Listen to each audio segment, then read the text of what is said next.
Angelic wisdom. Concerning the divine love and concerning the divine wisdom, translated from the Latin of Emanuel Swedenborg, 1883.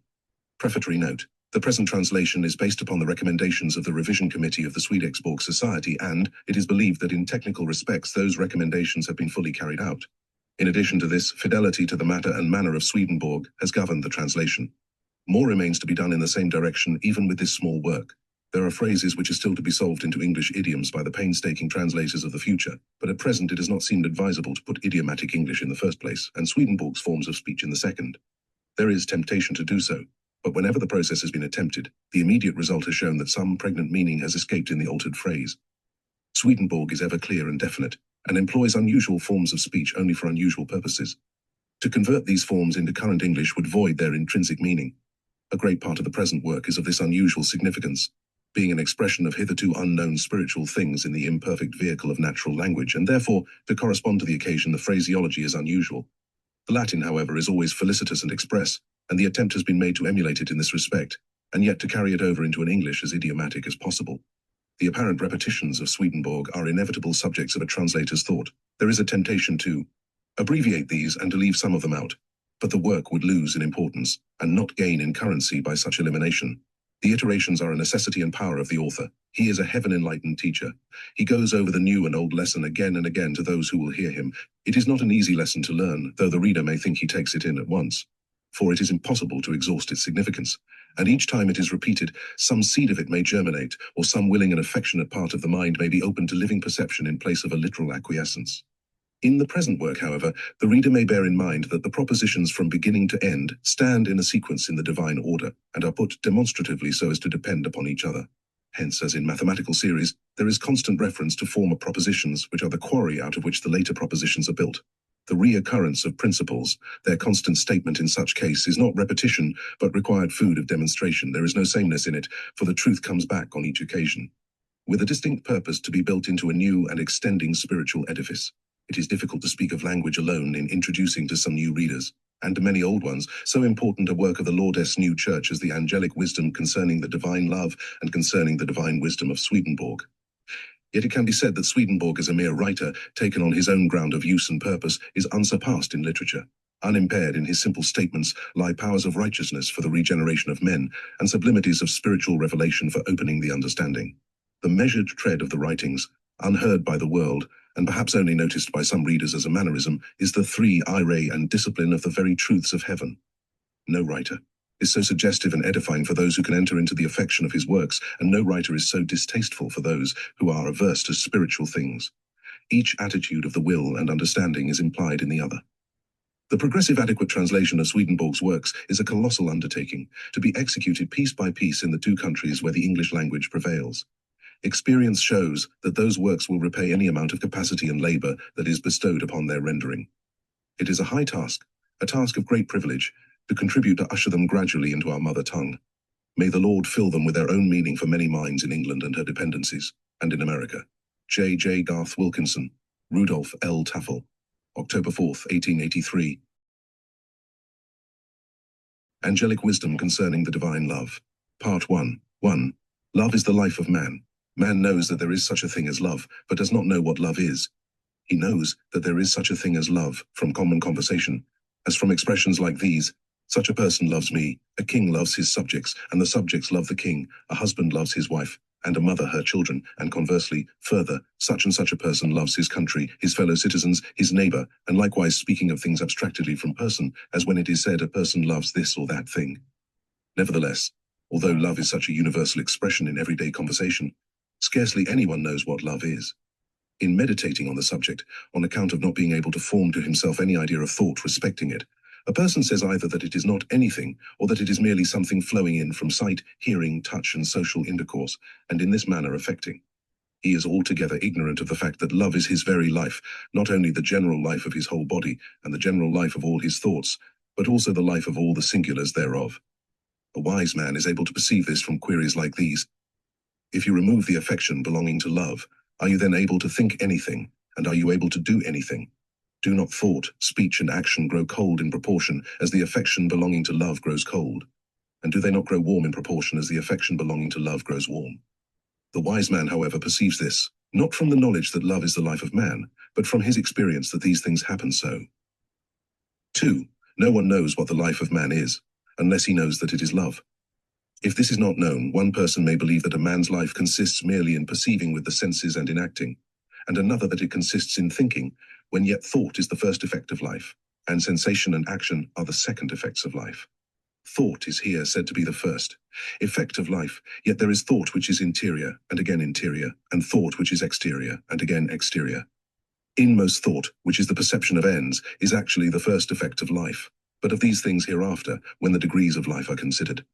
3. Some idea of love, as being the life of man, may be obtained from the heat of the sun in the world.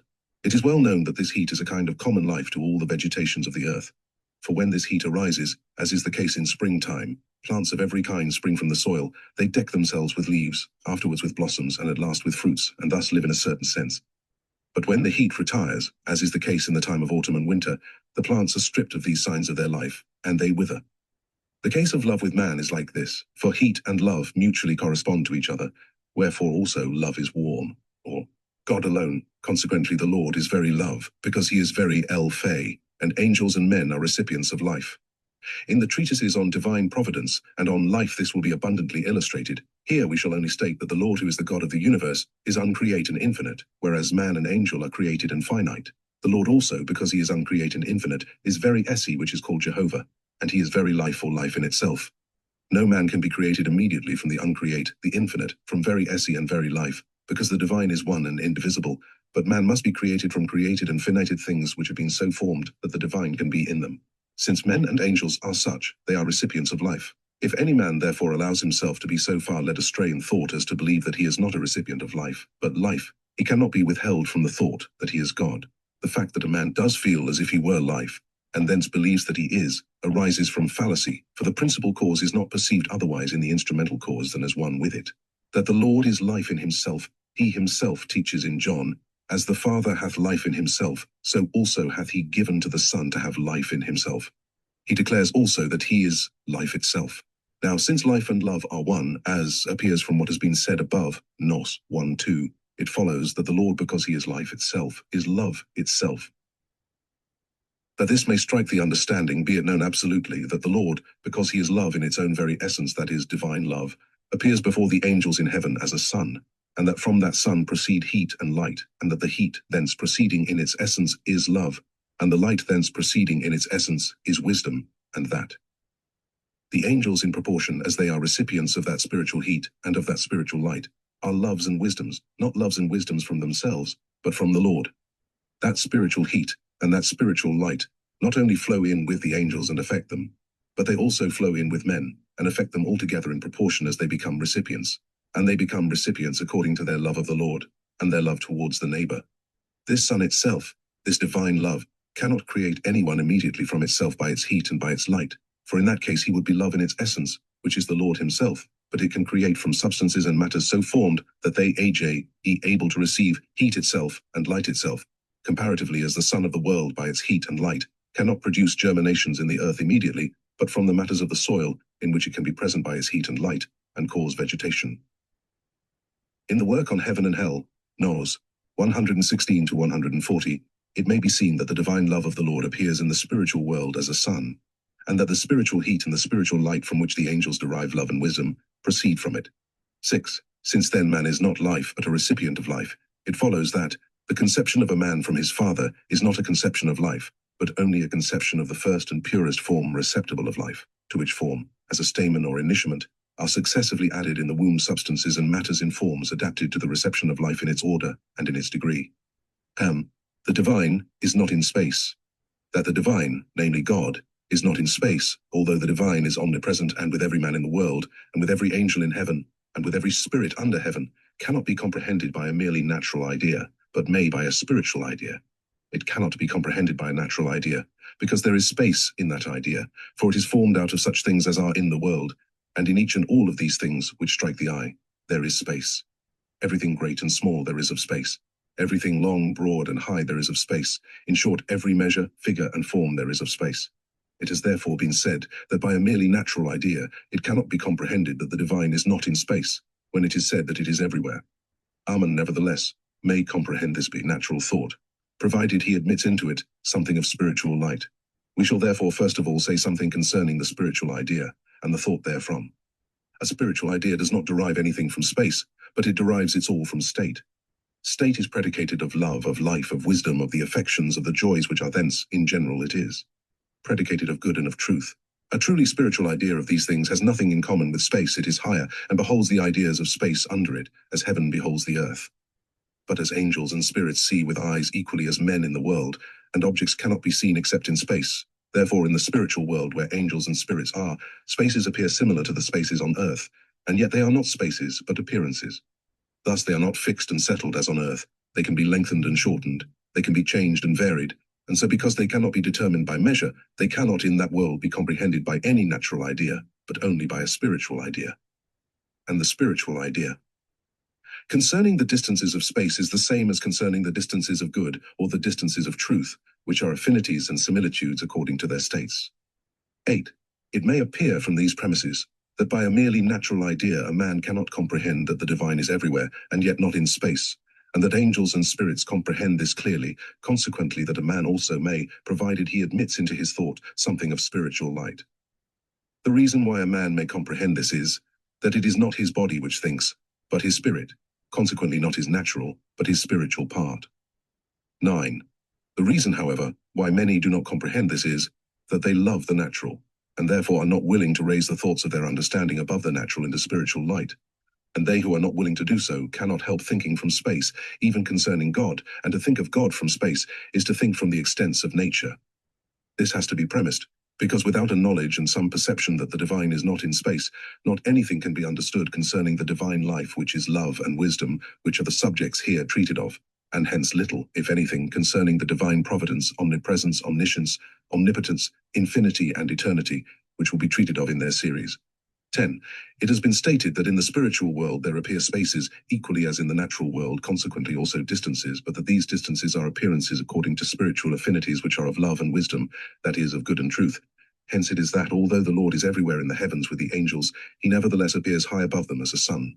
And inasmuch as the reception of love and wisdom causes affinity with him, therefore those heavens where the angels by virtue of their reception are in a closer affinity appear nearer to him than those where they are in a more remote affinity. Hence also it is that the heavens, of which there are 3, are distinct from each other, and likewise the societies of each heaven, and further that the hells under them are remote according to the rejection of love and wisdom. The same is the case with men, in whom and among whom the Lord is present throughout the whole earth, and indeed solely from this cause, that the Lord is not in space. 11. God is very man. In all the heavens there is no other idea of God than the idea of a man. The reason is that heaven as a whole and in every part is in form as a man, and the divine, which is with the angels, constitutes heaven, and thought proceeds according to the form of heaven, wherefore it is impossible for the angels to think of God otherwise. Hence it is that all those in the world who are conjoined with heaven, when they think interiorly in themselves, that is, in their spirit, think of God in a like manner. From this cause that God is a man, all angels and all spirits in the perfect form are men. The form of heaven affects this, which in its greatest and in its least things is like itself. That heaven in the whole and in every part is in form as a man may be seen in the work on heaven and hell, Nos 59-87, and that thoughts proceed according to the form of heaven, Nos 203-204. From Genesis 1:26-27. It is known that men were created after the image and likeness of God. It is also known that God appeared to Abraham and to others as a man. The ancients, from the wise to the simple, did not think of God otherwise than as of a man, and at last when they began to worship a plurality of gods, as at Athens and Rome, they worshipped them all as men. What is here said may be illustrated by the following, which has been published before in a certain small treatise. The Gentiles, especially the Africans, who acknowledge and worship one God, the creator of the universe, entertain concerning God the idea of a man. They say that no one can have any other idea of God.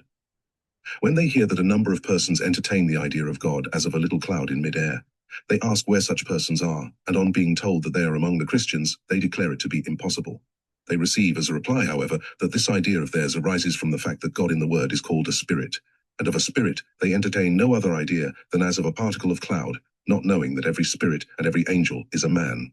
An examination nevertheless was made, whether their spiritual idea was like their natural idea, and it was found that it is unlike with those who acknowledge the Lord interiorly as the God of heaven and earth. I heard a certain priest from among the Christians say that no one can have an idea of a divine human, and I saw him taken about to various Gentile nations, and successively to such as were more and more interior, and from them to their heavens, and at length to the Christian heaven, and everywhere a communication was granted to him of their interior perception concerning God. And he observed that they had no other idea of God than the idea of a man, which is the same as the idea of a divine human. 12. The idea of the common people in the Christian world concerning God is as of a man, because God in the Athanasian doctrine of the Trinity is called a person. But those who are more sapient than the common people pronounce God to be invisible. This they do because they cannot comprehend how God, as a man, could have created heaven and earth, and further, how he can fill the universe with his presence, besides a number of other things which cannot enter the understanding, so long as it is not known that the divine is not in space. Those, however, who approach the Lord alone think of a divine human, and thus of God as a man. 13. How very important it is to have a correct idea of God may appear from this consideration, that the idea of God constitutes the inmost of thought with all who have any religion, for all things of religion and all things of worship have respect to God.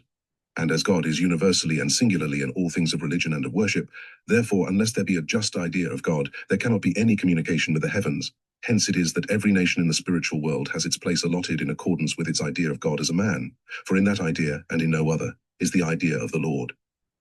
That the state of a man's life after death is according to the idea of God affirmed within him, appears manifestly from the opposite of this proposition, namely, that the negation of God constitutes hell, and, in the Christian world, the negation of the divinity of the Lord. Esse and existere in God-man are distinctly one. Where esse is there existere is, the one cannot be apart from the other, for by existere, and not apart from it, esse is. The rational mind comprehends this when it thinks whether there can be any esse which does not exist, and whether here can be any existere except from an esse. And as the one is possible with the other, and not apart from the other, it follows that they are one, but distinctly one. They are distinctly one like love and wisdom. Love also is esse, and wisdom is existere. For there is no love except in wisdom, nor any wisdom except from love. Wherefore when love is in wisdom, then it exists. These two are such a one that they may be distinguished indeed in thought, but not in act. And because they may be distinguished in thought and not in act, therefore it is said that they are distinctly one. Esse and existere in God-man are also distinctly one, like soul and body. Soul is not possible apart from its body, nor body apart from its soul. The divine soul of God-man is what is meant by the divine esse, and the divine body is what is meant by the divine existere. That the soul can exist apart from the body and exercise thought and wisdom is an error springing from fallacies, for every soul of man is in a spiritual body after it has cast off the material coverings which it carried about in the world. An esse is not an esse unless it exists, because prior to this it is not in a form, and unless it is in a form it has no quality, and that which has no quality is not anything. That which exists from an esse makes one with the esse on this ground, that it is from the esse. Hence there is a unition into one, and hence it is that the one is the other s mutually and reciprocally, and that the one is all in all things of the other as in itself. From these considerations it may appear that God is a man, and that thereby he is a God existing, not existing from himself, but in himself. He who exists in himself, he is God, from whom all things are. 17. In God, man, infinite things are distinctly one. It is well known that God is infinite, for he is called the infinite, but he is called the infinite because he is the infinite. He is not infinite by virtue of this alone, that he is very esse and existere in himself, but because there are infinite things in him. The infinite without infinite things in him is not infinite except in name only. Infinite things in him cannot be said to be infinitely many, or infinitely all, on account of the natural idea of many and of all, for the natural idea of infinitely many is limited, and of infinitely all is indeed unlimited, yet it derives from limited things in the universe. A man, therefore, on account of the natural idea which belongs to him, cannot by sublimation and approximation come into perception of the infinite things in God. But an angel, because he is in the spiritual idea, can by sublimation and approximation transcend the degree of man, and yet he cannot attain to the thing itself. And every one who believes that God is a man has the power of affirming in himself that there are infinite things in God. And because God is a man, he has a body, and everything belonging to the body. Consequently, he has a face, a breast, an abdomen, loins, feet. For apart from these, he would not be a man. And having these, he has also eyes, ears, nostrils, mouth, tongue, and further, the organs which are within a man, as the heart and the lungs and the parts which depend on these, all of which taken together make a man to be a man. In the created man these parts are many, and regarded in their tissue works they are innumerable, but in God-man they are infinite, nothing being wanting, and therefore to him belongs infinite perfection. A comparison is made between thee uncreate man who is God, and the created man, because God is a man, and it is said by him that the man of this world was created after his image and into his likeness. That there are infinite things in God appears more manifestly to the angels from the heavens in which they are. The universal heaven, consisting of myriads of angels, in its universal form is as a man. Each society of heaven, be it large or small, is so likewise, hence also an angel is a man, for an angel is a heaven in the least form. That such is the case may be seen in the work on heaven and hell, Nos 51-87. Heaven in the whole, in the part and in the individual, is in such a form from the divine which the angels receive, for in proportion as an angel receives from the divine, in the same proportion he is in the perfect form a man. Hence it is that the angels are said to be in God, and God in them also, that God is their all. The multitude of things in heaven cannot be described, and because the divine makes heaven, and hence these ineffably many things are from the divine, it is clearly evident that there are infinite things in very man who is God. The same may be inferred from the created universe, when this is regarded from uses and their correspondences, but before this can be understood, certain things must precede, which will serve as illustrations. 21.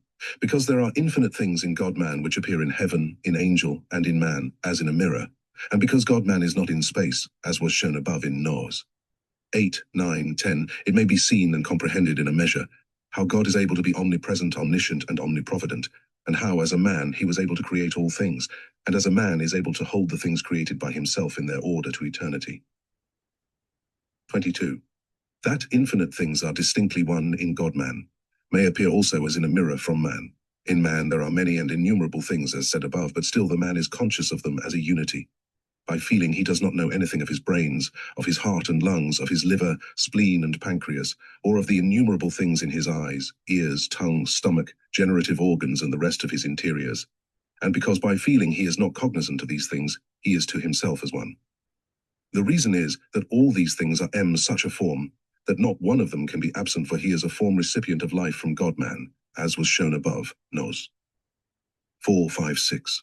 From the order and connection of all things in such a form, a sense, and thence an idea, is presented as if there were not many and innumerable things, but as it were one thing.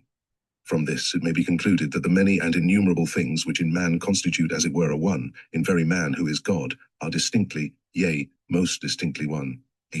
There is one God-man from whom all things are, all things of human reason conjoin, and as it were concenter in this, that there is one God, the creator of the universe, wherefore a man who has reason, from the common principle of his understanding, does not think otherwise, nor can think otherwise.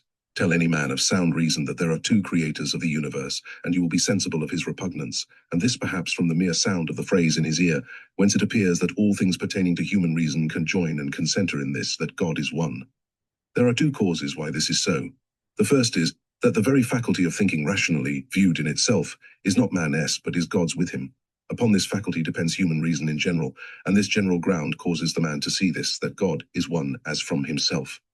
The second cause is, that man by that faculty either is in the light of heaven, or derives the general ground of his thought from thence, and it is a universal of the light of heaven that God is one. It is otherwise, if the man by that faculty should have perverted the lower parts of his understanding. Such a man indeed possesses that faculty, but by the twist in his lower parts he turns it in another direction. Hence his reason becomes unsound. 24. Every man, although he be ignorant of it, thinks of a body of men as of a man. He therefore at once perceives the case when it is said that the king is the head, and that the subjects are the body, and also further when it is said that this and that person is of such a quality in the general body, that is, in the kingdom. As it is in the body politic, so also it is in the body spiritual. The body spiritual is the church, its head is God-man. Hence it is plain what the appearance of the church as a man would be in this perception, if the one God, the creator and sustainer of the universe, should not be thought of, but instead of one, several gods.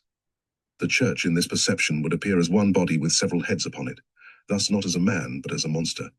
Should it be said that these heads had one essence, and that thus together they make one head, no other idea could result thence than either that the one head had several faces, or that the several heads had one face. And so the church in the perception would be presented as deformed, when yet the one God is the head, and the church is the body, which acts under the command of the head, and not from itself, as is also the case in man. Hence also it is that in one kingdom there is only one king, for several kings would rend it asunder, but one can hold it together. 25. The same would be the case with the church scattered throughout the whole globe, which is called a communion, because it is as one body under one head. It is well known that the head rules the body under it at its beck and nod, for The understanding and the will reside in the head, and from the understanding and the will the body is acted upon, and this to such an extent that the body is only obedience. The body cannot do anything except from the understanding and the will in the head, and so also the man of the church cannot do anything except from God. It appears as if the body acts from itself, for instance, as if the hands and feet in acting move themselves of themselves, and as if the mouth and tongue in speaking perform their vibrations of themselves, when yet they do nothing whatever of themselves, but from the affection of the will, and thence from the thought of the understanding, in the head. Consider now, if one body had several heads, and if each head were empowered to act from its own understanding and its own will, whether the body could subsist. Unanimity, such as results from one head, would be impossible among several heads. As it is in the church, so it is in the heavens, which consist of myriads of angels. Unless they all and each look to one God, one would fall away from the other, and heaven would be dissolved. Wherefore, if an angel of heaven only thinks of several gods, he is at once separated, for he is cast out into the uttermost boundary of the heavens, and falls down. 26. As the universal heaven and all things of heaven have relation to one God, therefore angelic speech is of such a nature, that by a certain unison flowing from the unison of heaven, it terminates in one. A sign that it is impossible for them to think otherwise than of one God, for the speech is from the thought. 27. What person is there of sound reason who can help perceiving that the divine is not divisible? And further, that a plurality of infinites, of uncreates, of omnipotence, and of gods is not possible? If another person who has not that reason should say that a plurality of infinites, of uncreates, of omnipotence, and of gods is possible, provided they have one and the same essence, and that by this means we have one infinite, uncreate, omnipotent, and God, is not one and the same essence, one identity, idem. And one identity is not possible among several. If it should be said that one is from the other, then he who is from the other is not God in himself, and yet God in himself is God from whom all things are, see above, no. 28. The divine essence itself is love and wisdom. If you gather together all things whatever that you know, and submit them to the insight of your mind, and if in some elevation of spirit you inquire what the universal of them all is, you cannot conclude otherwise than that love and wisdom are the universal, for these two are the essentials of all things of a man's life. Everything civil, everything moral, and everything spiritual belonging to man depends upon these two, and apart from these two is not anything. The same is the case with all things belonging to the life of the composite man, who is, as said above, society, kingdom and empire, the church, and also the angelic heaven in a larger and smaller form. Take away love and wisdom from these, and think whether they be anything, and you will find that apart from them as sources, they are nothing. 29. No one can deny that in God, love, and at the same time wisdom are in their very essence. For God loves all from love in himself, and he leads all from wisdom in himself. The created universe also, regarded from order, is so full of wisdom from love, that you would say that all things in the complex are that very wisdom, for indefinite things are in such order successively and simultaneously that taken together they form a one. For this cause it is, and no other, that they can be held together and conserved in perpetuity. 30. Because the divine essence itself is love and wisdom, man has two faculties of life, from one of which he has an understanding, and from the other he has a will. The faculty from which he has understanding draws all its constituents out of the influx of wisdom from God, and the faculty from which he has will draws all its constituents out of the influx of love from God. The fact that a man is not justly wise, and does not love rightly, does not take away the faculties but only closes them in, and so long as they are closed in, the understanding indeed is called understanding, and the will is called will, yet essentially they are not understanding and will. If therefore these faculties were taken away, it would involve the destruction of everything human, all of which consists in thinking and speaking from the thought, and in willing and acting from the will. Hence it appears that the divine resides with man in these two faculties, which are the faculty of being wise, and the faculty of loving, that is, in the ability. That the power of being wise and of loving resides in man, although he is not wise and does not love as he has the power to be and to do, has been made known to me by much experience, and will be abundantly shown elsewhere. 31. It is because the divine essence itself is love and wisdom, that all things in the universe have relation to good and to truth, for all that proceeds from love is called good, and all that proceeds from wisdom is called truth. But more of this hereafter. 32. It is because the divine essence itself is love and wisdom, that the universe and all things in it, living as well as not living, subsist from heat and light, for heat corresponds to love, and light corresponds to wisdom. Wherefore also spiritual heat is love, and spiritual light is wisdom, but more of this also hereafter. 33. From the divine love and from the divine wisdom, which constitute the very essence which is God, arise all affections and thoughts with man, the affections from the divine love, and the thoughts from the divine wisdom, And all things of man in general and in particular are nothing else than affection and thought.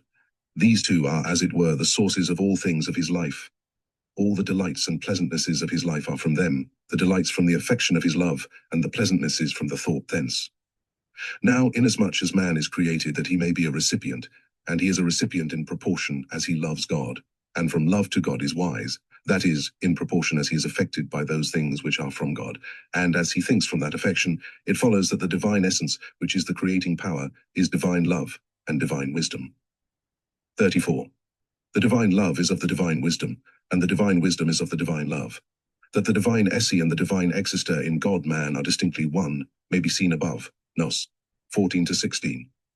And because the divine esse is divine love, and the divine exister is divine wisdom, therefore these in like manner are distinctly one. They are said to be distinctly one because love and wisdom are two distinct things, yet so united that love is of wisdom, and wisdom of love.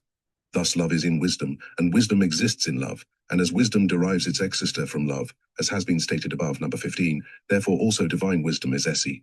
From this it follows that love and wisdom taken together are the divine esse, but taken distinctly love is called the divine esse, and wisdom the divine exister. Such is the angelic idea of the divine love and the divine wisdom. 35. Since there is such a union of love and wisdom and love in God-man, the divine essence is one. For the divine essence is divine love, because it is of the divine wisdom, and it is divine wisdom because it is of the divine lover, and since there is such a union of these, therefore also the divine life is one. Life is the divine essence. Divine love and divine wisdom are one, because the union is reciprocal, and reciprocal union causes oneness. Of reciprocal union, however, more will be said elsewhere. A6.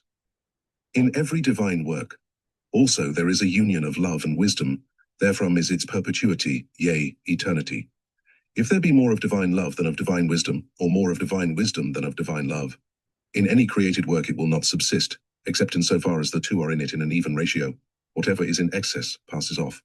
37. The divine providence in the reformation, regeneration, and salvation of men participates evenly of the divine love and of the divine wisdom, from an excess of divine love over divine wisdom, or from an excess of divine wisdom over divine love. Man cannot be reformed, regenerated, and saved. Divine love wills to save all, but it cannot save except by divine wisdom, and to the divine wisdom belong all the laws whereby salvation is effected, and love cannot transcend these laws, since divine love and divine wisdom are one thing, and act in union.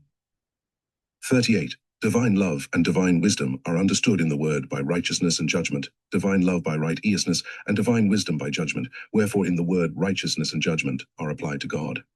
As in David, righteousness and judgment are the support of his throne. Jehovah shall bring forth righteousness as the light and judgment as the noonday. In Hosea, I will betroth thee unto me forever in righteousness and in judgment. In Jeremiah, I will raise unto David a righteous branch, and he shall reign as a king, and execute judgment and righteousness in the earth. In Isaiah, he shall sit upon the throne of David, and upon his kingdom to establish it in judgment and in righteousness. Jehovah shall be exalted, because he hath filled the earth with judgment and righteousness. In David, when I shall have learned the judgments of thy righteousness, 7 times a day do I praise thee, because of the judgments of thy righteousness. The same is understood life and light in John. In him was and the life was the light of men. By life in this passage is understood the divine love of the Lord, and by light his divine wisdom. The same also is meant by life and spirit. In John, Jesus said, the words which I speak unto you are spirit, and they are life. In man, love and wisdom appear as two separate things, but still in themselves they are distinctly one thing, because with man the wisdom is such as is the love, and the love is such as is the wisdom. The wisdom which does not make one with its love appears as if it were wisdom, and yet it is not, and the love which does not make one with its wisdom appears as if it were the love of wisdom, although it is not, for the one must derive its essence and its life from the other reciprocally. Love and wisdom appear as two separate things with man, because with him the faculty of understanding may be elevated into the light of heaven, but not the faculty of loving, except in so far as the man does as he understands. Whatever, therefore, of the apparent wisdom does not make one with the love of wisdom, relapses into the love which does make one, and this may be a love not of wisdom, nay, it may be a love of insanity. Thus, a man may know from wisdom that he ought to do such and such a thing, and yet he does not do it because he does not love it. In so far, however, as from love he does that which is of wisdom, in so far he is an image of God. 40. The divine love and the divine wisdom is substance and it is form. The idea of men in general about love and about wisdom is as of something flying and floating in subtile air or ether, or as of an exhalation from something of the kind, and scarcely anyone thinks that they are really and actually substance and form. Those who recognize that they are substance and form still perceive the love and the wisdom outside the subject as flowing forth from it, and that which they perceive outside the subject as flowing forth from it, although to them flying and floating, they still call substance and form, not knowing that love and wisdom are the subject itself, and that what they perceive outside of it as flying and floating is merely the appearance of the state of the subject in itself. The reasons why this has not hitherto been seen are several. One is that appearances are the first things out of which the human mind forms its understanding, and these appearances the mind cannot shake off except by the investigation of cause, and if the cause lies deep, the mind cannot investigate it unless it keeps the understanding for a long time in spiritual light, but it cannot keep it long in that light on account of the natural light which continually draws it back. Nevertheless, the truth is that love and wisdom are the real and actual substance and form which constitute the subject itself. 41. But because this is contrary to appearance, it may seem as if it did not merit belief unless it be demonstrated, and as it can be demonstrated only by such things as a man can perceive by virtue of the sense of his own body, therefore by these things it shall be demonstrated. A man has 5 external senses which are called touch, taste, smell, hearing, and sight. The subject of touch is the skin with which a man is encompassed. The very substance and form of the skin cause it to feel the things applied to it. The sense of touch is not in the things which are applied, but it is in the substance and form of the skin which are the subject. This sense is merely an affection of the subject from the things applied. It is the same with taste. This sense is only an affection of the substance and form belonging to the tongue. The tongue is the subject. The same is the case with smell. It is well known that odor affects the nostrils, and that it is in the nostrils, and that it is an affection of them caused by odoriferous particles touching them. It is the same with the sense of hearing. It appears as if the hearing were in the place where the sound begins, but the hearing is in the ear, and is an affection of its substance and form, that the hearing is at a distance from the ears in appearance. The same is the case with sight. When a man sees objects at a distance, it appears as if the sight were there, and yet it is in the eye which is the subject, and is likewise an affection of the subject. Distance arises only from the judgment concluding about space from intermediate things, or from the diminution and consequent obscuration of the object, an image of which is produced interiorly in the eye according to the angle of incidence. Hence it appears that sight does not go out from the eye to the object, but that the image of the object enters the eye and affects its substance and form. The case with hearing is the same as with sight. Hearing also does not go out from the ear to catch the sound, but the sound enters the ear and affects it. It may appear from all this that the affection of the substance and form which causes sense is not anything separate from the subject, but only causes a change in it, the subject remaining the subject then as before and afterwards. Hence it follows that sight, hearing, smell, taste, and touch are not any volatile thing effluent from their organs, but that they are the organs regarded in their substance and form, and that when the organs are affected, sense takes place. 42. The same is the case with love and wisdom, with this difference only, that the substances and forms which are love and wisdom are not extant before the eyes like the organs of the external senses. And yet no one can deny that those things of love and wisdom which are called thoughts, perceptions, and affections are substances and forms, and that they are not entities flying and flowing out of nothing, or abstracted from a real and actual substance and form which are subjects. For in the brain there are innumerable substances and forms in which resides every interior sense which has relation to the understanding and the will. That all the affections, perceptions, and thoughts there are not exhalations from these substances, but that they are really and actually subjects which emit nothing from themselves, but merely undergo changes according to the waves of things by which they are affected, can appear from what has been said above concerning the external senses. Concerning these waves which thus affect more will be said below. 43. From all this it may now first be seen that the divine love and the divine wisdom in themselves are substance and form, for they are very esse and existere, and unless they were such esse and existere as they are substance and form, they would be mere imaginary entities which in themselves are nothing.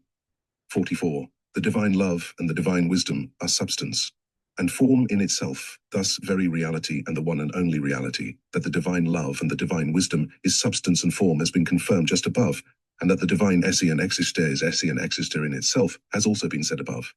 It cannot be said that it is esse and existere from itself, because this involves a beginning, and also a derivation from something in it which must be esse and existere in itself. But very esse and existere in itself is from eternity.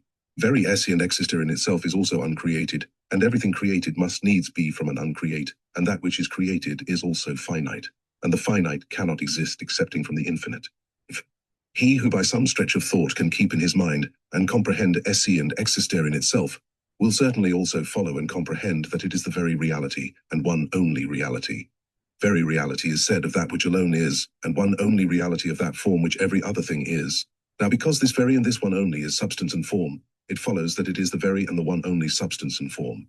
Because this very substance and form is divine love and divine wisdom, it follows that it is the very and one only love, and the very and one only wisdom, consequently, that it is the very and one only essence, as well as the very and one only life. For love and wisdom is life. Hence it may appear how sensually, that is, how much from the senses of the body and their darkness in spiritual things, those men think who say that nature is from herself. They think from the eye, and cannot think from the understanding. Thought from the eye closes up the understanding, but thought from the understanding opens the eye. These persons cannot think anything concerning esse and existere in itself, and that this is eternal, uncreate, and infinite.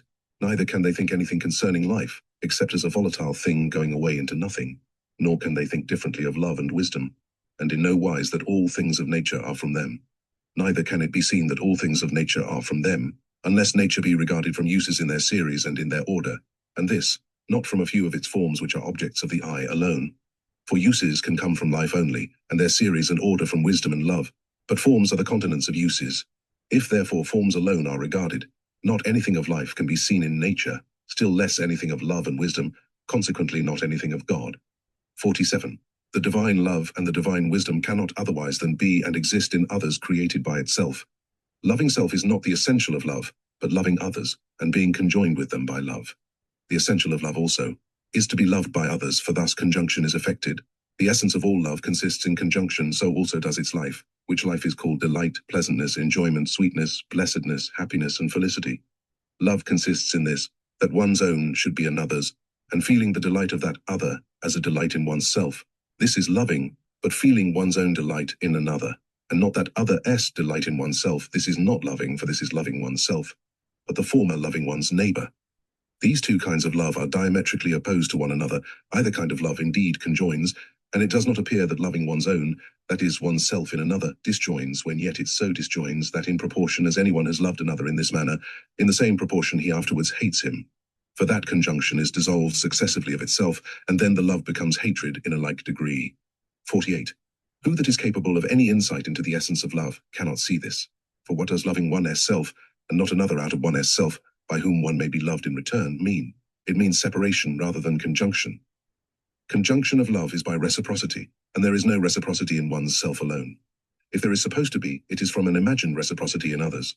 Hence it appears that the divine love must needs be and exist in others whom it may love, and by whom it may be loved. If such a principle is in all love, it must be most of all that is infinitely in love itself. 49. With respect to God, for him, loving and being beloved reciprocally is impossible in others in whom there is anything of infinity, that is, anything of the essence and life of love in itself, or anything of the divine. For if there were in them anything of infinity, that is, of the essence and life of love in itself, that is, of the divine, God would not be loved by others, but he would love himself, since the infinite, that is the divine, is single. If the divine were in others, very reality would be in them, and he himself would be the love of self, of which not the least trace can be in God, because it is altogether opposed to the divine essence.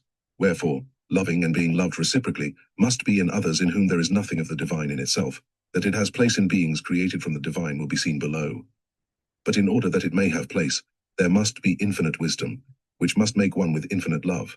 That is, there must be the divine love of the divine wisdom, and the divine wisdom of the divine love, concerning which, see above, Nos. 34 to 39. 50.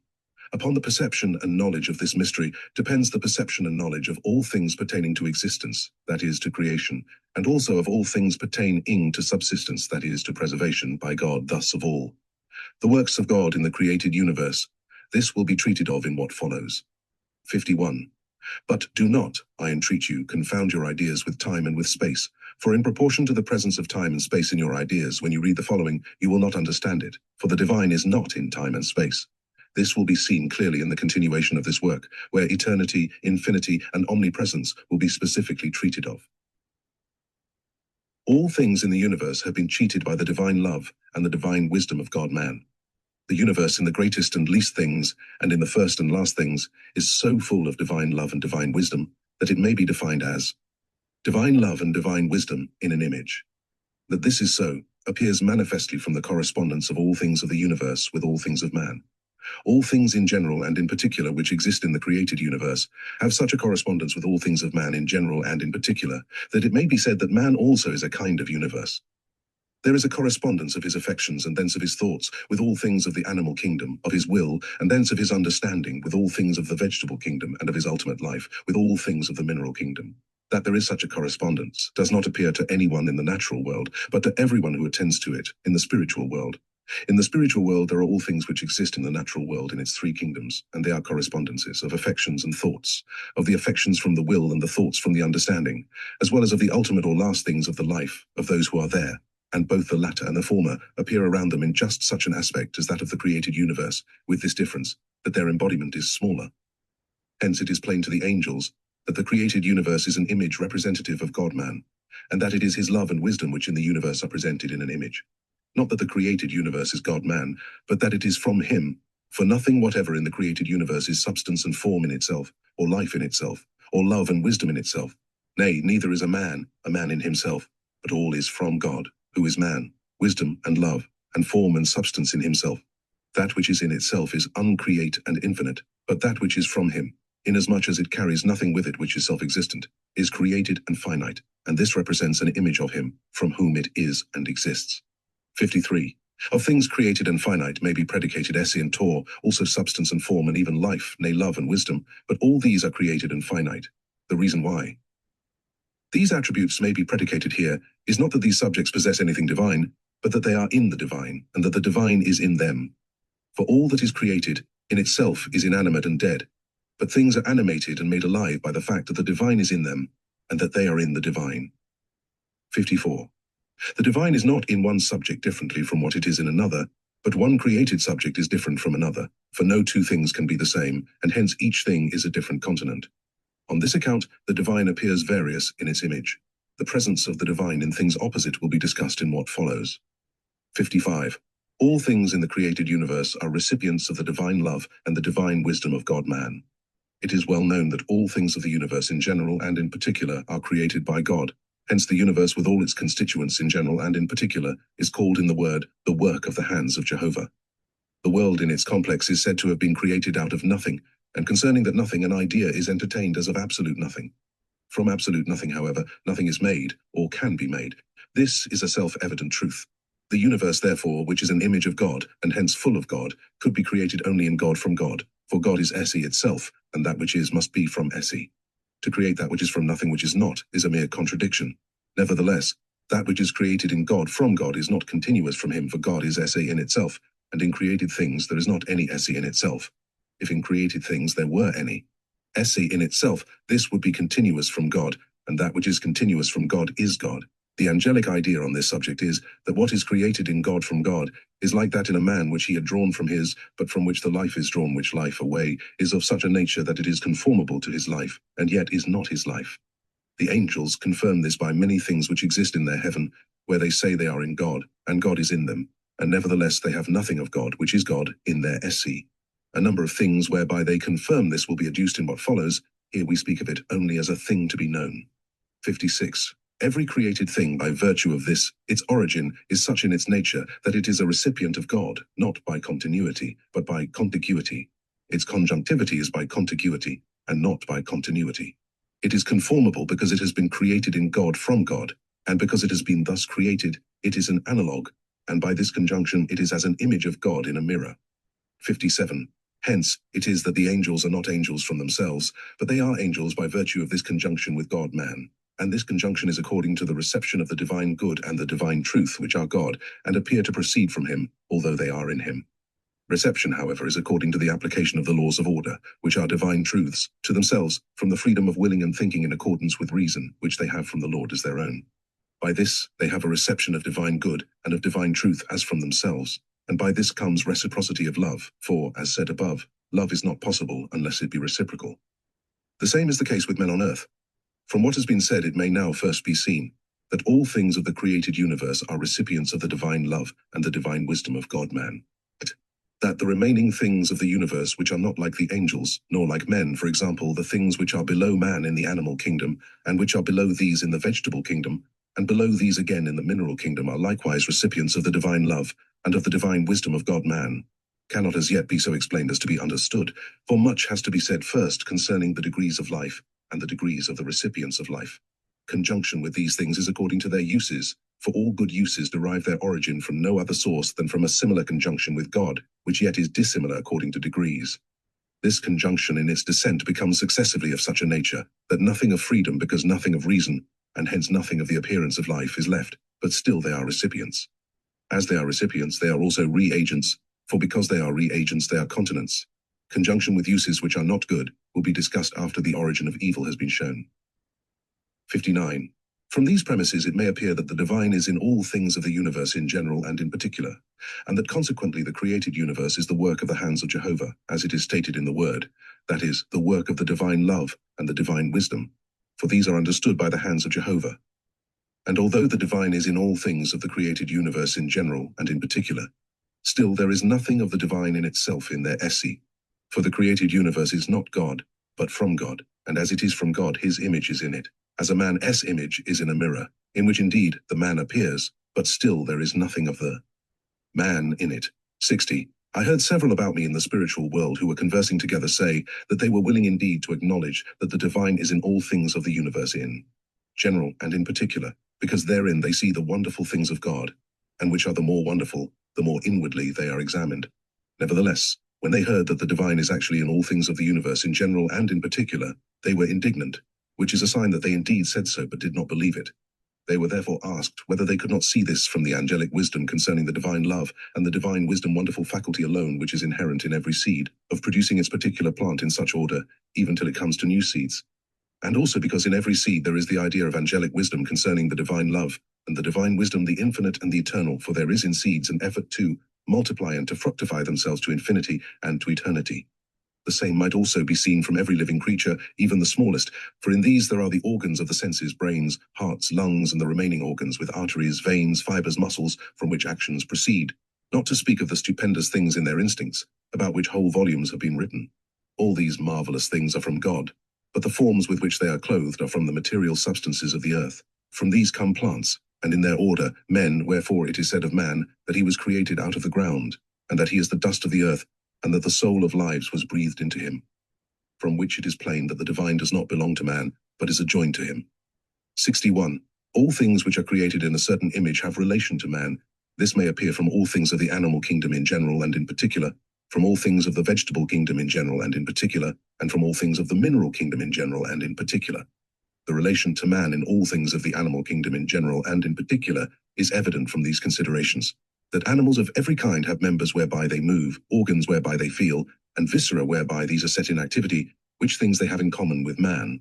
They have also appetites and affections similar to the natural ones in man, and they have connate sciences corresponding to their affections, in some of which there appears a kind of spiritual element, as is more or less evident in the case of the beasts of the earth, of the birds of the air, of bees, silkworms, ants, etc. Hence it is that merely natural men regard the living things of this kingdom as like themselves, excepting in the matter of speech. The relation to man arising out of all things of the vegetable kingdom in general and in particular is evident from these considerations, that they exist from seed, and therefrom proceed successively through their several stages, that they have something akin to marriage, followed by prolification, that their vegetative soul is use, of which they are forms, besides a number of other particulars which exhibit relations to man and which have been described by various authors. The relation to man by all the things of the mineral kingdom in general and in particular appears only in the endeavor of producing forms which occupy such a relation, which forms are, as said above, all things of the vegetable kingdom in general and in particular, and of performing uses in this manner. For as soon as the seed falls into the bosom of the earth cherishes the same, and from all directions furnishes out of itself resources to enable that seed to germinate forth and to present itself in a form representative of man. That such an endeavor also exists in its dry parts appears from corals at the bottom of the sea, and from the flowers in mines, where they originate from minerals and also from metals. The effort towards vegetating, and thus towards performing uses, is the last thing from the divine in created things. 62. As there is an effort of the minerals of the earth towards vegetation, so there is an effort of the plants towards vivification, hence insects of various kinds corresponding to their odoriferous exhalations. That this does not arise from the heat of the sun of the world, but through that heat from life according to the recipients, will be seen in what follows. 63. That there is a relation of all things of the created universe to man may be known indeed from the foregoing statements, yet it can be seen only obscurely, but in the spiritual world it is seen clearly. In that world also there are all things of the three kingdoms, and in the midst of them is the angel. He sees them around him. It also knows that they are his representations. Nay, when the inmost of his understanding is opened, he recognizes himself, and sees his image in them scarcely otherwise than as in a mirror. 64. From these and from many other concordant facts which we have no room to adduce here, it may be known for certain that God is a man, and that the created universe is his image, for the general relation of all things is to him, as the particular relation is to man. 65. The uses of all things which are created ascend by degrees from the last things to man, and by man to God the Creator, from whom they are. The last things, as has been said above, are all things of the mineral kingdom in general and in particular, which are matters of various kinds, of stony, saline, oily, mineral, metallic substance, covered over with soil consisting of vegetable and animal elements broken up into the finest mold. In these lie concealed the end, and also the beginning of all the uses which are from life. The end of all uses is the effort of producing those uses, and the beginning is the force acting out of that effort. These are of the mineral kingdom. The middle things are all things of the vegetable kingdom in general and in particular. Such are grasses and herbs of every kind, plants and shrubs of every kind, and trees of every kind. The uses of these are for all things of the animal kingdom in general and in particular, both the imperfect and the perfect. These they nourish, these they delight, and these they vivify. They nourish their bodies with their matters, they delight their senses with their savor, odor, and beauty, and they vivify their affections. The effort towards these things is also in them from life. The first things are all things of the animal kingdom in general and in particular. The lowest here are worms and insects, the middle, birds and beasts, and the highest men, for in every kingdom there are lowest, middle, and highest things. The lowest are for the use of the middle, and the middle for the use of the highest. Thus the uses that all things which are created ascend in order from the last things to man, who is the first in order. 66. There are 3 degrees of ascent in the natural.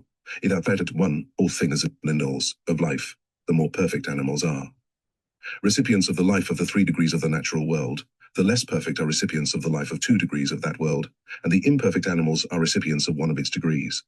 But man alone is the recipient of the life, not only of the 3 degrees of the natural world, but also of the 3 degrees of the spiritual world. Hence it is that man can be elevated above nature. Unlike any animal, he can think analytically and rationally of civil and moral things which are within nature, and he can also think of spiritual and celestial things which are above nature. Yea, he can be elevated into wisdom so as 7 to see God. But these 6 degrees by which the uses of all things which are created ascend in their order up to God, the Creator, will be treated of in their proper place. From this summary, it may be seen that there is an ascent of all things which are created to the first, who alone is life, and that the uses of all things are the very recipients of life, and thence that the forms of uses are such also. It shall also be stated briefly how man ascends, that is to say, is elevated from the last degree to the first. He is born into the last degree of the natural world. He is then elevated by sciences into the 2nd degree, and in proportion as he perfects his understanding by such sciences, he is elevated into the 3rd degree, and then becomes rational. The 3 degrees of ascent in the spiritual world are in him above the 3 natural degrees, but they do not appear before he puts off the earthly body. When he puts this off, the 1st spiritual degree is open to him, afterwards the 2nd, and at last the 3rd, but this only with those who become angels of the 3rd heaven. These are they who see God. Those become angels of the 2nd and of the last heaven, with whom the 2nd and the last degree can be opened. Each spiritual degree is opened with man according to the reception of the divine love and the divine wisdom from the Lord. Those who receive something thereof come into the 1st or lowest spiritual degree, those who receive more into the 2nd or middle spiritual degree, and those who receive much into the 3rd or highest degree. But those who receive nothing in these degrees remain in the natural degrees, and do not derive from the spiritual degrees aught, but the fact that they are able to think, and thence to speak, and to will, and thence to act, but not intelligently. Concerning the elevation of the interiors of man, which belong to his mind, this also has to be known. In everything created by God, there is reaction. In life alone there is action, and the reaction is excited by the action of life. This reaction appears as if it belonged to the created subject, from the fact that it exists when the subject is acted upon. Thus, in man it appears as if the reaction were his, because he has no other feeling than that the life is his, when yet a man is only a recipient of life. From this cause, it is that man from his hereditary evil reacts against God, but in proportion as he believes that all his life is from God, and that all the good of life is from the action of God, and all the evil of life from the reaction of man, in the same proportion reaction becomes the property of the action, and the man acts with God, as from himself. The equilibrium of all things is from action, and at the same time from reaction, and everything must be in equilibrium. These things are said that man may not believe that he himself ascends to God by himself, but by the Lord. 69. The divine fills all the spaces of the universe apart from space. There are two things proper to nature, space and time. From these in the natural world man forms the ideas of his thought, and thence his understanding. If he remains in these ideas, and does not raise his mind above them, he can never perceive anything spiritual and divine, for he involves them in ideas which flow from space and time, and in proportion as he does this, the light, the lumen of his understanding becomes merely natural. To think from this lumen in reasoning about spiritual and divine things is like thinking from the thick darkness of night concerning those things which appear only in the light of day. This is the origin of naturalism. But he who knows how to raise his mind above the ideas of thought which flow from space and time, passes from thick darkness into light, and apprehends spiritual and divine things, and at last sees those things which are in them and from them, and then from that light he disperses the thick darkness of the natural lumen, and relegates its fallacies from the middle to the sides. Every man who has understanding is able to think above the properties of nature, and also actually does so think. And then he affirms and sees that the divine, because it is omnipresent, is not in space. He is also able to affirm and to see those things which have been adduced above. But if he denies the divine omnipresence and ascribes all things to nature, in that case he does not wish to be raised, although he can be. 70. All who die and become angels put off those two properties of nature, which, as said above, are space and time. They enter then into spiritual light, in which the objects of thought are truths, and the objects of sight are similar to the objects in the natural world, but correspondent to their thoughts. The objects of their thought, which, as just stated, are truths, draw nothing at all from space and time, but the objects of their sight appear indeed as in space and in time, but still they do not think from these. The cause is that spaces and times there are not settled as in the natural world, but mutable according to the states of their life. Hence, in their stead, in the ideas of their thought, there are states of life. Instead of spaces, there are such things as have relation to states of love, and instead of times, there are such things as have relation to states of wisdom.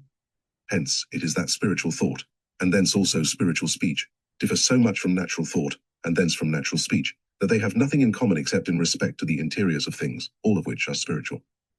Concerning this difference more will be said elsewhere.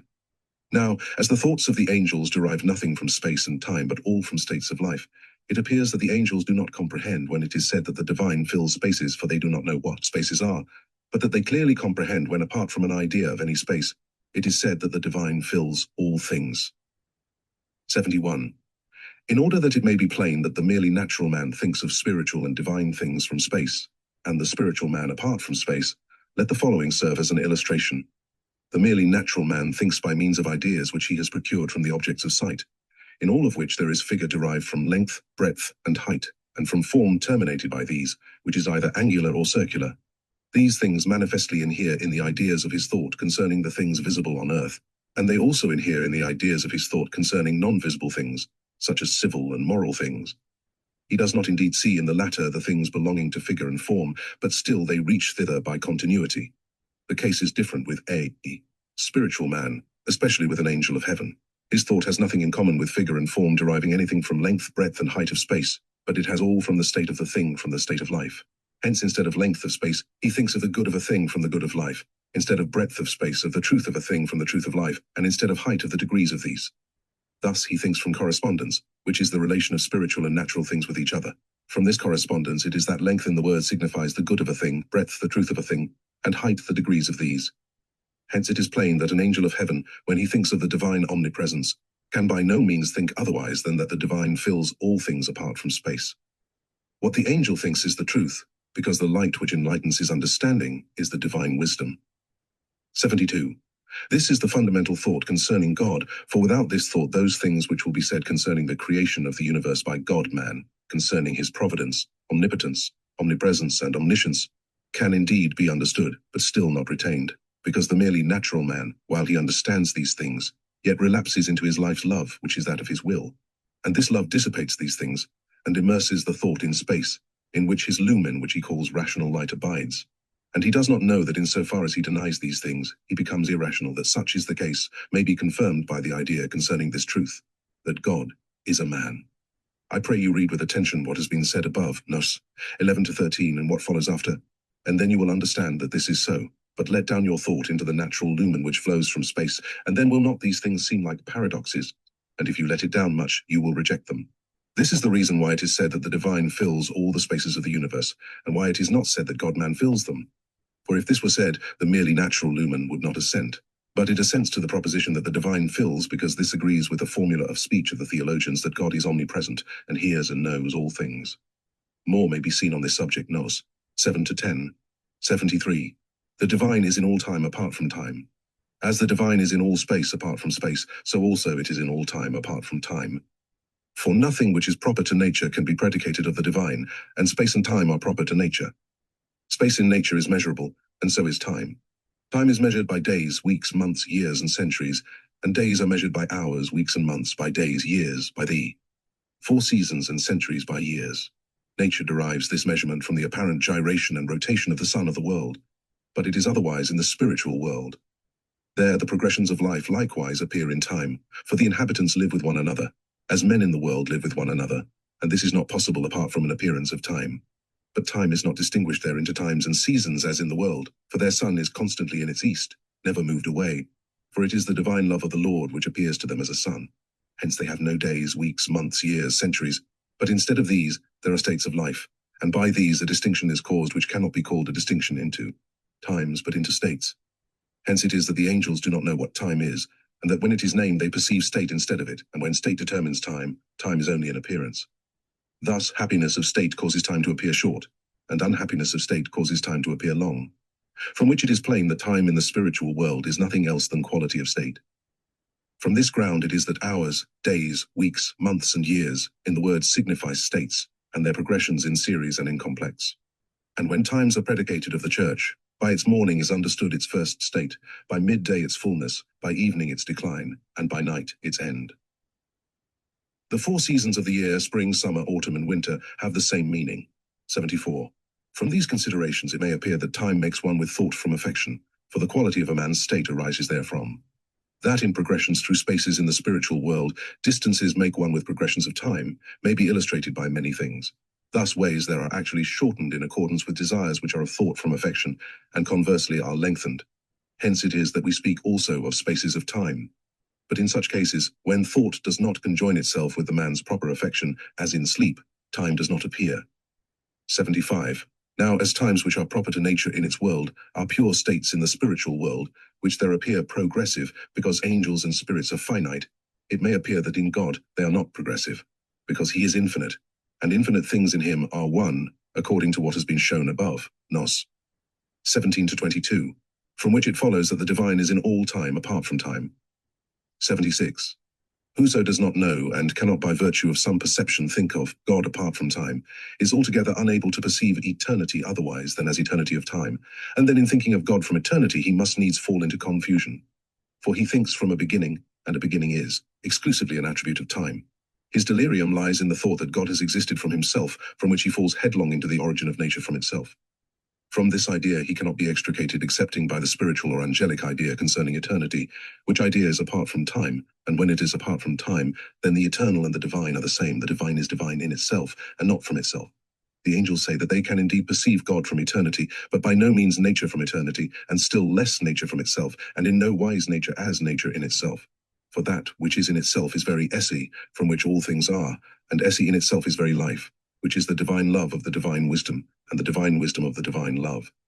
For the angels, this is eternity, abstracted from time, as the UN created is from the created, or the infinite from the finite, between which there is no ratio. 77. The divine is the same in the greatest things and in the least things. This follows from the 2 preceding articles, namely, that the divine is in all space apart from space, and in all time apart from time, and spaces are greater and greatest, and are lesser and least. And because spaces and times, as said above, make one, the case is the same with times. The divine in them is identical, because the divine is not various and mutable, as everything is which belongs to space and time, or everything which belongs to nature, but is invariable and immutable, and hence is everywhere and always the same. 78. It appears as if the divine were not the same in one man as in another, as, for instance, that it is different in a wise man from what it is in a simple man, and in an old man from what it is in a little child. But this is a fallacy arising from appearance. The man is different, but the divine in him is not different. A man is a recipient, and the recipient or receptacle is various. A wise man is more adequately, and therefore more fully, a recipient of the divine love and divine wisdom than a simple man. and an old man who is also a wise man more than a child or a youth, but yet the divine is the same in the one as in the other.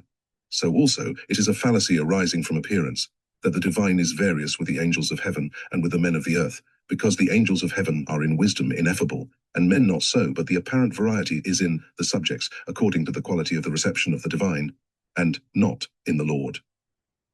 79. That the divine is the same in the greatest things and in the least things may be illustrated by heaven and by an angel there. The divine in the whole heaven and the divine in an angel is the same, wherefore also the whole heaven can appear as one angel. The same also is the case with the church, and with the man of the church. The greatest in which the divine is the whole heaven, and at the same time the whole church. The least is an angel of heaven, and a man of the church. Sometimes an entire society of heaven has appeared to me as one man angel, and I was told that it could appear as a man as big as a giant, and as a man as small as an infant, and this because the divine is the same in the greatest things and in the least things. 80. The divine is also the same in the greatest and in the least of all those things which are created and do not live, for it is in all the good of their use. The reason, however, why they do not live is because they are not forms of life, but forms of uses, and the form is various according to the excellence of the use. But how the divine is in these things will be stated in what follows, where creation is treated of. 81. Abstract space, and altogether deny vacuum, and then think of the divine love and of the divine wisdom as being very essence itself, space abstracted and vacuum denied. Then think from space, and you will perceive that the divine is the same in the greatest and in the least things of space, for in essence abstracted from space there is neither great nor small, but identity. Something shall be said here concerning vacuum. I once heard certain angels conversing with Newton on the subject of vacuum. They said that they could not bear the idea of vacuum as of nothing, because in their world which is spiritual, and within or above the spaces and times of the natural world, they equally feel, think, are affected, love, will, breathe, yea, speak, and act, all of which are absolutely impossible in vacuum as nothing, because nothing is nothing, and of nothing nothing can be predicated. Newton said that he knows that the divine which is, fills all things, and that he himself shudders at the idea of nothing applied to vacuum, because that idea is destructive of all things. He exhorts those who converse with him concerning vacuum to beware of the idea of nothing, calling it a swoon, because in nothing no actuality of mind is possible. Part 2, 83. The divine love and the divine wisdom appear in the spiritual world as a sun. There are two worlds, the spiritual and the natural, and the spiritual world does not derive anything from the natural world, nor the natural world from the spiritual world. The two are perfectly distinct, and communicate only by correspondences, the nature of which has been abundantly shown elsewhere. In order to illustrate this, the following may serve as an example. Heat in the natural world corresponds to the good of charity in the spiritual world, and light in the natural world corresponds to the truth of faith in the spiritual world. Who does not see that heat and the good of charity, and that light and the truth of faith are altogether distinct? At the first glance they appear as distinct as two totally different things. They appear so if you inquire in thought, what has the good of charity in common with heat, and the truth of faith with light? And nevertheless, spiritual heat is that good, and spiritual light is that truth. Although these things are so distinct from each other, still they make one by correspondence. They make one in this way, that when a man in the word reads heat and light, then the spirits and angels who are with the man, instead of heat, perceive charity, and instead of light, faith. This example is adduced, in order that it may be known that the two worlds, the spiritual and the natural, are so distinct that they have nothing in common with each other, but nevertheless are so created that they communicate, nay, are conjoined by correspondences. 84. Since these two worlds are thus distinct, it may be seen very clearly that the spiritual world is under a different sun from the natural world. For in the spiritual world there is heat and light, equally as in the natural world, but the heat there is spiritual, and likewise the light, and spiritual heat is the good of charity, and spiritual light is the truth of faith. Now because heat and light cannot derive their origin from any other source than from a sun, it may appear hence that in the spiritual world there is another sun than that in the natural world, and further, that the sun of the spiritual world in its essence is such that spiritual heat and light can exist from it, and that the sun of the natural world in its essence is such that natural heat can exist from it. All that is spiritual, which is related to good and truth, can arise from no other source than from divine love and divine wisdom, for all good is of love and all truth of wisdom. Every wise man can see that they are from no other source. 85. That there is another sun than the sun of the natural world has hitherto been unknown. The reason is that the spiritual of man has so far passed into his natural, that he does not know what spiritual is, nor consequently that there is a spiritual world in which spirits and angels are, other than and different from the natural world. As the spiritual world has lain deeply hidden away from those who are in the natural world, Therefore it has pleased the Lord to open the sight of my spirit, that I might see those things which are in that world, as I see those which are in the natural world, and afterwards describe that world which was done in the work on heaven and hell, in one article of which the Son of the spiritual world has also been treated of. For it was seen by me, and it appeared of the same size as the sun of the natural world. It appeared also fiery like it, only more brilliant. It was likewise made known to me that the universal angelic heaven is under that sun, and that the angels of the third heaven see it constantly, the angels of the second heaven very often, and the angels of the first or ultimate heaven sometimes, that all the heat and all the light among them, as well as all the things which appear in that world, are from that sun, will be seen in what follows. 86. That sun is not the Lord himself, but from the Lord. It is the divine love and the divine wisdom proceeding, which appear as a sun in that world. And because love and wisdom in the Lord are one, as was shown in part 1, it is said that that sun is the divine love, for the divine wisdom is of the divine love. Thus also it is love. 87. That sun appears before the eyes of the angels as fiery, because love and fire correspond to each other, for the angels cannot see love with their eyes, but in the place of love that which corresponds to it. For the angels, equally with men, have an internal and an external. Their internal is that which thinks and is wise, and which wills and loves, and their external is that which feels, sees, speaks, and acts, and all their externals are correspondences of internals, but spiritual, and not natural correspondences. Divine love also is felt as fire by spiritual beings. Hence it is that where fire is mentioned in the word, it signifies love. The holy fire in the Israelitish church had such a signification, and on this account it is customary in prayers addressed to God, to ask that heavenly fire, that is, divine love, may kindle the heart. 88. As there is such a distinction between the spiritual and the natural, as was shown above in number 83, therefore nothing whatever from the sun of the natural world can pass into the spiritual world, that is, nothing of its heat and light, or of any object on the earth. The light of the natural world is thick darkness there, and its heat is death there. Nevertheless, the heat of the world can be vivified by the influx of the heat of heaven, and the light of the world can be illustrated by the influx of the light of heaven. Influx takes place by correspondences, and it cannot take place by continuity. 89. Heat and light proceeds from the sun, which exists from the divine love and the divine wisdom. In the spiritual world in which angels and spirits are, there is heat and light, just as in the natural world in which men are, and moreover the heat is similarly felt as heat, and the light is seen as light. But still the heat and light of the spiritual world and of the natural world differ so much, that as stated above, they have nothing in common. They differ from each other as living and dead. The heat of the spiritual world in itself is living, so also is its light, but the heat of the natural world in itself is dead, and so also is its light.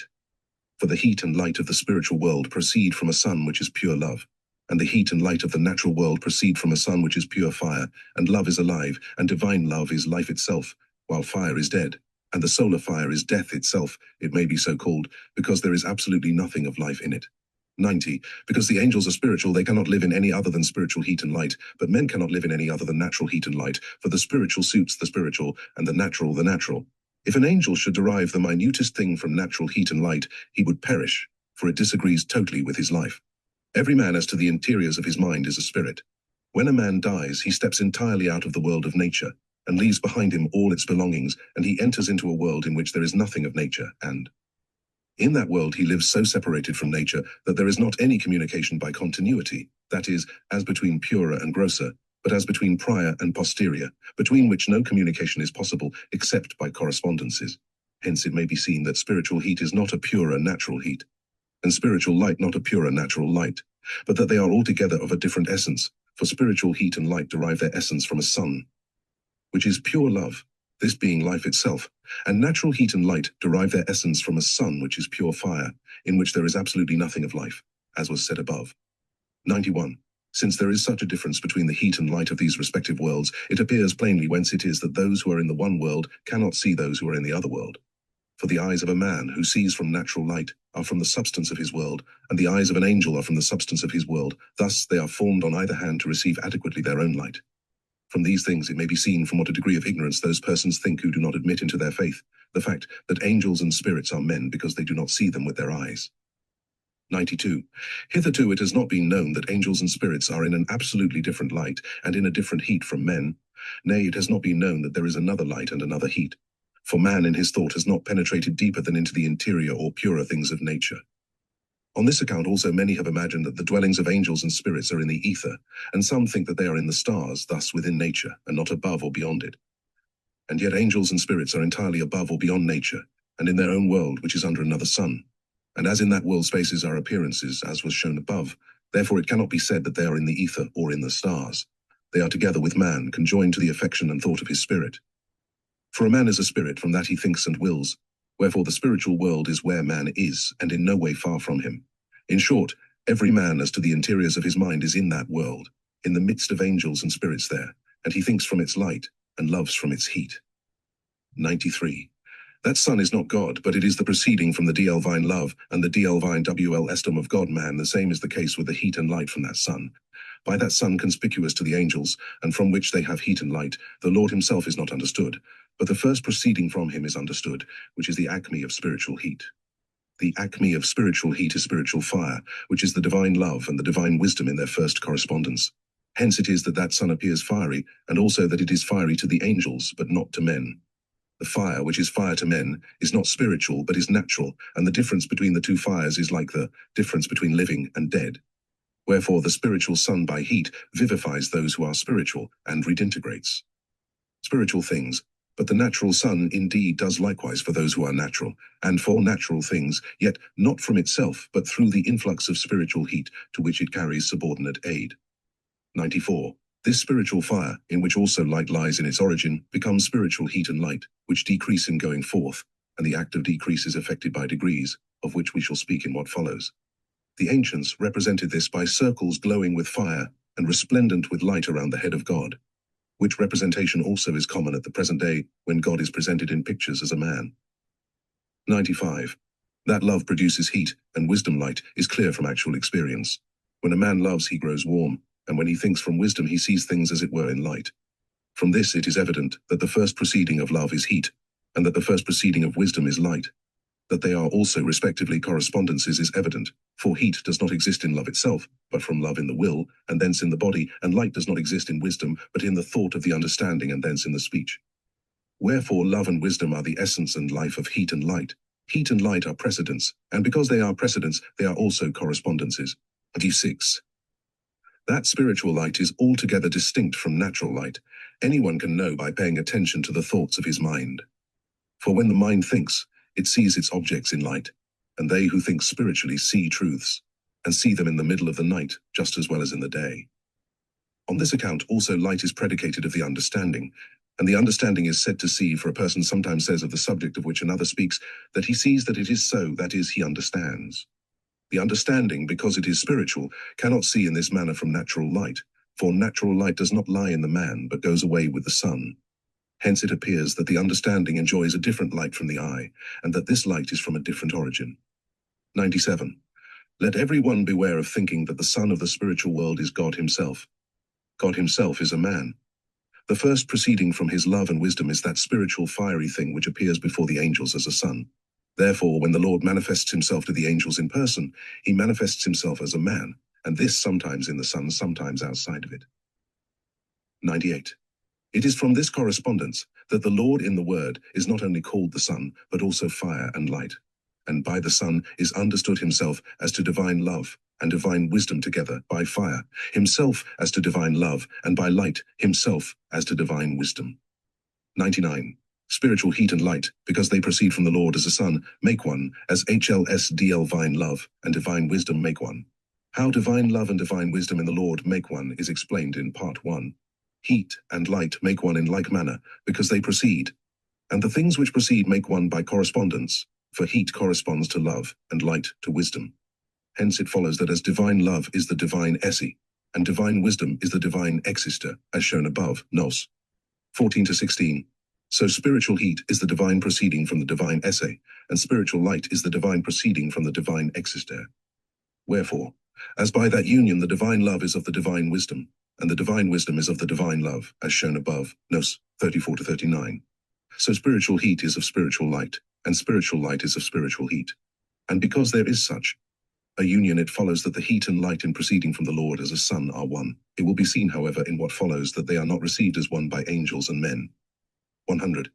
The heat and light which proceed from the Lord as a sun are the things which by way of eminence are called the spiritual, and they are called the spiritual in the singular number, because they are one. Wherefore in the following pages where the spiritual is spoken of, both are meant together. From that spiritual it is that the whole of that world is called spiritual. Through that spiritual, all things of that world derive their origin, and thence also their denomination. That heat and that light are said to be the spiritual, because God is called a spirit, and God as a spirit is that proceeding. God from his own essence is called Jehovah, but through that proceeding he vivifies and enlightens the angels of heaven and the men of the church. Wherefore also vivification and enlightenment are said to be effected by the Spirit of Jehovah. 101. That the heat and light, that is the spiritual, proceeding from the Lord as a sun, make one, can be illustrated by the heat and light which proceed from the sun of the natural world. These two also make one in going forth from this sun. That they do not make one on earth is not due to this sun, but to the earth, for the latter revolves daily round its axis, and makes a yearly circumvolution according to the ecliptic. Hence there is an appearance that heat and light do not make one, for in the middle of summer there is more of heat than of light, and in the middle of winter more of light than of heat. The like is the case in the spiritual world. Only the earth there does not revolve and rotate, but the angels convert themselves more and less to the Lord. And those who convert themselves more receive more of the heat and less of the light, and those who convert themselves less to the Lord receive more of the light and less of the heat. Hence it is that the heavens which are from the angels are distinguished into two kingdoms, one of which is called the celestial kingdom, and the other the spiritual. The celestial angels receive more of the heat, and the spiritual angels more of the light, according to the reception of the heat and light by them, is also the appearance of the lands on which they dwell. The correspondence is planary, if only for the motion of the earth you substitute the change of state of the angels. 102. And that all spiritual things originating through the heat and light of their own sun, regarded in themselves likewise make one, and that these things regarded as proceeding from the affections of the angels do not make one, will be seen in what follows. When the heat and light make one in the heavens, there is as it were springtide among the angels, but when they do not make one there is either as it were summer, or as it were winter, not like the winter in the frigid zones, but like the winter in the tropic zones. For the reception of love and wisdom in an even ratio is the very angelic character, and therefore an angel is an angel of heaven according to the union of love and wisdom with him. The same is the case with a man of the church, if love and wisdom, that is, charity and faith, make one with him. 103. The sun of the spiritual world appears in a middle altitude, distant from the angels, as the sun of the world appears distant from men. The idea which most people bring with them from the world concerning God is that he is overhead on high, and concerning the Lord, that he is in heaven among the angels. They entertain the idea of God as being overhead on high, because in the word, God is called the Most High, and it is said that he dwells on high. Wherefore they raise their eyes and hands upwards during prayer and worship, not knowing that by the Most High is signified the inmost. Concerning the Lord they entertain the idea that he is in heaven among the angels, because they do not think of him otherwise than as of another man, while some think of him as of an angel, not knowing that the Lord is the very and one only God who rules the universe. If he were among the angels in heaven, he could not have the universe under his gaze, and under his care and government, and unless he shone as a sun before those who are in the spiritual world, the angels could not have any light, for the angels are spiritual, and therefore no other light is suitable to their essence than spiritual light. That there is light in the heavens, immensely exceeding the light on earth, will be seen below when degrees are discussed. 104. Insofar, therefore, as concerns the sun from which the angels have light and heat, it appears above the lands on which the angels dwell, at an elevation of about 45 degrees, which is the middle altitude, and it also appears distant from the angels, as the sun of the world appears distant from men. That sun appears constantly in that altitude and at that distance, nor does it move from its place. Hence it is that the angels have not times divided into days and years, nor any progression of the day from morning through midday to evening and into night, nor any progression of the year from spring through summer to autumn and into winter, but there is perpetual light and perpetual spring. Thus, instead of times, there are states with them, as was said above. 105. The following are the principal causes why the sun of the spiritual world appears in a middle altitude. First, that the heat and light which proceed from that sun are thus in their mean degree, and hence in their even ratio, and consequently in their right attempering.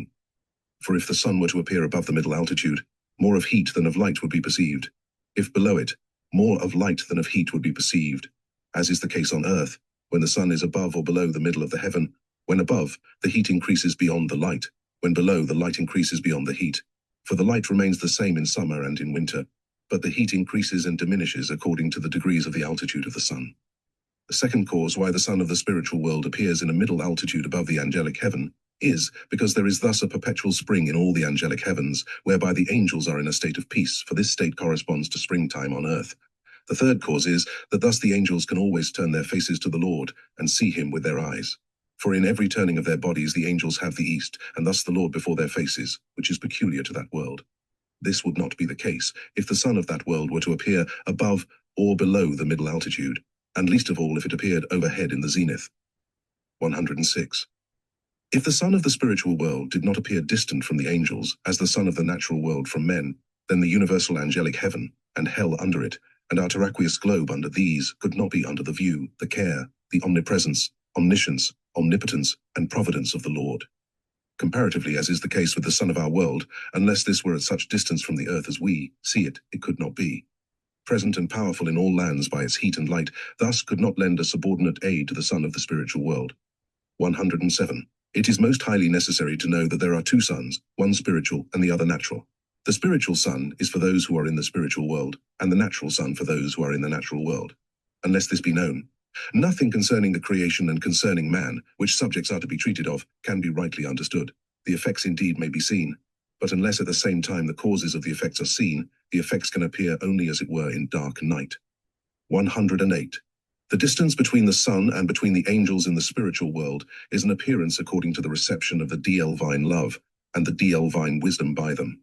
All the fallacies which prevail with the evil and with the simple arise from appearances confirmed. So long as appearances remain appearances, they are apparent truths, according to which everyone may think and speak. But when they are accepted for real truths, which is the case when they are confirmed, then apparent truths become falsities and fallacies. For instance, it is an appearance that the sun revolves every day round the earth, and that every year it pursues its course along the ecliptic. So long as this appearance is not confirmed, it is an apparent truth, according to which anyone may think and speak. For he can say that the sun rises and sets, and thereby causes morning, midday, evening, and night. Also that the sun is now in such and such a degree of the ecliptic or of its altitude, and that thereby it causes spring, summer, autumn, and winter. But when anyone confirms himself in the position that this appearance is the truth itself, then the confirmer thinks and speaks a falsity originating from a fallacy. The same is the case with innumerable other appearances, not only in natural, civil, and moral things, but also in spiritual things. 109. The like is the case with the distance of the sun of the spiritual world, which sun is the first proceeding of the divine love and the divine wisdom of the Lord. The truth is that there is no distance, but that distance is an appearance according to the reception of the divine love and the divine wisdom in their degree by the angels. That distances in the spiritual world are appearances may be seen from what has been shown above, as for instance in Noah's 7-9, that the divine is not in space and in nos. 69-72, that the divine gills all spaces apart from space. And if there are no spaces, there are no distances, or what amounts to the same thing. If spaces are appearances, distances also are appearances, for distances are of space. 110. The sun of the spiritual world appears in distance from the angels, because the divine love and the divine wisdom is received by them in an adequate degree of heat and light. For an angel, because he is created and finite, cannot receive the Lord in the first degree of heat and light, such as it is in the sun, for then he would be entirely consumed. Wherefore the Lord is received by the angels in the degree of heat and light corresponding to their love and wisdom. The following may serve as an illustration. An angel of the last or ultimate heaven cannot ascend to the angels of the third heaven, for if he ascends and enters their heaven, he falls into a kind of swoon, and his life struggles as it were with death. The reason is that he has love and wisdom in a lesser degree, and the heat of his love and the light of his wisdom in the same degree. What then would be the case were an angel to ascend to the sun and come into its fire? On account of the differences of the reception of the Lord by the angels, the heavens also appear distinct from one another. The highest heaven, which is called the third, appears above the second, and the second appears above the first. Not that the heavens are mutually distant, but that they appear to be distant. For the Lord is equally present with those who are in the last heaven, as he is with those who are in the third heaven. That which causes the appearance of distance is in the subjects, namely the angels, not in the Lord. 111. That this is so can scarcely be comprehended by a natural idea, because there is space in that idea. But it can be comprehended by a spiritual idea because there is no space in it. The angels are in this last idea. So much can, however, be comprehended by a natural idea, that love and wisdom are what is the same, that the Lord, who is divine love and divine wisdom, cannot advance through spaces, but that he is present with everyone according to reception. That the Lord is present with all, he teaches in Matthew 28:20, and that he makes his abode with those who love him. John 14:21, 112. This may seem a matter of superior wisdom, because it has been confirmed by means of the heavens and the angels, but nevertheless the case is the same with men. Men, as to the interiors of their minds, are warmed and illuminated by the same sun. They are warmed by its heat and illuminated by its light in proportion as they receive love and wisdom from the Lord. The difference between the angels and men is that angels are under the spiritual sun only, but men are not only under that sun, but also under the sun of this world. For the bodies of men cannot exist and subsist unless they are under both suns, not so the bodies of the angels, which are spiritual. 113. The angels are in the Lord, and the Lord in them, and because the angels are recipients, the Lord alone is heaven. Heaven is called the dwelling place of God, and also the throne of God, and hence it is believed that God is there as a king is in his kingdom. But God, that is the Lord, is in the sun above the heavens, and by his presence in the heat and light he is in the heavens, as is shown in the 2 last paragraphs. And although the Lord in this manner is in heaven, still he is there as in himself. For, as was shown above, Nos. 108 to 112, the distance between the sun and heaven is not distance, but appearance of distance. As this distance therefore is only an appearance, it follows that the Lord himself is in heaven, for he is in the love and wisdom of the angels of heaven.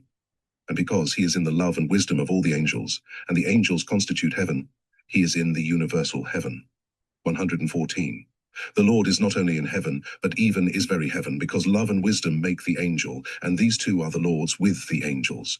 Hence it follows that the Lord is heaven. For the angels are not angels from their proprium, for the angel's proprium is altogether like the proprium of man, which is evil. The angel's proprium is such because all angels have been men, and this proprium is inherent in them from birth. It is only removed, and in proportion as it is removed, the angels receive love and wisdom, that is, the Lord in themselves. If anyone elevates his understanding only a little, he may see that the Lord must dwell with the angels in that which is his own, that is, in his proprium, which is love and wisdom, and not at all in the proprium of the angels, which is evil. Hence it is that in so far as evil is removed, in so far the Lord is in them, and in so far they are angels. The very angelhood of heaven is the divine love and the divine wisdom. This divine is called the angelic when it is in the angels. Hence it appears again that the angels are angels from the Lord and not from themselves. Consequently, this applies to heaven also. But how the Lord is in an angel and an angel in the Lord cannot be comprehended, unless the nature of the conjunction be known. Conjunction is of the Lord with the angel, and of the angel with the Lord, wherefore the conjunction is reciprocal. This conjunction on the part of the angel is as follows. The angel does not perceive otherwise than that he is in love and wisdom from himself, just as is the case with man, and hence as if love and wisdom were his or belonged to him. Unless he did so perceive, there would be no conjunction, thus the Lord would not be in him, nor he in the Lord. Neither is it possible for the Lord to be in any angel or in any man, unless he in whom the Lord is with love and wisdom perceives and feels these as his own. By this means the Lord is not only received, but also when received is retained, and likewise beloved in return. Wherefore by this an angel is made wise and remains wise. Who can wish to love the Lord and his neighbor, and who can wish to be wise unless he feels and perceives that which he loves, learns, and imbibes as his own, who otherwise can retain it? If this were not so, the inflowing love and wisdom would have no abiding place, but would flow through and not affect, so that an angel would not be an angel, nor would a man be a man, nay, he would merely be a kind of inanimate thing. From these things it may appear that there must be reciprocity in order that there may be conjunction. 116. But how it is brought about that an angel perceives and feels as his own, and thus receives and retains that which yet is not his own, for as was said above, an angel is not an angel from anything of his own, but from those things which are with him from the Lord, shall now be explained. The case in itself is thus. With every angel there is liberty and rationality. These two are with him to the end that he may be receptacle of love and wisdom from the Lord. Yet both these, the liberty as well as the rationality, are not his but are the Lord's with him. Still, as these two are intimately conjoined to his life, so intimately that they may be said to be enjoined upon his life, therefore they appear as his properties. From them he is able to think and to will and to speak and act, and what he thinks, wills, speaks and does from them appears as if it were from himself. This causes reciprocity by which conjunction comes. In so far, however, as an angel believes that love and wisdom are in him, and thus claims them to himself as his own, in so far the angelic is not in him, and hence in so far he has no conjunction with the Lord. For he is not in the truth, and because truth makes one with the light of heaven, in so far he cannot be in heaven. Thereby he denies that he lives from the Lord, and believes that he lives from himself, consequently that he has a divine essence. In these two, liberty and rationality, consists the life which is called angelic and human. From these things it may appear that an angel has reciprocity for the sake of conjunction with the Lord, but that the reciprocity considered in its faculty is not his, but the Lord's. Hence it is, that if he abuses the principle of reciprocity, by which he perceives and feels as his own what is the Lord's, which is done by appropriating it to himself, he falls down from angelhood. That conjunction is reciprocal. The Lord himself teaches in John 14, 20 to 24:15. 4, 5, 6. and that the conjunction of the Lord with man and of man with the Lord is in those things which are the Lord's, which are called his words. John 15. 7. 117. There are some who imagine that Adam was in such a state of liberty or freedom of will that he was able to love God and be wise from himself, and that this freedom of will was lost in his posterity. But this is an error. For man is not life, but a recipient of life. See above, Nos. 4-6, 54-60. And he who is a recipient of life cannot from anything of his own love and be wise. Wherefore also Adam, when he willed to be wise and to love on his own account, fell from wisdom and love, and was cast out of paradise. 118. The same which is now said of an angel must be said of heaven, which consists of the angels, because the divine in the greatest and least things is the same, as was shown above, Nos. 77-82. The same which has been said of an angel and of heaven must be said of man and the church. For the angel of heaven and the man of the church act as one by conjunction, and also a man of the church, as to the interiors which belong to his mind, is an angel. But by a man of the church is understood a man in whom the church is. 119.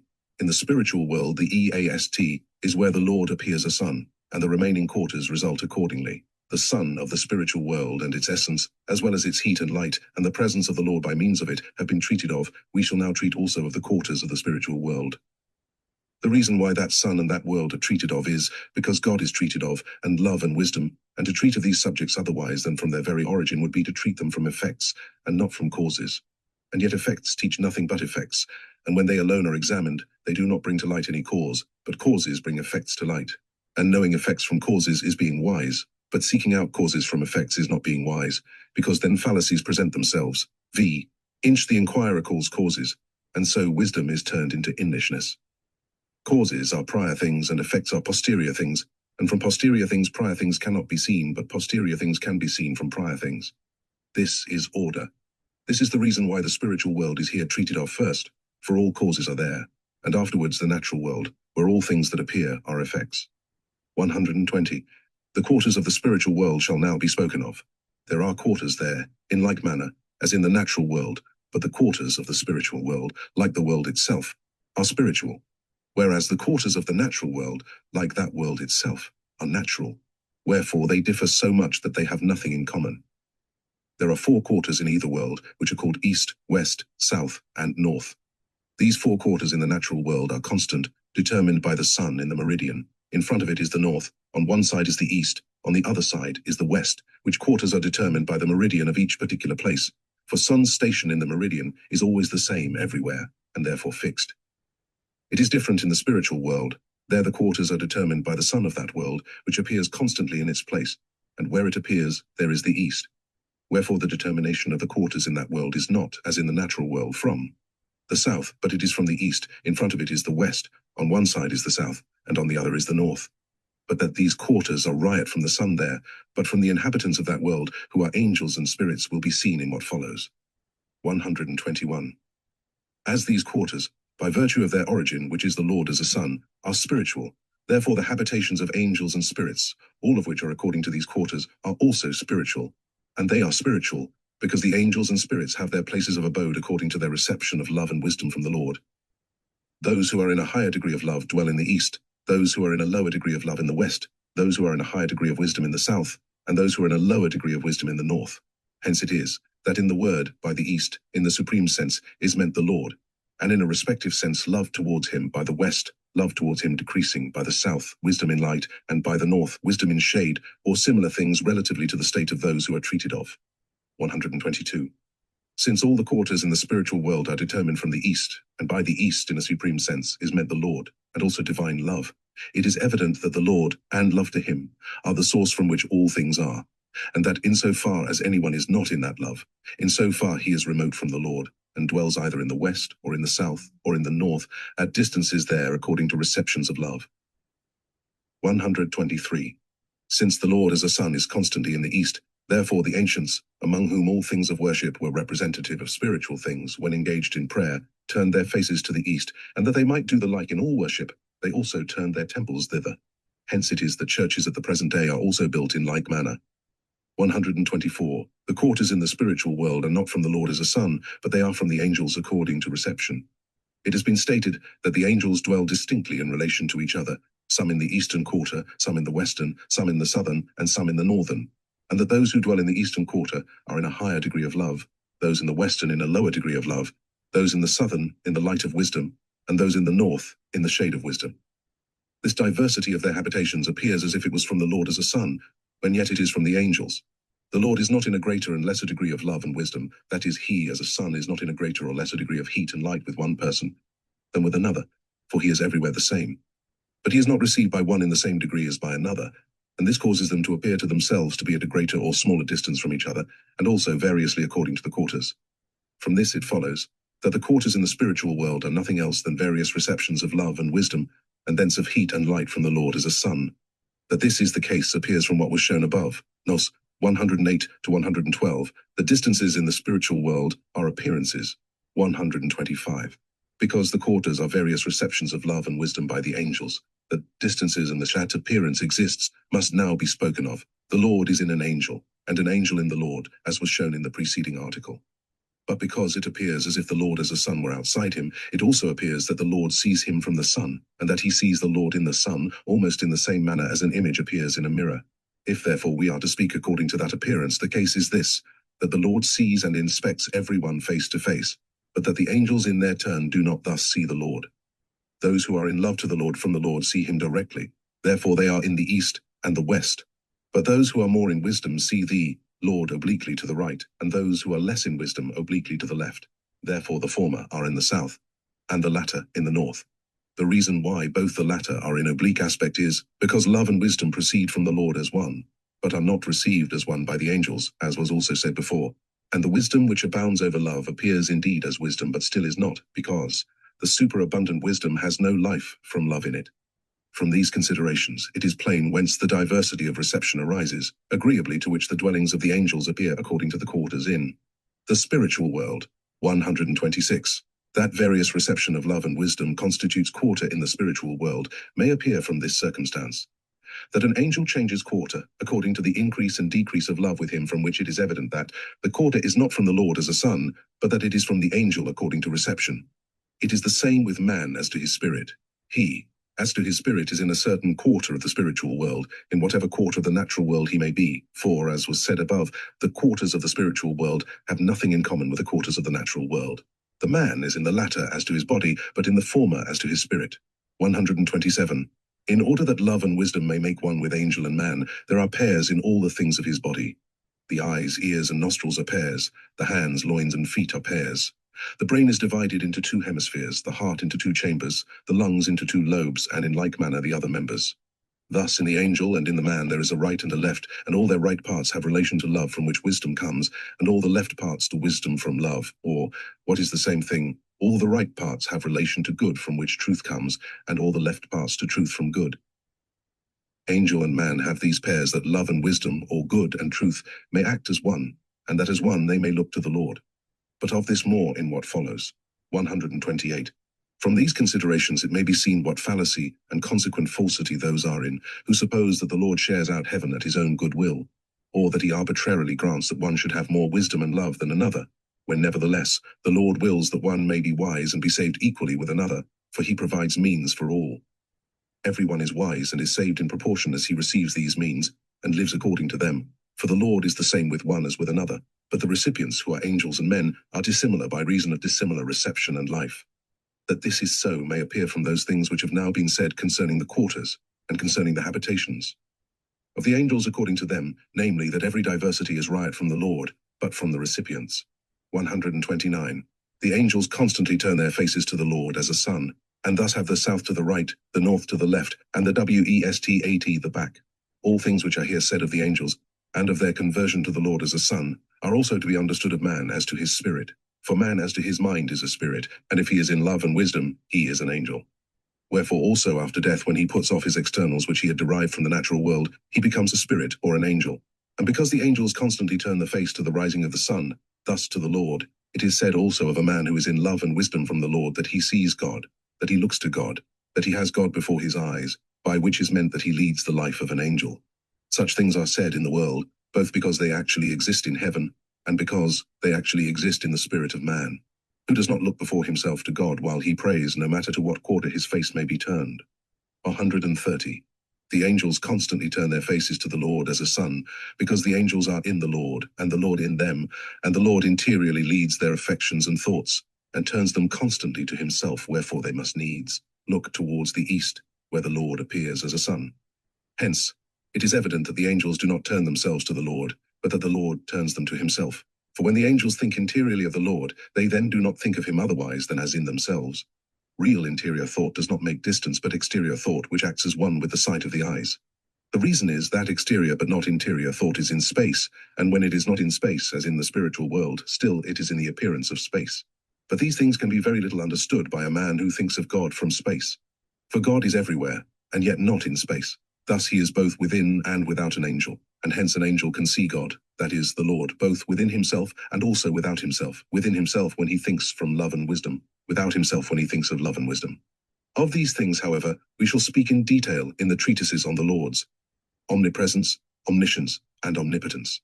Let every man beware lest he fall into that execrable heresy that God has infused himself into men, and that he is in them, and no longer in himself, when yet God is everywhere, both within man and without him. For he is in all space apart from space, as was shown above, Nos.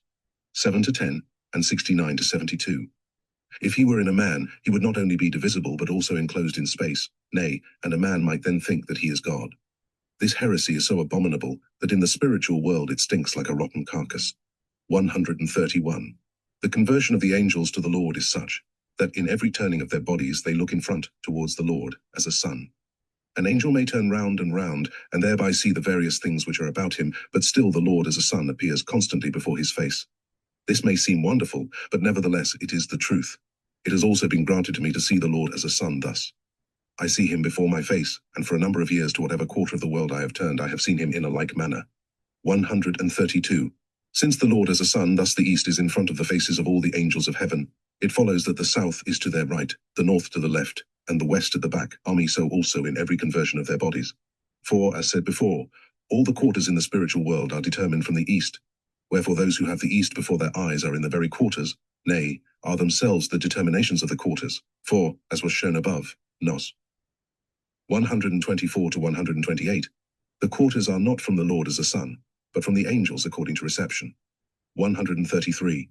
Now because heaven is from the angels, and the angels are such, it follows that the universal heaven turns itself to the Lord, and that heaven by this conversion is ruled by the Lord as one man, even as heaven is in the sight of the Lord.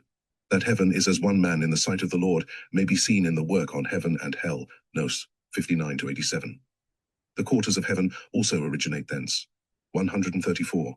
Since the quarters are thus inscribed as it were on the angel, and also on the universal heaven, therefore an angel, differently from a man in the world, knows his house and his place of abode wherever he goes.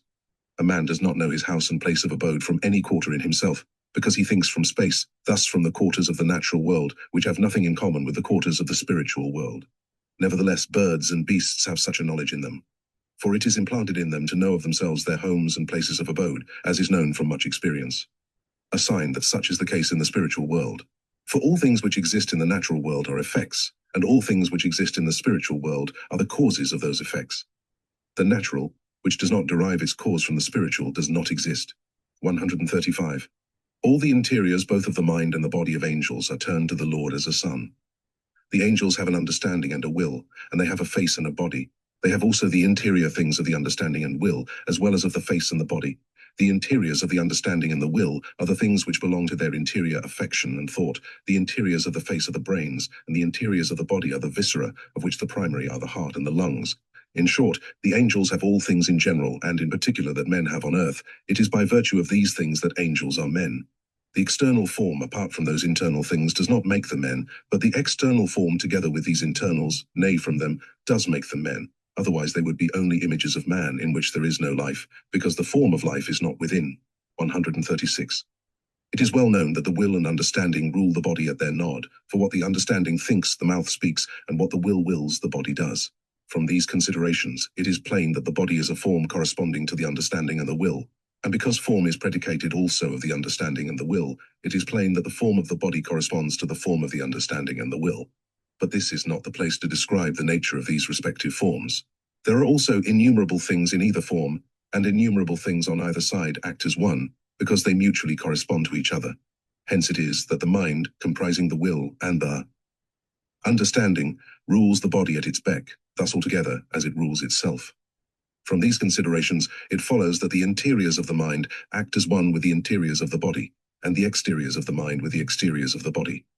The interiors of the mind will be spoken of below, after the degrees of life have been treated of, likewise also the interiors of the body. 137.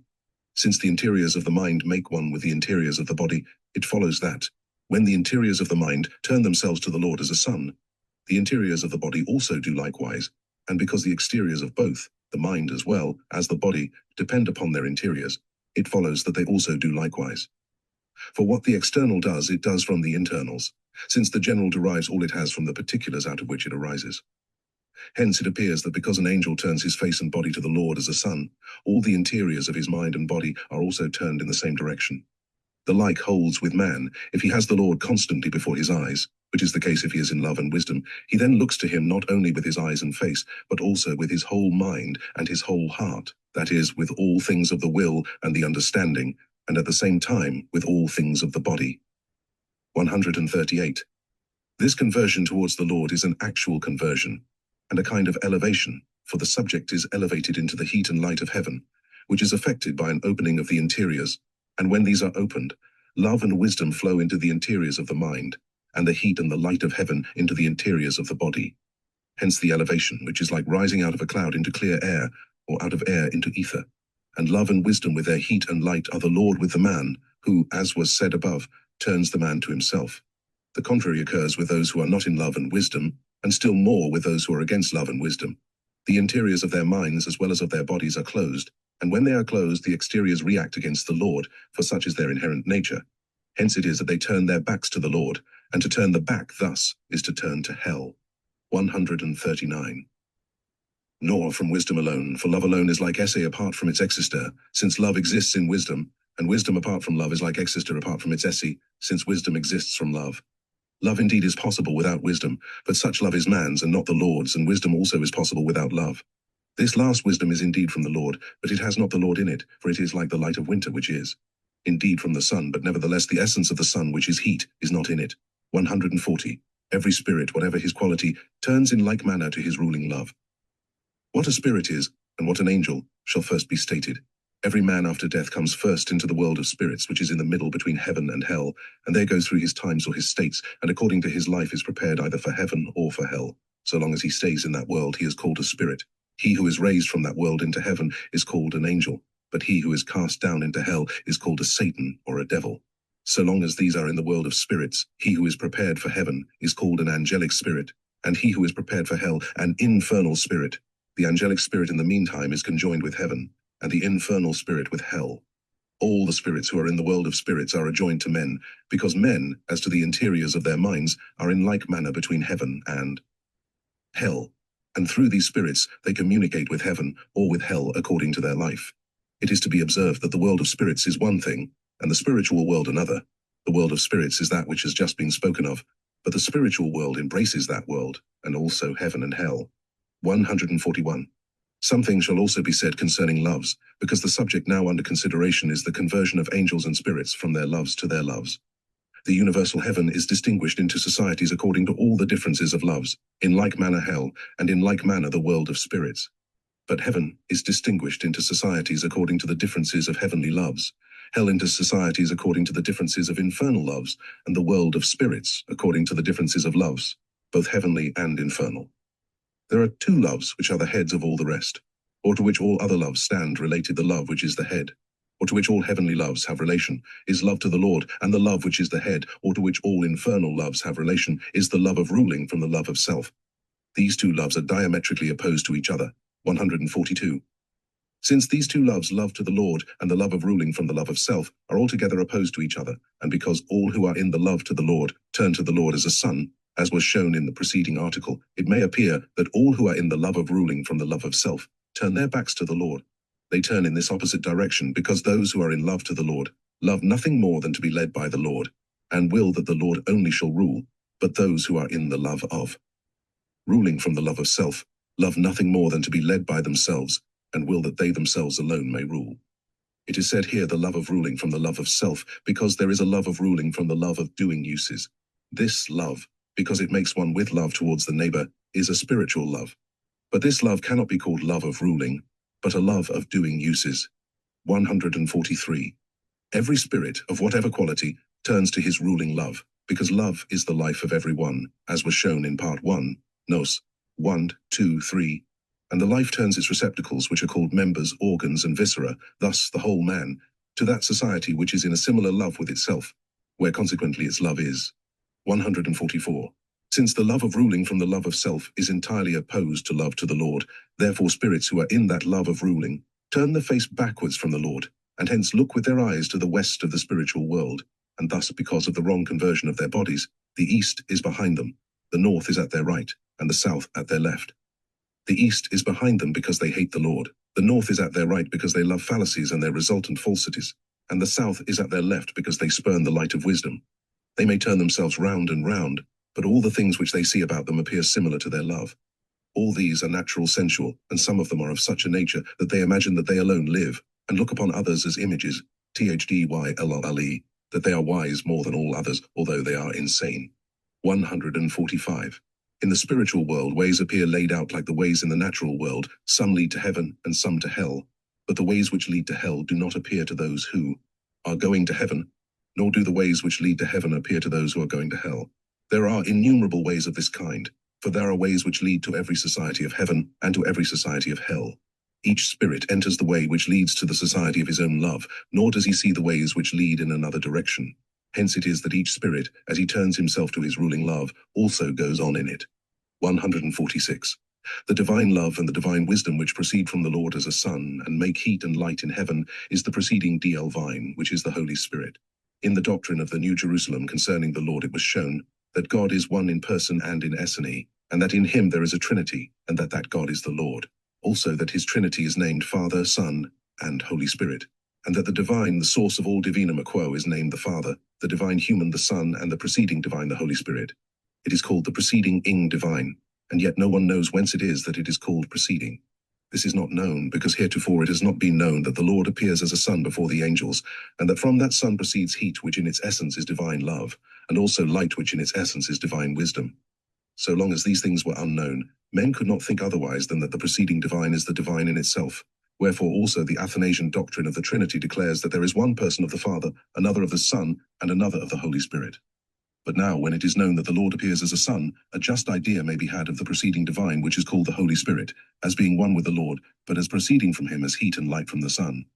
This also is the reason why the angels are in divine heat and divine light exactly in proportion as they are in love and wisdom, without this knowledge that the Lord appears as a sun in the spiritual world, and that his divine thus proceeds from him. No one can ever know what is meant by proceeding, whether it means only communicating those things which are the Father's and the Son's, or only enlightening and teaching. But still, when it was known that God is one, and that he is omnipresent, there was no ground why enlightened reason should have acknowledged the preceding divine as the divine in itself, and called it God, and made a division. 147. It was shown above that God is not in space, and that thereby he is omnipresent, also that the divine is the same everywhere, but that his apparent variety is in angels and men by reason of various reception. Now because the divine which proceeds from the Lord as a sun is in light and heat, and the light and heat flow first into universal recipients, which in the world are called atmospheres, and these are the recipients of clouds, it may appear that according as the interiors, which are the things of the understanding with a man or an angel, are veiled round by such clouds, he is in such wise a receptacle of the proceeding divine. By clouds are meant spiritual clouds, which are thoughts, which, if they come from truths, agree with divine wisdom, but if from falsities disagree, thus also thoughts from truths in the spiritual world, when they are presented to the sight, appear as shining white clouds, and thoughts from falsities as black clouds. From these things it may appear that the divine proceeding is indeed in every man, but is variously veiled over by each. 148. Since the divine itself is present in angel and in man by spiritual heat and light, therefore it is said of those who are in the truths of divine wisdom and in the goods of divine love, when they are affected by these, and from affection think from them and about them, that they grow warm with God, which also happens sometimes so that it is perceived and felt, as when a preacher speaks from zeal. Of these same persons it is also said that they are enlightened by God, because the Lord by his proceeding divine not merely kindles the will with spiritual heat, but also enlightens the understanding with spiritual light. 149. That the Holy Spirit is identical with the Lord, and that it is the very truth from which man has enlightenment, is evident from these passages in the Word. Jesus said, When the Spirit of truth is come, he will guide you into all truth. He shall not speak of himself, but whatsoever he shall have heard, that shall he speak. He shall glorify me, for he shall receive of mine and shall show it unto you, that he will be with the disciples and in them. Jesus said, The words that I speak unto you, they are spirit, and they are life. From these passages it is evident that the very truth which proceeds from the Lord is called the Holy Spirit, which because it is in light, enlightens. 150. Enlightenment which is attributed to the Holy Spirit is indeed in man from the Lord, but nevertheless it is brought about by the mediation of spirits and angels.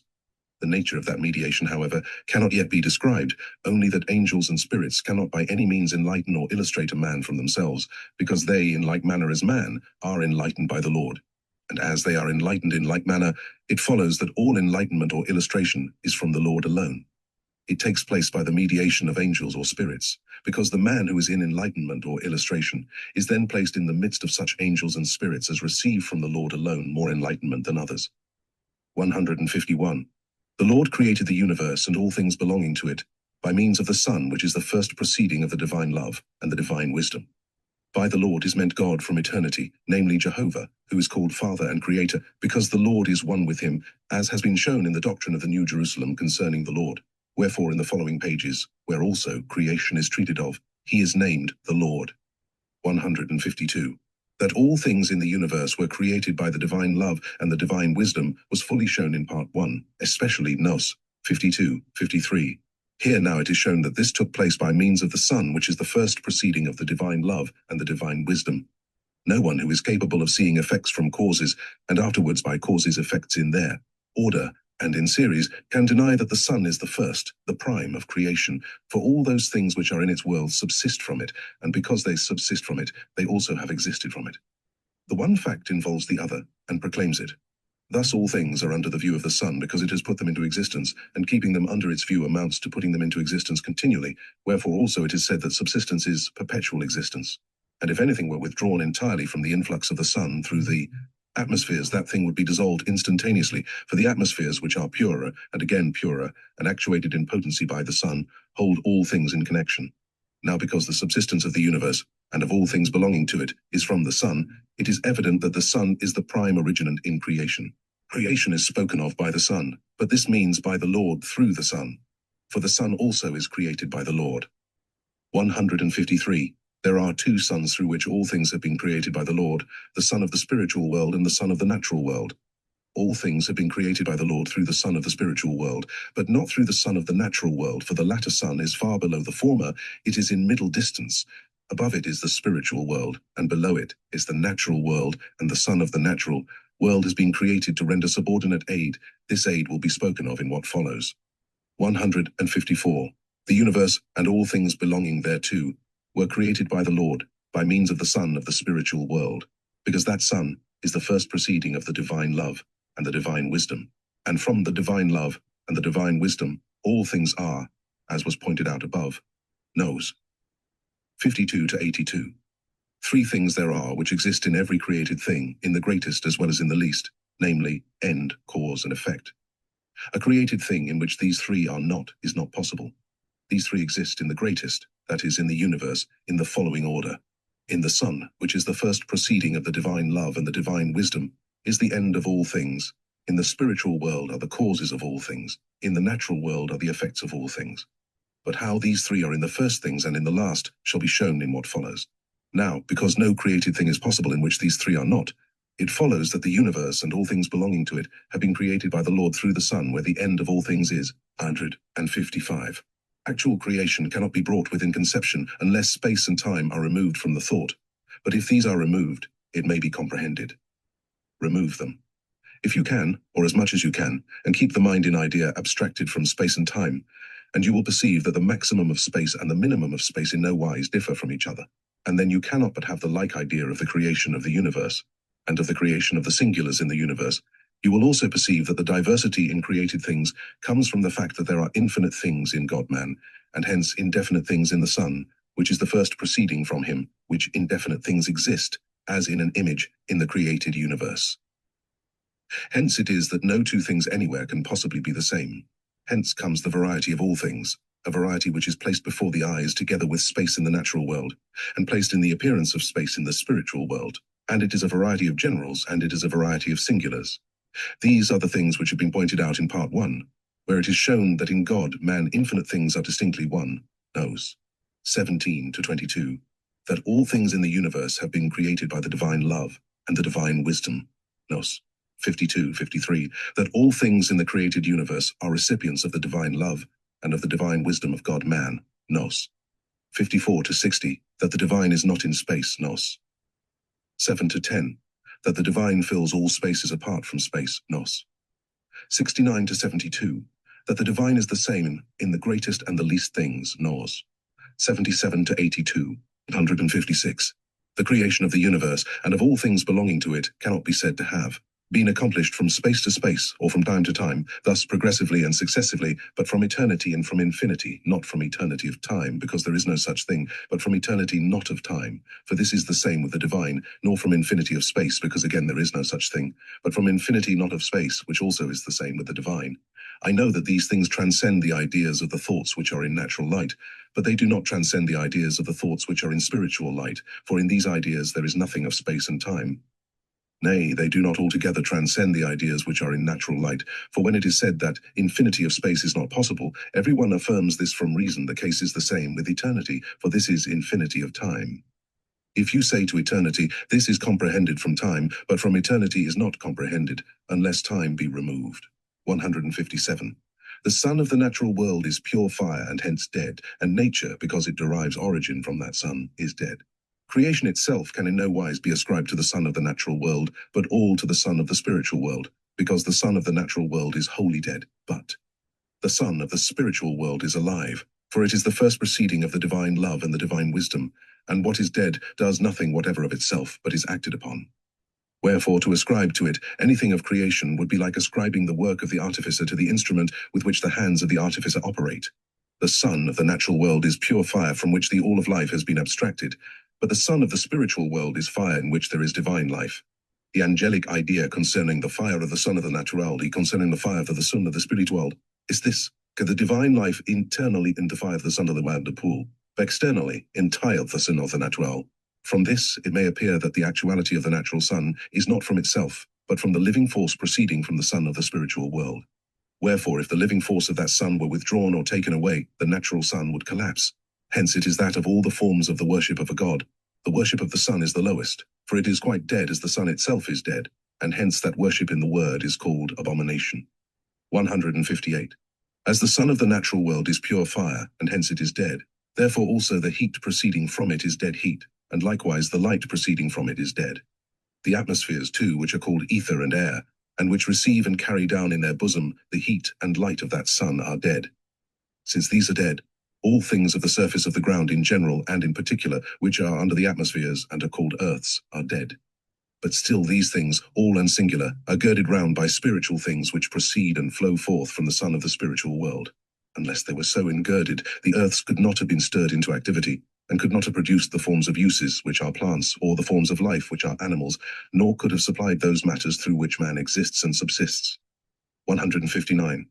Now, because nature begins from that Son, and all that exists and subsists from it is called natural, it follows that nature, with all things belonging thereto, in general and in particular, is dead. That nature in man and in animals appears as it were alive, is owing to the life which accompanies and actuates. 160. Since the lowest things of nature which form the earths are dead, and are not mutable and various according to the states of affections and thoughts, as in the spiritual world, but are immutable and fixed, therefore there are spaces in nature, and there are distances of spaces. These things are so because creation has ceased there and subsists in rest. Hence it is evident that spaces are proper to nature, and because spaces in nature are not appearances of spaces according to states of life, as in the spiritual world, they also may be called dead. 165 manner are stated and constant, they also are proper to nature. Thus the time of a day is constantly 24 hours, and the time of a year is constantly 365 days and a quarter. The very states of light and shade, and of heat and cold, by which the times are varied, are also constant in returning. The states which recur daily are morning, noon, evening, and night, and those which recur yearly are spring, summer, autumn, and winter. The states of the year also constantly vary the states of the days. All these states, because they are not states of life, as in the spiritual world, are also dead. For in the spiritual world there is continual light and continual heat, and the light corresponds to the state of wisdom, and the heat to the state of love. with the angels, whence their states are living. 162. From these things the fatuity of those who ascribe all things to nature may be seen. Those who have confirmed themselves for nature have induced on themselves the state that they are no longer willing to raise the mind above nature, wherefore their minds are shut above and open below.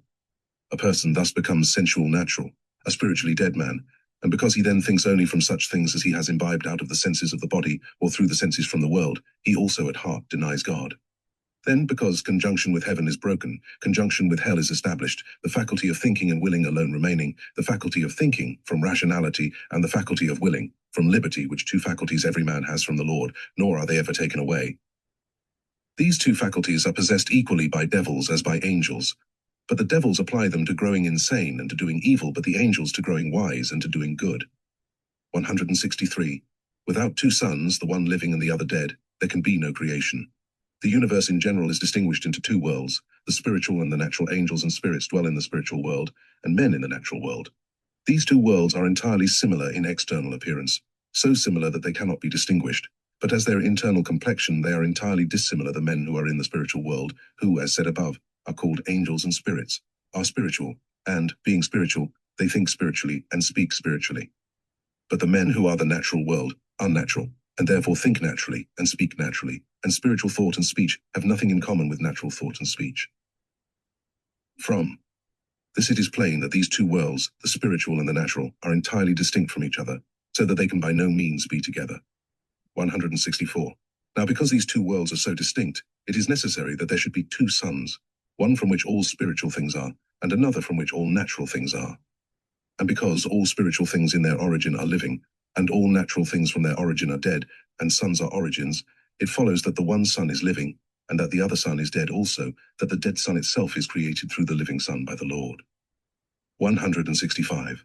A dead son was created for this reason, that in the last things, in the ultimates, all things may be fixed, stated, and constant, and that on this ground existences may come forth which shall be perennial and ever-during. Thus and in no other way is creation founded. The terraqueous globe in which, upon which, and about which such things exist is as a basis and firmament, for it is the last work, the ultimum opus, in which all things end and upon which they rest. That it is also as a matrix from which effects, which are the ends of creation, are produced, will be shown in what follows. 166. That all things were created by the Lord through the living Son, and nothing through the dead Son may appear from this consideration, that the living thing disposes the dead thing in plastic obedience, and forms it for uses which are its ends, but not conversely. No one but a person deprived of reason can think that all things are from nature, and that life even comes from her. Whoever thinks thus does not know what life is. Nature cannot fashion life in any wise, for nature in itself is altogether inert. For the dead thing to act upon the living thing, or for the dead force to act upon the living force, or, what is the same, for the natural to act upon the spiritual, is entirely contrary to order, and therefore to think that it does so is contrary to the light of sound reason. The dead thing, the natural thing, may indeed in many ways be perverted or changed by external accidents, but still it cannot act upon life, but life acts into it, according to any change of form which has been induced. The like applies to physical influx into the spiritual operations of the soul. This, it is well known, does not exist because it is not possible. 167. The end of creation exists in ultimates, which end is, that all things may return to the Creator, and that there may be conjunction. In the first place, something shall be said of ends. There are three things which follow in order, which are called the first end, the middle end, and the last end. And they are also called the end, the cause, and the effect. These three must be together in every thing, in order that it may be anything. For a first end without a middle end, and at the same time a last end, is impossible, or, what is the same thing, an end alone without a cause and an effect is impossible. So neither is a cause alone possible without an end from which it is, and without an effect in which it is, nor is an effect alone possible, that is, an effect without a cause and its end. That this is so may be comprehended if it be considered that an end without an effect, that is, separated from an effect, is not an existing thing, and therefore is a mere term. Thus an end, in order that it may actually be an end, must be terminated, and it is terminated in its effect, in which it is for the first time called an end, because it is an end. It appears as if the agent or efficient exists by itself, but est is an appearance risica and the fact that it is an effect, but as it is separated from the effect, it is annulled in a moment. From these things it appears that these three, end, cause, and effect, must be in everything to make it anything. 168. Moreover, it requires to be known that the end is the all in the cause, and also the all in the effect. Hence it is that the end, the cause, and the effect are called the first end, the middle end, and the last end. But that the end may be all in the cause, There must be something out of the end in which the end shall be, and that it may be all in the effect. There must be something out of the end through the cause, in which the end shall be. The end cannot be in itself alone, but it must be in something existing from itself, in which it may dwell as to all that is its own, and effect deeds of action, until at last it subsists. That in which it subsists is the last or ultimate end, which is called the effect. 169.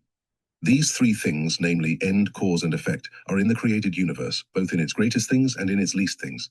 These three are in the greatest and least things of the created universe, because these three are in God the Creator, who is the Lord from eternity. But because he is infinite, and infinite things are in the infinite distinctly one, as was shown above, Nos. 17-22, therefore also these three in him, and these three in his infinites, are distinctly one.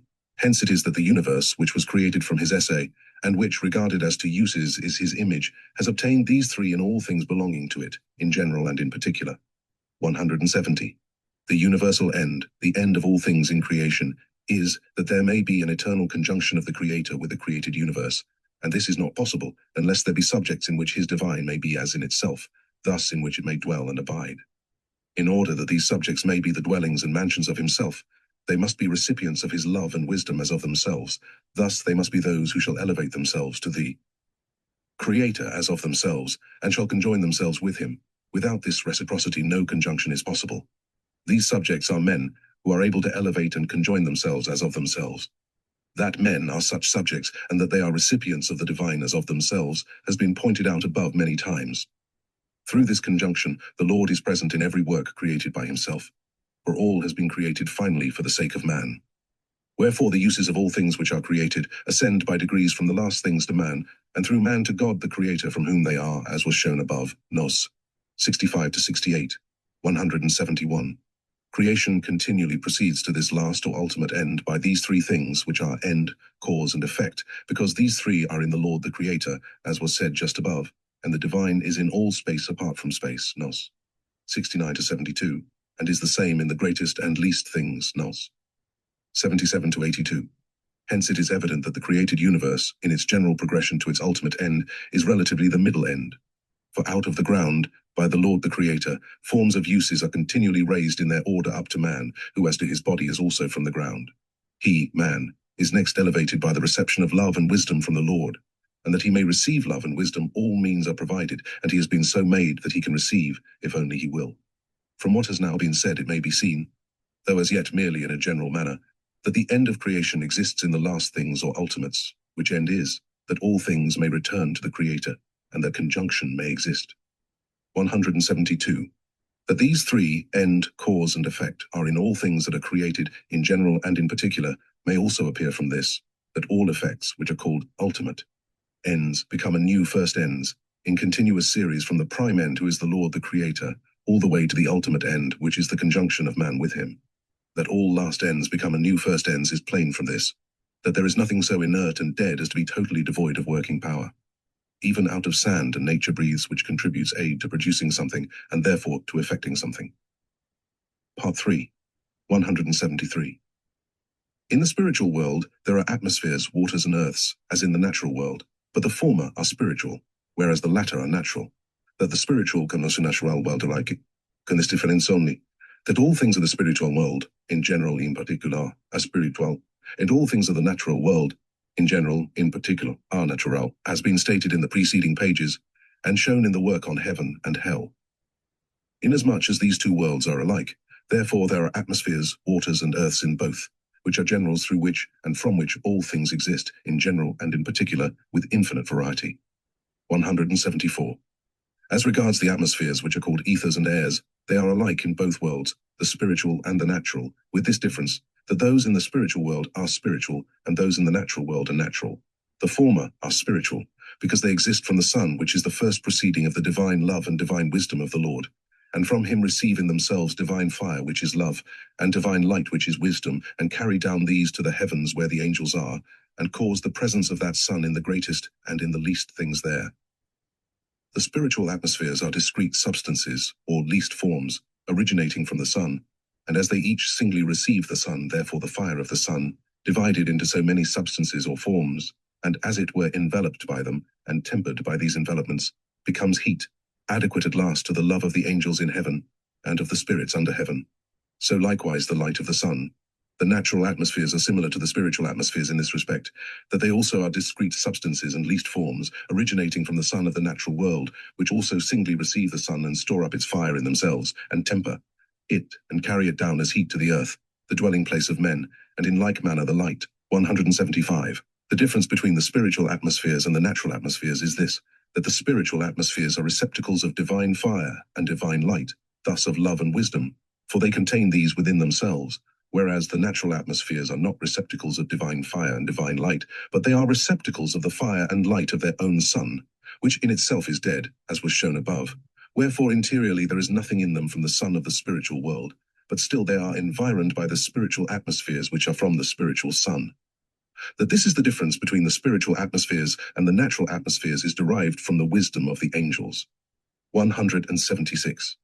That there are atmospheres in the spiritual world, equally as in the natural world, may appear from this consideration, that angels and spirits breathe, and also speak and hear, equally with men in the natural world, and respiration, and likewise speech and hearing, are effected through the ultimate atmosphere which is called air. Also from this, that angels and spirits see equally with men in the natural world, and sight is not possible except through an atmosphere purer than air. Also from this, that angels and spirits think and are affected equally with men in the natural world, and thought and affection are not possible except by means of still purer atmospheres. And lastly, from this, that all things belonging to the bodies of angels and spirits, external things as well as internal, are held together in connection, the external things by an aerial atmosphere, and the internal things by ethereal atmospheres. Without the circumpressure and action of these atmospheres, it is clear that the interior and exterior forms of the body would dissolve away.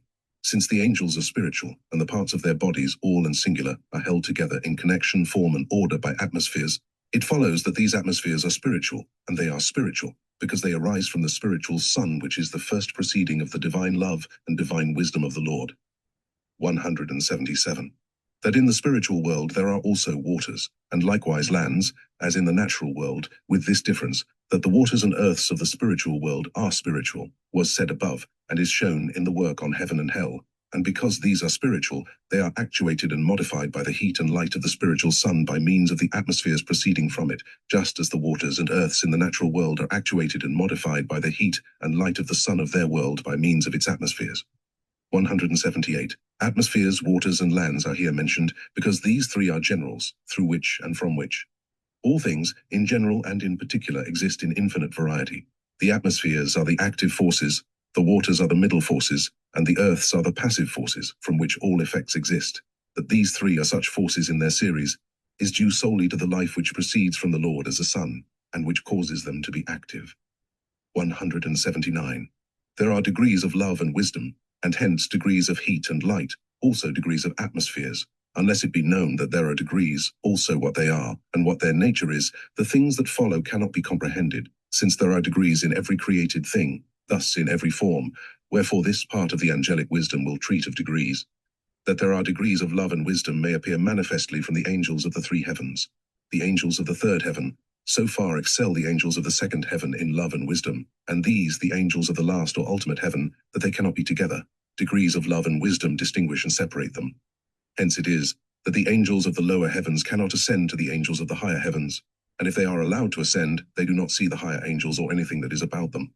The reason why they do not see them is that their love and wisdom is in a higher degree, which transcends perception. Each angel is his own love and his own wisdom, and love together with wisdom in its own form is a man, because God, who is love itself and wisdom itself, is a man. Sometimes it has been granted me to see that angels of the last heaven ascended to the angels of the third heaven, and when they had made their way thither, I heard them complaining that they did not see anyone, and yet they were in the midst of the higher angels. Afterwards they were instructed that those angels were invisible to them, because their love and wisdom were imperceptible to them, and it is love and wisdom that cause an angel to appear as a man. 180. That there are degrees of love and wisdom appears still more manifestly from the love and wisdom of the angels relatively to the love and wisdom of men. That the wisdom of the angels is relatively ineffable is well known, and that it is incomprehensible to men when they are in natural love will be seen in what follows. It appears ineffable and incomprehensible because it is in a higher degree. 181. Since there are degrees of love and wisdom, there are also degrees of heat and light. By heat and light are meant spiritual heat and light, such as the angels have in the heavens, and such as men have as to the interiors belonging to their minds. For men have a like heat of love, and a like light of wisdom with the angels. In the heavens, the case is thus in proportion to the quality and quantity of love which the angels have, in the same proportion is the quality and quantity of their heat, and the same is the case with their light in respect to their wisdom. The reason is that with them the love is in the heat, and the wisdom in the light, as was shown above. It is the same with men on earth, but with this difference, that the angels feel that heat and see that light, but men do not, because men are in natural heat and light, and while this is the case, they do not feel spiritual heat, except by a certain delight of love, nor do they see spiritual light, except by a perception of truth. Now as man, so long as he is in natural heat and light, knows nothing of the spiritual heat and light within him, and this cannot be known excepting through experience from the spiritual world. Therefore we shall in the first place speak here of the heat and light in which the angels and their heavens are. Enlightenment on this subject is possible from this source, and from no other. 182. But the degrees of spiritual heat cannot be described from experience, because love, to which spiritual heat corresponds, does not come thus under ideas of thought. But the degrees of spiritual light can be described, because light, being of thought, falls into those ideas. From the degrees of light, the degrees of spiritual heat can even be comprehended, for they are in a like degree. With respect, then, to the spiritual light in which the angels are, it has been granted me to see it with my eyes. The light with the angels of the higher heavens is so shining white that it cannot be described, not even by the shining whiteness of snow, and also so ruddy that this also cannot be described, not even by the beams of the sun of this world. In a word, that light exceeds 1,000 times the noonday light on earth. But the light with the angels of the lower heavens can be described in a measure by comparisons, although it still exceeds the most intense light of our world. The cause why the light of the angels of the higher heavens cannot be described is that their light makes one with their wisdom, and because their wisdom, relatively to the wisdom of men, is ineffable, so also their light is indescribable. From these few things it may appear that there are degrees of light, and because wisdom and love are in similar degree, it follows that there are similar degrees of heat. 183. Since the atmospheres are the receptacles and continents of heat and light, it follows that there are as many degrees of atmospheres as there are degrees of heat and light. And also that there are as many as there are degrees of love and wisdom, that there is a plurality of atmospheres, and that they are distinct from each other by means of degrees, has been manifested to me by much experience in the spiritual world, especially from this, that the angels of the lower heavens cannot breathe in the region of the higher angels, and that they appear to themselves to gasp for breath, as is the case with living creatures which are raised out of the air into the ether, or out of water into air. The spirits below the heavens also appear as in a misty cloud. That there is a plurality of atmospheres, and that they are distinct from each other by means of degrees may be seen above, number 176. 184. Degrees are of twofold kind, degrees of altitude and degrees of latitude. The knowledge of degrees is, as it were, a key for opening the causes of things, and for entering into them. Without this knowledge, scarcely anything of cause can be known. For without it, the objects and subjects of both worlds appear of such a sameness, as if there were nothing involved in them except what is seen with the eye, when yet relatively to the things which lie hidden within, what is thus seen is as 1 to 1,000 or to tens of thousands. The interiors, which are not patent, cannot be uncovered in any way without a knowledge of degrees. For exteriors pass to interiors, and by these to intimates, through degrees, not through continuous degrees, but through discrete degrees. Continuous degrees are called decrements, or decreasings from grosser to finer, or from denser to rarer, or rather as it were increments and increasings from finer to grosser, or from rarer to denser, just like the stages of light to shade, or of heat to cold. But discrete degrees are entirely different. They are as things prior, posterior, and postream, or as end, cause, and effect. These degrees are called discrete, because the prior is by itself, the posterior is by itself, and the postream is by itself, and yet taken together they make one. The atmospheres from the highest to the lowest, or from the sun to the earth, the ethers and the airs, are discreted into such degrees, and they stand as simples, as congregates of these, and again as congregates of these, which taken together are called a composite. These degrees are discrete, because they exist distinctly, and they are understood by degrees of altitude, but the former degrees are continuous, because they increase continuously, and they are understood by degrees of latitude.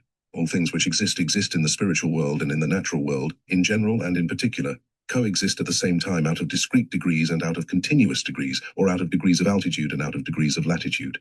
That dimension which consists of discrete degrees is called altitude or height, and that which consists of continuous degrees is called latitude or breadth. Their position relatively to the sight of the eye does not alter the denomination. Without a knowledge of these degrees, nothing can be known of the distinction between the three heavens, or of the distinction between the love and wisdom of the angels there, or of the distinction between the heat and light in which they are, or of the distinction between the atmospheres which environ and contain. Again, without a knowledge of these degrees, nothing can be known concerning the distinction between the interior faculties of the mind with men, Therefore also nothing concerning their state as regards reformation and regeneration, or concerning the distinction between the exterior faculties which belong to the body both with angels and with men, and nothing at all concerning the distinction between spiritual and natural, and therefore nothing concerning correspondence. Nay, nothing can be known of any distinction of life between men and beasts, or of the distinction between the more perfect and the less perfect animals, or of the distinctions among the forms of the vegetable kingdom, and among the matters of the mineral kingdom, from all which things it may appear, that they who are ignorant of these degrees cannot from any judgment see causes. They see only effects and judge of causes from them, which is done for the most part on the ground of an induction continuous with effects. And yet causes do not produce effects by continuity, but by discreteness, for the cause is one thing, and the effect is another.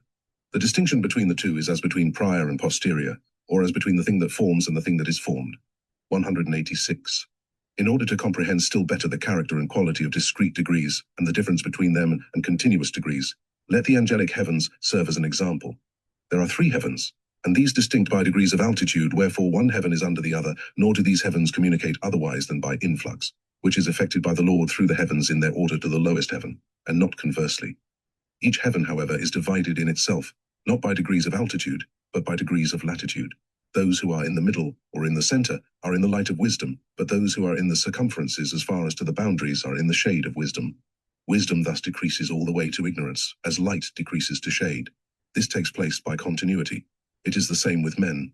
The interiors, which are the things of their minds, are distinguished into the same number of degrees as the angelic heavens, and one of their degrees is above the other. Wherefore the interiors of men, which are the things of their minds, are distinct through discrete degrees, that is, degrees of altitude. Hence it is, that a man may be in the lowest degree, or again in the higher, and else in the highest degree according to the degree of his wisdom, and that when he is only in the lowest degree, the higher degree is shut, and that it is opened as he receives wisdom from the Lord. There are also in man, as in heaven, continuous degrees or degrees of latitude. The reason why man is similar to the heavens is because as to the interiors of his mind, he is a heaven in a least form insofar as he is in love and in wisdom from the Lord. That man as to the interiors of his mind is a heaven in a least form, may be seen in the work on heaven and hell. Knows. 51 to 58. 187. From these few considerations it may appear that he who does not know anything of discrete degrees, that is, of degrees of altitude, cannot know anything of the state of man as regards his reformation and regeneration, which are effected through the reception of love and wisdom from the Lord, and then through the opening of the interior degrees of his mind in their order. Nor can he know anything of the influx through the heavens from the Lord, or anything of the order into which he has been created. For if anyone thinks of these things, not from discrete degrees or those of altitude, but from continuous degrees or those of latitude, he cannot see anything about them excepting from effects. He can see nothing from causes. And to see from effects alone is to see from fallacies, whence come errors, one after another, which may be so multiplied by inductions that at length enormous falsities are called truths. 188. I am not aware whether hitherto anything has been known of discrete degrees or those of altitude, or only of continuous degrees or those of latitude. And yet nothing of cause in its truth can come to be known without a knowledge of degrees of both kinds. Wherefore these degrees are to be treated of in the whole of this part.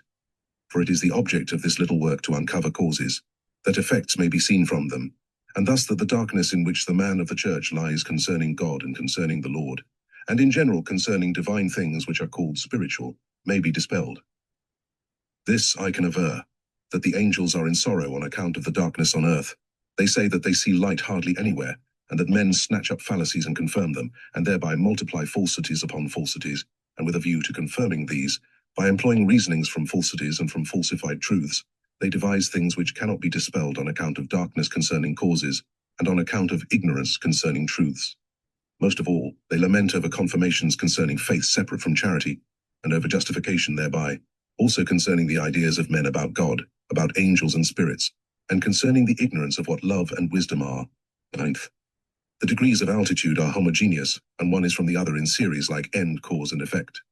As the degrees of latitude, namely continuous degrees, are like the steps from light to shade, from heat to cold, from hard to soft, from dense to rare, from thick to thin, and so forth, and as these degrees are known from sensual and ocular experience, but not so the degrees of altitude, namely discrete degrees. Therefore in this part we shall treat especially of the latter, since without a knowledge of these degrees, causes cannot be seen. It is known indeed that end, cause and effect follow in order, like prior, posterior, and postreme, also that the end produces the cause, and through the cause produces the effect, in order that the end may exist, and several other things are known on these subjects. And yet to know these things, and not to see them by application to actual existences amounts simply to knowing abstractions, which remain before the mind only so long as analytical and metaphysical things are in the thought. Hence it is that although end, cause, and effect proceed by discrete degrees, still little, if anything, is known in the world concerning these degrees. For a mere knowledge of abstractions is like an airy something which flies away, but when abstractions are applied to things which exist in the world, they are as the realm which is seen in the world with the eyes, and which remains in the memory. All things which exist in the world of which trine dimension is predicated, all things which are called composites, consist of degrees of altitude, that is, of discrete degrees. Let examples speak. It is known from ocular experience that every muscle in the human body consists of least fibers, and that these put together in fascicles present larger fibers, what are called motor fibers, and that out of groups of these exists a compound called a muscle. It is the same with the nerves. In them from least fibers larger fibers are formed, which appear as filaments, and these massed together form the nerve. The like is the case in the rest of the combinations, convasculations, and groupings out of which the organs and viscera arise. For the viscera are compositions of fibers and vessels variously put together through similar degrees. It is the same also in all things of the vegetable and mineral kingdoms, in general and in particular. In the different kinds of wood, there is combination of filaments in a threefold order. In metals and stones, there is conglober, of parts also in a threefold order. From these things it appears how discrete degrees are circumstanced, namely, that the second is derived from the first, and the third from the second, the third being called the composite, and that each degree is discreted from the others. 191. From these things it is possible to conclude to those which are not apparent before the eyes, because the case with them is the same. Thus, for instance, the case is the same with the organic substances which are the receptacles and dwelling of the thoughts and affections in the brains, with the atmospheres, with heat and light, and with love and wisdom. For the atmospheres are the receptacles of heat and light are the receptacles of love and wisdom. Wherefore, as there are degrees of the atmospheres, there are also similar degrees of heat and light, and similar degrees of love and wisdom, for the rule of the one is the same as the rule of the other. 192. That these degrees are homogeneous, that is, of the same character and nature, appears from what has just been said. The motor fibers of the muscles, least, larger, and largest, are homogeneous. The nervous fibers, least, larger, and largest, are homogeneous. The filaments of woods from the least to their composite are homogeneous. The parts of stones and metals of every kind are so likewise. The organic substances which are the receptacles and dwellings of the thoughts and affections, from the most simple to the general aggregate which is the brain, are homogeneous. The atmospheres from pure ether to air are homogeneous. The degrees of heat and light in series according to the degrees of the atmospheres are homogeneous, and hence also the degrees of love and wisdom are homogeneous. The things which are not of the same character and nature are heterogeneous, and do not agree with the homogeneous, therefore they cannot form discrete degrees with them, but only with their own, which are of the same character and nature with which they are homogeneous. 193. That these things in their order are as ends, causes, and effects is evident, for the first, which is the least, enacts its cause through the middle term, and its effect through the last term. 194. It is to be observed that every degree is distinct from the others through coverings of its own, and all the degrees together are distinct by means of a general covering. Also that the general covering communicates with the interiors and with the inmosts in their order. Hence arises conjunction of all and unanimous action. 195. The first degree is all in all things of the following degrees. The cause is that the degrees of each subject and of each thing are homogeneous, and they are homogeneous because produced from the first degree. For the formation of these degrees is in this wise, that the first, by acts of convasculation or conglobation, in a word, by massing of parts, produces the second, and through it the third, and discretes each from the other by drawing an envelope around it. Hence it is evident that the first degree is principal and singly regnant in the subsequent degrees, consequently that the first degree is all in all things of the subsequent degrees. 196. It is said that degrees are such with respect to each other, but the meaning is that substances are such in their degrees. Speaking by degrees is abstract speaking, which is universal, and thus applicable to every subject or thing which lies in this kind of degrees. 197. Application may be made to all those things which have been enumerated in the preceding article, namely to the muscles, the nerves, the materials and parts of both the vegetable and mineral kingdoms, to the organic substances which are the subjects of thoughts and affections in man, to the atmospheres, to heat and light, and to love and wisdom. In all these, the first thing is singly and alone regnant in the subsequent things, nay, it is the one only thing in them, and because it is the one only thing in them, it is the all in them. That this is so is also patent from these known truths, namely, that the end is the all of the cause, and that through the cause it is the all of the effect, and thus the end, the cause, and the effect are called the first end, the middle end, and the last end. Further, that the cause of the cause is also the cause of the thing caused, and that there is nothing essential in causes except the end, and nothing essential in motion excepting effort, also that the substance which is substance in itself is one and single. 198. From these things it may clearly be seen that the divine, which is substance in itself, that is, single and sole substance, is the source of all created things, in general and in particular, thus that God is all in all things of the universe, agreeably to those things which are demonstrated in Part 1, as that the divine love and the divine wisdom is substance and form, nos. 40-43, that the divine love and the divine wisdom is substance and form in itself, therefore the very and only reality, nos. 44-46. That all things in the universe are created by the divine love and the divine wisdom, nos. 54-60. That hence the created universe is his image, nos. 61-65. That the Lord alone is the heaven where the angels are, nos. 113-118. 199 perfections. All perfections increase and descend with degrees and according to them. That there are degrees of two kinds, degrees of latitude and degrees of altitude, was shown above, nos. 184-188, and that the degrees of latitude are like those of light verging to shade, or of wisdom verging to ignorance, but that the degrees of altitude are as end, cause and effect, or as prior, posterior, and postreme. Of the latter degrees it is said that they ascend or descend, for they are of altitude or height, but of the former it is said that they increase or decrease, for they are of latitude or breadth. These two kinds of degrees differ so much that they have nothing in common, wherefore they ought to be perceived distinctly, and by no means to be confounded. 200. The reason why all perfections increase and ascend with the degrees, and according to them, is because all predicates follow their subjects, and perfection and imperfection are general. Predicates, for they are predicated of life, of forces, and of forms. Perfection of life is perfection of love and wisdom, and because the will and the understanding are the receptacles of love and wisdom, therefore perfection of life is also perfection of the will and the understanding, and thence of the affections and the thoughts, and because spiritual heat is the continent of love, and spiritual light is the continent of wisdom, the perfection of these may also be referred to the perfection of life. Perfection of forces is the perfection of all things which are actuated and moved through the agency of life, in which things, however, life is not. Such forces are the atmospheres as to actualities, and such forces also are the interior and exterior organic substances with man, and also with animals of every kind. Such forces also are all things in the natural world which get activities immediately and immediately from the sun there. Perfection of forms and perfection of forces make one, for such as the forces are, such are the forms, with this difference only, that forms are substances, but forces are their activities, wherefore to both belong similar degrees of perfection. The forms which are not at the same time forces are also perfect according to degrees. 201. Here we shall not speak of the perfections of life, forces and forms, increasing or decreasing according to the degrees of latitude or continuity, because these degrees are known in the world, but of the perfections of life, forces and forms ascending or descending according to degrees of altitude, or discrete degrees, because these degrees are not known in the world. But how perfections ascend and descend according to these degrees can be very little known from visible things in the natural world, but can be known clearly from visible things in the spiritual world. From the visible things in the natural world it is only discovered that the more they are looked into, the more do wonders meet the eye, as for instance in the eyes, in the ears, in the tongue, in the muscles, the heart, the lungs, the liver, the pancreas, the kidneys, and in the remaining viscera, further, in seeds, fruits, and flowers, and also in metals, minerals, and stones. That in all these wonders increase, the more they are looked into is well known. And yet, from these wonders it has but little been suspected that the objects in question are interiorly more perfect according to degrees of altitude or discrete degrees. Ignorance of these degrees has concealed the fact. But as the same degrees are perspicuously extant in the spiritual world, for the whole of that world from highest to lowest is distinctly discreted into these degrees, therefore out of that world knowledge of these degrees can be drawn. And afterwards, from the result, conclusions may be drawn respecting the perfections of forces and winds which are in similar degrees in the natural world. 202. In the spiritual world, there are 3 heavens arranged according to the degrees of altitude.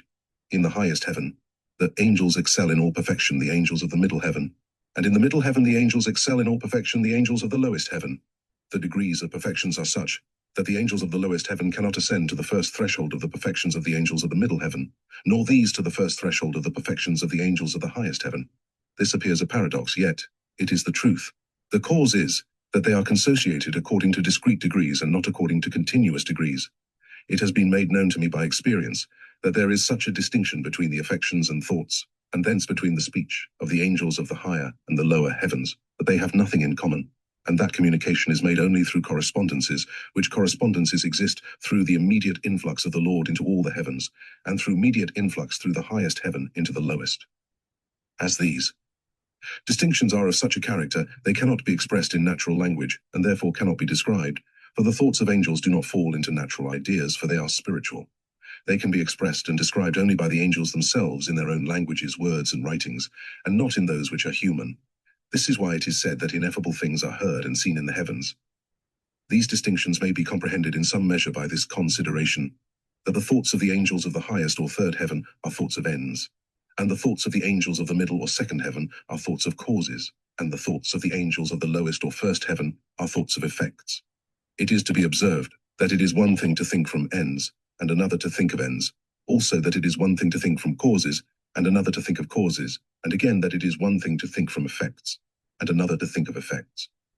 The angels of the lower heavens think of causes and of ends, but the angels of the higher heavens from causes and from ends, and to think from these is the mark of higher wisdom, but to think of these is the mark of lower wisdom. To think from ends is the way of wisdom, to think from causes is the way of intelligence, and to think from effects is the way of science. From these things it appears that all perfection ascends and descends with degrees, and according to them. Since the interior things of man, which are those of his will and understanding, are similar to the heavens as regards degrees for man, as to the interior things of his mind is a heaven in a least form, therefore their perfections also are similar. But these perfections do not appear to any man so long as he lives in the world, because he is then in the lowest degree, and from the lowest degree the higher degrees cannot be known, but after death they are known. The man then comes into that degree which corresponds to his love and wisdom, for he becomes an angel, and thinks and speaks things ineffable to his natural man. There is then an elevation of all things of his mind, not in a simple ratio, but in a triplicate ratio. The degrees of altitude are in this triplicate ratio, but the degrees of latitude are in the simple ratio. But no others ascend and are raised up into those degrees, but those who in the world have been in truths, and have applied them to life. 204. It appears as if prior things must be less perfect than posterior things, or simples than composites, and yet prior things, out of which posterior things are formed, or simples out of which composites are formed, are the more perfect. The reason is that the prior or the simpler are more naked and less covered over with substances and matters devoid of life, and they are, as it were, more divine, wherefore they are nearer to the spiritual sun where the Lord is. Perfection itself is in the Lord, and thence in that Son, which is the first proceeding of his divine love and divine wisdom, and next in those things which immediately come after, and so in order down to the lowest things, which are more imperfect according as they are more distant. Were there not such an eminent perfection in prior and simple things, neither man nor any animal could possibly exist and afterwards subsist from seed, nor could the seeds of trees and shrubs vegetate and bear fruit. For all that is prior, the more prior it is, and all that is simple, the more simple it is, because it is more perfect, is more beyond the range of destructions. And fifth, in successive order, the first degree makes the highest, and the third the lowest, but in simultaneous order the first degree makes the innermost, and the third the outermost. There is successive order, and there is simultaneous order. The successive order of these degrees is from the highest to the lowest, or from the top to the bottom. The angelic heavens are in this order. The third heaven therein is the highest, the second is the middle, and the first is the lowest. Such is their situation with respect to each other. In a similar successive order are the states of love and wisdom with the angels there, and also those of heat and light, and likewise of the spiritual atmospheres. In similar order are all the perfections of the forms and forces there. When the degrees of altitude or the discrete degrees are in successive order, they may be compared to a column divided into 3 steps, up which and down which ascent and descent are made. In its upper story are things most perfect and most beautiful. In the middle story are things less perfect and less beautiful, but in the lowest story things still less perfect and still less beautiful. But simultaneous order, which consists of the same degrees, has another appearance. In it, the highest things of successive order, which, as said above, are the most perfect and the most beautiful, are in the inmost, the lower things are in the middle, and the lowest things in the circumference. They lie as in a solid consisting of these 3 degrees, in the middle or center of which are the most subtile parts. Round about this there are parts less subtile, and at the outer borders which constitute the circumference there are parts compounded of the former parts, and which therefore are more gross. It is like the column spoken of just above, subsiding into a plane. The highest of the column makes the innermost of the plane, the middle makes the middle, and the lowest makes the outermost. 206. As the highest of successive order becomes the innermost of simultaneous order, and the lowest becomes the outermost, therefore, in the word, higher signifies inner, and lower signifies outer. The like is understood by upwards and downwards, and also by high and deep. 207. In every ultimate there are discrete degrees in simultaneous order, the motor fibers in every muscle, the fibers in every nerve, also the fibers and the little vessels in every viscous and organ, are in such an order. Innermost in them are the most simple things which are the most perfect. The outermost is the composite of these. There is a similar order of these degrees in every seed and in every fruit, and also in every metal and stone. The parts of these, out of which the whole arises, are such in their orders. The innermost, the middle, and the outermost elements of the parts are in those degrees, for they are successive compositions, that is to say, confasciculations and conglobations from simples, which are their first substances or matters. 208. In short, there are such degrees in every ultimate, thus in every effect. For every ultimate thing consists of prior things, and these of their primes. And every effect consists of a cause, and this of an end.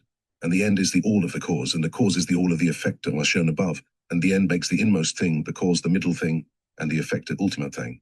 That the case is the same with the degrees of love and wisdom, of heat and light, and also with the organic forms of the affections in thoughts with man, will be seen in what follows. The series of these degrees in successive order and in simultaneous order is also treated of in the doctrine of the New Jerusalem concerning the sacred scripture, number 38, and elsewhere. It is there shown that there are similar degrees in all things of the word in general and in particular. 209. The ultimate degree is the complex, continent, and basis of the prior degrees. The doctrine of degrees which is delivered in this part has hitherto been illustrated by various things which exist in both worlds, as by the degrees of the heavens where the angels are, by the degrees of heat and light with them, and by the degrees of the atmospheres, and by various things in the human body, and also in the animal and mineral kingdoms. But this doctrine is of ampler extension, an extension not only to natural things, but also to civil, moral, and spiritual things, and to all their details in general and in particular. There are two reasons why the doctrine of degrees extends also to such things. First, because in everything of which anything can be predicated, there is that trine which is called end, cause, and effect, and these three are related to one another according to degrees of altitude. And secondly, because nothing civil, moral, and spiritual is anything abstracted from substance, but all such things are substances. For as love and wisdom are not abstract things, but are substance, as was shown above, Nos. 40-43, so likewise are all those things which are called civil, moral, and spiritual.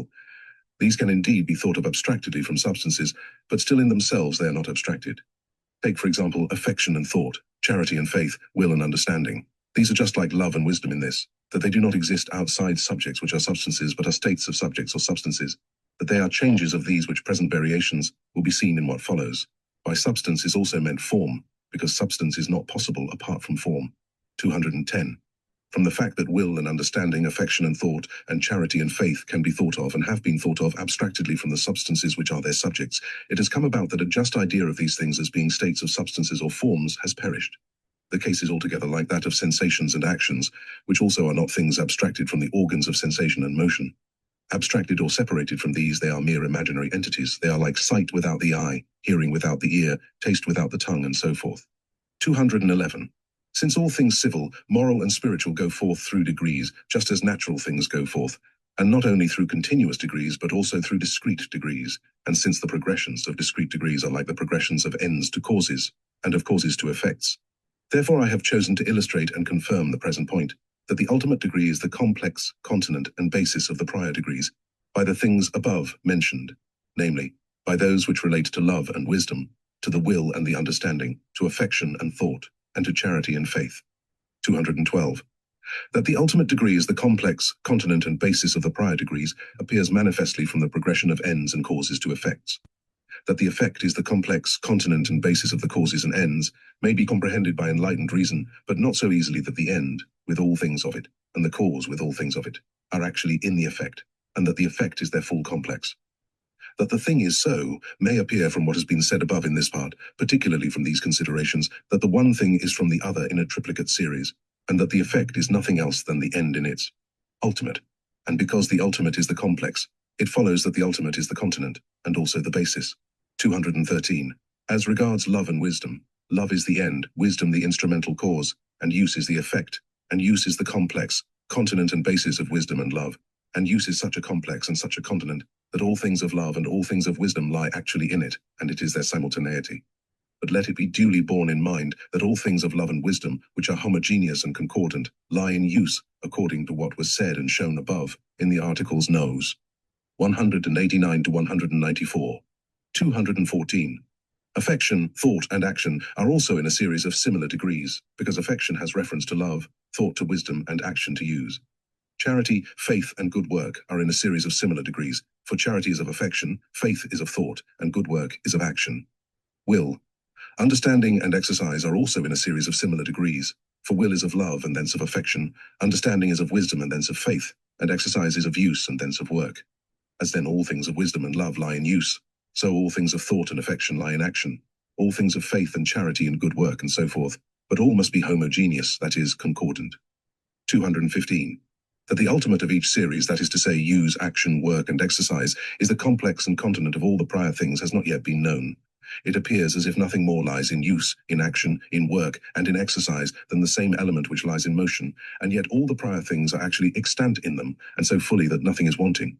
They are enclosed therein like wine in its cask, and like furniture in its house. They are not apparent because they are viewed externally only, and viewed externally they are simply activities and motions. It is as when the arms and hands move, and the man is unconscious that 1,000 motor fibers concur in every motion of them, and that to the 1,000 motor fibers thousands of things of thought and affection correspond and excite the motor fibers. As these act most inwardly they do, not appear before any sense of the body. This much is known, that nothing is done in the body or through the body, except from the will through the thought, and because both of these act, it must needs be that all things of the will and the thought, in general and in particular, lie in the action. They cannot be separated. Hence it is that from the deeds or works of a man, others judge of the thought of his will, what is called his intention. This has been made known to me, that the angels iram a man's deed or work alone, perceive and see the all of the will and thought of the doer. The angels of the third heaven perceive and see from his will the end for which he acts, and the angels of the second heaven the cause through which the end operates.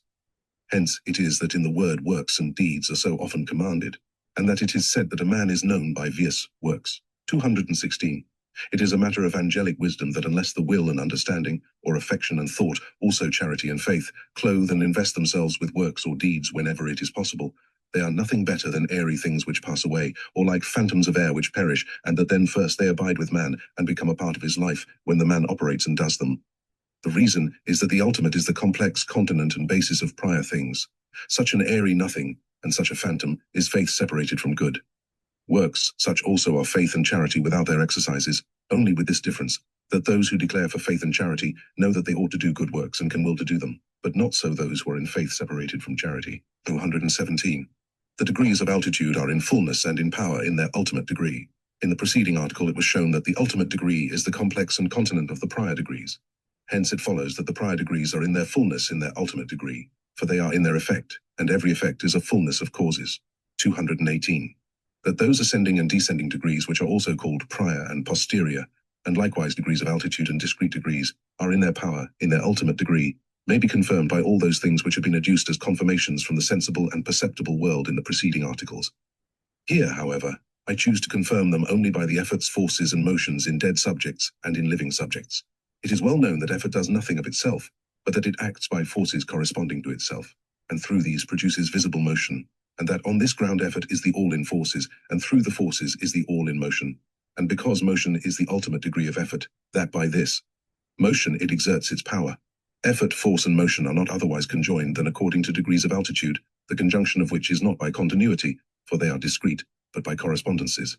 For effort is not force, nor is force motion, but force is produced by effort, because force is excited effort, and motion is produced through force. Wherefore there is no power in effort alone or in force alone, but in motion, which is their product. That this is so appears still in a manner doubtful, because it is not illustrated by application to sensible and perceptible things in nature. Nevertheless, such is the progression of effort, force, and motion into power. 219.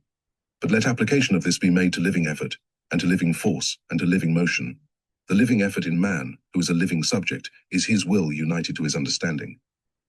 The living forces in man are the things which interiorly constitute his body, in all of which there are motor fibers woven together in various ways. And living motion in man is action, which is produced through these forces by the will united to the understanding. Thus the interior things which belong to the will and the understanding make the first degree, the interior things which belong to the body make the second degree, and the whole body, which is the complex of these, makes the third degree. That the interior things which are of the mind are in no power excepting through the forces in the body, and also that the forces are not in power excepting through the action of the body itself, is a recognized fact. These three do not act by continuity, but by discreteness, and acting by discreteness is acting by correspondences. The interior things which are of the mind correspond to the interior things of the body, and the interior things of the body correspond to its exteriors, through which actions exist, wherefore the two prior degrees are in power through the exteriors of the body. It may seem as if effort and forces in man were in some power, although there is no action, as in sleep and in states of rest, but still the determinations of efforts and forces are directed at such times into the general motor organs of the body, which are the heart and the lungs. But when the action of these ceases, the forces also cease, and the efforts with the forces, 220, inasmuch as the whole, that is, the body, has determined its powers chiefly into the arms and hands, which are ultimates. Therefore in the word, arms and hands signify power, and the right hand signifies superior power. As the evolution and putting forth of the degrees into power is of this kind, therefore from the action alone which is made with the hands, the angels who are with the man, and in the correspondence of all things belonging to him, know his quality as to understanding and will, and also as to charity and faith, and thus as to the internal life belonging to his mind, and as to the external life which is derived from it in the body. I often wondered that the angels get such knowledge from the mere action of the body through the hands, but that it is so has occasionally been shown by living experience. I have been told that it is from this same ground that ordinations into the ministry are performed by the laying on of hands, and that touching with the hand signifies communicating, besides other things of a similar nature. From these things the conclusion is formed, that the all of charity and faith is in works, and that charity and faith apart from works are like rainbows about the sun, which vanish away and are lost in the clouds. On this account, works are spoken of so often in the word, and we are told to do them, and that a man's salvation depends upon them. Moreover, he who doeth is called a wise man, and he who doeth not is called a foolish man.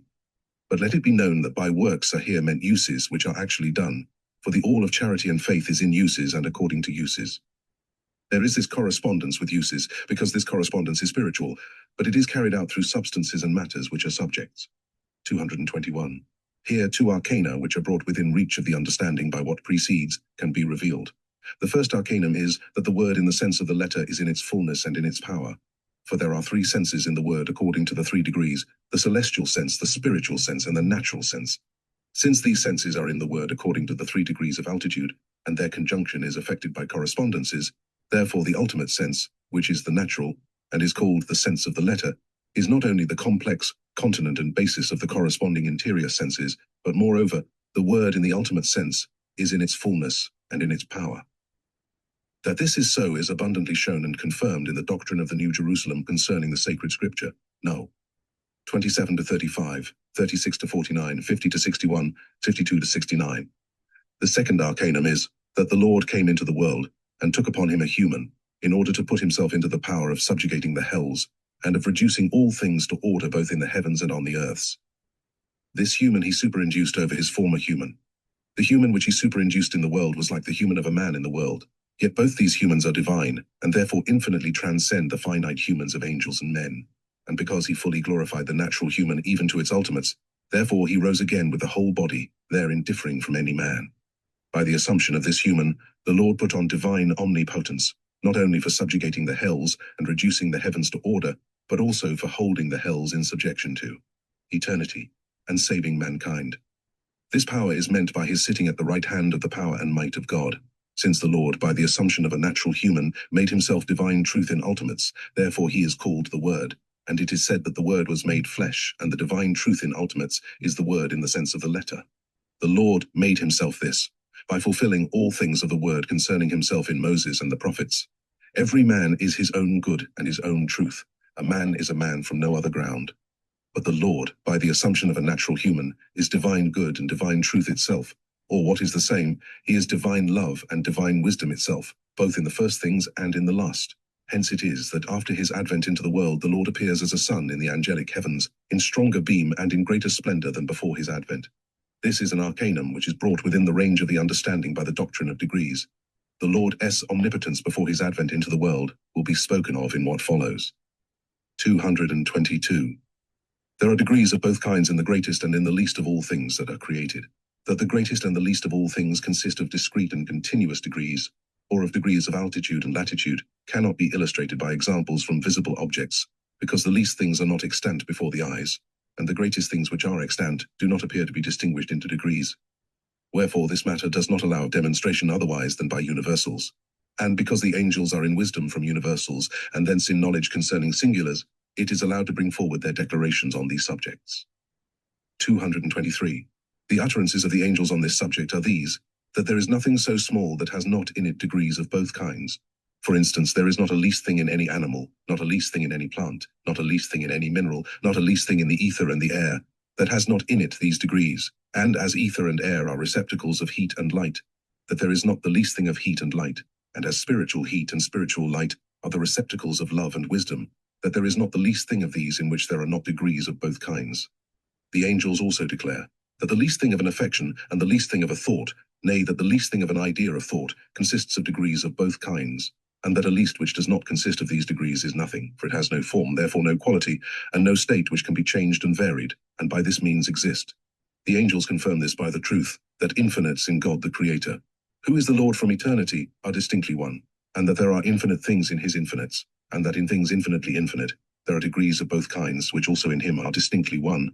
And because these things are in him, and all things are created by him, and the things which are created resemble in some image those things which are in him, it follows that there is not the least finite, in which there are not such degrees. These degrees are equally in the least and in the greatest things, because the divine in the greatest and in the least things is the same. That in God man infinite things are distinctly one, see above, Nos. 17-22, and that the divine is the same in the greatest and in the least things, Nos. 77-82, which positions are further illustrated, Nos.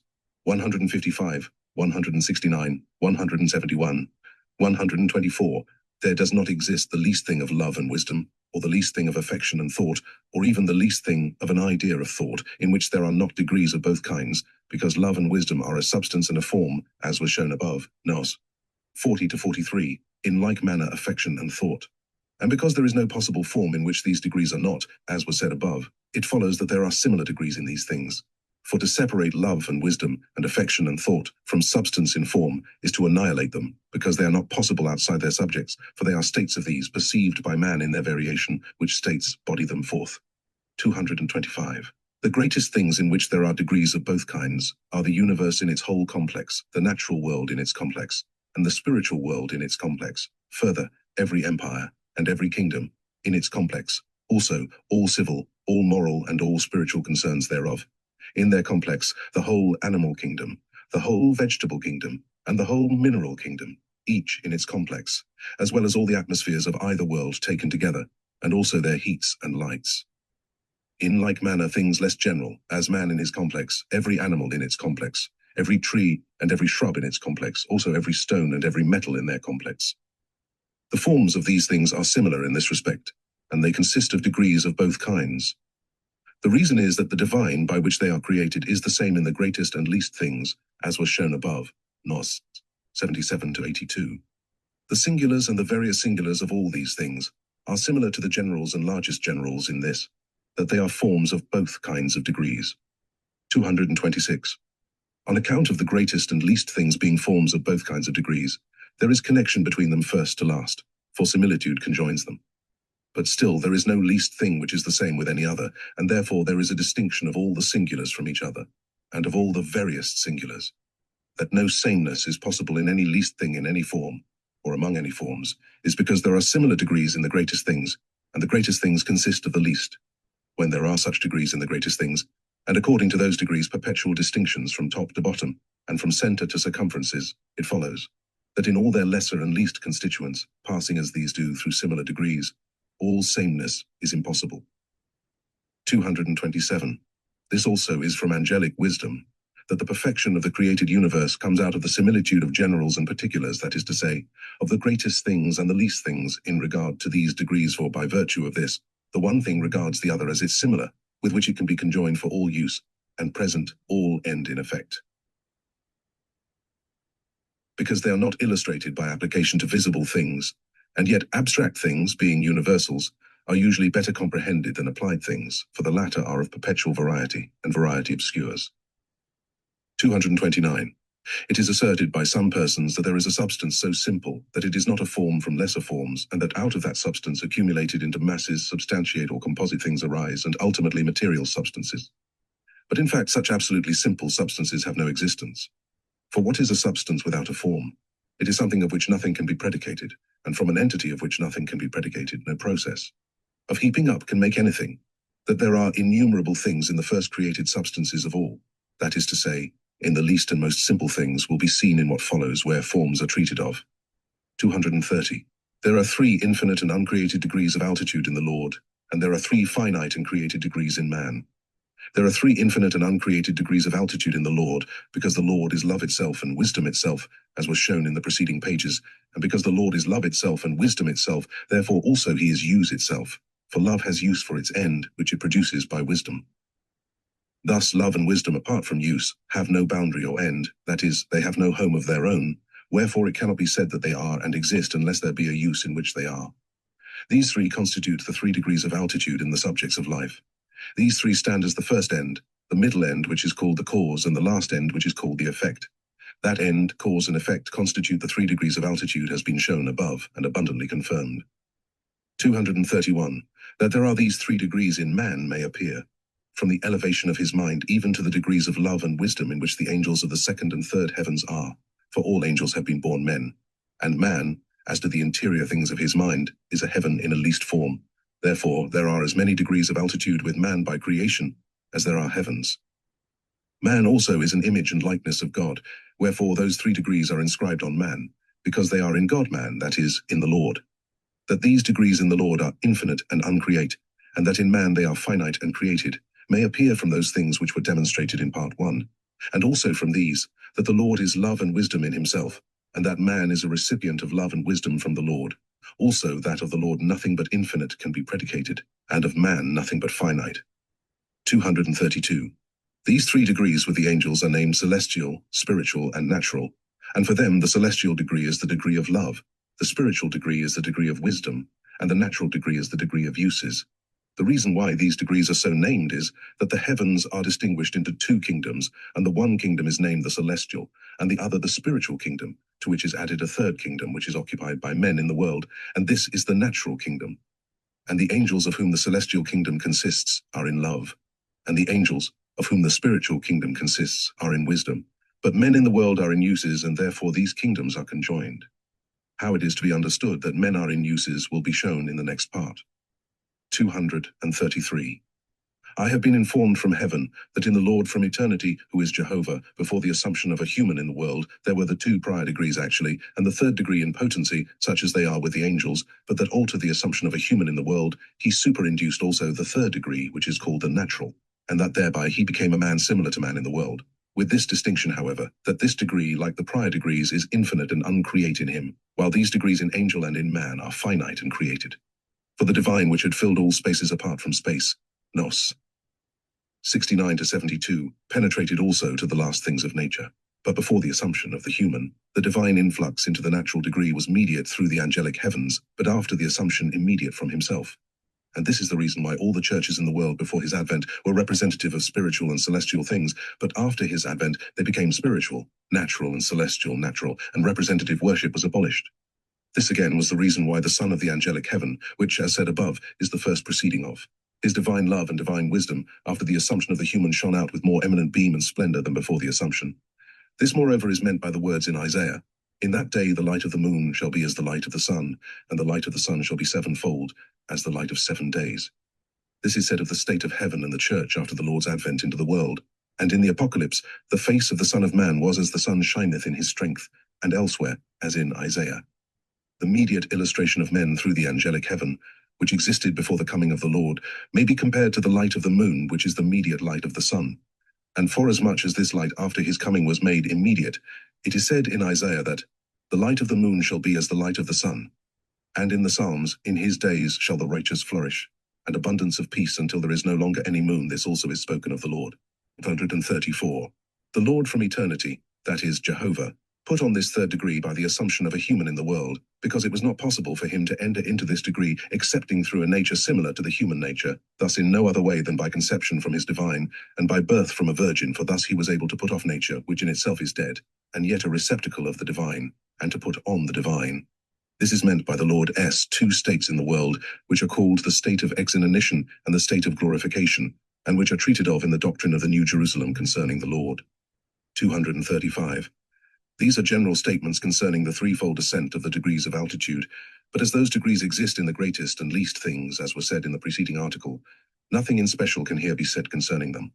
Only this, that there are such degrees in all and singular things of love, and thence such degrees in all and singular things of wisdom, and by derivation from these there are such degrees in all and singular things of uses. Yet all these degrees in the Lord are infinite, but in angel and in man finite. But how there are these degrees in love, in wisdom, and in uses cannot be described and unfolded except in a series. 236. These 3 degrees of altitude are in every man by birth, and they can be opened successively, and as they are opened, the man is in the Lord, and the Lord in the man. That there are 3 degrees of altitude in every man has not hitherto been known. The reason is that these degrees were not known, and so long as these degrees remained unnoticed, none but continuous degrees could be known, and when only these degrees are known, it may be supposed that love and wisdom with man increase only by continuity. But let it now be known that with every man by birth there are 3 degrees of altitude or discrete degrees, one above or within the other, and that every degree of altitude, every discrete degree, has also degrees of latitude or continuous degrees, according to which it increases by continuity. For there are degrees of both kinds in the greatest and in the least things of all things, as was shown above. Nos. 222 to 229. For no degree of one kind can possibly exist without degrees of the other kind. To 237. These 3 degrees of altitude are named respectively natural, spiritual, and celestial, as was said above. N. 232. Man, at birth, comes first into the natural degree, and this increases with him by continuity, according to his various knowledge, and according to the understanding acquired thereby, until he reaches the highest point of the understanding, which is called the rational. Nevertheless, the 2nd degree, which is the spiritual, is not opened by this means. This degree is opened by the love of uses arising out of the things of the understanding, namely, by the spiritual love of uses, which love is love towards the neighbor. This degree likewise may increase by continuous degrees to its highest point, and it increases by cognitions of truth and good, that is, by spiritual truths. But even by these truths, the 3rd degree, which is the celestial, is not opened.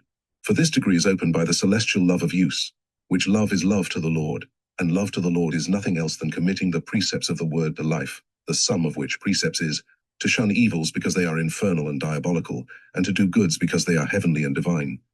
These 3 degrees are thus successively opened with man. 238. So long as a man lives in the world, he has no knowledge of the opening of these degrees within him. This is because he is then in the natural degree, which is the ultimate, and from it he thinks, wills, speaks, and acts, and the spiritual degree, which is the interior, does not communicate with the natural degree by continuity, but by correspondences, and communication by correspondences is not sensibly felt. But nevertheless, when a man puts off the natural degree, which is the case when he dies, he then comes into that degree which has been opened with him in the world. He comes into the spiritual degree, with whom the spiritual degree has been opened, and he comes into the celestial degree, with whom the celestial degree has been opened. He who comes into the spiritual degree after death no longer thinks, wills, speaks, and acts naturally but spiritually, and he who comes into the celestial degree thinks, wills, speaks, and acts according to his degree. And because communication between the 3 degrees exists only by correspondences, therefore the distinctions of love, wisdom, and use according to these degrees are of such a nature that they have no common ground together through any kind of continuity. From these things it is plain that there are 3 degrees of altitude for man, and that they can be opened successively. 239. Since 3 degrees of love and wisdom, and thence of use, exist with man, it follows that 3 degrees of will and understanding, and of their deed of conclusion, and thus of determination to use, are also his. For the will is the receptacle of love, the understanding is the receptacle of wisdom, and the deed of conclusion is the use arising out of these. From which considerations it is evident that there is with every man a natural, spiritual, and celestial will and understanding in potency by birth, and in act when they are opened.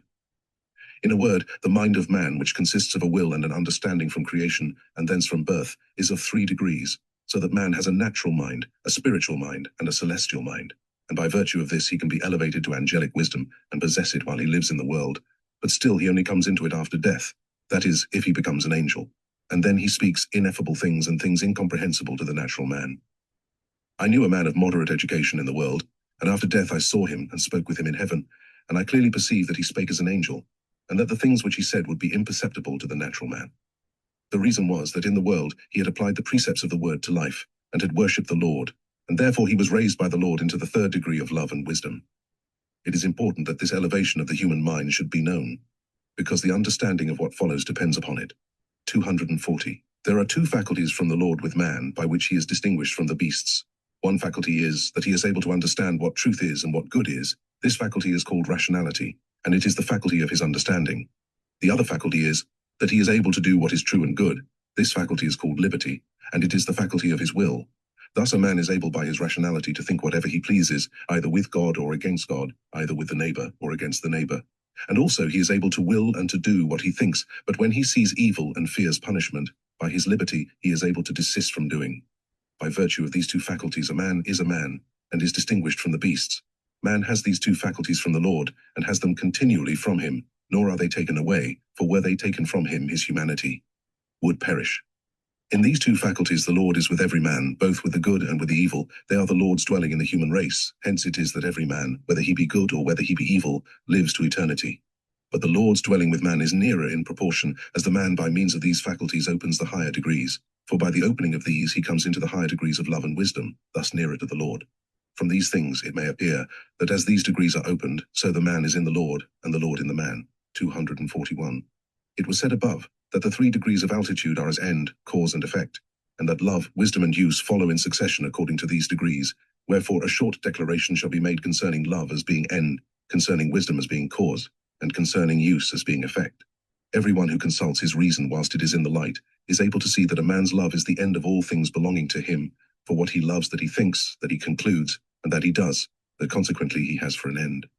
A man also is able to see from his reason that wisdom is cause, for he, that is his love which is the end, diligently searches for means in the understanding through which fully to attain his end. Thus he consults his wisdom, and these means make the cause through which he works. That use is the effect appears without explanation.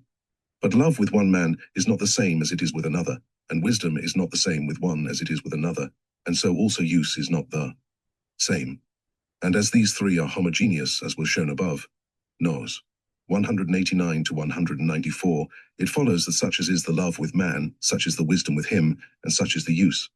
We use the term wisdom, but we mean that which belongs to the man's understanding. 242.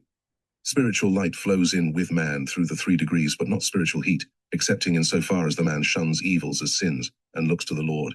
From what has been shown above it appears that from the Son of Heaven, which is the first proceeding of the divine love and the divine wisdom, treated of in part 2. Light and heat proceeds, light from its wisdom, and heat from its love. And that light is the receptacle of wisdom, and heat the receptacle of love. And that insofar as a man comes into wisdom, insofar he comes into that divine light. And that insofar as he comes into love, insofar he comes into that divine heat. From what has been shown above, it also appears that there are 3 degrees of light and 3 degrees of heat, or 3 degrees of wisdom and 3 degrees of love, and that these degrees have been formed with man, in order that he may be a receptacle of the divine love and the divine wisdom, and thus of the Lord. It is now to be shown that spiritual light flows in with man through these 3 degrees, but not spiritual heat, excepting insofar as the man shuns evils as sins, and looks to the Lord, or, what is the same thing, that a man is able to receive wisdom up to the 3rd degree, but not love, unless he shuns evils as sins, and looks to the Lord, or what is still the same, that man's understanding is able to be raised into wisdom, but not his will, excepting insofar as he shuns evils as sins. 243.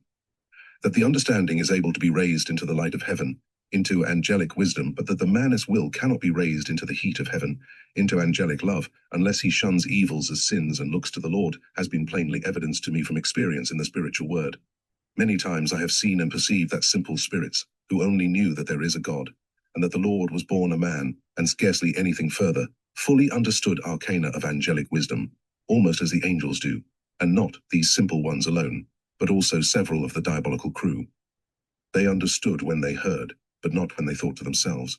While they were hearing, light entered from above, but when they thought to themselves, then no other light was able to enter but that which corresponded to their heat. And therefore, after they heard the arcana and perceived them, they turned their ears away, and then retained nothing. In fact, those of the diabolical crew then rejected these things with disgust and utterly denied them. The cause was that the fire of their love, and the light of it, which were fatuous, induced darkness, by which the heavenly light entering from above was extinguished. 244. The same thing happens in the world. When a man who is not absolutely stupid and has not confirmed himself in falsities out of the pride of his own intelligence hears persons speaking on some deep subject, or when he reads any matter of the kind, if he is in any affection of knowing, he understands these things, and also retains them, and afterwards he is able to confirm them. A bad and a good man are able to do the same. A bad man, though in heart he denies the divine things which are of the church, still is able to understand them, and also to speak and preach them, and learnedly to confirm them in writing, but when he is left to his own thought, Out of his own infernal love, he thinks against them, and denies them. From this, it is plain that the understanding can be in spiritual light, although the will is not in spiritual heat. From which it also follows that the understanding does not lead the will, that wisdom does not produce love, but that it simply teaches and shows the way. It teaches how a man ought to live, and it shows the way in which he ought to go. And it further follows that the will leads the understanding and causes it to act as one with it, and that the love which is of the will calls that in the understanding wisdom, which agrees with itself. In what follows, it will be seen that the will does nothing by itself apart from the understanding, but it does all which it does in conjunction with the understanding, yet that the will takes the understanding into partnership with itself by influx, but the understanding does not take the will. 245.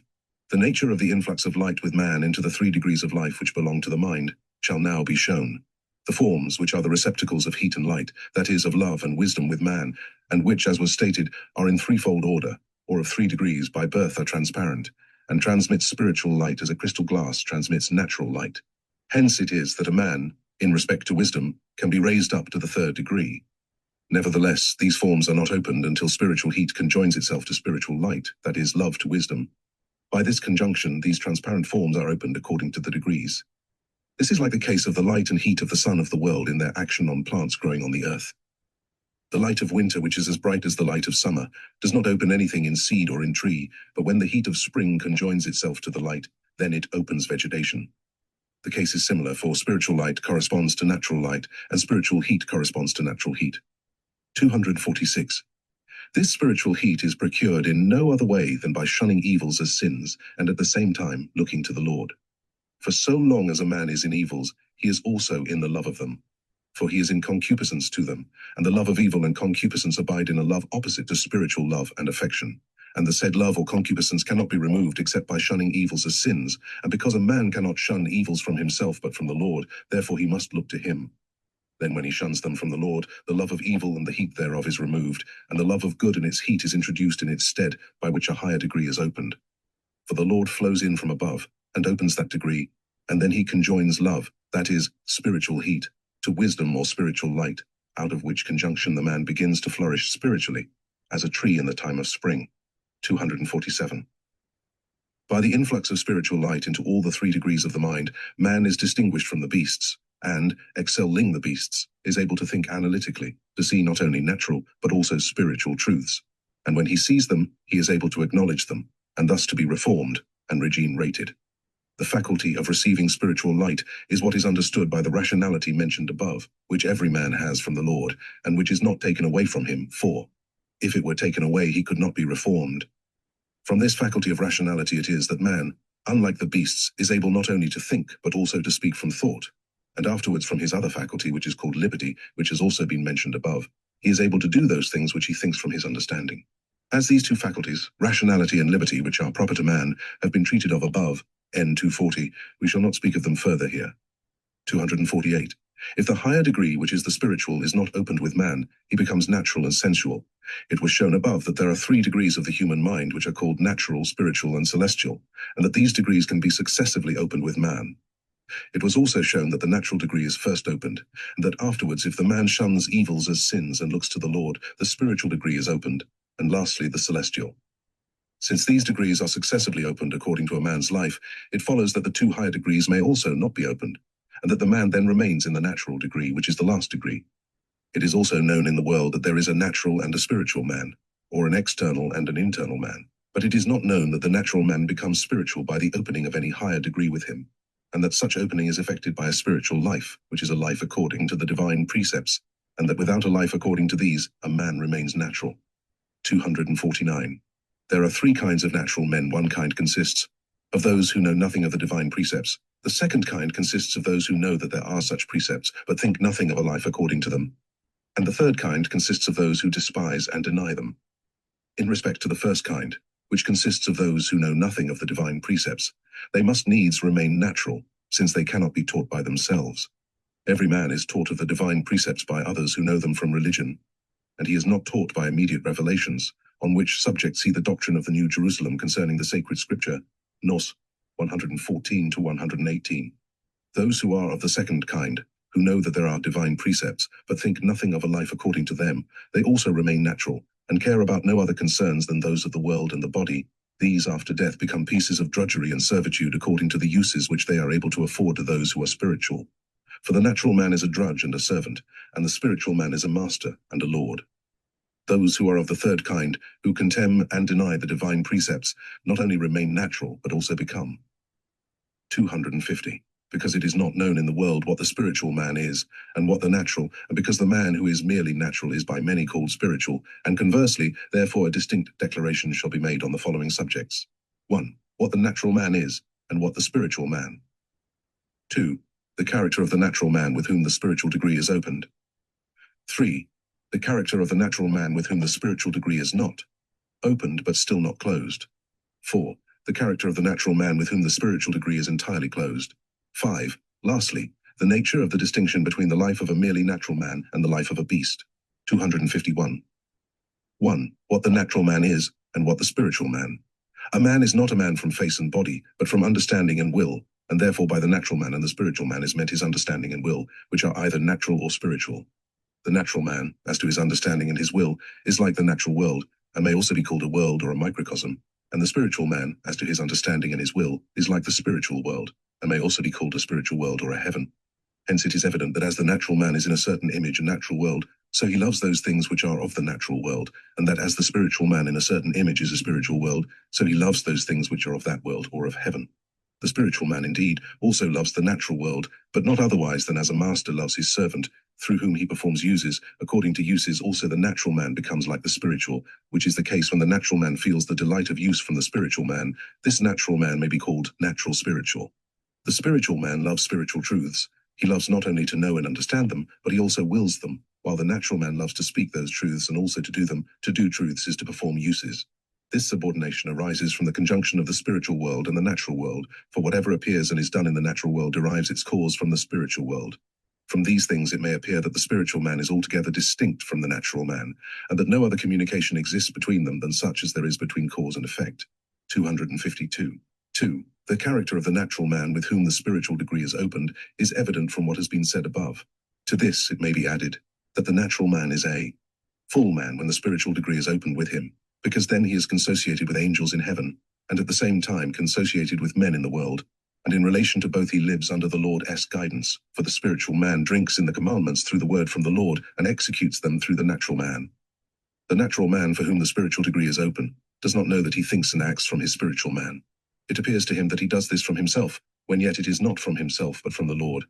Neither does the natural man whose spiritual degree is open know that by his spiritual man he is in heaven, when yet his spiritual man is in the midst of the angels of heaven. Sometimes also he appears to the angels, but because he draws himself back to his natural man, after a short stay there he is no longer seen. Moreover, the natural man with whom the spiritual degree is open does not know that his spiritual mind is filled by the Lord with thousands of the arcana of wisdom, and with thousands of the delights of love, and that he comes into these after death, when he becomes an angel. The cause why the natural man does not know these things is that the communication between the natural man and the spiritual man is effected by correspondences, and communication by correspondences is not perceived in the understanding except by this, that truths are seen in light, and in the will by this, that uses are performed out of affection. 253. 3. The character of the natural man with whom the spiritual degree is not opened, but still not closed. The spiritual degree is not opened, but still not closed, with those who have led somewhat of a life of charity, and yet have known little of genuine truth. The cause is that this degree is opened by the conjunction of love and wisdom, or of heat with light. Love alone or spiritual heat alone does not open it, nor does wisdom alone or spiritual light alone, but both in conjunction. If therefore genuine truths, out of which wisdom or light arises, are not known, love does not avail to open that degree, but only keeps it in the possibility of being opened, which is meant by its not being closed. This is like what occurs in the vegetable kingdom, in that heat alone does not impart vegetation to seeds and trees, but heat does this in conjunction with light. Let it be remembered that all truths are of spiritual light, and that all goods are of spiritual heat, and that good through truths opens the spiritual degree, for good through truths operates use, and uses are the goods of love, which derive their essence from the conjunction of good and truth. The lot after death of those with whom the spiritual degree is not opened, and yet not closed, is, that because they are still natural and not spiritual, they are in the lowest parts of heaven, where they sometimes suffer hard things, or they are in the boundaries in some higher heaven, where they are as it were in the light of evening. For, as was said above, in heaven and in every society thereof, the light decreases from the middle to the boundaries, and those who are preeminent in divine truths are in the middle, and those who are in few truths are in the boundaries. Those are in few truths, who know nothing more of their religion than that there is a God, and that the Lord suffered for them, and that charity and faith are the essentials of the church, but who do not care to know what faith and what are, when yet faith in its essence is truth, and truth is manifold, and charity is all the work of his calling which a man does from the Lord. He does it from the Lord when he shuns evils as sins. It is exactly as was said above, namely, that the end is the all of the cause, and the effect is the all of the end through the cause. The end is charity or good, the cause is faith or truth, and the effects are good works or uses. From which it is plain that no more of charity can be carried into works than that portion which is conjoined with the truths of faith. Through these truths charity enters into works and qualifies them. 254. 4. The character of the natural man with whom the spiritual degree is entirely closed. The spiritual degree is closed with those who are in evils as to life, and still more with those who are in falsities arising from evils.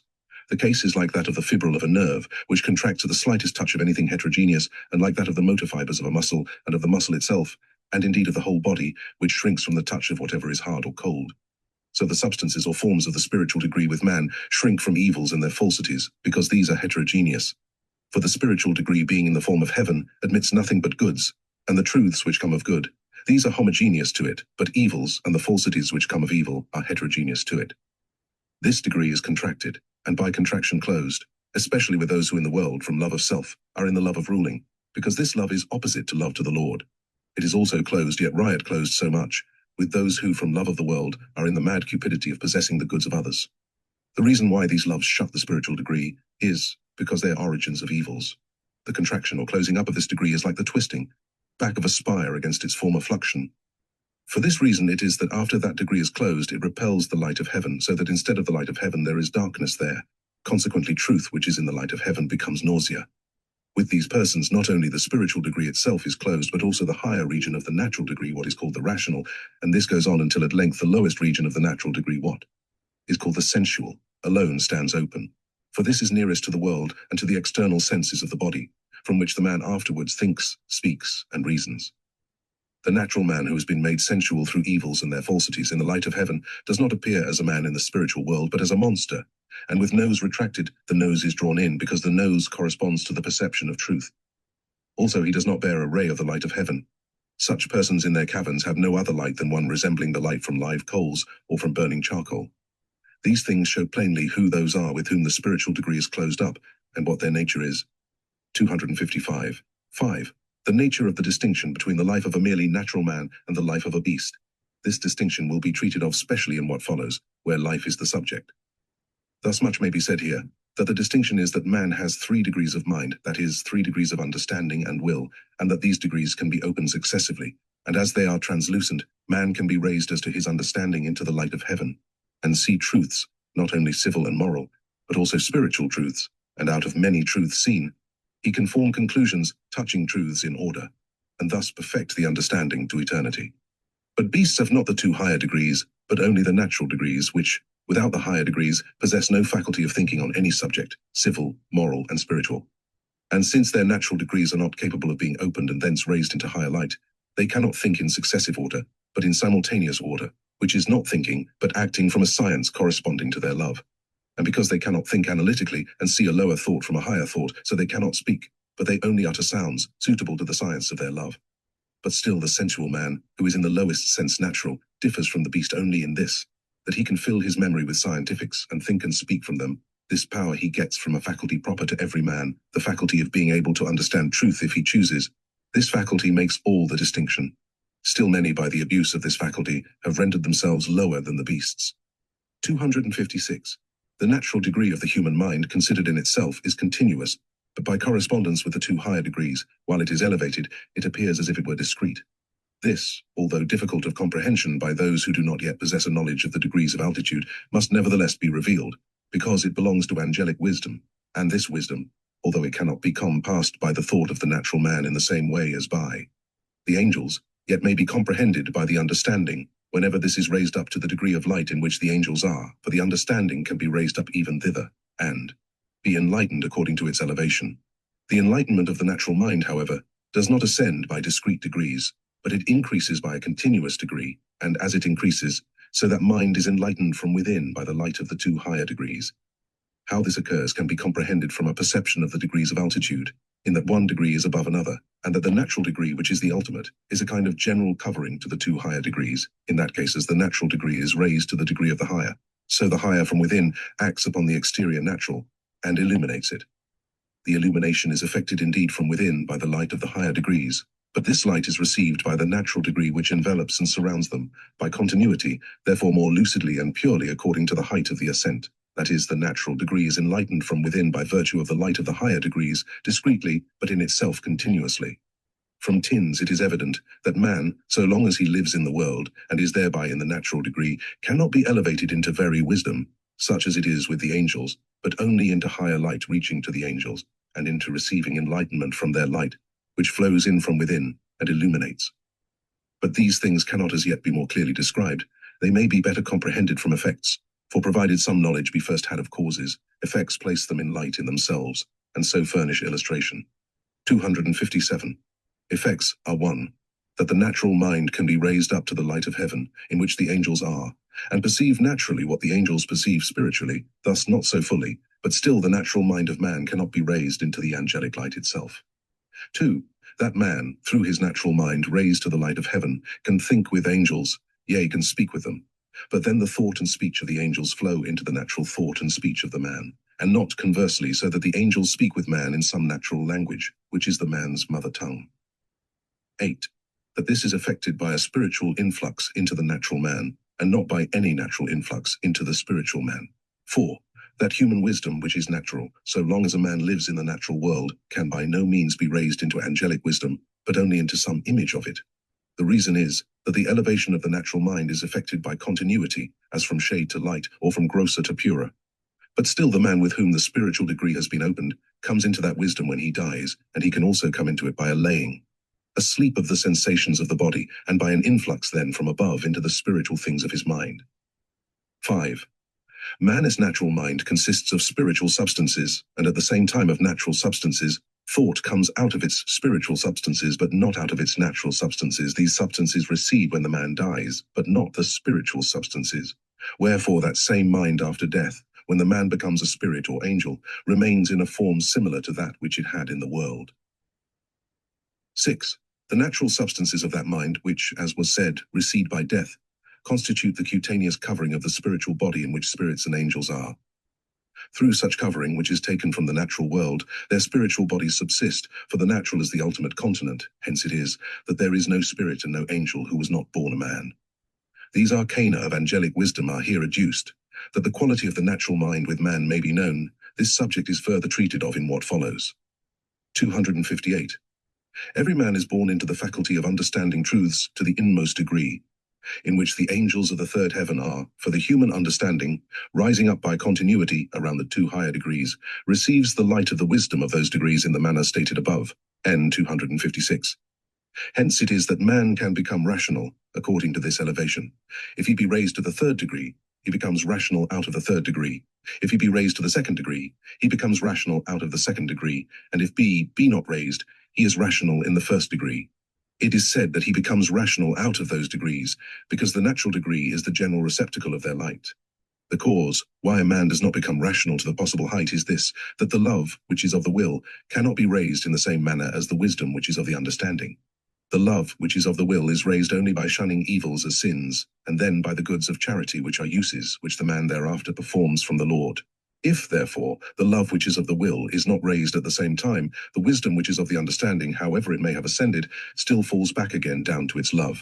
Hence it is that if a man's love is not raised at the same time into the spiritual degree, he is still not rational save in the ultimate degree. From these things it may be seen that man's rational is in appearance as it were of three degrees, that there is a rational from the celestial, a rational from the spiritual, and a rational from the natural. Also that rationality, which is the faculty that is capable of elevation, whether it be elevated or not, is still with man. 259. Every man, it was said, is born into that faculty, namely into rationality, but by this is understood every man whose externals have not been hurt by accident, either in the womb, or by some disease after birth, or by injury inflicted on the head, or in consequence of some insane love bursting forth and breaking down restraints. With such persons, the rational cannot be elevated, for the boundaries in which the life, which is of the will and the understanding, is to stop, are not in such disposition that the life can perform ultimate acts according to order, for life acts according to ultimate determinations, but not from them. That rationality is not possible with infants and children may be seen below, N 266, at the end. 260. Because the natural mind is the covering and continent of the higher degrees of the human mind, it is reactive, and if the higher degrees are not opened, it acts against them, but if they are opened, it acts with them. It was shown in the preceding article that because the natural mind is in the ultimate degree, it envelops and encloses the spiritual mind and the celestial mind, which are higher than it as regards degrees. It is now to be shown that the natural mind reacts against the higher or interior minds. The cause why it reacts is that it covers, includes, and contains them, and this is not possible to be done apart from reaction. For unless it reacted, the interior or enclosed things would loosen, protrude outwards, and fall to pieces. So if the tunics around the human body were not in reaction, the viscera, which are the interiors of the body, would push forth and welter asunder. So also if the membrane investing the motor fibers of a muscle did not react against the forces of these fibers in action, not only would action cease, but all the inner tissues would be broken down. The like is the case with every ultimate degree of the degrees of altitude, consequently with the natural mind relatively to the higher degrees, for, as was said above, there are 3 degrees of the human mind, the natural, the spiritual, and the celestial, and the natural mind is in the ultimate degree. Another reason why the natural mind reacts against the spiritual mind is that the natural mind consists not only of substances of the spiritual world, but also of substances of the natural world, as was said above, N 257. And the substances of the natural world from their nature react against the substances of the spiritual world, for the substances of the natural world in themselves are dead, and are acted on from without by the substances of the spiritual world, and those substances which are dead, and which are acted on from without, from their nature resist, and so from their nature react. Hence it may appear that the natural man reacts against the spiritual man, and that there is combat. It is the same thing whether you say the natural and spiritual man, or the natural and spiritual mind. 261. From these things it may appear that if the spiritual mind is closed up, the natural mind continually acts against those things which are of the spiritual mind, and fears lest anything should flow in therefrom to perturb its states. All that which flows in through the spiritual mind is from heaven, for the spiritual mind is in former heaven, and all which inflows into the natural mind is from the world, for the natural mind is in former world. From this it follows that the natural mind, when the spiritual mind is closed up, reacts against all things of heaven, and does not admit them into it excepting in so far as they serve it as means for acquiring and possessing those things which belong to the world. And when the things which are of heaven also serve the natural mind as means to its own ends, then those means, although they appear heavenly, nevertheless become natural, for the end qualifies them, and they become like the scientifics of the natural man, in which intrinsically there is nothing of life. But because heavenly things cannot be so conjoined with natural things that the two act as one, therefore they separate, and the heavenly things with merely natural men take their place from without in a circuit around the natural things which are within.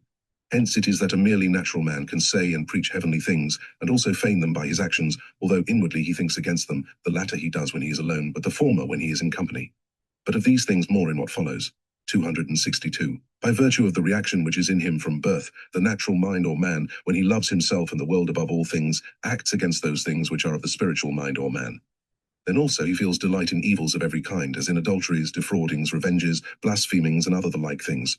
And then also he acknowledges nature as creative of the universe and confirms all these things by his rational faculty, and after the confirmations he either perverts or suffocates, or repels the goods and truths of heaven and the church, and at length he either shuns them, or turns his back upon them, or hates them.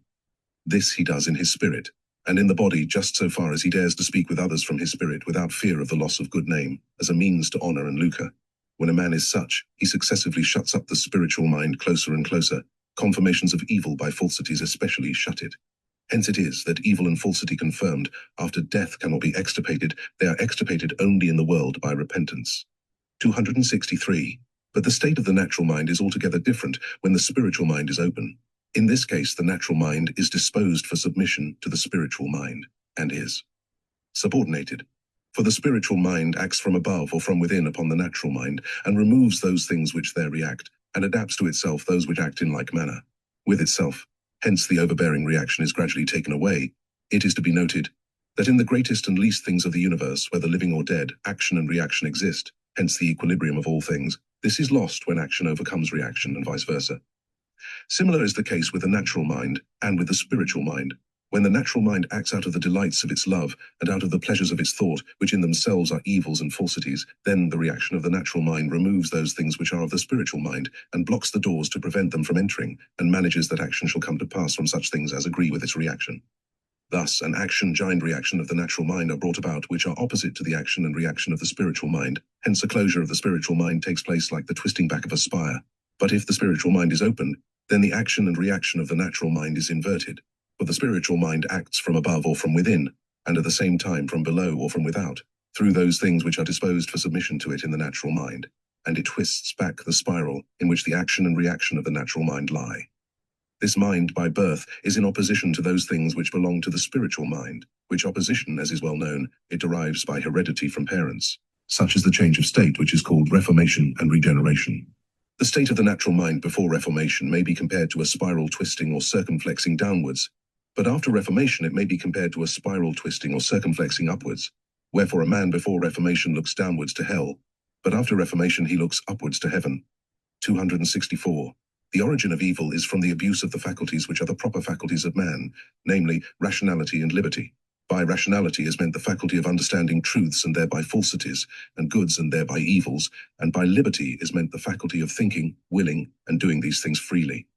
From what precedes it may appear, and from what follows it will further appear, that every man by creation, and thence by birth, has these two faculties, and that they are from the Lord, and that they are not taken away from him, and that out of them comes the appearance that man thinks, speaks, wills, and acts as from himself, and that the Lord dwells in these faculties with every man, and that man out of that conjunction lives to eternity, and that through these faculties, and not apart from them, man is able to be reformed and regenerated, also that man through them is distinguished from the beasts. 265th. That the origin of evil is from the abuse of these faculties, will be declared in this order. First, a bad man enjoys these two faculties equally with a good man. 2. A bad man abuses them to confirm evils and falsities, and a good man uses them to confirm goods and truths. 3. Evils and falsities confirmed with man are permanent, and come to be of his love, and thereby of his life. 4. Those things which have come to be of the love and life are engendered in the offspring. 5. All evils, both the ingenerate and the superinduced, reside in the natural mind.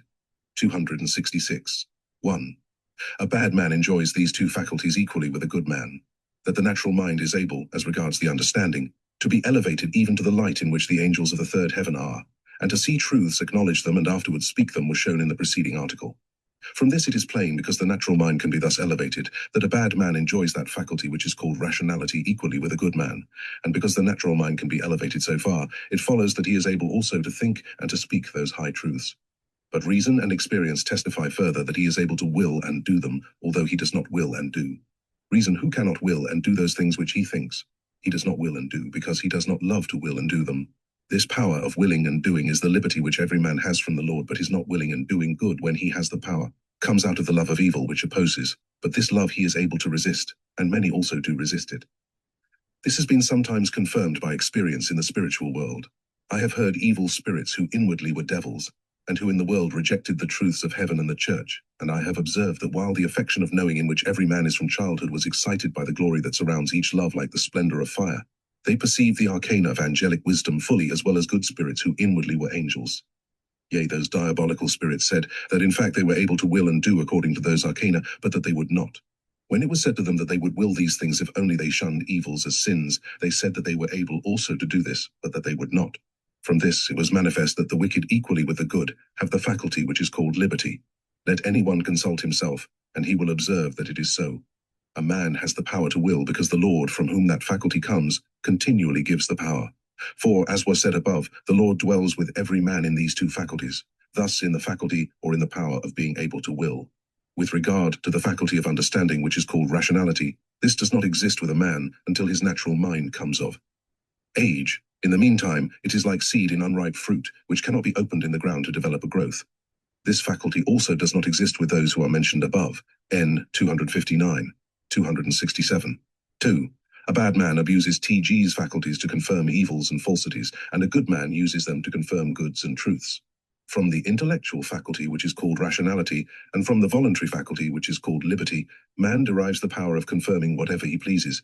For the natural man is able to raise his understanding into higher light to whatever extent he desires, but he who is in evils and their falsities does not raise it higher than the upper region of his natural mind, and rarely to the region of the spiritual mind. The reason is that he is in the delights of the love of his natural mind, and if he rises above that mind, the delight of his love perishes. If the understanding be raised higher, and see truths opposed to the delights of his life or to the principles of his own proper intelligence, then he either falsifies them or passes them by, and leaves them in contempt, or he retains them in the memory to serve as means to his life's love, or to the pride of his own proper intelligence. That the natural man is able to confirm whatever he will is plain from the multitude of heresies in the Christian world, each of which is confirmed by its adherents. We are all aware that evils and falsities of every kind can be confirmed. It may be confirmed, and indeed is confirmed by the wicked to themselves, that there is no God, and that nature is everything, and that she has created herself, that religion is only a means whereby simple minds are to be kept in bonds, that human prudence does all things, and divine providence nothing, except sustaining the universe in the order in which it was created. Also that murders, adulteries, thefts, frauds, and revenges are allowable, according to Machiavel and his followers. These and many similar things the natural man is able to confirm, and to fill volumes with the confirmations. And when they are confirmed, then these falsities appear in their fatuous light, and truths in such shadow that they are not visible at all, except as phantoms of the night. In a word, take the most false thing, and put it into a proposition, and say to a clever person, confirm, and he will confirm to the full extinction of the light of truth. But set aside the confirmations, come back and view the proposition itself out of your own rationality, and you will see its falsehood in its deformity. From these things it may appear that man is able to abuse these two faculties which are with him from the Lord, to confirm evils and falsities of every kind. No beast is able to do this, because no beast enjoys these faculties. Hence the beast is born into all the order of its life, and into all the science of its natural love, otherwise than man. 268. 3. Evils and falsities confirmed with man are permanent, and come to be of his love and life. Confirmations of evil and falsity are nothing else than removals of good and truth, and if they increase they are rejections, for evil removes and rejects good, and falsity truth. Hence also confirmations of evil and falsity are doors closed to heaven, occlusions of heaven, for all good and truth flows in from the Lord through heaven. And when heaven is closed, then the man is in hell, and in a society there where an evil and falsity similar to his own prevails, from which hell he cannot afterwards be delivered. It has been granted me to speak with some who ages ago confirmed themselves in the falsities of their religion, and I saw that they continue in the same, just as they were in them in the world. The reason is, that all the things in which a man confirms himself come to be of his love and light, they come to be of his love, because they come to be of his will and understanding, and the will and understanding form the life of every one, and when they come to be of the life of a man, they come to be of his whole body, as well as of his whole mind. Hence it is evident, that a man who has confirmed himself in evils and falsities, is such from head to foot, and when he is wholly such, by no inversion or retortion can he be reduced to an opposite state, and thus be drawn out of hell. From these considerations and those preceding them in this article, it may be seen whence the origin of evil comes. 269. 4. Those things which have come to be of the love and thereby of the life, are engendered in the offspring. It is known that man is born into evil, and that he gets this as an inheritance from parents, though it is believed by some that he does not get it from parents, but through parents from Adam, but this is an error. He derives it from the father, from whom he has his soul, and it is clothed with a body in the mother. The seed which is from the father is the first receptacle of life, but such a receptacle as it was with the father, for it is in the form of his. Love, and the love of everyone in the greatest and least things is similar to itself, and there is in it an effort to the human form, into which it also goes gradually forth. Hence it follows that the evils called hereditary are successively derived from fathers, thus from grandfathers and great-grandfathers, and carried into their posterity. Experience also teaches this, for in the matter of the affections, there is a likeness of races to their first progenitors, and a greater likeness in families, and a still greater likeness in houses, and this likeness is of such a nature that generations are distinguishable not by dispositions alone, but even by faces. But of the ingeneration of the love of evils by parent in offspring more will be said in what follows, where the correspondence of the mind, that is of the will and the understanding, with the body and its members and organs is treated of. Here these few things only are brought forward, that it may be known that evils are successively derived from parents, and that they increase through the accumulations of one parent alter another, until man by birth is nothing else than evil. Also, the malignity of evil increases according to the degree of occlusion of the spiritual mind, for so the natural mind also is closed above. And in the descendants this is not recovered from except by shunning evils as sins from the Lord. So and no otherwise is the spiritual mind opened, and through it the natural mind is brought back into correspondent form. 270. 5. All evils and their falsities, both the ingenerate and the superinduced, reside in the natural mind. Evils and their falsities reside in the natural mind, because that mind in form or in image is a world, but the spiritual mind in form or in image is a heaven. And in heaven, evil can find no home, wherefore the spiritual mind is not opened from birth, but is only in the potency of being opened. And the natural mind derives its form in part from the substances of the natural world, but the spiritual mind only from the substances of the spiritual world, and it is conserved in its integrity by the Lord, that the man may be able to become a man, for he is born an animal, but becomes a man. The natural mind with all its belongings is circumflexed into gyres from right to left, but the spiritual mind into gyres from left to right.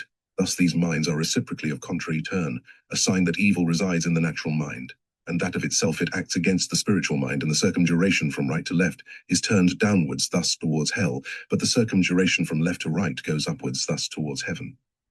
That this is so was plain to me from this experience, that an evil spirit cannot circumjurate his body from left to right, but from right to left, whereas a good spirit can with difficulty circumjurate the body from right to left, but with ease from left to right.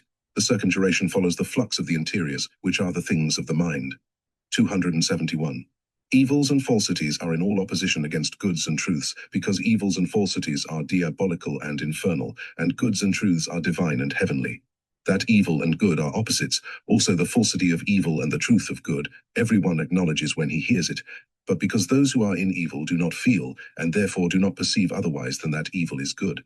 For evil delights their senses, especially the sight and hearing, and therefore also delights the thoughts and thus the perceptions, so they acknowledge indeed that evil and good are opposites, but when they are in evil, moved by its delight, they say that evil is good and good evil.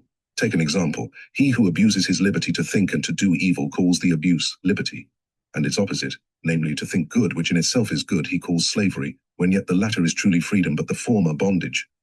He who loves adulteries calls it liberty to commit adultery, but slavery not to be allowed to commit adultery, for he feels delight in lasciviousness, and undelight in chastity.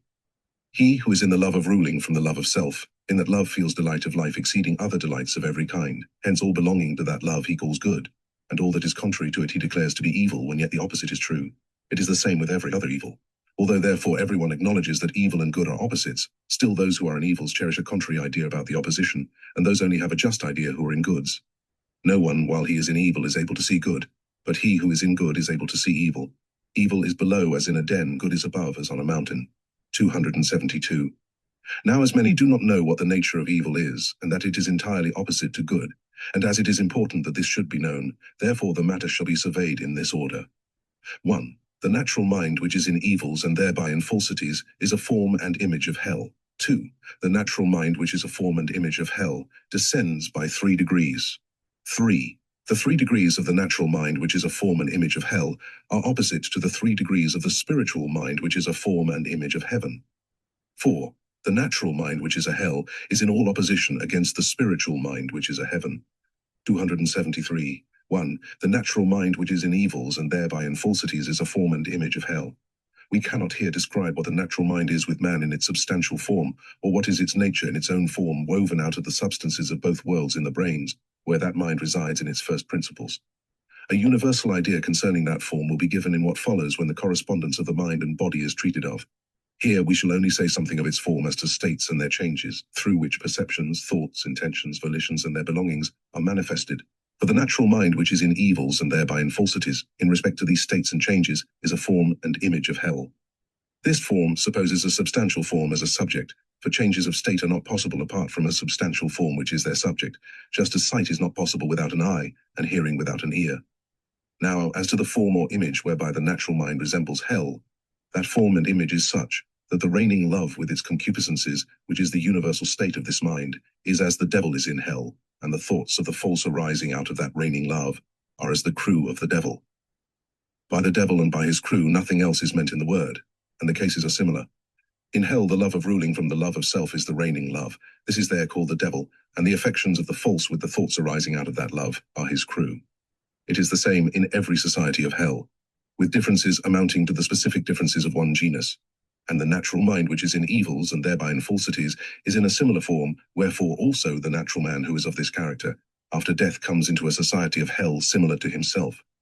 And then, in all and singular things, he acts in unison with it, for he comes into his own form, that is, into the states of his own mind.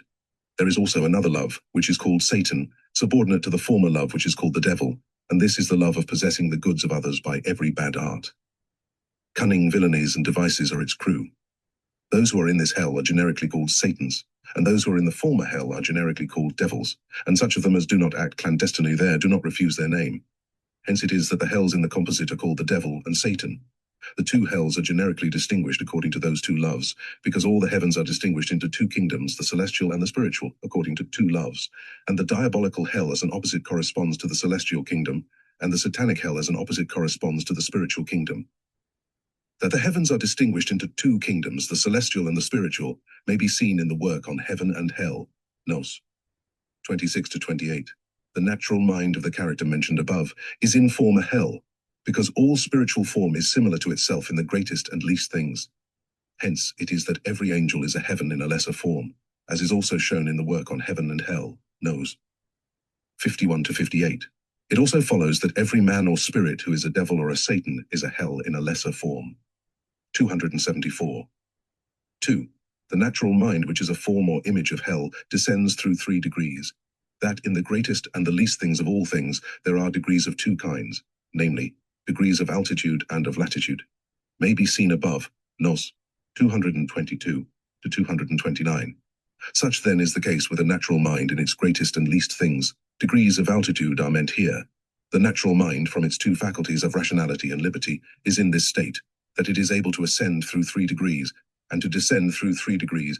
It ascends by virtue of goods and truths, and it descends by virtue of evils and falsities. And when it ascends, the lower degrees which tend to hell are shut, and when it descends, the higher degrees which tend to heaven are shut. This happens because they are in reaction. These 3 degrees, higher and lower, are neither opened nor closed in man in early infancy, for he is then in ignorance of good and truth, and of evil and falsity. But as he commits himself to one or the other, the degrees are opened and shut on the one or the other side.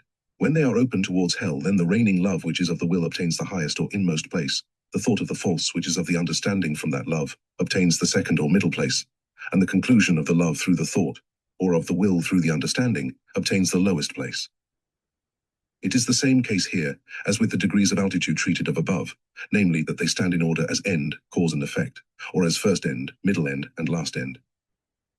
The descent of these degrees is towards the body, hence in the descent they wax grosser, and become material and corporeal.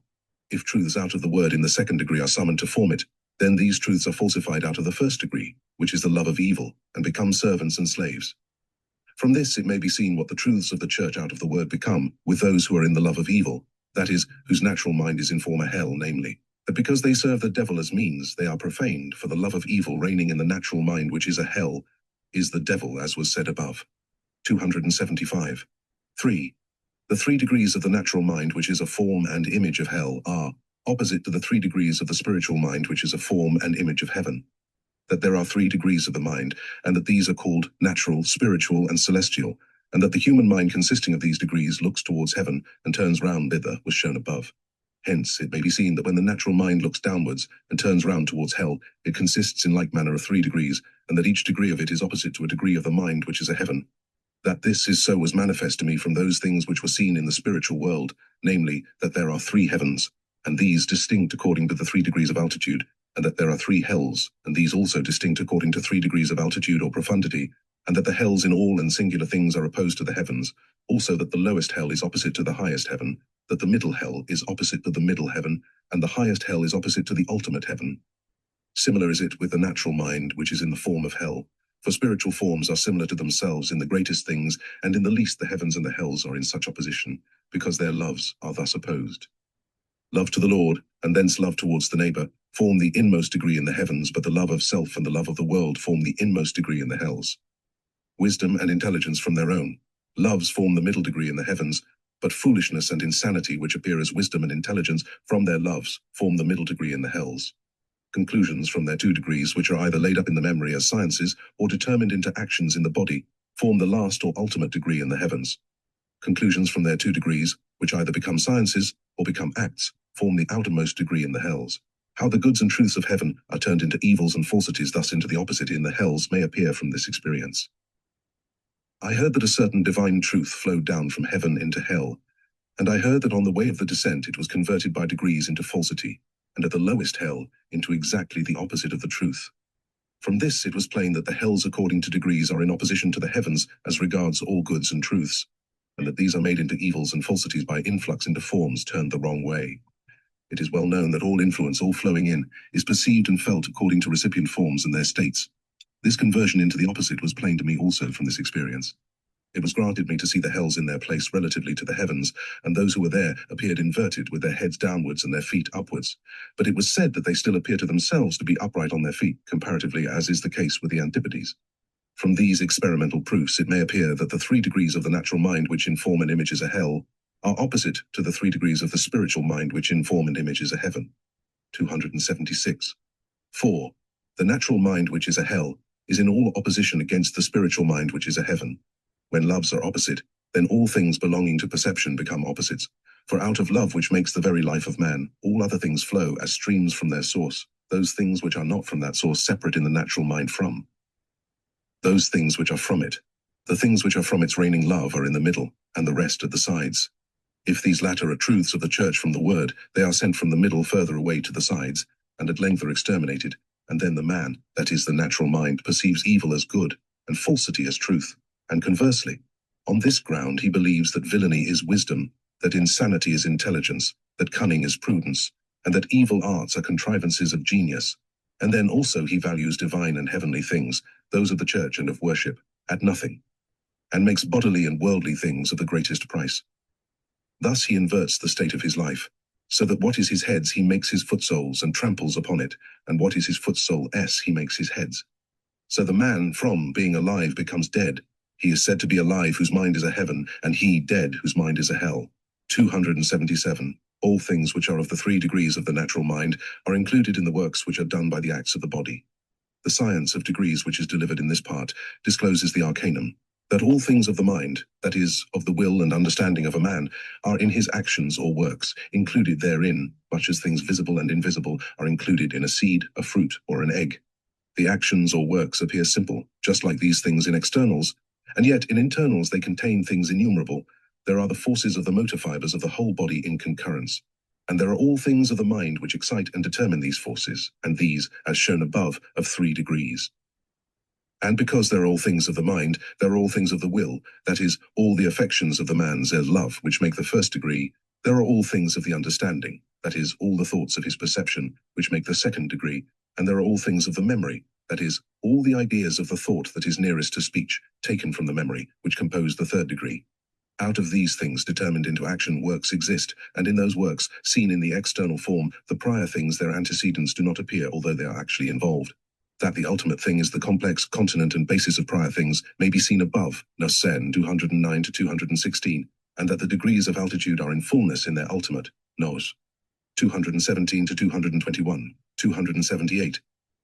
The reason why the acts of the body, viewed by the eye, appear thus simple and uniform, as seeds, fruits, eggs, or as nuts and almonds in shells appear in their external form, and yet contain in themselves all prior things out of which they exist, is that every ultimate thing is covered round, and thereby rendered distinct from prior things, for each degree is girded by a veil, and thereby distinguished from another degree.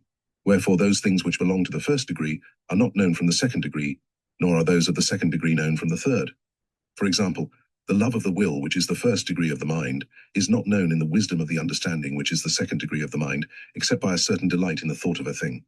The 1st degree, which again is the love of the will, is not known in the science of the memory, which is the 3rd degree, excepting by a certain pleasure in knowing and speaking.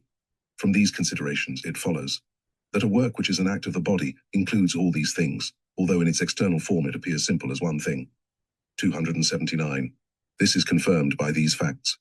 The angels who are with a man perceive one by one those things which are from the mind in the action, the spiritual angels those things therein which are from the understanding, and the celestial angels those things therein which are from the will. This appears like a paradox, but it is true. But be it known that those things of the mind which belong to any proposed or present object are in the middle, and the rest round about according to affinities. The angels say that a man's character is perceived from every single work, but in likenesses of his love, various according to its determinations into affections, and then into thoughts. In a word, before the angels every action, every work of a spiritual man is like a palatable fruit, useful and beautiful, which when tasted and eaten yields flavor, use and delights. That the angels have such a perception of the actions and works of men may also be seen above, N 220, 280. It is the same with a man's speech. The angels know a man's love from the sound of his speech, his wisdom from the articulation of the sound, and his science from the sense of the words. They say, moreover, that these three things are in every word, because a word is a something concluded, for it has in it sound, articulation, and sense. It was told me by angels of the third heaven, that out of every word which a man speaks in series, they perceive the general state of his disposition, and also some particular states. That in every single word of the word there is a spiritual something which is of the divine wisdom, and a celestial which is of the divine love, and that these are perceived by the angels when the word is read in a holy frame by man, has been shown by many things in the doctrine of the New Jerusalem concerning the sacred scripture. 281.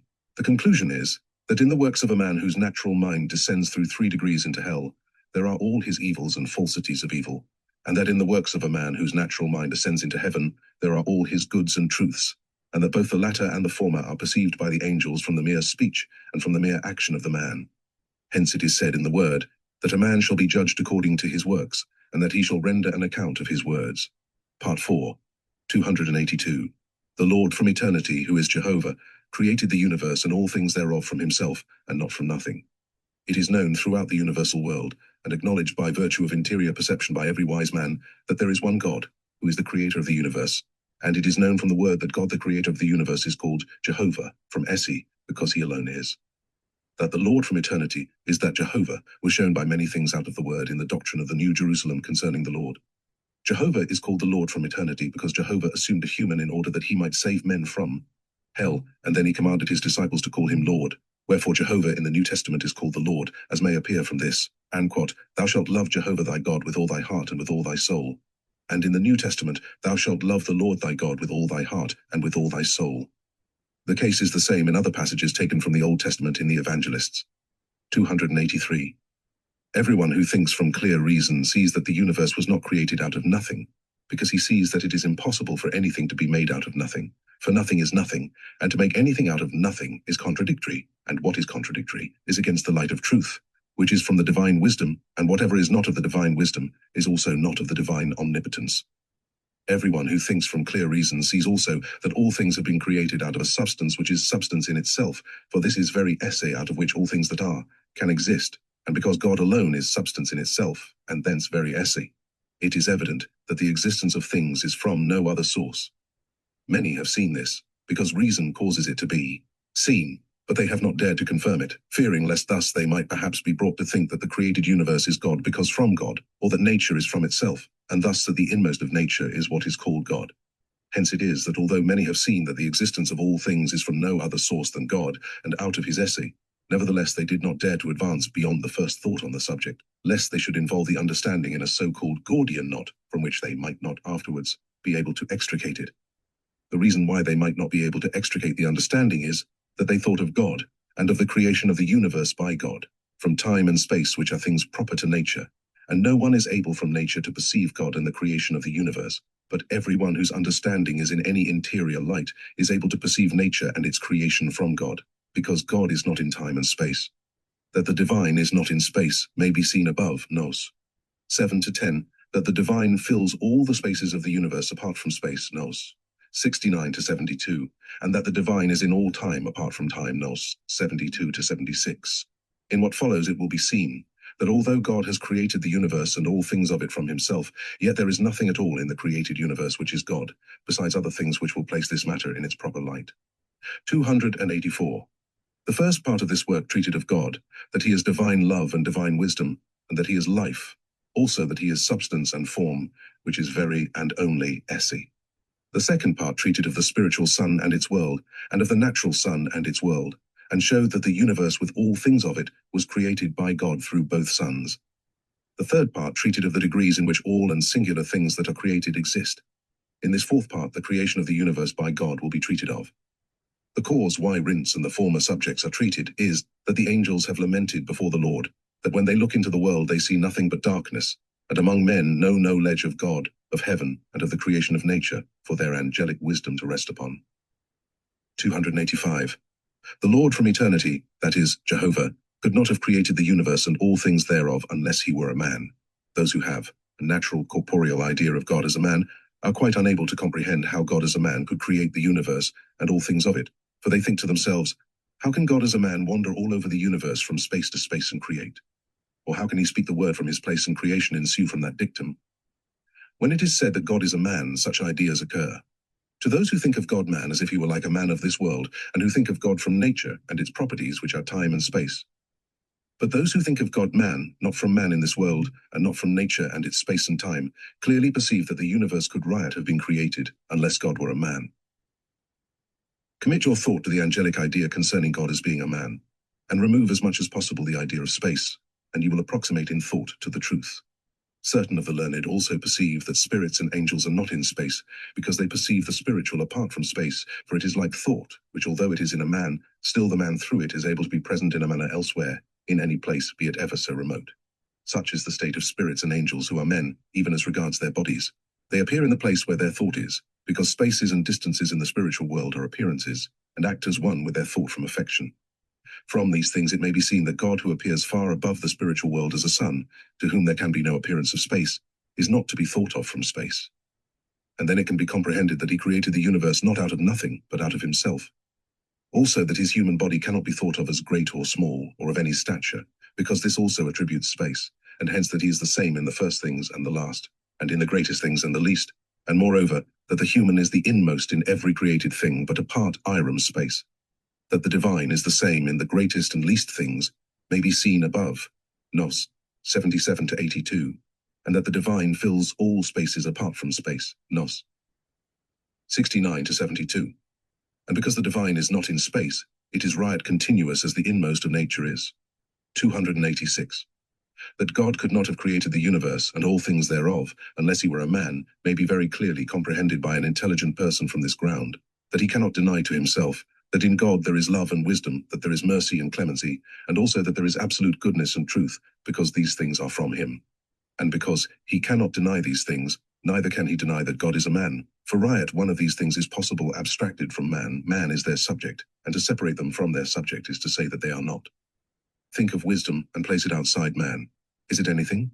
See if you can conceive it as something ethereal, or as something flamey. You cannot, unless perchance you think of it as in these somethings, and if it be in them, it must be wisdom in a form such as man has, it must be in all his form. Not one thing can be wanting for wisdom to be in it. In a word, the form of wisdom is man, and because man is the form of wisdom, he is also the form of love, mercy, clemency, good and truth, because these make one with wisdom. That love and wisdom are not possible except in a form, see above, Nos 40 to 43, 287. That love and wisdom are man may also be known from the angels of heaven, who in the measure in which they are in love, and thence in wisdom from the Lord, in the same measure are in beauty men. The same may be known from this, that in the word it is said of Adam that, and quote, he was created into the likeness and into the image of God, because into the form of love and wisdom. Every man on earth is born into the human form as regards his body. The cause is that his spirit, which is also called his soul, is a man. And it is a man, because it is receptive of love and wisdom from the Lord, and insofar as the spirit or soul of a man receives these, insofar he becomes a man after the death of the material body which he has drawn around him, and insofar as he does not receive them, he becomes a monster, which derives something of man from the faculty of receiving. 288. Inasmuch as God is a man, therefore the universal angelic heaven in the complex is as one man, and it is distinguished into regions and provinces according to the members, viscera, and organs of a man. Thus there are societies of heaven which constitute the province of all things of the brain, and of all things of the organs of the face, also of all things of the viscera of the body, and these provinces are distinct from each other, just as those organs are distinct in man. Moreover, the angels know in what province of man they are. The universal heaven is in this effigy, because God is a man, and God is heaven, because the angels who constitute heaven are recipients of love and wisdom from the Lord, and recipients are images. That heaven is in the form of all things of man, is shown in the Arcana Celestia at the end of several chapters. 289. From these things we can see the inanity of the ideas of those who think of God as other than a man, and of the divine attributes otherwise than as in God as a man, because separated from man, they are mere figments of the mind. That God is very man, from whom every man is a man according to his reception of love and wisdom, may be seen above, Nos 11, 12, 13. This is here confirmed on account of what follows, in order that the creation of the universe by God, because he is a man, may be perceived. 290. The Lord from eternity, that is Jehovah, produced from himself the Son of the spiritual world, and out of it created the universe and all things of it. The Son of the spiritual world was treated of in the second part of this work, and the following heads were there shown, that the divine love and the divine wisdom appear in the spiritual World as a sun, nos. 83 to 88. That spiritual heat and spiritual light proceeds from that sun, nos. 89 to 92. That sun is not God, but that it is the proceeding from the divine love and the divine wisdom of God-man. So likewise the heat and light from that sun, nos. 93 to 98. That the sun of the spiritual world is in a middle altitude, and appears distant from the angels as the sun of the natural world from men, nos. 103 to 107. That in the spiritual world the east is where the Lord appears as the sun, and the other quarters are determined thereby, nos. 119 to 123, 103 to 100 Lord appears as the sun, nos. 124 to 103 into the universe. That the Lord created the universe, 151 to 156. That the sun of the natural world is pure fire, and that nature which derives origin from that sun is therefore dead, and that the sun of the natural world was created in order that the work of creation might be brought to a close and finished, nos. 157 to 162. That without two suns, the one living and the other dead, there can be no creation, nos. 163 to 166. 291. Among the things shown in the second part is also this, that the spiritual sun is not the Lord, but that it is the proceeding from his divine love and his divine wisdom. It is called the proceeding, because that sun has been produced out of the divine love and out of the divine wisdom, which in themselves are substance and form, and through this the divine proceeds. But because it is the character of human reason not to acquiesce, unless it sees a thing from its cause, thus unless it also perceives how, in the present case, how the sun of the spiritual world, which is not the Lord, but a proceeding from him, is produced. Therefore, of this also something shall be said. I have spoken much with the angels on the subject. They said that they perceive it clearly in their spiritual light, but that it is difficult for them to put it before man in his natural light, on account of the characteristic difference between the two kinds of light and their two kinds of thoughts. They said, however, that the case of the spiritual sun is like that of the sphere of affections and therefore of thoughts, which encompasses each angel, whereby his presence is realized to others near and far, and that this encompassing sphere is not the angel himself, but is from all and singular the things of his body, from which substances continually emanate in a stream, and those things which emanate surround him. Also that these substances contiguous to his body, continually actuated by the two fountains of the motion of his life, the heart and the lungs, excite the atmospheres into their own activities, and by this means produce a perception as of his presence with others. And thus that it is not a separate sphere of affections and therefore of thoughts, although it is so called, which goes forth and is continued from him, because the affections are mere states of the forms of the mind in him. They said, moreover, that there is such a sphere about every angel, because it is about the Lord, and that the sphere about the Lord is in like manner from him, and that sphere is their sun, or the sun of the spiritual world. 292. It has very often been granted me to perceive that there is a sphere of such a nature around each angel and spirit, and also a general sphere around several in a society, and it has also been granted me to see it under various appearances, in heaven sometimes under the appearance of thin flame, in hell under the appearance of gross fire, and sometimes in heaven under the appearance of a thin and shining white cloud, and in hell under the appearance of a thick and black thundercloud. It has also been granted to perceive these spheres as species of odors and stenches of various kinds. By these experiences, I was convinced that a sphere consisting of substances set free and separated from their bodies encompasses everyone in heaven and everyone in hell. 293. It was also perceived that a sphere wells forth not only from angels and spirits, but also from all and singular things which appear in the spiritual world, from trees and from their fruits, from shrubs and from their flowers, from herbs and from grasses, nay, from earths and their very particles, from which it was evident this is a universal both in living and in dead. Things, that each particular thing is environed by the like of that which it has inside it, and that this is continually breathed out by it. That the case is similar in the natural world is known from the experience of many of the learned, and that a wave of effluvia is continually flowing forth out of man, also out of every animal, and likewise out of tree, fruit, shrub, flower, and even out of metal and stone. The natural world derives this from the spiritual world, and the spiritual world from the divine. 294. Inasmuch as those things which constitute the sun of the spiritual world are from the Lord, and are not the Lord, therefore they are not life in itself, but are devoid of life in itself. Just as those things which flow forth from an angel or a man, and make spheres around them, are not the angel or the man, but are from them, devoid of their life, making one with the angel or man no further than this, that they are in concordance, because they have been taken out of the forms of their bodies, which were the forms of their life in them. This is an arcanum which the angels with their spiritual ideas are able to see in thought, and also to express in speech, but not men with their natural ideas, because 1,000 spiritual ideas make one natural idea, and one natural idea cannot be resolved by man into any spiritual idea, much less into 1,000. The reason of this is that these ideas differ according to the degrees of altitude which were treated of in the third part, 295, that such is the difference between the thoughts of angels and men, was made known to me by this experience. The angels were told to think spiritually on some subject, and afterwards to tell me what they had thought. When this was done, and they wished to speak to me, they were not able. They said that they could not utter these things. It was the same with their spiritual speech, and the same with their spiritual writing. There was no word of spiritual speech which was like any word of natural speech, nor was there anything of spiritual writing like natural writing, excepting the letters, each of which contained an entire meaning. But what is wonderful, they said that they seemed to themselves to think, speak, and write in the spiritual state in the same manner as man in the natural state, when yet there is no similarity. From this it was plain that natural and spiritual differ according to degrees of altitude, and that they do not communicate with each other except by correspondences. 296.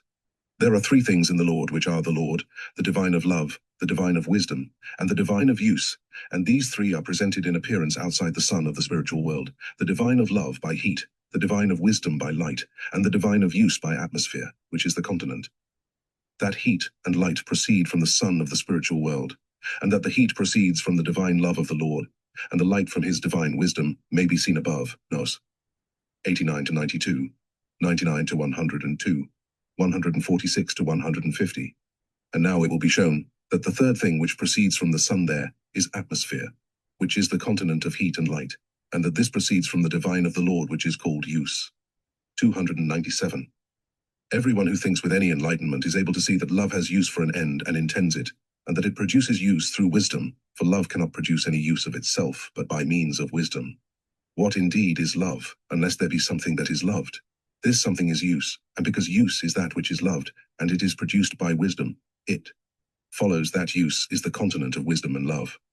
That these three, love, wisdom, and use, follow in order according to the degrees of altitude, and that the last degree is the complex continent and basis of the prior degrees, was shown, Nos. 209 to 216 and elsewhere. From these things it may appear that these three, the divine of love, the divine of wisdom, and the divine of use, are in the Lord, and that in essence they are the Lord. 298. That man viewed as to his exteriors and as to his interiors is a form of all uses, and that all the uses in the created universe correspond to those uses will be fully shown in what follows. It is only to be mentioned here, in order that it may be known that God as a man is the very form of all uses, from which form all the uses in the created universe derive their origin, and thus that the created universe viewed as to uses his image. Those things which by creation in order are from God-man, that is from the Lord, are called uses, but those that are from the proprium of man are not called uses, for this proprium is hell, and those things are contrary to order. 290. Now because these three, love, wisdom, and use, are in the Lord, and are the Lord, and because the Lord is everywhere, for he is omnipresent, and because the Lord, as he is in himself, and as he is in his own Son, cannot make himself present to any angel or man, therefore he presents himself by such things as can be received. And he presents himself as to love through heat, as to wisdom through light, and as to use through atmosphere. The Lord presents himself as to use through atmosphere, because atmosphere is the continent of heat and light, as use is the continent of love and wisdom. The light and heat which proceed from the divine Son cannot proceed in nothing, thus not in vacuum, but in a continent which is a subject, and this continent is the atmosphere which surrounds the Son, and takes him up in its bosom, and carries him to the heaven where the angels are, and then to the world where men are, and thus makes the presence of the Lord everywhere. 300. That in the spiritual world there are atmospheres as well as in the natural world was shown above, Nos. 173 to 178, 179 to 183, and it was there said that the atmospheres of the spiritual world are spiritual, and the atmospheres of the natural world are natural. Now from the origin of the spiritual atmosphere approximately encompassing the spiritual sun, it may be evident that everything belonging to it is in its essence of the same nature as the sun is in its essence. That this is so, the angels, through their spiritual ideas which are apart from space, declare thuswise. They say that there is one only substance from which all things are, and that the sun of the spiritual world is that substance, and because the divine is not in space, and because it is the same in the greatest and least things, therefore that sun which is the first procedent of God-man is so likewise. And further, that one only substance, which is the sun, proceeding by means of atmospheres according to continuous degrees or those of latitude, and at the same time according to discrete degrees or those of altitude, presents the varieties of all things in the created universe. The angels said that these things can in no wise be comprehended, unless spaces be removed from ideas, and that if they are not removed, appearances must necessarily induce fallacies. Yet these fallacies cannot be induced so long as the thought is held that God is the very esse from which all things come. 301. Moreover, from angelic ideas which are apart from space, it is manifest that nothing lives in the created universe but God-man alone, that is the Lord, and that nothing is moved but by life from him, and that nothing is but through the Son from him, so that it is a truth, that in God we live, are moved, and are. 302. The atmospheres, which are three in both worlds, the spiritual and the natural, in their ultimate cease into substances and matters of the nature of those in earths. That there are three atmospheres in either world, the spiritual and the natural, which are distinct from each other according to degrees of altitude, and which decrease in their downward progression according to degrees of latitude, was shown in the third part, Nos. 173 to 176. And because the atmospheres decrease in their progression downwards, it follows that they become continually more compressed and inert, and at length in the last resort so compressed and so inert that they are no longer atmospheres, but substances at rest, and in the natural world fixed substances like those in the earth which are called matters. From this origin of substances and matters it follows, first, that these substances and matters also are of 3 degrees. Secondly, that they are held together in mutual connection by the ambient atmospheres. Thirdly, that they are accommodated to the production of all uses in their forms. 303. That substances or matters such as those in earths have been produced by the sun through its atmospheres will assuredly be affirmed by all who consider that there are perpetual mediations from the primal thing to the ultimates, and that nothing can exist except from a prior self, and at length from a prime. The prime is the sun of the spiritual world, and the prime of that sun is God-man or the Lord. Now, because atmospheres are those prior things through which that sun presents itself in ultimates, and because those prior things continually decrease in activity and expansion down to the ultimates, it follows that when their activity and expansion cease in the ultimates, these become such substances and matters as exist in earths, which retain in them, out of the atmospheres from which they originated, an effort and endeavor to bring forth uses. Those who do not deduce the creation of the universe, and all things thereof by continual mediations from the first being, cannot do otherwise than construct broken hypotheses, divorced from their causes hypotheses which, when they are surveyed by a mind with a clearer and deeper vision of things, do not appear like houses, but like heaps of rubbish. 304. From this universal origin of all things in the created universe, individual things therein take the like condition, and proceed from their prime to ultimates which are relatively in a state of rest, in order that they may end and subsist. So in the human body the fibers pass from their first forms until at last they become tendons, also the fibers accompanying the vessels from their first forms until they become cartilages and bones, upon which they are to rest and subsist. Because there is such a progression of the fibers and vessels in man from first to last, therefore there is a similar progression of their states. Their states are sensations, thoughts, and affections. These also from their primes, where they are in light, pass quite to ultimates, where they are in shade, or from their primes, where they are in heat, to ultimates, where they are not in heat. And because there is such progression in them, there is also such progression of love and all its belongings, and of wisdom and all its belongings. In a word, there is such progression of all things in the created universe. This is the same as was shown above. Nos. 222 to 229, namely that there are degrees of both kinds in the greatest and the least things of all things that are created. That there are degrees of both kinds even in the least things of all things, is because the spiritual sun is the single substance from which all things come, according to the spiritual ideas of the angels, number 300. 305. In the substances and matters of which earths consist, there is nothing of the divine in itself, but still they are from the divine in itself. From the origin of earths treated of in the preceding article, it may be seen that in their substances and matters there is nothing of the divine in itself, but that they are devoid of all that is divine in itself. For, as was said, they are the ends and terminations of atmospheres, whose heat has ended in cold, their light in darkness, and their activity in inertness, but still they have brought by continuation from the substance of the spiritual sun that which was there from the divine, which, as said above, Nos. 291 to 298, was the sphere encompassing God-man, or the Lord. From this sphere, by continuation from the sun by means of the atmospheres, have arisen the substances and matters of which earths consist. 306.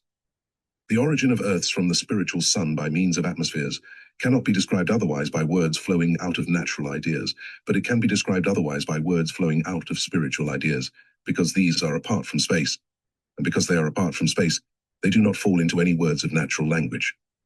That spiritual thoughts, speech, and writings differ so entirely from natural thoughts, speech, and writings that they have nothing in common, and that they communicate only by correspondences may be seen. Above, Note 295. It is enough then if the origin of earths be perceived some measure naturally, 307. All uses as ends of creation are in forms, and they get forms from substances and matters such as exist in earths. All things spoken of hitherto, as those concerning the sun, atmospheres, and earths, are only means to ends. The ends of creation are those things which are produced by the Lord as a sun through the atmospheres from the earths, and these ends are called uses. In their extension, they embrace all things of the vegetable kingdom and all things of the animal kingdom, and at length the human race, and out of it, the angelic heaven. These are called uses, because they are recipients of the divine love and the divine wisdom, and also because they look to God the Creator from whom they are, and thereby conjoin him to his great work, and by the conjunction bring about that they subsist from him as they existed. It is said that they look to God the Creator from whom they are, and conjoin him to his great work. But this is said from appearance. The meaning is that God the Creator brings it to pass that as it were they look and conjoin themselves of themselves, but how they look and thereby conjoin will be declared in what follows. Something has been said before on these subjects in their places, as that the divine love and the divine wisdom must needs be and exist in others created from itself. Nos. 47 to 51. That all things in the created universe are recipients of the divine love and the divine wisdom. Nos. 54 to 60. That the uses of all things which are created ascend through degrees to man, and through man to God, the Creator, from whom they originate. Nos. 65 to 68. 308. Who will not see clearly that uses are the ends of creation, if he considers that from God the Creator nothing else can possibly exist, and therefore nothing else can be created but use, and that in order to be use, it is for the sake of others. And that use for the sake of self is also for the sake of others, for a use for the sake of self amounts to being in a state for becoming of use to others. Whoso considers this is also able to see that use which is use cannot possibly exist from man, but with man from him, from whom all that exists is use, thus from the Lord. 309. But as the forms of uses are here treated of, the subject shall be declared in the following order. 1. In earths there is an effort to produce uses in forms, or forms of uses. 2. In all forms of uses there is a certain image of the creation of the universe. 3. In all forms of uses there is a certain image of man. 4. In all forms of uses there is a certain image of the infinite and the eternal. 310. 1. In earths there is an effort to produce uses in forms, or forms of uses. That there is this effort in earths is evident, from their origin, for the substances and matters of which earths consist are the ends and terminations of atmospheres which proceed as uses from the spiritual sun, as may be seen above. Nos. 305, 306. And because the substances and matters of which earths consist are from that origin, and their congregates are held together in connection by the circumpressure of the atmospheres, it follows that from this ground they get a perpetual effort to produce forms of uses. The very quality of being able to produce they derive from their origin, which is that they are the last or ultimate things of the atmospheres, with which they therefore concord. It is said that this effort and this quality are in earths, but the meaning is that these things are with those substances and matters out of which earths originate, whether they are in earths or exhaled from earths in atmospheres. That the atmospheres are full of such things is well known.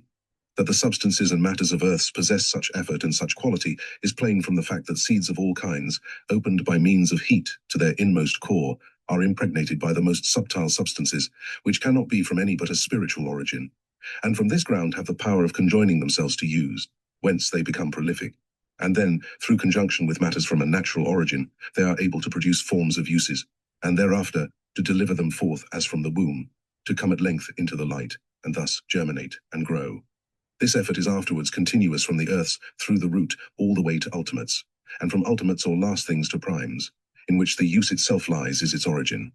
Thus uses pass into forms, and out of use, which is like a soul, forms, in progression from primes to ultimates, and from ultimates to primes, derive this, that all and singular the things of forms are of some use.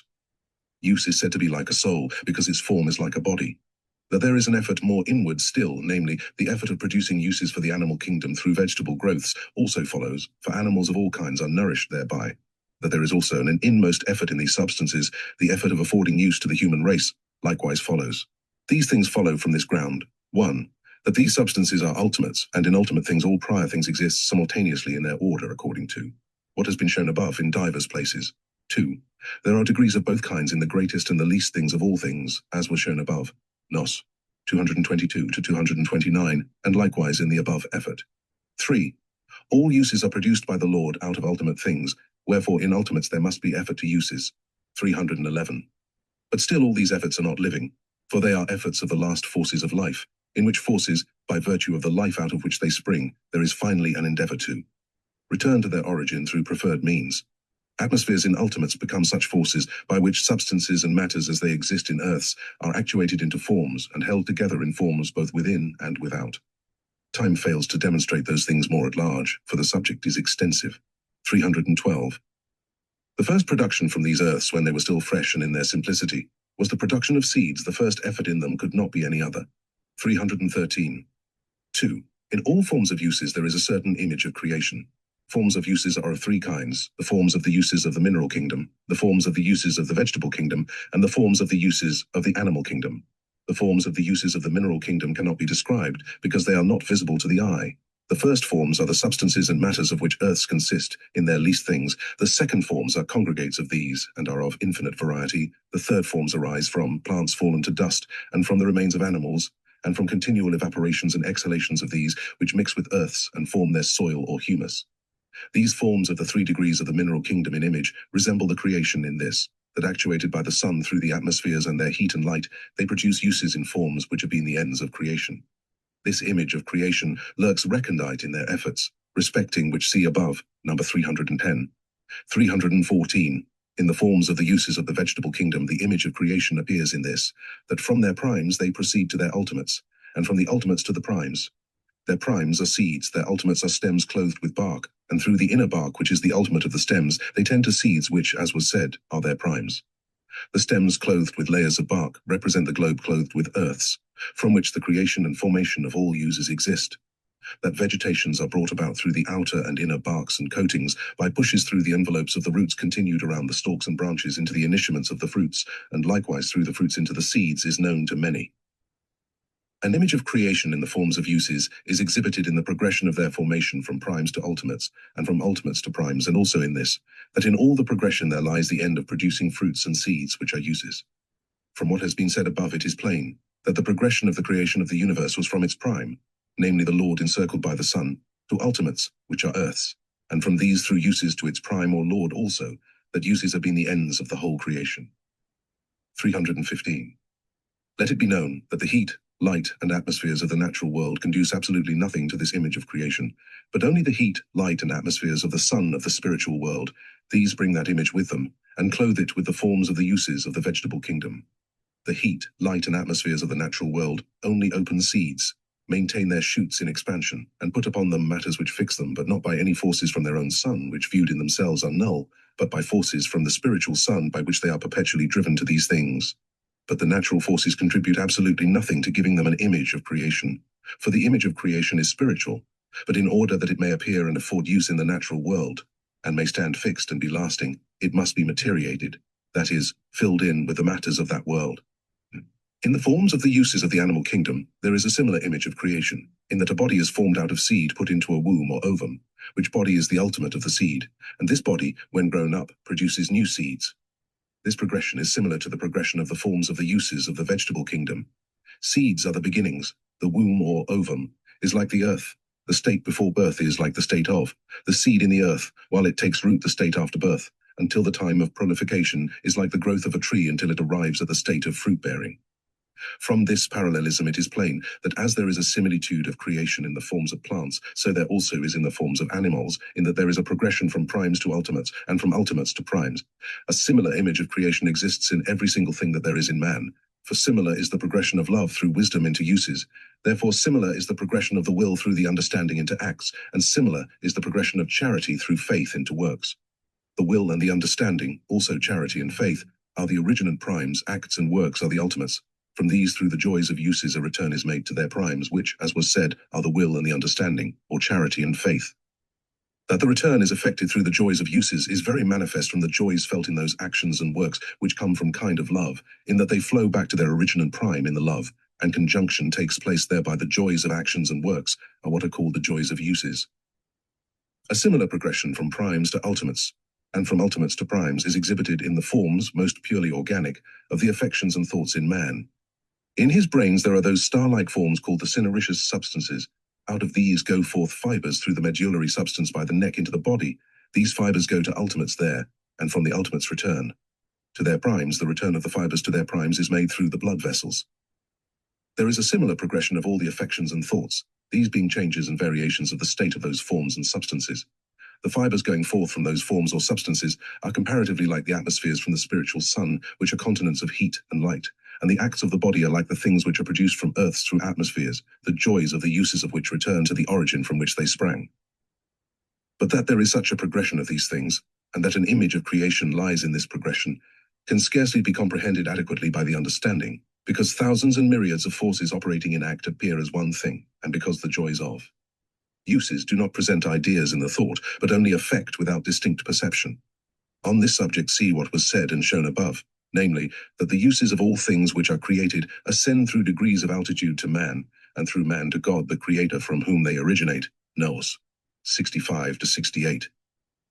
And that the end of creation exists in ultimates, and the end is that all things may return to the Creator, and that there may be conjunction, Nos. 167 to 172. But these things will appear in still clearer light in the following part, where the correspondence of the will and understanding with the heart and lungs will be treated of. 317. 3. That in all forms of uses there is a certain image of man was shown above, Nos. 61 to 64. That all uses from primes to ultimates, and from ultimates to primes, have relation to all things of man, and correspondence with them, and therefore that man in a certain image is a universe, and conversely that the universe viewed as to uses is man in an image, will be seen in the following article. 318. 4. In all forms of uses there is a certain image of the infinite and the eternal. The image of the infinite in these forms is plain from their endeavor to fill and power of filling the spaces of the whole world and of many worlds to infinity. Thus one seed produces a tree, shrub, or plant which fills its space, and each tree, shrub, or plant produces seeds, in some cases thousands of seeds, which, sown and grown, fill their spaces, and if from each of their seeds new crops were produced and repeated, in the course of years the whole world would be filled, and if the production was still continued, many worlds would be filled, and this ad infinitum. Compute 1,000 from one seed, and multiply thousands by thousands 10 times, 20 times, 100 times, and you will see. The image of the eternal in these forms is similar. For seeds are propagated from year to year, and the propagation never ceases. It has not ceased from the creation of the world till now, and will not cease to eternity. These two things are standing proofs and testifying signs that all things in the universe have been created by an infinite and eternal God. Besides these images of the infinite and the eternal, there is another image of the infinite and eternal in the varieties of things, in that no substance, state, or thing in the created universe can ever be the same or identical with any other, either in atmospheres or in earth, or in the forms arising out of these, so that in none of the things which fill the universe can any sameness be produced to all eternity. This is perspicuously evident in the variety of the faces of all human beings. Not one face exists in the whole world which is the same as another, neither can exist to all eternity, nor therefore one mind, for the face is the type of the mind. 319. All things of the created universe viewed from uses resemble man in an image, and this testifies that God is a man. Man was called by the ancients a microcosm, on the ground that he resembles the macrocosm, that is, the universe in its whole complex. But the race of the present day does not know why it is that man was so called by the ancients, for no more of the universe or macrocosm appears in him than this, that he is nourished, and lives as regards his body from its animal kingdom and vegetable kingdom, that he is kept by its heat in the ability of living, sees by its light, and hears and breathes by its atmospheres. Yet these things do not make man a microcosm, as the universe with all things of it is a macrocosm. But the ground why the ancients called man a microcosm or little universe, they took from the science of correspondences in which the most ancient people were, and also in consequence of communication with the angels of heaven. For the angels of heaven know from the visible world around them that all things in the universe viewed as to uses resemble man in an image. 320. But that a man is a microcosm or little universe on the ground that the created universe viewed as to uses is man in an image, cannot enter into the thought, and so come to the knowledge of anyone except from the idea of the universe as seen in the spiritual world. The position, therefore, cannot be confirmed unless by an angel who is in the spiritual world, or else by someone to whom it has been granted to be in that world, and to see the things which are there. As this has been granted to me, I am able from what I have seen there to reveal this arcanum. 321. Let it be known that the world in external appearance is quite similar to the natural world. Lands appear there, mountains, hills, valleys, plains, fields, lakes, rivers, springs of water, as in the natural world, thus all things which belong to the mineral kingdom. Paradises also appear there, gardens, groves, woods, and in them trees and shrubs of all kinds bearing fruits and seeds, also plants, flowers, herbs and grasses, thus all things which make up the vegetable kingdom. Animals appear there, birds and fish of every kind, and thus all things which make up the animal kingdom. Man, there is an angel and a spirit. This is premised that it may be known that the universe of the spiritual world is quite similar to the universe of the natural world, with only this difference, that the things which are there are not fixed and settled like those in the natural world, because there is not anything natural there, but all is spiritual. 322. That the universe of that world in an image resembles man may appear manifestly from this, that all the things just mentioned, number 321, appear to the life and exist around the angel and around the angelic societies, as produced or created from them. They remain around them and do not pass away. That they are as things produced or created from them is evident from this, that when an angel goes away or when a society passes to another place, the same things appear no longer. And when other angels come in their place, the appearance of all the objects around them is changed. The paradises with their trees and fruits are changed. The flower gardens with their blooms and seeds are changed. Also the fields with their herbs and grasses. And the species of animals and birds are also changed. Such things exist as they do, and change in this manner, because they all exist according to the affections and derivative thoughts of the angels, for they are correspondences. And because those things that correspond make one with that to which they correspond, therefore they are an image representative of it. The true image does not appear when all these things are regarded in their forms, but it appears when they are regarded in uses. It has been granted me to see when the eyes of the angels have been opened by the Lord, and they have seen these things from the correspondence of uses, that they have acknowledged and seen themselves in them. 323. Now because those things which exist around the angels according to their affections and thoughts represent a kind of universe in this, that there are lands and a vegetable and animal world, and these make an image representative of the angel, the ground, is plain on which the ancients called man a microcosm. 324. That such is the case is abundantly confirmed in the Arcana Celestia, and also in the work on heaven and hell, and everywhere in the preceding pages where correspondence is treated of. Also it has been shown that there is nothing in the created universe which has not correspondence with something of man, not only with his affections and their thoughts, but also with the organs and viscera of his body, not with these as substances, but with them as uses. Hence it is that in the word where the church and the man of the church are treated of, trees are named so often, for instance, olives, vines, and cedars. Also gardens, groves, and woods, and again the beasts of the earth, the birds of the air, and the fish of the sea. They are named thus because they correspond, and by correspondence make one, as was said above. Wherefore also when such things are read in the word by man, the angels do not perceive them, but instead of them the church, or the men of the church as regards their states. 325. Since all things of the universe in an image resemble man, therefore Adam in regard to wisdom and intelligence is described by the Garden of Eden, which had in it trees of every kind, and also rivers, precious stones and gold, together with animals to which he gave names. By all these things are understood such things as were with him, and made up that which is called man. Almost the same things are said of Asher in Ezekiel chapter 31, 3-9, and by him the church, as to intelligence is signified, and of Tyre, Ezekiel 28, 12-23, by which the church as to knowledges of good and truth is signified, 326. From these things now it may appear that all things in the universe seen from uses in an image resemble man, and that this testifies that God is a man, for such things as were mentioned above do not exist around an angel man from the angel, but from the Lord through the angel. They exist from the influx of the divine love and the divine wisdom of the Lord into the angel, who is a recipient, and the creation as of a universe is produced before his eyes. From this they know there that God is a man, and that the created universe, from the view of uses, is an image of him. 327. All things which are created by the Lord are uses, and they are uses in that order, degree, and respect, in which they are related to man, and through man to the Lord their origin. It was said above on these subjects, that nothing but use can exist from God the Creator, number 308. That the uses of all things which are created ascend through degrees from ultimates to man, and through man to God the Creator as their origin, nos. 65-68. That the end of creation, which end is, that all things shall return to God the Creator, and that there shall be conjunction, exists in ultimates, nos. 167-172. That things are uses insofar as they look to the Creator, number 307. That the divine cannot otherwise than be and exist in others created by itself, nos. 47-51. That all things of the universe are recipients according to uses, and this according to degrees, number 38. That the universe seen from uses is an image of God, no. Besides several other heads.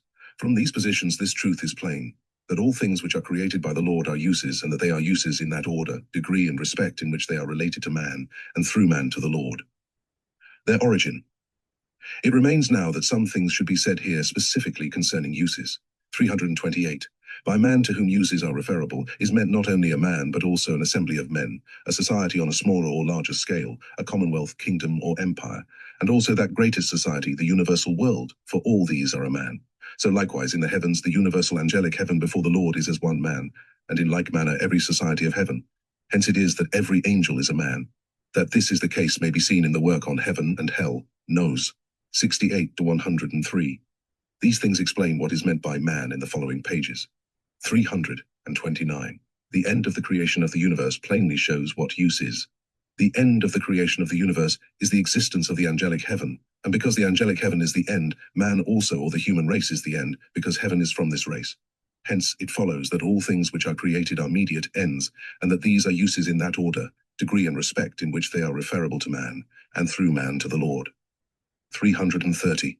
Inasmuch as the end of creation is an angelic heaven out of the human race, and thus the human race itself, therefore all other things which are created are mediate ends, which being referable to man, look to these three things of man, his body, his rational part, and his spiritual part, for the sake of conjunction with the Lord. For a man cannot be conjoined to the Lord unless he be spiritual, nor can he be spiritual unless he be rational, nor can he be rational unless his body is in a sound state. These things are like a house, of which the body is the foundation. The rational is the house built upon it. The spiritual comprises those things which are in the house, and conjunction with the Lord is being at home in it. Hence the order, degree, and respect in which uses, which are the mediate ends of creation, are referable to man, are evident. They are thus referable for sustaining his body, for perfecting his rational, and for receiving the spiritual from the Lord. 331. Uses for sustaining the body comprise its nourishment, clothing, habitation, recreation and enjoyment, protection, and conservation of state. The uses created for the nourishment of the body comprise all things of the vegetable kingdom which are good for food and drink, fruits, berries, seeds, pulse and herbs, all things of the animal kingdom which serve for meat, oxen, cows, calves, deer, sheep, kids, goats, lambs, not to mention milk, also fowls and fish of many kinds. The uses created for the clothing of the body are also manifold from these two kingdoms. Likewise the uses for habitation, and also for recreation, enjoyment, protection, and conservation of state. These are not enumerated because they are well known, and the recital would be redundant. There are indeed many things which are not used by man, but superfluity does not take use away, but makes uses persistent. There is also an abuse of uses, but abuse does not take use away, just as the falsification of truth does not take truth away, excepting only with those who commit the falsification. 332. Uses for perfecting the rational are all things that teach the subjects just spoken of, all the sciences and studies which belong to natural, economical, civil, and moral affairs, which are learned either from parents and masters, or from books, or from intercourse with others, or from the mind itself through reflection on those materials. These things perfect the rational insofar as they are uses of a superior degree, and they are permanent insofar as they are applied to life. Occasion does not serve for enumerating these uses, both on account of their abundance and of their various respect to the common good. 333. Uses for receiving the spiritual from the Lord are all the things that belong to religion and to worship, all things that teach the acknowledgement and knowledge of God, and the knowledge and acknowledgement of good and truth, and thus eternal life, which, in the same way as the various branches of learning, are imbibed from parents, masters, discourses, and books, and especially through lessons in life in keeping with other instructions, in the Christian world, through doctrines and discourses from the Word, and through the Word from the Lord. These uses in their extension may be described in terms similar to those which apply to the uses of the body, by nourishment, clothing, habitation, recreation and amusement, protection and conservation of state, only making the application to the soul, applying nutrition to the goods of love, clothing to the truths of wisdom, habitation to heaven, recreation and delectation to felicity of life and to heavenly joy, protection to protection against infesting evils, and conservation of state to eternal life. All these things are given by the Lord according to the acknowledgement that all those things which belong to the body are also from the Lord, and that a man is only as a servant and house steward appointed over the goods of his Lord. 334. That such things have been given to man for his passing use, and that they are gratuitous gifts, is very manifest from the state of the angels in the heavens, who have the body, the rational and the spiritual, just like men on earth. They are nourished gratis, for food is given to them daily. They are clothed gratis, because garments are given to them. They dwell gratis, because houses are given to them. Nor have they any cares about all these things, and insofar as they are rational, spiritual, insofar delight, protection and conservation of state are assured to them. The distinction is that the angels see that these things are from the Lord, because they are created according to the state of their love and wisdom, as was shown in the preceding article, N 322. And that men do not see it, because their supplies return yearly, and do not exist according to the state of their love and wisdom, but according to their care. 335. Although it is said that these things are uses, because through man they have relation to the Lord, yet it cannot be said that they are uses from man for the sake of the Lord, but from the Lord for the sake of man, because all uses are infinitely one in the Lord, and there are no uses in man excepting from the Lord. For man cannot do good from himself, but from the Lord. It is good which is called use. The essence of spiritual love lies in doing good to others, not for the sake of self, but for the sake of others. Infinitely more is this the essence of divine love. This is like the love of parents to children, to whom the parents do good out of love, not for their own sake, but for the sake of their children, as is manifest in the love of a mother towards her offspring. It is believed that the Lord, because he is to be adored, worshipped and glorified, loves adoration, worship and glory for his own sake, but he loves these things for man's sake, because man comes thereby into a state in which the divine can flow in and be perceived. 4. In the process, man removes the proprium which hinders influx and reception. The proprium, which is the love of self, hardens the heart and shuts it up. This is removed by man's acknowledgement that nothing but evil is done from himself, and nothing but good from the Lord, hence softening of the heart and humiliation, from which adoration and worship freely flow. It follows that the uses which the Lord performs to himself through man consist in this, that out of love he is able to bless, and as this is his love, reception is the joy of his love. Let no one therefore believe that the Lord is with those who only adore him. He is with those who do his commandments, which are uses. With the latter he has his abode, but not with the former. See what was said above on this subject. N 47, 48, 49. 336. Evil uses have not been created by the Lord, but originated together with hell. All the goods which exist in act are called uses, and all the evils which exist in act are also called uses, but the latter are evil uses, and the former are good uses. Now because all good things are from the Lord, and all evil things from hell, it follows that none but good uses were created by the Lord, and that evil uses have arisen out of hell. By the uses specially treated of in this article are meant all those things which appear on the earth, animals of all kinds and vegetables of all kinds. Of both these kinds, those which furnish use to man are from the Lord, and those which import mischief to man are from hell. In like manner, by uses from the Lord are meant all things that perfect the rational of man, and cause him to receive the spiritual from the Lord, but by evil uses are meant all things that destroy the rational, and prevent man from becoming spiritual. The things that do hurt to man are called uses, because they are of use to the evil for doing evil, and because also they conduce to absorbing malignities, and thus to cures. Use is applied in both senses, like love, for we speak of good love and evil love, and love calls all which is done by it by the name of use. 337. That good uses are from the Lord, and that evil uses are from hell, will be shown in this order. First, what is meant by evil uses on the earth. 2. All the things that are evil uses are in hell, and all the things that are good uses are in heaven. 3. There is continuous influx from the spiritual world into the natural world. 4. Influx out of hell operates those things that are evil uses in places where these are things that correspond. 5. The spiritual ultimate separated from its higher produces this result. 6. There are two forms on which the operation by influx takes place, the vegetable form and the animal form. 7. Both these forms receive the faculty of propagating their kind and the means of propagation. 338. 1. What is meant by evil uses on the earth? Evil uses on the earth mean all the noxious things in both the animal and vegetable kingdoms and in the mineral kingdom. It is superfluous to enumerate all the noxious things in these kingdoms, but this would merely heap up names, and without indication of the noxious effect that each kind produces would not promote the use which this work intends. For science' sake it suffices here to name some instances. Thus in the animal kingdom we have poisonous serpents, scorpions, crocodiles, great snakes, horned owls, screech owls, mice, locusts, frogs, spiders, also flies, drones, moths, lice, mites. In a word, creatures that consume grasses, leaves, fruits, seeds, meat and drink, and that do hurt to beasts and men. In the vegetable kingdom we have malignant, virulent and poisonous herbs, and leguminous plants and shrubs with similar properties. In the mineral kingdom all poisonous earths. These few details will show what is meant by evil uses on earth. Evil uses are all things that are opposite to good uses, concerning which see above, number 336. 339. 2. All the things that are evil uses are in hell, and all the things that are good uses are in heaven. Before it can be seen that all the evil uses that exist on earth are from hell and not from the Lord, something must be premised concerning heaven, UID hell.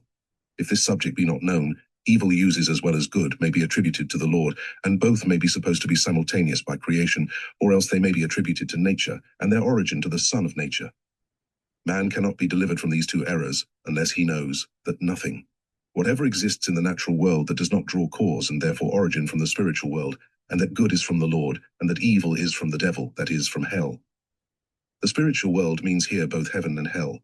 All those things that are good uses appear in heaven, see number 336. All those that are evil uses appear in hell, see number 338, where they are enumerated, wild beasts of all kinds, as serpents, scorpions, great snakes, crocodiles, tigers, wolves, foxes, swine, owls of different kinds, and other birds of night, bats, rats, and mice, frogs, locusts, spiders, and noxious insects of many kinds, hemlocks and aconites, and all kinds of poison, as well of herbs as of earths, in a word, all things that do hurt, and that kill men. Such things appear to the life in the hells, just like those on and in the earths. It is said, they appear there, but still they are not there as on earth, for they are the mere correspondences of the cupidities that overflow out of their evil loves, and represent themselves in such forms before others. Since such things exist in the hells, therefore they also abound in foul smells, cadaverous, stercoraceous, urinous, putrid, wherewith the diabolical spirits there are delighted, as animals are delighted with rank things. Hence it may appear that the like things in the natural world have not derived origin from the Lord, have not been created from the beginning, and have not arisen from nature through her Son, but that they are from hell. That they are not from nature through her Son is plain, for the spiritual inflows into the natural, and not the converse. And that they are not from the Lord is plain, because hell is not from him, nor therefore anything in hell that corresponds to the evils of its inhabitants. 340. 3. There is continuous influx from the spiritual world into the natural. Whoso does not know that there is a spiritual world, and that it is distinct from the natural world as prior distinct from posterior, or as the cause from the thing caused, cannot possibly know anything of this influx. For this reason it is that those who have written on the origin of vegetables and animals have not been able to do other than draw that origin from nature, and if from God, only in the sense that God from the beginning set in nature a power of producing such things, not knowing that no power is set in nature, for in herself she is dead, and no more contributes to produce these things than the instrument to produce the work of the artificer, the instrument which requires to be moved perpetually in order to act. It is the spiritual which derives its origin from the Son where the Lord is, and which proceeds to the ultimates of nature, that produces the forms of vegetables and animals, and exhibits the marvels that exist in both, and packs them with matters out of the ground, to give them fixation and constancy. Now, as it is known that there is a spiritual world, and that the spiritual is from the Son where the Lord is, because it is from thee, Lord, and that it drives nature to act, as the living thing drives the dead thing, also that there are things in that world the likes of the things in the natural world, so it may be seen that vegetables and animals have existed from no other source than through that world from the Lord, and that through it they exist perpetually. Thus there is continuous influx from the spiritual world into the natural. That this is the case will be confirmed by many considerations in the next article. Noxious things are produced on earth through influx from hell, by the same law of permission whereby evils themselves flow in from hell with men. This law will be spoken of in the angelic wisdom concerning the divine providence. 341. 4. Influx out of hell operates those things that are evil uses in places where there are things that correspond. The things that correspond to evil uses, that is, to malign herbs and noxious animals, are cadaverous, putrid, excrementitious, and stercoraceous, rancid and urinous matters, and therefore in places where these things are, such herbs and such animalcules exist as are mentioned above, and in the torrid zones, the like things on a larger scale, serpents, basilisks, crocodiles, scorpions, rats, and so forth. Everyone knows that swamps, stagnant ponds, dung, fetid bogs are full of such things.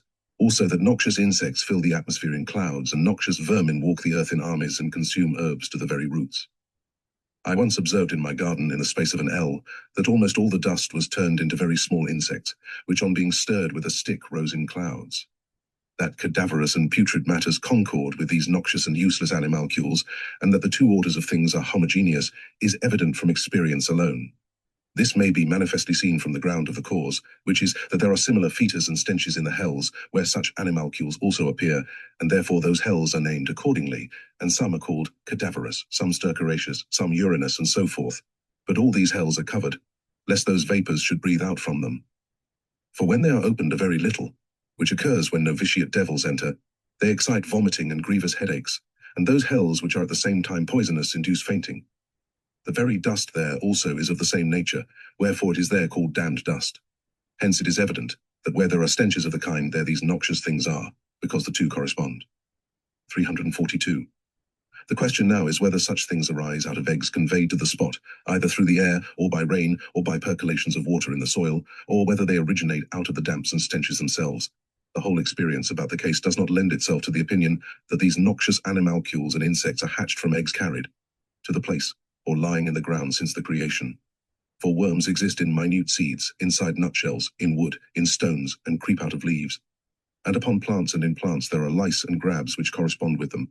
Flies, too, appear in houses, fields, and woods in great swarms in summer, with no overform matter to account for them. Then there are the vermin that devour meadows and lawns, and in some hot localities fill and infest the air, and those that swim and fly invisible in fetid waters and fermenting wines and in pestilential air. These experimental facts support those who say that smells, foul effluvia, and exhalations themselves, breathed out of plants, earths, and ponds, furnish initiaments to such animalcules. The fact that afterwards, when they have been produced, they are propagated either by eggs or offshoots, does not disprove their immediate generation. Every living creature of the kind, along with its little viscera, receives also organs of generation and means of propagation. See below, number 347. These positions are now attested by the experience, hitherto unknown, that there are also similar things in the hells. 343. That the hells above mentioned have not only communication but also conjunction with such things on earth may be concluded from this, that the hells are not remote from men, but are around them, yea, are in those who are evil, thus they are contiguous to the earths. A man in his affections and cupidities, and therefore in his thoughts, and springing out of both, in his actions, which are good or evil uses, is either in the midst of the angels of heaven, or in the midst of the spirits of hell, and because there are such things in the heavens and the hells as there are upon the earth, it follows that the influx therefrom immediately produces such things when the conditions are at hand. All things which appear in the spiritual world, both in heaven and in hell, are correspondences of affections and cupidities, for according to these they exist in both. Wherefore, when affections and cupidities, which in themselves are spiritual, meet with homogeneous or corresponding things on earth, a spiritual is present which gives a soul, and a material which gives a body. Moreover, in every spiritual thing there lies an effort to clothe itself with a body. The hells are around men, and therefore contiguous to the earths, because the spiritual world is not in space, but it is where there is a corresponding affection. 344. I heard two presidents of the English Royal Society, Sir Hans Sloane and Martin Folkes, conversing together in the spiritual world concerning the existence of seeds and ova, and concerning the productions from these on the earths. The former ascribed the whole to nature, and contended that power and force for producing such effects by means of the heat of the sun had been committed to nature by creation. The other maintained that the force is continuous from God, the Creator, in nature. To settle the contention, a beautiful bird was shown to Sir Hans Sloane, and he was asked to look at it carefully, and to notice whether it differed in the smallest particular from a similar bird on earth. He held it in his hand, examined it, and said that there was no difference. He knew all the time that it was no other than an affection of a certain angel represented outside of him as a bird, and that it would vanish or cease with its affection, which also happened. Sir Hans Sloane was convinced by this experience that nature contributes absolutely nothing to the production of vegetables and animals, but that all is done by that which flows in from the spiritual world into the natural.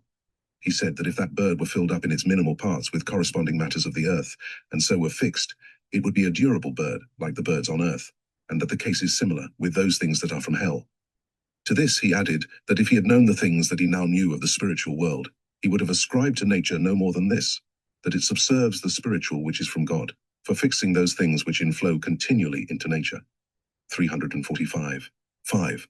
The spiritual ultimate separated from its higher degree produces this result. It was shown in the third part, that the spiritual flows down from its sun through 3 degrees all the way to the ultimates of nature, and that these degrees are named the celestial, the spiritual, and the natural, and that these 3 degrees are in man by creation, and afterwards by birth, and that they are opened according to his life.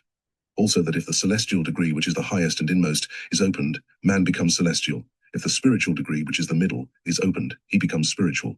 And if only the natural degree, which is the lowest and outermost, is opened, he becomes natural. Further, that if he becomes only natural, he then loves solely those things which belong to the body and the world. And insofar as he loves these, insofar he does not love celestial and spiritual things, and does not look to God, and insofar he becomes evil. Hence it is plain that the spiritual ultimate, or as it is called, the spiritual natural, can be separated from its higher degrees, and that it is separated with the men of whom hell consists. The spiritual ultimate cannot of its own accord be separated from its higher degrees, and look to hell, either in beasts or in earths, but with men only. It follows therefore that the spiritual ultimate separated from the higher degree, as it is in those who are in hell, operates on the earth those evil uses mentioned above. That the noxious things on the earth get their origin from man, and so from hell, may be confirmed by the state of the land of Canaan, as shown in the word. For when the children of Israel lived according to the commandments, The earth gave forth her increase, the flocks and herds did the same, and when they lived contrary to the precepts of the law, the ground was barren, and as it is said, accursed. Instead of harvests it yielded thorns and briars, the flocks and herds miscarried, and wild beasts broke in. The like may be deduced from the locusts, frogs, and lice in Egypt. 346. 6. There are two forms on which the operation by influx takes place, the vegetable form and the animal form. That there are only two universal forms produced out of the earth is known from the two kingdoms of nature, the animal kingdom and the vegetable kingdom. And all the departments of either kingdom have many things in common. Thus the subjects of the animal kingdom have organs of sense and organs of motion, and members and viscera which are actuated by brains, hearts, and lungs. So also the subjects of the vegetable kingdom send down a root into the ground, and bring forth stem, branches, leaves, flowers, fruits, seeds. Both the animal and vegetable kingdoms, as they are led forth into their forms, draw their origin by spiritual influx and operation from the Son of Heaven, where the Lord is, and not out of the influx and operation of nature by her Son, although they get their fixation from nature as was said above. All living creatures, great and small, draw their origin out of the spiritual in the ultimate degree, which is the natural man alone from all the three degrees, the celestial, the spiritual, and the natural. Because every degree of altitude or discrete degree decreases by continuity from its perfection to its imperfection, as light decreases to shade, so also animals thus decrease. There are therefore perfect, less perfect, and imperfect animals. The perfect animals are elephants, camels, horses, mules, oxen, sheep, goats, and others which are of the herd or of the flock. The less perfect are birds, and the imperfect are fish and shellfish conchilia, which being the lowest of that degree, are as it were in shade, while the others are in light. But still, as they all live only from the ultimate spiritual degree, which is called the natural, they cannot look elsewhere than to the earth, and to food there, and to their own kind in order to propagate. The soul of all these is natural affection and appetite.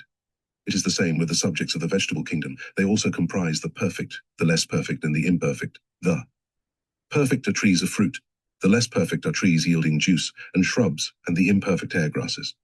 But vegetables out of their spiritual ground inherit this, that they are uses, and animals out of their spiritual ground, that they are affections and appetites, as was said above. 347. 7. Both these forms with existence receive the means of propagation, that in all the products of the earth which, as was said above, belong either to the vegetable kingdom or to the animal kingdom, there is some image of creation, and some image of man, and also some image of the infinite and the eternal, was shown above, Nos. 313 to 318. And that the image of the infinite and the eternal is conspicuous in the circumstance that these products may be propagated to infinity and eternity. Hence it is that they all receive the means of propagation, the subjects of the animal kingdom through seeds in the egg, or in the womb, or by spawning, and the subjects of the vegetable kingdom through seeds in the ground. From which it may appear that although the more imperfect and the noxious animals and vegetables originate by immediate influx out of hell, yet afterwards they are propagated immediately by seeds, eggs, or grafts. Wherefore the one position does not cancel the other. 348. That all uses, both good and evil, are from a spiritual origin, thus from the Son where the Lord is, may be illustrated by this experience. I have heard that goods and truths have been sent down through the heavens by the Lord to the hells, and that these same receive by degrees to the deep, where they are turned into evils and falsities opposite to the goods and truths sent down. The cause of this was, that recipient subjects turn all things that inflow into such things as are in agreement with their own forms. In the same way the white light of the sun is turned into hideous colors, and into black, in those objects whose substances are interiorly of such a form as to suffocate and extinguish the light, and stagnant ponds, dunghills, and dead bodies turn the heat of the sun into offensive smells. From these things it may appear that even evil uses are from the spiritual sun, but that good uses are converted into evil uses in hell. Hence it is plain that the Lord has not created and does not create any but good uses, but that hell produces evil uses. 349. The visible things in the created universe testify that nature has produced nothing and does produce nothing, but that the divine out of itself and through the spiritual world produces all things. Most people in the world speak from appearance and say that the sun by heat and light produces the effects conspicuous in plains, fields, gardens, and woods. Also that the sun by his heat hatches worms from eggs and causes the prolification of the beasts of the earth and the fowls of the air, and even gives life to mankind. Those who speak in this manner only from appearance may do so without ascribing these things to nature, for they do not think on the subject like those who speak of the sun as rising and setting, and causing days and years, and being now in this or that degree of altitude. These persons also speak from appearance, and may do so, and yet not attribute such effects to the sun, for they do not remember that the sun is stationary, and that the earth turns round it. But those who confirm themselves in the thought that the sun by its heat and light produces the things that appear upon the earth, end by ascribing all things to nature, even the creation of the universe, and become naturalists, and at last atheists. They still can say afterwards that God created nature and put into her the power of producing such things, but they say it from fear of losing their good name. And by God the Creator they mean nature in her innermost resort, and then the divine things which the Church teaches are of no account to them. 350. Some indeed are to be excused for ascribing certain visible things to nature, and this for two reasons. Firstly, because they have known nothing of the Son of Heaven, where the Lord is and of the influx thence, and nothing of the spiritual world and its state, yea, nothing of its presence with man. Hence they have been unable to think otherwise than that the spiritual is a purer natural, and that the angels are in the ether, or in the stars, and respecting the devil, that he is the evil of man, or that if he actually exists he is in the air or in the deep, also that the souls of men after death are in the center of the earth, or in some abstract place or space till the day of judgment, and other similar things which fancy has induced on the ground of ignorance of the spiritual world and its sun. The second excuse for them is that they could not see how the divine could produce all the objects that appear upon the earth, where there are both good things and evil things, and were fearful of confirming themselves in an opinion, lest they should ascribe evil things also to God, and lest they should conceive a material idea of God, and make God and nature one, and confound them. These are two reasons for excusing those who have believed that nature produces the visible world by a power planted in her by creation. On the other hand, those who have made atheists of themselves by confirmations in favor of nature are not to be excused, because they might have confirmed themselves in favor of the divine. Ignorance indeed excuses, but it does not remove confirmed falsity, for such falsity coheres with evil, and thus with hell. For this reason, these same persons who have so far confirmed themselves in favor of nature as to separate the divine from it, regard nothing as sin, because all sin is against the divine which they have separated and rejected, and those who in spirit regard nothing as sin, after death, when they become spirits, in bonds to hell, rush into wickedness according to the cupidities to which they have given rein. 351. Those who believe in a divine operation in all the details of nature are able to confirm themselves in favor of the divine by very many things that they see in nature, and more successfully than those who confirm themselves in favor of nature. Those who confirm themselves in favor of the divine attend to the wonderful things that are conspicuous in the production both of vegetables and animals. They see in Elia production of vegetables, that out of a small seed cast into the ground a root goes forth, by the root comes a stem, and branches, leaves, flowers, fruits follow, ending in new seeds, just as if the seed knew the order of succession, or the process by which it is to renew itself. What rational man can think that the sun, which is pure fire, can know this thing, or can put it into its heat and its light to effect these results, and to form the wonderful things in plants, and intend use? No man of elevated rationality who sees and weighs these things can do otherwise than think that they come from him who has infinite wisdom, in a word, from God. Those who acknowledge the divine see this and think thus, but those who do not acknowledge do not see or think it, because they will not, and so they sink the rational into the sensual, which draws all its ideas from the lumen in which the senses of the body live, and confirms their fallacies. That sensual says to them, "Do you not see the sun by its heat and light operating these things? What is that tiling which you do not see? Is it anything?" Those who confirm themselves in favor of the divine attend to the wonderful things which are conspicuous in the production of animals. To take the case of eggs alone, a chicken is latent there in its seed or initiament, with every requisite before it leaves the shell, and also with all the progression afterwards until it becomes a fowl, a bird of the same form as its parent. And then attend to the form, which must astound anyone who considers it deeply, seeing that in the smallest, as in the largest of these living creatures, in the invisible as in the visible, there are organs of the senses of sight, smell, taste, touch, also organs of motion, muscles, for they fly and walk, and viscera around the hearts and lungs, which are set in action by brains. That even poor insects have such organisms is shown in works on their anatomy, and especially by Swaminathan, in his Biblia Nature. Those who ascribe everything to nature see all these things, but they only admit that they exist, and they say that nature produces them, and they say this because they have turned their minds away from thinking of the divine. And when those who have averted themselves from thinking of the divine see wonderful things in nature, they are not able to think rationally, still less spiritually, but they think sensually and materially, and then they think in nature from nature, and not above nature, just like those who are in hell, differing from beasts only in this, that they have the power of rationality, that is to say, they can understand, and therefore can think otherwise, if they choose. 352. Those who averted themselves from thinking of the divine when they see the wonderful things in nature, and who thereby are become sensual, do not consider that the sight of the eye is so gross that it sees a number of little insects as one obscure object, when yet each one of these insects is organized to feel and to move, and is furnished therefore with fibers and vessels, and with little hearts, pulmonary pipes, minute viscera and brains, and that these organs are woven out of the purest things in nature, and their tissues correspond to somewhat of a life, by which their very minutest parts are distinctly animated. Since the sight of the eye is so gross that many such creatures, with innumerable particulars in each, appear to it as one obscure speck, and yet those who are sensual think and judge out of that sight, it is clear how thickened their mind is, and what darkness they are in concerning spiritual things. 353. Everyone who chooses may confirm himself in favor of the divine from things visible in nature, and whoever thinks of God out of life does so confirm himself. For he sees the birds of the air, and notices that every species knows its food and where to find it, recognizes its kind by sound and sight, and which are its friends, and which its enemies among other kinds.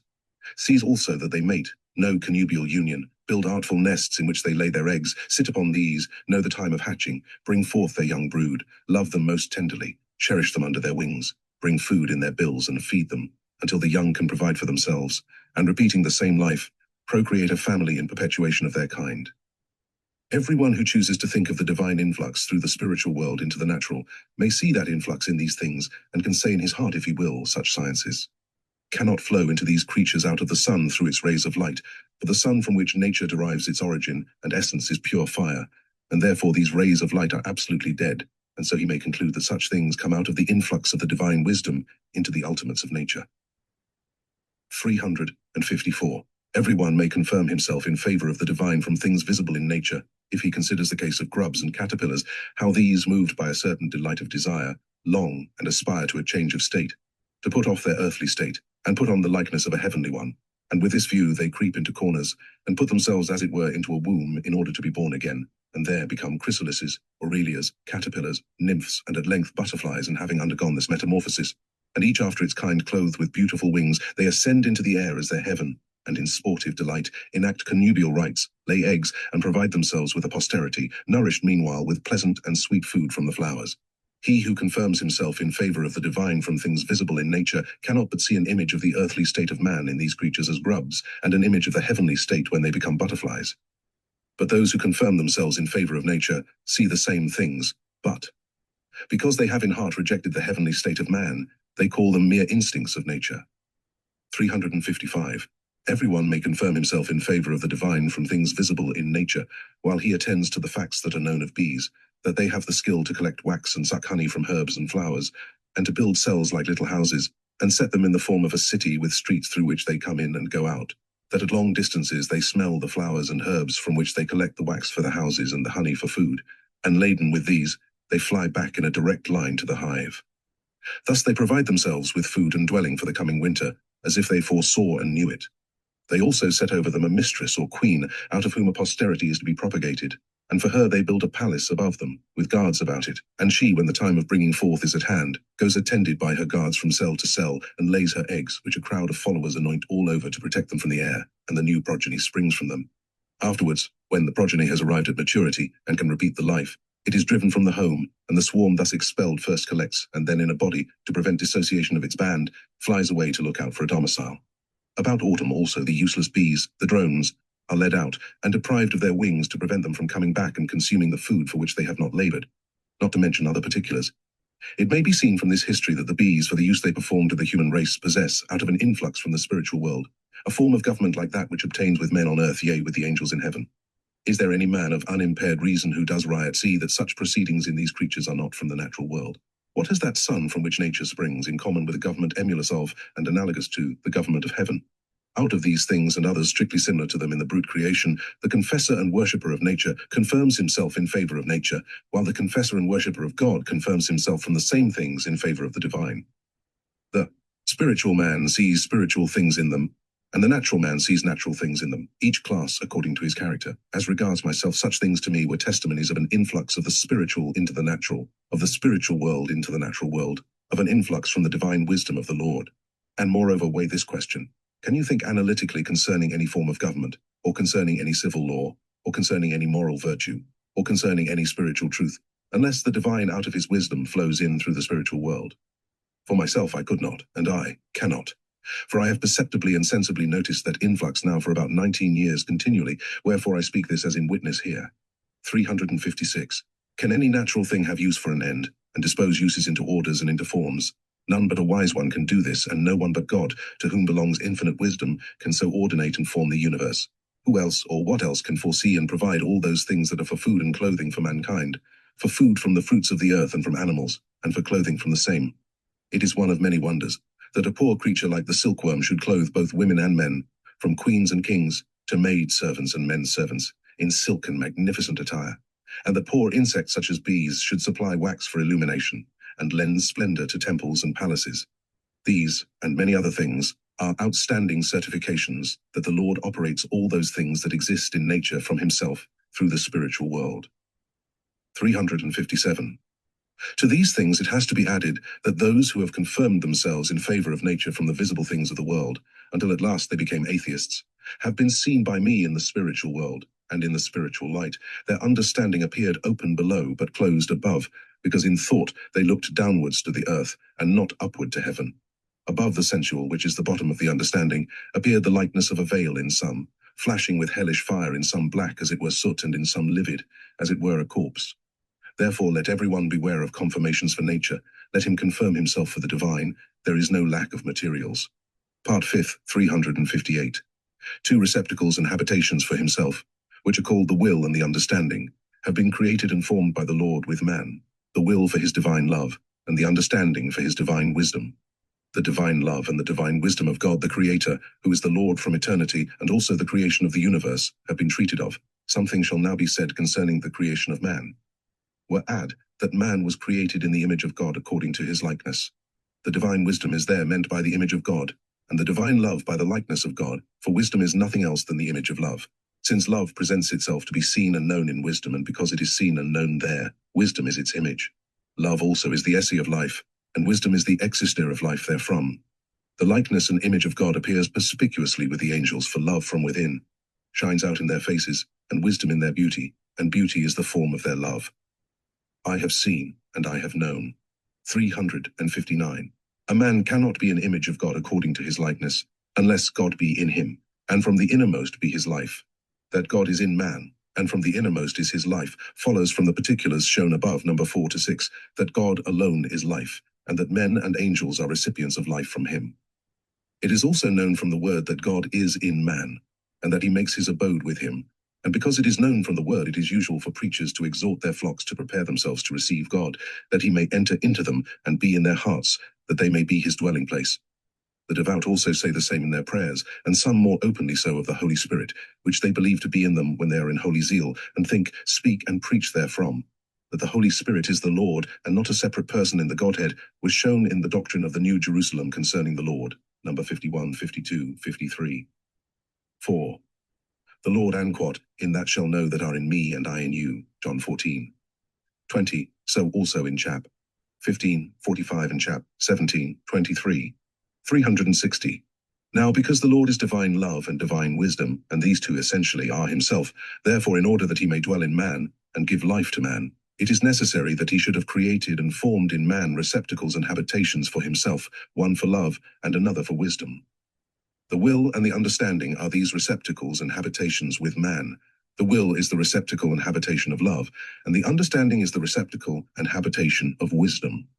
That these two are the Lord's with man, and that all a man's life comes out of these two, will be seen in what follows. 361. That every man has these two, the will and the understanding, and that they are distinct from each other, as love and wisdom are distinct, is known and is not known in the world. It is known from common perception, and it is not known from thought, and still less from thought in detailed expression. Who does not know from common perception that the will and the understanding are two distinct things with man? Everyone perceives this when he hears it, and persons say in conversation, this man wills well but does not understand well, and the other understands well but does not will well. I love him who understands well and wills well, but I do not love him who understands well and wills badly.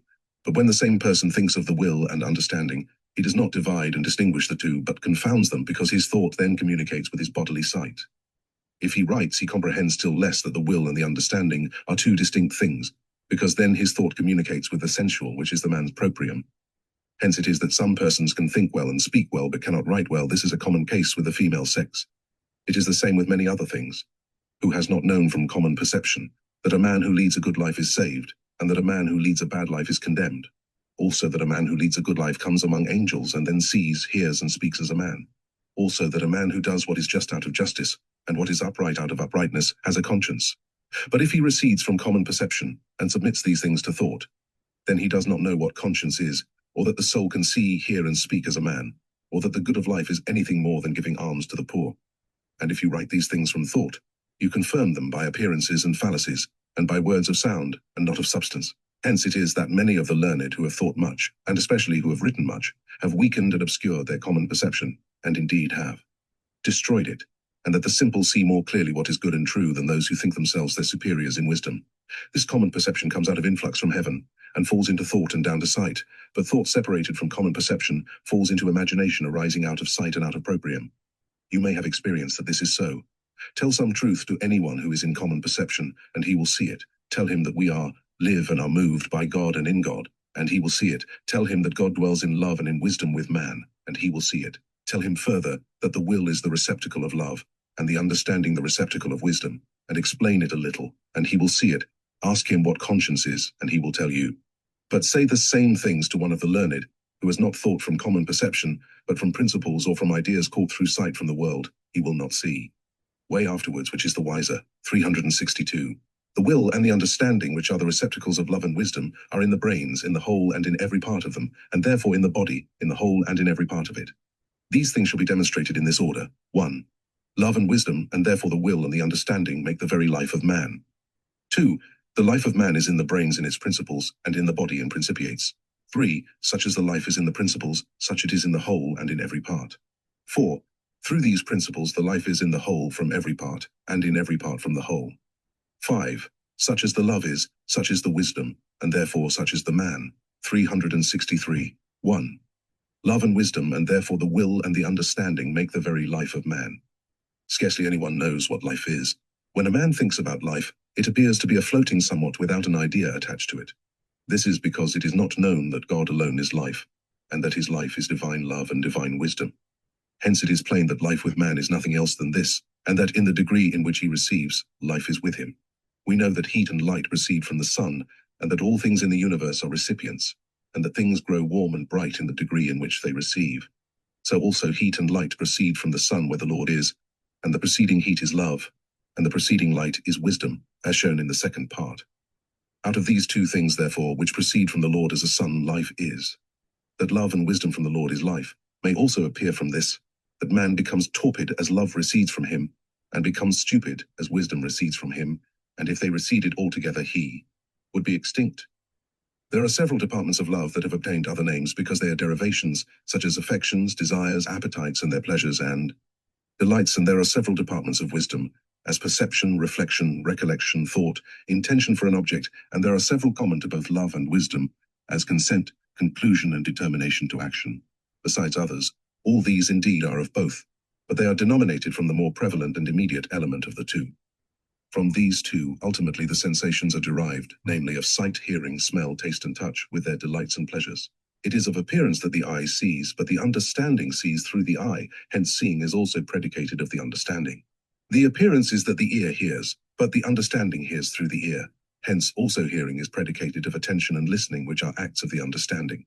The appearance is that the nostrils smell, and that the tongue tastes, but the understanding smells, and also tastes by virtue of its perception, and therefore also smelling and tasting are predicated of perception. And so in other cases. The sources of all these, both the former and the latter, are love and wisdom, from which it may appear that these two make the life of man. 364. Everyone sees that the understanding is the receptacle of wisdom, but few see that the will is the receptacle of love.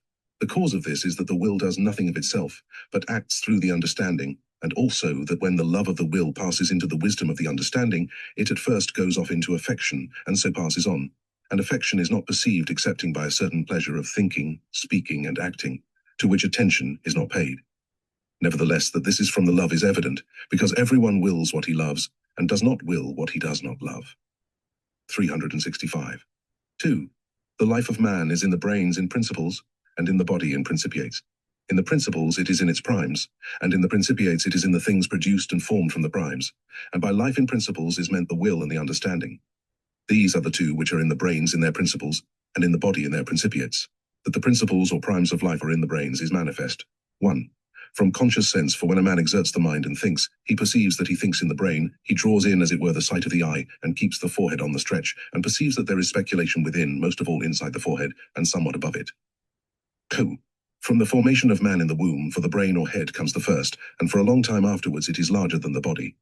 3. The head is above, and the body below, and it is according to order that superiors act upon inferiors, and not the converse. 4.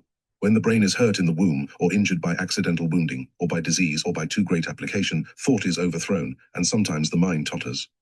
5. All the external senses of the body, sight, hearing, smell, taste, together with the universal sense, namely touch, and moreover speech, are in the front part of the head which is called the face, and communicate immediately through fibers with the brains, and draw their sensitive and active life therefrom. 6. Hence it is that the affections which are of love appear in an effigy in the face, and that the thoughts which are of wisdom appear in a certain light in the eyes. 7. Anatomy also shows that all the fibers descend from the brains through the neck into the body, and that none ascend from the body through the neck into the brains, and where the fibers are in their principles and primes, there the life is in its principles and primes.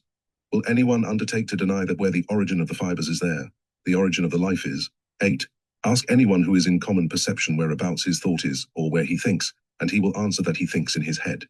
But afterwards take some other person who has assigned a seat to the soul, either in a particular gland or in the heart or elsewhere, and ask him where affection and thought lie in their prime seat, whether they are riot in the brain.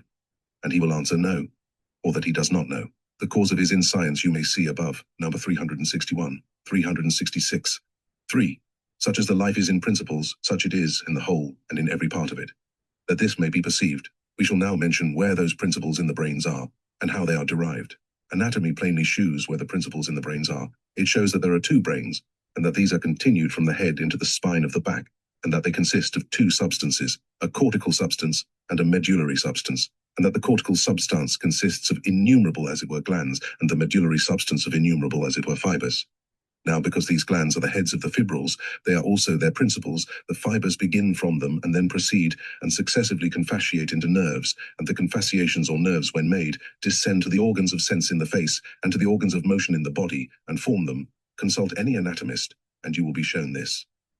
The cortical or glandular substance constitutes the surface of the cerebrum, and also the surface of the corpora striata, which give origin to the medulla oblongata, and also constitutes the middle of the cerebellum and the middle of the spinal marrow. But the medullary or fibrillary substance everywhere begins and proceeds from the cortical, and is the origin of the nerves, out of which all things of the body come. That this is the case we have ocular demonstration. Whoever is aware of these things, either from anatomical science or from information supplied by anatomists, may see that the principles of life are in the same place as the beginnings of the fibers, and in no other, and that the fibers cannot proceed from themselves, but from those principles. These principles or beginnings which appear as glands are almost innumerable. The multitude of them may be compared to the multitude of the stars in the universe, and the multitude of the fibrils coming out of them may be compared to the multitude of rays going forth from the stars, and which carry their heat and light to the earth. The multitude of these glands may also be compared to the multitude of the angelic societies in the heavens, which also are innumerable, and in the same order, as it was told me, as the glands, and the multitude of the fibrils going out from these glands may be compared to the spiritual truths and goods which in like manner flow down as rays from the angelic societies. Hence it is that a man is as it were a universe, and as it were a heaven, in a least form, as has been said and shown above in divers places. From these things it may appear that such as the life is in principles, such it is in principiates, or such as it is in its primes in the brains, such it is in their derivatives in the body. 367. 4. The life through these principles is in the whole from every part, and in every part from the whole. For the whole, which is the brain and the body with it, originally consists of nothing else than fibers which proceed from their principles in the brains. It has no other origin. This is evident from what was shown just above, number 366. Hence the whole is from every part. Also, the life through these principles is in every part from the whole, because the whole supplies each part with its task and requirement, and thereby makes it to be a part in the whole. In a word, the whole exists from the parts, and the parts subsist from the whole. The existence of such reciprocal communion, and of conjunction thereby, is evidenced by many things in the body. The like obtains there as in a city, commonwealth, or kingdom. The community exists from men who are its parts, and the parts or men subsist from the community. The same is also the case with everything that has any form. Most of all is it the case in man. 368. 5. Such as the love is, such is the wisdom, and therefore such is the man. For the will and the understanding are such as the love and the wisdom are, the will being the receptacle of love, and the understanding of wisdom as was shown above, and these two make the man and his character. Love is manifold, so much so that its varieties are indefinitely great, as may appear from the human race on the earths and in the heavens. No one man and no one angel exists who is similar to another without any distinction. Love is what distinguishes. For every man is his own love. It is supposed that wisdom distinguishes, but wisdom is from love. It is the form of love. Love is the esse of life, and wisdom is the exister of life from that esse. It is believed in the world that the understanding makes the man, but this is believed because the understanding can be elevated into the light of heaven, as was shown above, and thus a man may appear to be wise, but still so much of the understanding as climbs beyond the man, that is, so much as is not of the love, appears to be the man S, and hence it appears that the man is of a piece with it, but it is appearance. All that of the understanding which climbs beyond him belongs indeed to the love of knowing and of being wise, but not at the same time to the love of applying to life what he knows and is wise in. Wherefore this in the world either falls back in time, or lingers in the extreme boundaries of the memory ready to drop away, for which reason it is separated after death, and no more remains than is in concord with the proper love of the spirit, because the love makes the life of man, and so makes the man himself. All the societies of heaven and all the angels in the societies are ordinated according to affections which come from love, and no societies and no angels in a society according to aught of the understanding separated from the love. So likewise in the hells and their societies, but according to love's opposite to the heavenly loves. From these things it may appear that such as the love is, such is the wisdom, and therefore such is the man. 369. It is indeed acknowledged that a man is such as his reigning love is, yet only such in mind and disposition, but not such in body, thus not wholly such. But it has been made known to me from much experience in the spiritual world, that from head to foot, that is, from the primes in the head to the ultimates in the body, a man is such as his love is. All in that world are forms of their own love, the angels' forms of heavenly love, and the devil's forms of hellish love. The latter are deformed in face and in body, but the angels are beautiful in face and body. And when their love is attacked, their faces are changed, and if it is greatly attacked, they wholly disappear. This is peculiar to that world. It happens because their bodies make one with their minds.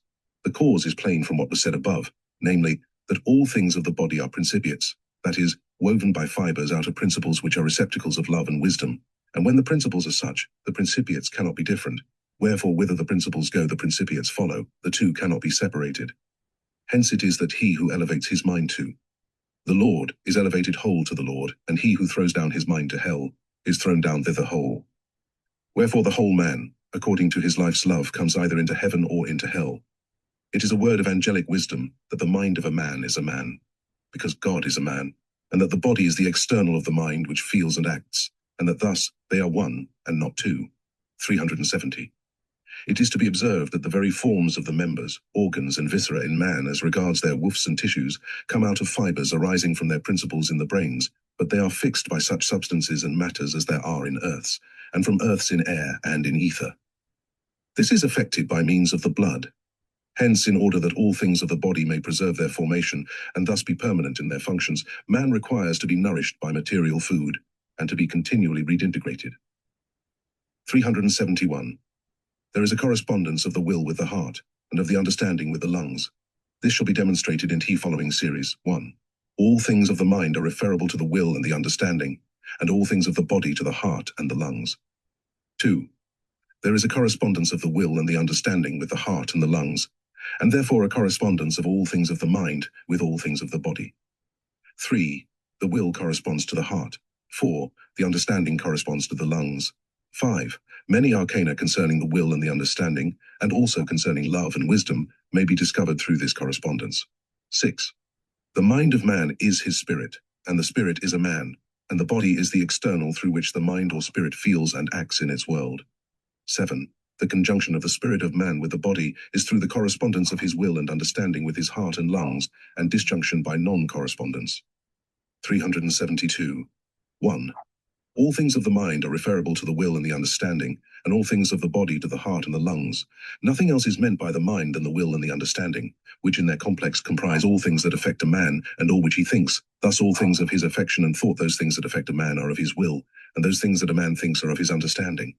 It is well known that all things of a man's thought are referable to his understanding, inasmuch as a man thinks from the understanding. But it is not equally known that all things of a man's affection are referable to his will. The cause why this is not known is that when a man thinks, he does not attend to the affection, but only to those things which he thinks. So when he hears a person speaking, he does not attend to the sound, but to the speech itself, when yet affection in thought is conditioned as sound in speech, wherefore the affection of the speaker is known from the sound, and his thought from the speech. Affection is of the will, because all affection is of love, and the will is the receptacle of love, as was shown above. Whosoever is not aware that affection is of the will confounds affection with understanding. He says it is one thing with thought, but yet they are not one, though they act as one. That they are confounded is plain from the common saying, I think I shall do this, meaning, I will to do it. But that they are two is also plain from a common saying, I will think of this, and when the person thinks of it, the affection of the will lies in the thought of the understanding, as sound lies in speech, as was said before. That all things of the body are referable to the heart and the lungs is known, but that there is a correspondence of the heart and the lungs with the will and the understanding is not known. This subject will therefore be treated in what follows. 373. Since the will and the understanding are the receptacles of love and wisdom, therefore these two are organic forms, or forms organized out of the purest substances, for they must be such in order to be receptacles. It is no objection that their organization is not patent to the eye, it lies inside ocular vision, even when exalted by microscopes. The smallest insects also lie inside vision, and they too have organs of sense and motion, for they feel and walk and fly, and that they have brains, hearts, pulmonary pipes, and viscera has been revealed by those who have carefully examined their anatomy under the microscope. Now, since the little insects themselves are invisible, and still more so their component viscera, and as it is not denied that they are organized in every single particle, how then can it be said that the two receptacles of love and wisdom, the will and the understanding, are not organic forms? How can love and wisdom, which are life from the Lord, act on what is not a subject, or on anything that does not exist substantially? How else can thought inhere, and how can anyone speak from thought inherent in nothing? Is not the brain, where thought exists, full and everything organized there? The organic forms therein appear even before the naked eye, and the receptacles of the will and understanding show forth in their principles in the cortical substance, where, as it were, little glands are conspicuous, respecting which subject see above. N. 366. I beseech you not to think of these things from an idea of vacuum. Vacuum is nothing, and in nothing nothing happens, and from nothing nothing exists. Respecting the idea of vacuum, see above, N. 82, 374, 2. There is a correspondence of the will and the understanding with the heart and the lungs, and therefore a correspondence of all things of the mind with all things of the body. This is new and not known hitherto, because it has not been known what the spiritual is, and what the difference is between it and the natural, and therefore it has not been known what correspondence is, for there is a correspondence of spiritual things with natural, and through this a conjunction between these two orders. It is said that it has not been hitherto known what the spiritual is, and what its correspondence is with the natural, and consequently what correspondence is, but still both could have been known. Who is not aware that affection and thought are spiritual, and therefore that all things of affection and thought are spiritual?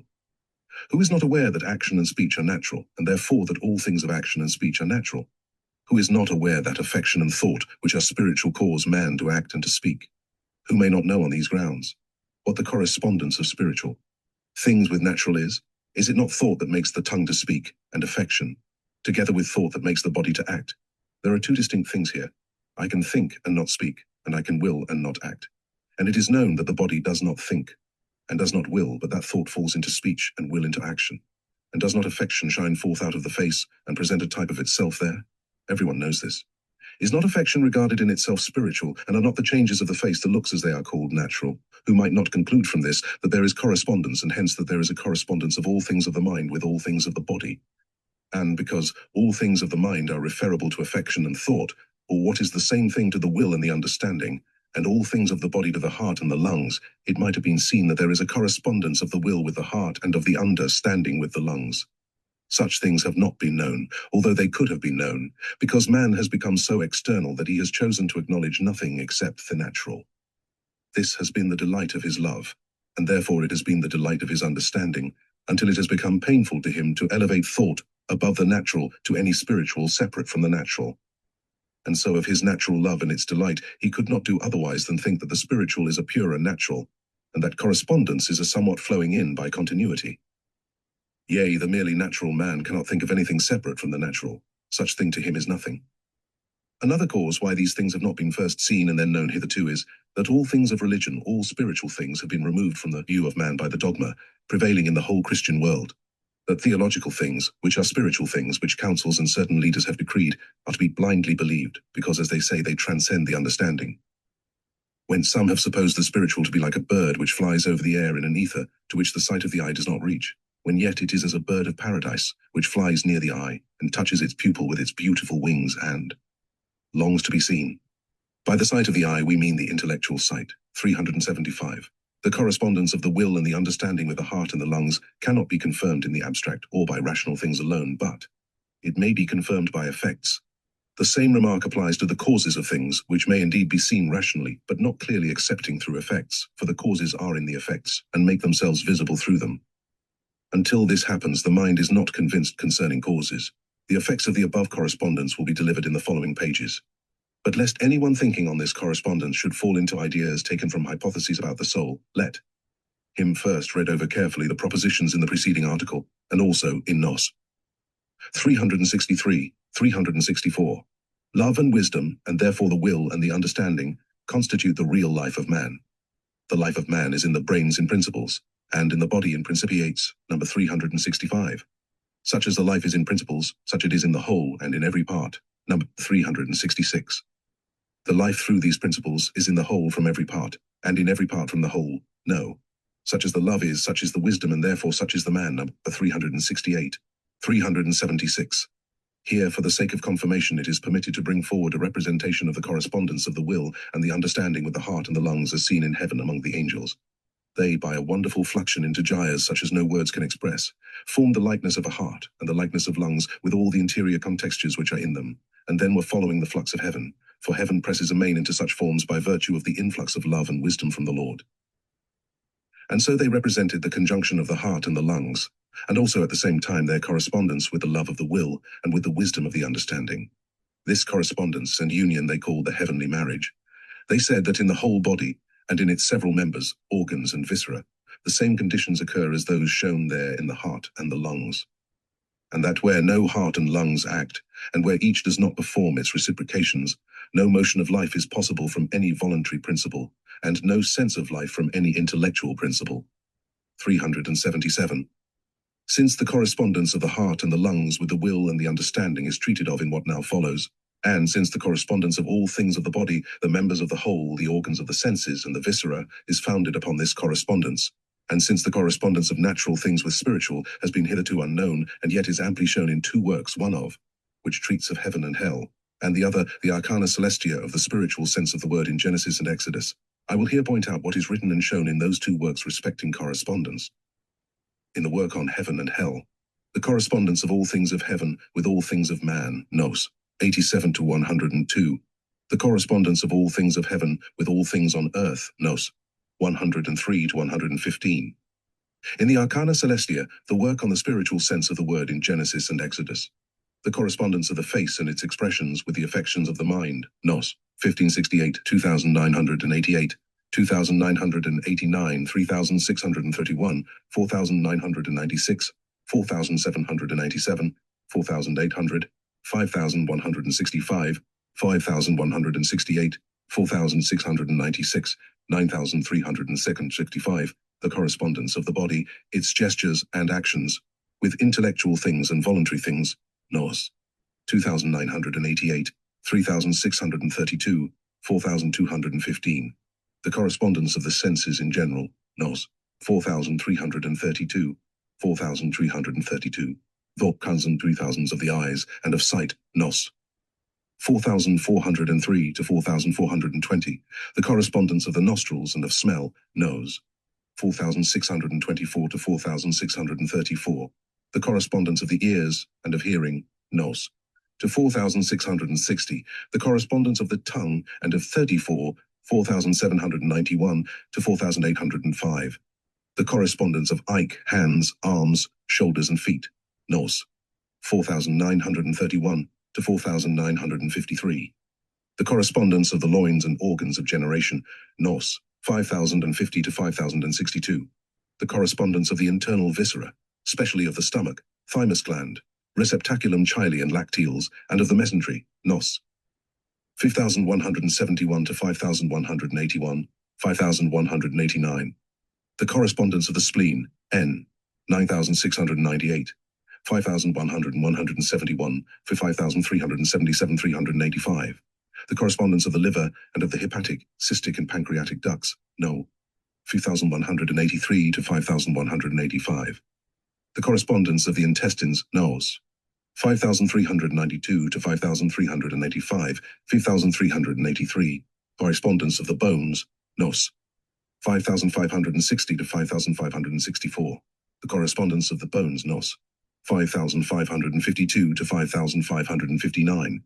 The correspondence of heaven with man, Nos, 952 to 5,000, 5,000, 5,096, 3,600, 949, 2,694 to 3,741, 3,041 to 3,741, 3,704, 4,000, 4,479, 4,557, 6,000 to all things and 6,200, 6,000, 6,790, 2,893, 2,897 to 3,758, 1,881, 413 to 3,437, 3,213 to 3, 4,644, 4,044, 116, 4,004 thousands which appear in the heavens, are correspondences, Nows, 8,211, 8,477, 1819 to 295,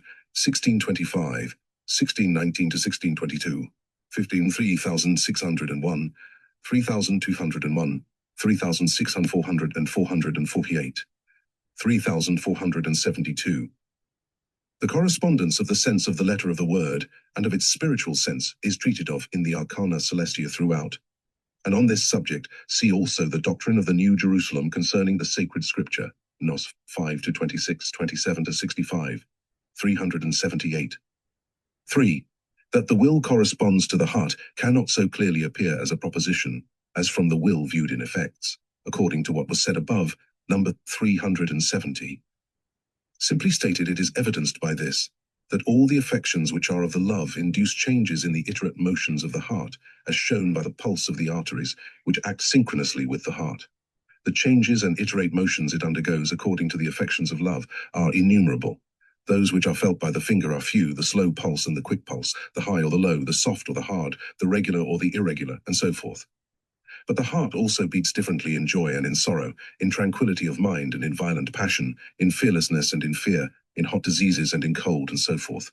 Inasmuch as the motions of the heart, its systole and diastole, change and vary in this manner according to the affections of each man's love, therefore many of the ancients and after them some of the moderns have assigned the affections to the heart, and placed their domicile in it. Many phrases have arisen out of this in common speech.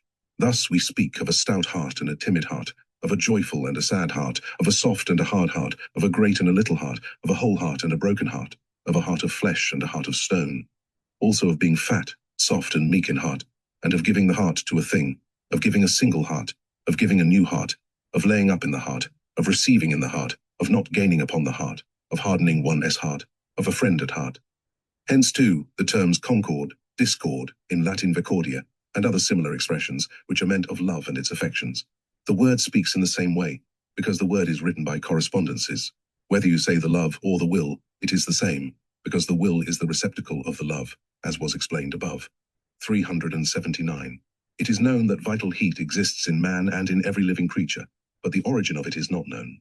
The authorities speak of it from conjecture. Those who know nothing of the correspondence of natural things with spiritual have ascribed its origin either to the heat of the sun, or to the activity of parts, or to life itself, but as they have not known what life is, they have rested in phraseology.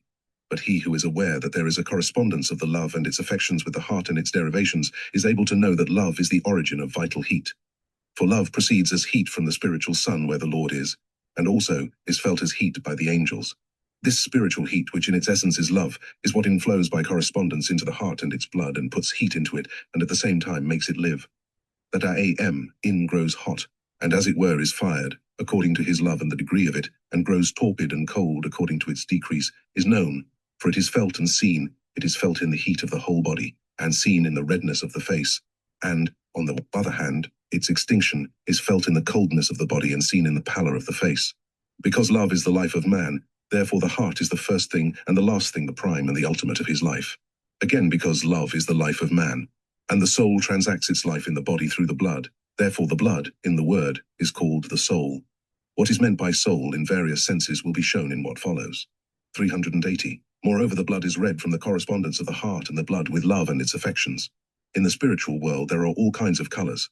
Red and white are the fundamentals of these, and the rest derive their varieties from them, and also from their opposites, which are fiery duskiness and black. Red there corresponds to love and white to wisdom. Red corresponds to love because it derives its origin from the fire of the sun of that world, and white corresponds to wisdom because it derives its origin from the light of the same sun. And because of the correspondence of love with the heart, the blood cannot do otherwise than redden and indicate its origin. Hence it is that in the heavens where love to the Lord reigns, the light is flamy, and the angels are clothed in purple garments, and in the heavens where wisdom reigns, the light is white, and the angels are clothed in white linen garments. 381. The heavens are distinguished into two kingdoms, the celestial kingdom and the spiritual. Love to the Lord reigns in the celestial kingdom, and wisdom out of that love reigns in the spiritual kingdom. The kingdom where love reigns is called the cardiac of heaven, and the kingdom where wisdom reigns is called the pulmonic of heaven. Let it be known that the universal angelic heaven in its complex represents one man, and before the Lord appears as one man, wherefore its heart makes one kingdom, and its lungs make another kingdom. For there is a cardiac and pulmonic motion in general in the whole heaven, and thence in particular in each angel, and the general cardiac and pulmonic motion is from the Lord alone, because love and wisdom are from him alone. For in the Son where the Lord is, and which is from the Lord, there are those two motions, and, therefore also in the angelic heaven and in the universe. Abstract spaces, and consider omnipresence, and you will be confirmed that it is so. That the heavens are distinguished into two kingdoms, the celestial and the spiritual, see the work on heaven and hell, Nos. 26-28. And that the universal angelic heaven in the complex represents one man, Nos. 59-87. 382. 4. The understanding corresponds to the lungs. This follows from what has been said concerning the correspondence of the will with the heart. There are two things which reign in the spiritual man, or in the mind, the will and the understanding. And there are two things which reign in the natural man, or in the body, the heart and the lungs. And there is correspondence of all things of the mind with all things of the body, as was said above.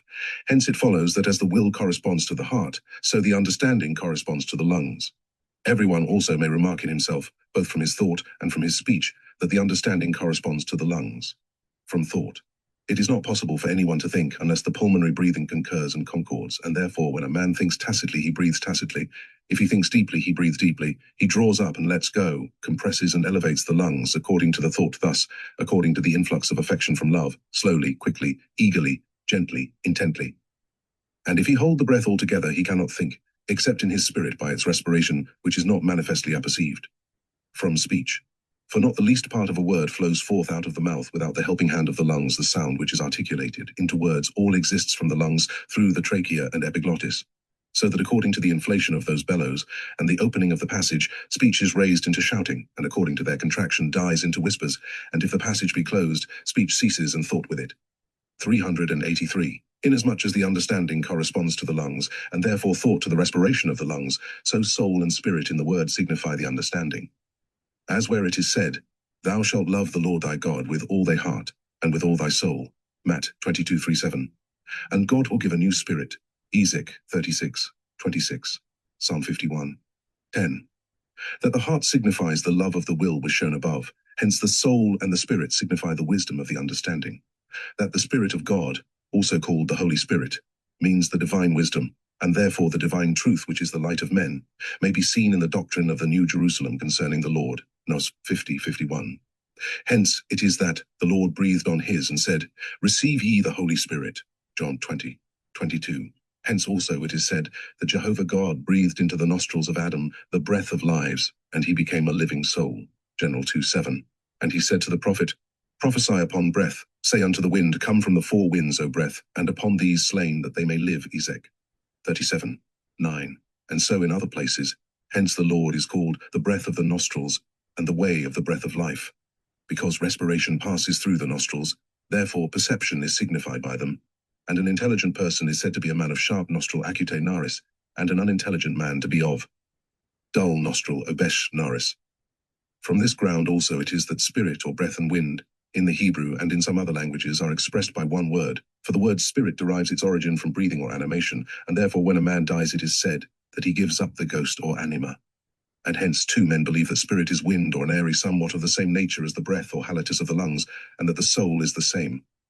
From these things it may appear that to love God with the whole heart and the whole soul is to love him with all the love and with all the understanding, and that to give a new heart and a new spirit is to give a new will and a new understanding. Because spirit signifies understanding, therefore it is said of Bezaleel that he was filled with the spirit of wisdom, of intelligence and of knowledge, and quote, Exod 31:3, and of Joshua that he was filled with the spirit of wisdom, Deut 34:9. And Nebuchadnezzar says of Daniel that the excellent spirit of knowledge, of intelligence, and of wisdom was in him, Dan 6:3.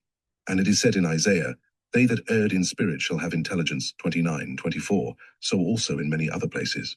384, inasmuch as all things of the mind are referable to the will and the understanding, and all things of the body to the heart and the lungs, therefore in the head there are two brains, and these are distinct from each other, as the will and the understanding are distinct. The cerebellum is especially for the will, and the cerebrum is especially for the understanding. In like manner, the heart and the lungs in the body are distinct from the rest of the organs there. The distinction is made by the diaphragm, and they are encompassed style covering of their own, the pleura, a form like a department of the body called the chest. In the other parts of the body, namely the members, organs, and viscera, the will and the understanding are conjoined, and hence these parts are in pairs. Such is the case with the arms and the hands, the loins and the feet, the eyes, the nostrils. Also inside the body with the kidneys, the ureters, the testicles, and the viscera which are not in pairs are divided into right and left sides. The brain itself is also divided into two hemispheres, the heart itself into two ventricles, and the lungs themselves into two lobes, and the right of these relates to the good of truth, and the left to the truth of good, or what is the same thing. The right relates to the good of love from which the truth of wisdom comes, and the left to the truth of wisdom from the good of love. And because the conjunction of good and truth is reciprocal, and that conjunction makes the two as it were one, therefore also those pairs in man act together and conjointly in functions, motions, and senses. 385. 5. Many arcana concerning the will and the understanding, and also concerning love and wisdom, may be discovered through this correspondence. In the world it is scarcely known what the will is and what the love is, seeing that man is not able to love and to will from love of himself in the same manner as he is able to understand and to think as of himself. A parallel case is that he cannot of himself act on the heart to make it move in the same manner as he can of himself act on the lungs to make them respire. Now, because it is scarcely known in the world what the will and the love are, and on the other hand it is known what the heart and the lungs are, for the two latter are objects of sight and can be examined, and have been examined and described by anatomists, whereas the will and the understanding are not objects of sight, and cannot be so examined therefore when it is known that they correspond, and by correspondence make one. Many arcana concerning the will and the understanding may be discovered, which cannot be detected otherwise, as concerning the conjunction of the will with the understanding, and the reciprocal conjunction of the understanding with the will, concerning the conjunction of love with wisdom, and the reciprocal conjunction of wisdom with love, concerning the derivation of love into affections, and the consociation of affections, and their influx into perceptions and thoughts, and at length, according to correspondence, into the acts and into the senses of the body. These and many other arcana may both be discovered and demonstrated out of the conjunction of the heart and the lungs, and out of the influx of the blood from the heart into the lungs, and reciprocally from the lungs into the heart, and then through the arteries into all the members, organs and viscera of the body. 386. 6. The mind of man is his spirit, and the spirit is a man, and the body is the external through which the mind or spirit feels and acts in its world. That the mind of man is his spirit, and that the spirit is a man, can hardly enter the faith of those who have always thought that the spirit is wind, and that the soul is an ethereal somewhat of the same nature as the breath or halitus expired from the lungs, for they say, how can a spirit be a man, when it is a spirit a breath, and how can the soul be a man, when it is a soul an anima? They think in the same way of God because he is called a spirit. They have drawn this idea of the spirit and the soul from the circumstance that spirit and wind in some languages are expressed by one word, and from this, that when a man dies he is said to give up the ghost, spirit or anima, and that life returns after suffocation or swooning when the spirit or breath of the lungs comes back. Now because in these cases they apperceive nothing beyond wind and air, they judge from the eye and bodily sense that the spirit and soul of a man after death is not a man. From this corporeal judgment concerning the spirit and soul various hypotheses have arisen, and these have given birth to a belief that a man does not become a man until the day of the last judgment, and that in the meantime he bides somewhere or other and awaits reunion, according to what was shown in the continuation concerning the last judgment, Nos. 32 to 38. Since the mind of a man is his spirit, therefore the angels who are also spirits are called minds. 387. The mind of a man is his spirit, and the spirit is a man, because the mind means all things of the will and the understanding of the man, and these things are in principles in the brains and in principiates in the body, therefore they are all the things of the man regarded as to their forms. And this being the case, therefore the mind, that is the will and the understanding, commands the body and all its parts at pleasure. Does not the body act out whatever the mind thinks and wills? The mind rules the ear to hear, and aims the eye to see. The mind moves the tongue and the lips to speak. It sets the hands and fingers to do whatever it pleases, and the feet to walk whither it will. Is the body anything else then but the obedience of its mind? Can the body be this? Angelic wisdom concerning the divine love and the divine wisdom, unless the mind in its principiates be in the body? Is it congruous with reason to think that the body out of obedience does because the mind so wills? In this case there would be two, the one above and the other below, and the one must command, and the other must obey. Since this is in no way congruous with reason, it follows that the life of man is in principles in the brains, and in principiates in the body, according to what was said above n.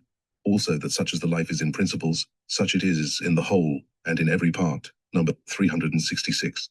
And that the life through those principles is in the whole from every part, and in every part from the whole, n 367. That all things of the mind are referable to the will and the understanding, and that the will and the understanding are the receptacles of love and wisdom from the Lord, and that these two make the life of man, has been shown in the preceding pages. 388.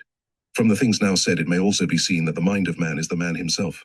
For the first weft of the human form, or the human form itself with all and singular the.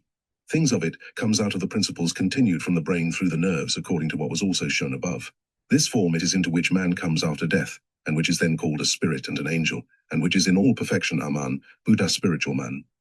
The material form which has been added and superinduced in the world is not a human form of itself, but by virtue of that spiritual form, and is added and superinduced in order that man may be able to do uses in the natural world, and also that he may draw with him out of the purer substances of the world a certain fixed continent of spiritual things, and thus continue and perpetuate life. It is a word of angelic wisdom, that the mind of man, not only in general, but also in every particular, is in perpetual effort into the human form, because God is a man. 389. That a man may be a man, no part can possibly be wanting either in the head or in the body that exists in perfect man, for there is nothing there that does not enter into that form and make it. For it is the form of love and wisdom which viewed in itself is divine. All the determinations of love and wisdom are in it, which are infinite in God-man, but finite in his image, in man, angel, and spirit. If any part that exists in man were absent, somewhat of determination by love and wisdom corresponding to it would be absent, somewhat through which the Lord might be with man from primes in ultimates, and of his divine love through his divine wisdom provide uses in the created world. 390. 7. The conjunction of the spirit of man with the body is through the correspondence of his will and understanding with his heart and lungs, and disjunction by non-correspondence. As hitherto it has been unknown that the mind of man, by which is meant the will and the understanding, is his spirit, and that the spirit is a man, and as it has been unknown that the spirit of man has a pulse and a respiration equally with the body, so of course it could not be known that the pulse and the respiration of the spirit in man flow into the pulse and respiration of his body, and produce them. Seeing therefore that the spirit of man has a pulse and a respiration equally with the body, it follows that there is likewise a correspondence of the pulse and respiration of the spirit of man with the pulse and respiration of his body, for the mind, as was said, is his spirit, wherefore when the correspondence of these two motions ceases, a separation takes place, which is death. Separation or death ensues when the body comes into such a state from any disease or accident that it cannot act in unison with its spirit, for thus the correspondence perishes, and conjunction with the correspondence, not when the respiration alone ceases, but when the pulse of the heart ceases, for as long as the heart is moved, so long love with its vital heat remains, and conserves life, as is evident in cases of swoon and suffocation, and also from the state of the life of the embryo in the womb. In a word, the life of man's body depends on the correspondence of its pulse and respiration with the pulse and respiration of his spirit, and when that correspondence ceases, the life of the body ceases, and his spirit goes away and continues its life in the spiritual world, which is so similar to his life in the natural world that he does not know that he has deceased. The most are in the spiritual world from the body after a period of 2 days, for one have spoken with some after 2 days. 391. That the spirit has a pulse and a respiration equally with. The body of the man here cannot be confirmed otherwise than by spirits and angels themselves when permission is granted to speak with them. This permission has been granted to me. And when they were questioned of this thing, they said that they are as much men as men in the world, and possess a body as well as they, but a spiritual body. and that they also feel the beating of the heart in the chest, and the pulse of the arteries on the palm, equally with those who are men in the natural world on this subject. I have questioned many, and they all said alike, that the spirit of man respires in his body has been given me to know from my own experience. On one occasion the angels were permitted to draw my respiration, and to diminish it at pleasure, and at length to withdraw it, until only the respiration of my spirit remained, which I then perceived by sense. That the like was done to me when it was granted me to know the state of the dying may be seen in the work on heaven and hell, number 449. Sometimes also I have been reduced to the respiration of my spirit alone, which I have then perceived by sense to be concordant with the common respiration of heaven. Many times also I have been in a similar state with the angels, and also elevated to them into heaven. And then I was in the spirit outside the body, and spoke with them with respiration like as in the world. From these and other living proofs, it has been plain to me that the spirit of man respires not only in the body, but also after it has left the body, and that the respiration of the spirit is so silent that it is not perceived by man, and that it inflows into the manifest respiration of the body scarce otherwise than as cause inflows into effect, and as thought into the lungs, and through the lungs into speech. From these things it is also patent that the conjunction of the spirit and the body with man is through the correspondence of the cardiac motion and the pulmonic motion of the two respectively. 392. These two motions, the cardiac and the pulmonic, exist and persist, because the universal angelic heaven, both in general and in particular, is in these two motions of life. And the universal angelic heaven is in them, because the Lord from the Son, where he is, and which is from him, pours them in. That Son acts these two motions from the Lord. And because all things of heaven and of the world depend on the Lord through that Son, in such nexus born of form, that they are a concatenated work from the prime to the ultimates, and because the life of love and wisdom is from him, and all the forces of the universe are from life, it is plain that the origin is none other. It follows that the variation of these motions is according to the reception of love and wisdom. 893. More will be said of the correspondence of these motions in what follows, as what the nature of that correspondence is with those who respire with heaven, and what with those who respire with hell, also what it is with those who speak with heaven, and think with hell, thus what it is with hypocrites, flatterers, deceivers, and others. 394. All the things which can be known of the will and the understanding, or of love and wisdom, thus which can be known of the soul of man, may be known from the correspondence of the heart with the will and of the understanding with the lungs. Many men in the learned world have labored hard in their examination of the soul, but because they knew nothing of the spiritual world, and nothing of man's state after death, they could do no more than build hypotheses, not respecting the nature of the soul, but respecting its operation on the body. Of the nature of the soul they could have no idea save as of a something most pure in the ether, and of the same ether as its continent. Here, however, they durst not say much for fear of attributing any natural property to the soul, being aware that the soul is spiritual. Now having so conceived the soul, and yet knowing that the soul operates on the body, and produces all things in it that have relation to its sense and motion, therefore they labored hard, as before observed, in examining the operation of the soul on the body, which some said was effected by influx, and some by harmony. But as this quest has discovered nothing in which the mind anxious to see real ground can acquiesce, therefore it has been granted to me to speak with angels, and through their wisdom to be enlightened on the subject. And this is the result, that the soul of man which lives after death is his spirit, and that it is a man in a perfect form, and that the soul of this form is the will and the understanding, and that the soul of these is love and wisdom from the Lord, and that these two are the things which make the life of man which is from the Lord alone, and that the Lord, for the sake of his reception by man, makes it appear that life is as it were man's. But lest man claim life for himself as his own, and so withdraw himself from the reception of the Lord, even he has taught that the all of love which is called good, and the all of wisdom which is called truth, is from him, and that nothing of these is from man, and because these two are life, that the all of life which is life, is from him. 395. Since the soul in its very esse is love and wisdom, and these two are from the Lord with man, therefore with man 2 receptacles have been created, which also are the dwellings of the Lord with man, the one for love, and the other for wisdom. That which is for love is named the will, and the other which is for wisdom is named the understanding. Now because love and wisdom in the Lord are distinctly one, see above, Nos. 17:22. And the divine love is of his divine wisdom, and the divine wisdom is of his divine love, Nos. 34-39. And because these in like manner proceed from God, man that is from the Lord, therefore these 2 receptacles and dwelling places in man, the will and the understanding, have been so created by the Lord, that they are distinctly 2, but that still they make one in all operation and in all sensation. For the will and the understanding are not able to be separated there. But in order that man may be able to become a receptacle and a dwelling place, it has been enacted from the necessity of the end, that the intellect of man may be capable of being elevated above his own proper love, into a certain light of wisdom in the love of which the man is not, and by it may be able to see and to be taught how he ought to live, in order that he may also come into that love, and so enjoy beatitude to eternity. Now, because man has abused the faculty of elevating the understanding above his own proper love, he has therefore destroyed in himself that which might be the receptacle and habitation of the Lord, that is, of love and wisdom from the Lord, by making the will the habitation of the love of himself and the world, and the understanding the habitation of confirmations of those loves. From this ground it is that those two habitations, the will and the understanding, have become the habitations of infernal love, and by confirmations in support of such loves, of infernal thought, which in hell they repute as wisdom. 396.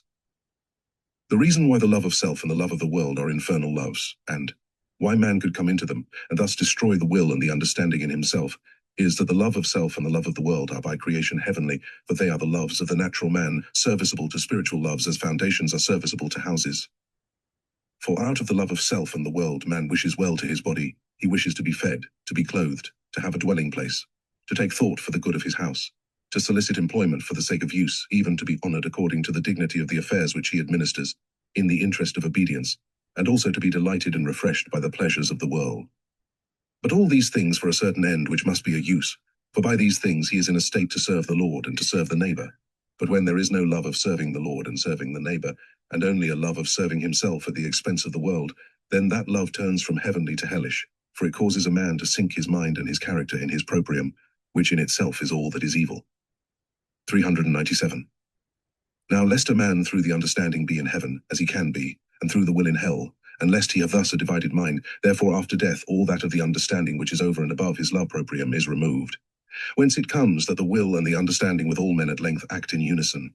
With those who are in heaven the will loves good, and the understanding thinks truth, but with those who are in hell the will loves evil, and the understanding thinks falsity.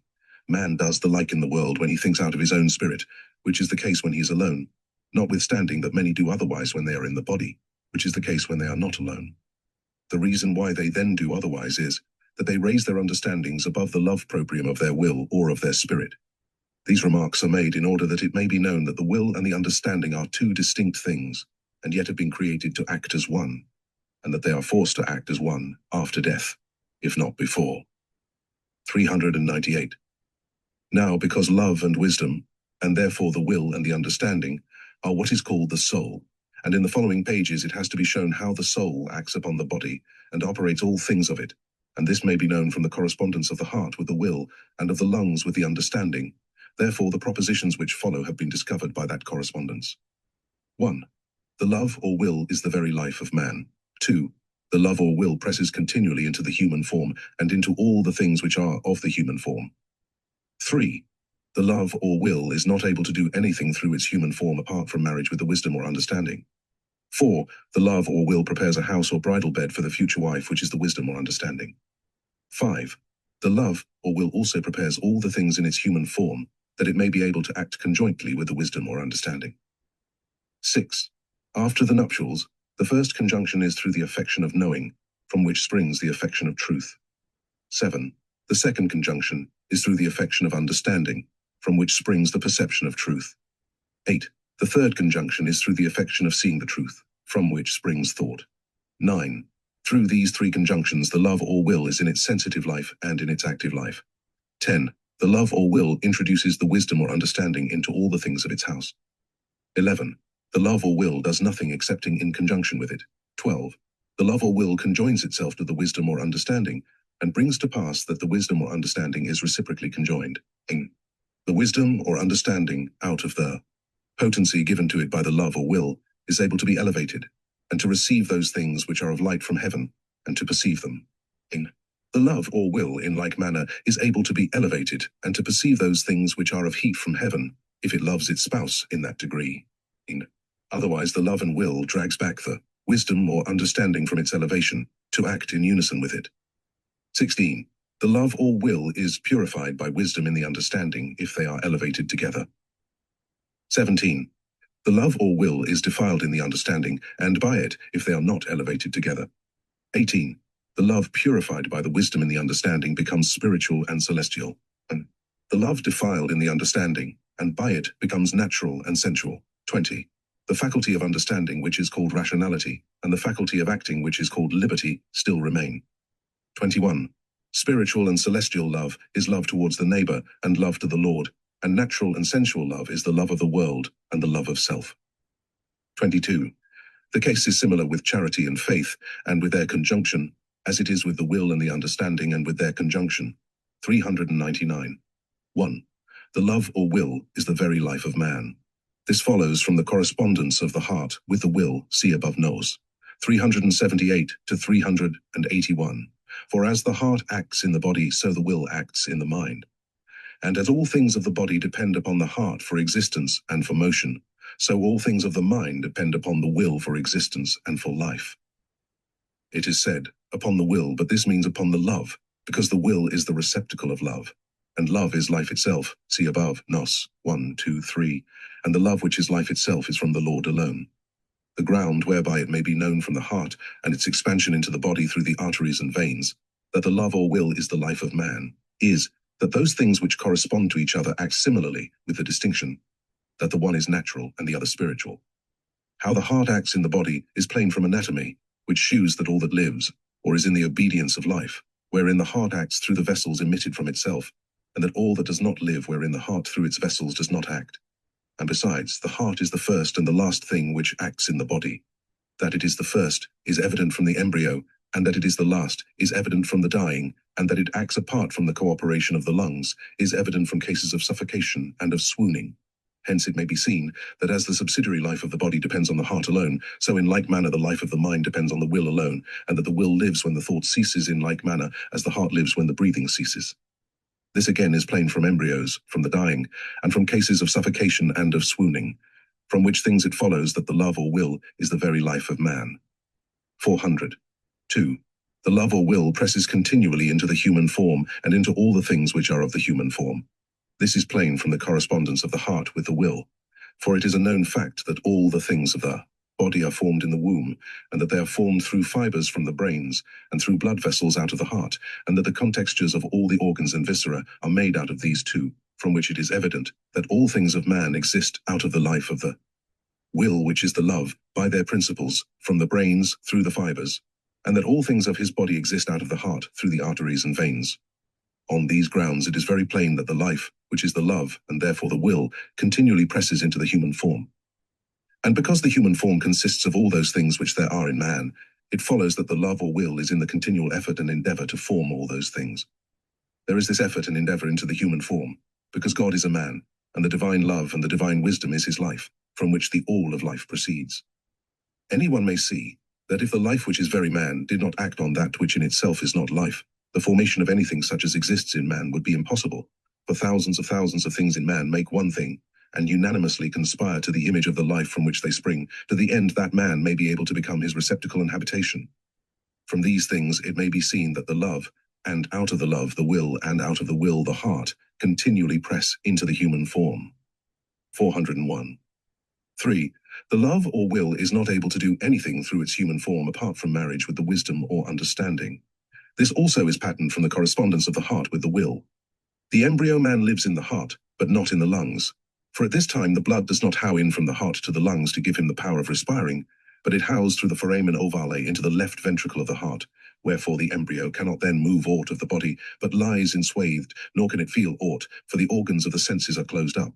Similar is it with the love or will, from which however the embryo lives, but in obscurity, that is, apart from feeling and action. But as soon as ever the lungs are opened, which is the case after birth, he begins at once to feel and to act, and likewise to will and to think.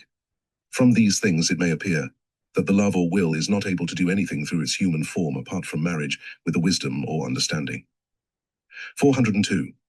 4. The love or will prepares a house or bridal bed for the future wife, which is the wisdom or understanding. There is marriage of good and truth in the created universe and in all its parts, and this is the case because good is of love and truth is of wisdom, and these two are in the Lord, and out of him all things have been created.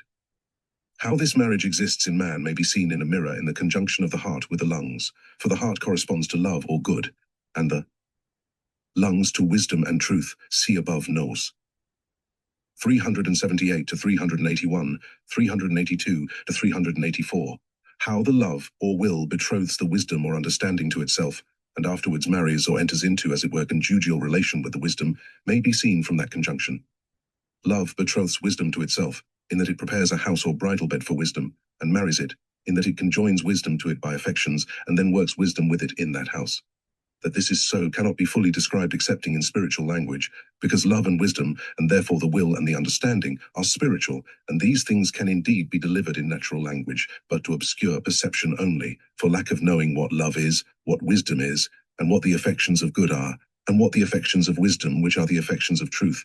But nevertheless, the nature of the betrothal and the nature of the marriage of love with wisdom, or of the will with the understanding, may be seen by a parallelism, and this is furnished through their correspondence with the heart and the lungs. The case is similar with these as with those, so similar that there is no difference at all, excepting that the one side is spiritual and the other natural. From the heart, therefore, and the lungs it appears, that the heart first forms the lungs, and afterwards conjoins itself with them. It forms the lungs in the embryo, and conjoins itself with them after birth. This the heart does in its house, which is called the breast, where their tent of marriage is, separated from the other things of the body by the partition called the diaphragm, and by the covering called the pleura. It is similar with the love and the wisdom, or with the will and the understanding. 403. 5. The love or will also prepares all the things in its human form, that it may be able to act conjointly with the wisdom or understanding. The will and the understanding are mentioned, but it is to be carefully borne in mind that the will is the whole man. For the will with the understanding is in principles in the brains, and in principiates in the body, and therefore in the whole and in every part, see above knows. 365, 360, 367. Hence it may appear that the will is the whole man as to the very form, both the general form and the particular form of all things, and that the understanding is its partner as the lungs are the partner of the heart. Beware of cherishing an idea of the will as something separate from the human form, for it is that same form. From this, it may be seen not only how the will prepares the bridal bed for the understanding, but also how it prepares all things in its house, which is the universal body, to enable it to act conjointly with the understanding.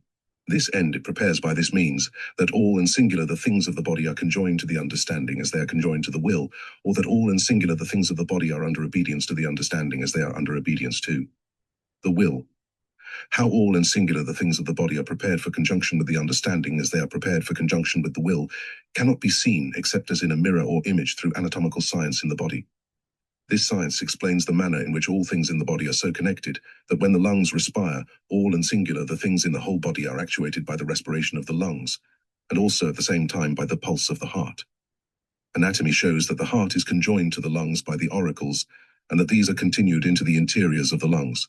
Also that all the viscera of the whole body are conjoined through ligaments to the chamber of the breast, and so conjoined that when the lungs respire, all and singular things in general and in particular receive something out of the respiratory motion.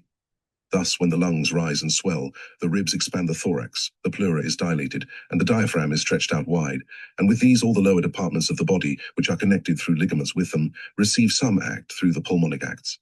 I do not enter into further details, lest those who have no knowledge of anatomy and are ignorant of its terms should be landed in obscurity on the subject in hand. Only consult those who have knowledge and insight in the science, as to whether all things in the whole body, from the breast to the lowest part, be not so bound together, that when the lungs rise and swell through respiration, all and singular things are excited to action, synchronous with the pulmonic act. From these things now, it may plainly be seen what the special conjunction is, which is prepared by the will for the understanding with all and singular the things of the human form. Only examine the connections well, and survey them with an anatomical eye, and afterwards, following the connections, consider their cooperation with the breathing lungs and with the heart, and then instead of the lungs think of the understanding, and instead of the heart think of the will, and you will see. 404. 6. After the nuptials, the first conjunction is through the affection of knowing, from which springs the affection of truth, the state of man after birth, from the state of ignorance to the state of intelligence, and from this to the state of wisdom, is here meant by nuptials. The first state, which is one of mere ignorance, is not here meant by nuptials, because at this time there is no thought from the understanding, but only an obscure affection on the part of the love or will. This state is initiatory to the nuptials, that in the second state, which belongs to man in childhood, the affection of knowing exists, is a plain experience. Through this, the infant child learns to speak, and learns to read, and afterwards in succession learns such things as concern the understanding. That the love which is of the will brings this to pass cannot be doubted, for unless the love or will did this, it would not happen. All who use reason in consulting experience acknowledge that the affection of knowing belongs to every man after birth, and that by this affection he learns those things out of which the understanding is formed, increased and perfected by degrees. It is also plain that the affection of truth is from this source. For when out of the affection of knowing a man has become intelligent, he is not so much led by affection to know, as by affection to reason, and form such conclusions as are of his love, whether on economical or civil or moral subjects. When this affection is raised to spiritual things, it becomes the affection of spiritual truth. That its first principle or initiament was the affection of knowing may be seen from this, that the affection of truth is an exalted affection of knowing, for to be affected by truths is the same thing as to wish out of affection to know them, and when they are found, to drink them in out of the joy of affection. 7. The second conjunction is through the affection of understanding, from which springs the perception of truth. This is patent to all who are willing to consider the subject from the ground of rational intuition. From rational intuition, it is plain that the affection of truth and the perception of truth are two faculties of the understanding, which in some persons are coincident and in others are not. They are coincident with those who wish to perceive truths with the understanding, and not with those who only wish to know truths. It is also plain that each person is in the perception of truth, just insofar as he is in the affection of understanding, for take away the affection of understanding truth, and there will be no perception of truth, and give the affection of understanding truth, and there will be perception of truth according to the degree of the affection of it. No man whose reason is sound is ever destitute of the perception of truth, so long as he has the affection of understanding truth. Every man has the faculty of understanding truth, which is called rationality, as was shown above. 8. The third conjunction is through the affection of seeing the truth, from which springs thought. The affection of knowing truth is one thing, the affection of understanding it is another, and the affection of seeing it is a third. In other words, the affection of truth is one thing, the perception of truth is another, and thought is another. These positions are seen but obscurely by those who are not able to perceive the operations of the mind distinctly, but clearly by those who are able. The reason of this obscurity with those who do not perceive the operations of the mind distinctly is that these faculties are present together in thought with those who are in the affection of truth and in the perception of truth, and when they are thus simultaneous, they cannot be distinguished. A man is in manifest thought when his spirit thinks in the body, which is especially the case when he is in company with others, but when he is in the affection of understanding, and through this comes into the perception of truth, he is then in the thought of his spirit, which is meditation, which does indeed fall into the thought of the body, but the hidden thought, for he is above the bodily thought, and looks down on the thoughts which come out of the memory, using them either for conclusions or confirmations. But the real affection of truth is not apperceived otherwise than as a pressure of will out of some sense of the pleasurable which lies deep in meditation as its life, and is little attended to. From these things it may now appear that these three, the affection of truth, the perception of truth, and thought, follow in order out of love, and that they exist nowhere but in the understanding. For when the love enters the understanding, which happens when the conjunction is accomplished, it first produces the affection of truth, afterwards the affection of understanding that which it knows, and at last the affection of seeing in the thought of the body that which it understands, for thought is nothing else than internal sight. The thought indeed, which is of the natural mind, exists in the first place, but thought out of the perception of truth, which is out of the affection of truth, exists in the last place. This thought is the thought of wisdom, but the other is thought out of the memory through the sight of the natural mind. All the operations of the love or will extrinsic to the understanding are referable to the affections of good, but not to the affections of truth. 405. That these three follow in order in the understanding out of the love which is of the will can indeed be comprehended by the rational man, but yet cannot be clearly seen so as to come home to positive belief. Now, because by correspondence the love which is of the will acts in unison with the heart, and the wisdom which is of the understanding acts in unison with the lungs, as was shown above, therefore the positions in number 404 concerning the affection of truth, the perception of truth, and thought, cannot be so clearly seen and confirmed anywhere as in the lungs and the fabric thereof, wherefore the lungs shall be briefly described. After birth, the heart emits the blood into the lungs from its right ventricle, and after the transit emits it into its left ventricle. Thus the heart opens the lungs. This the heart does through the pulmonary arteries and veins. The lungs have bronchial pipes which ramify, and at length end in air, cells, into which the lungs admit the air, and so respire. Around the bronchia and tin-2 ramifications, there are also other arteries and veins named the bronchial, arising from the vena azygos or vena cava, and from the aorta.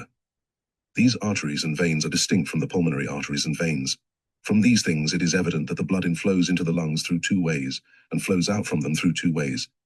Hence it is that the lungs are able to respire non-synchronously with the heart, that the reciprocal movements of the heart and the reciprocal movements of the lungs do not act as one is well known. Now, because there is a correspondence of the heart and the lungs with the will and the understanding, as shown above, and conjunction by correspondence is of such a nature that the one thing does as the other does, it may be seen from the influx of the blood from the heart into the lungs, how the will inflows into the understanding, and brings to pass those effects which were declared above number 404, relating to the affection and perception of truth, and relating to thought. The correspondence discovered this to me, and many other things belonging to the subject which cannot be described in a few words. Since the love or will corresponds to the heart, and the wisdom or understanding corresponds to the lungs, it follows that the blood vessels of the heart in the lungs correspond to the affections of truth, and that the ramifications of the bronchia of the lungs correspond to the perceptions and thoughts out of those affections. Whoever will trace all the textures of the lungs from these origins, and work the parallelism with the love of the will, and with the wisdom of the understanding, will be able to see in an image the things spoken of above, number 404, and to attain to confirmed belief therein. But as the anatomical details concerning the heart and the lungs are only known to few, and confirming a thing by the unknown induces obscurity, therefore I forbear to demonstrate the parallelism in greater detail. 406. 9. Through these three conjunctions, the love or will is in its sensitive life and in its active life. The love apart from the understanding, or the affection which is of the love apart from the thought which is of the understanding, can neither feel nor act in the body, because the love apart from the understanding is as it were blind, and affection apart from thought is as it were in darkness. For the understanding is the light by which the love sees. The wisdom of the understanding, moreover, is from the light which proceeds from the Lord as a sun. Since therefore the love of the will, apart from the light of the understanding, does not see and is blind, it follows that apart from the light of the understanding, even the senses of the body would be in blindness and confusion, not only the sight and the hearing, but the other senses also. The other senses would be so, because all the perception of truth belongs to the love in the understanding, as was shown above, and all the senses of the body derive their perception from the perception of their mind. It is the same with every act of the body for action out of love. Apart from understanding, is like the action of a man in the night, when he does not know what he is doing. Therefore in such action there could be nothing of intelligence and wisdom, and the act could not be called a living act. For action derives its essence from love, and its distinctive nature from intelligence. Besides, all the power of good is through truth, wherefore good acts in truth and thus through it, and good is of the love, and truth is of the understanding. From these things it may appear that the love or will through these three conjunctions, see above, number 404, is in its sensitive life and in its active life. 407. That this is so may be confirmed to the life out of the conjunction of the heart with the lungs, because such is the correspondence between the will and the heart, and between the understanding and the lungs, that what the love does with the understanding spiritually, that the heart does with the lungs naturally, hence the things said above may be seen as in an image presented to the eye. That man is in no sensitive life and in no active life, while the heart and the lungs do not act simultaneously, is clear from the state of the embryo or infant in the womb, and from its state after birth. So long as man is an embryo in the womb, the lungs are closed, wherefore he has no feeling and no action, the organs of sense are occluded, the hands are bound and the feet, but after birth the lungs are opened, and as they are opened so the man feels and acts, the lungs are opened through the blood emitted by the heart. That a man is neither in any sensitive life, nor in any active life, without the cooperation of the heart and the lungs, is also evidenced in swoons, where the heart alone acts, and not the lungs, for respiration is abolished for the time. In this case there is no sensation, and no action, as is well known. The same thing happens in cases of suffocation, whether it be by water, or by anything that stops the larynx, and closes the passage for the respiration of the lungs. The man then appears to be dead, he feels nothing and does nothing, and yet he is still alive in the heart. As is also well known, for he returns to both lives, the sensitive and the active, as soon as the obstruction to the lung is removed. The blood indeed in the meantime makes the circle through the lungs, but through the pulmonary arteries and veins, not through the bronchial arteries and veins, and it is these last that give a man the power of breathing. It is a parallel case with the influx of love into the understanding. 408. 10. The love or will introduces the wisdom or understanding into all the things of its house. The house of the love or will means here the whole man as to all things which belong to his mind. And because these correspond to all things of the body, as shown above, therefore this house also means the whole man as to all things which belong to his body, all the members, organs, and viscera. That the lungs are introduced into all these things in like manner, as the understanding is introduced into all things of the mind, may appear from what was shown above, namely that the love or will prepares a house or bridal bed for the future wife, which is the wisdom or understanding. Number 402. And that the love or will prepares all the things in its human form, that is, in its house, to enable it to act conjointly with the wisdom or understanding? No.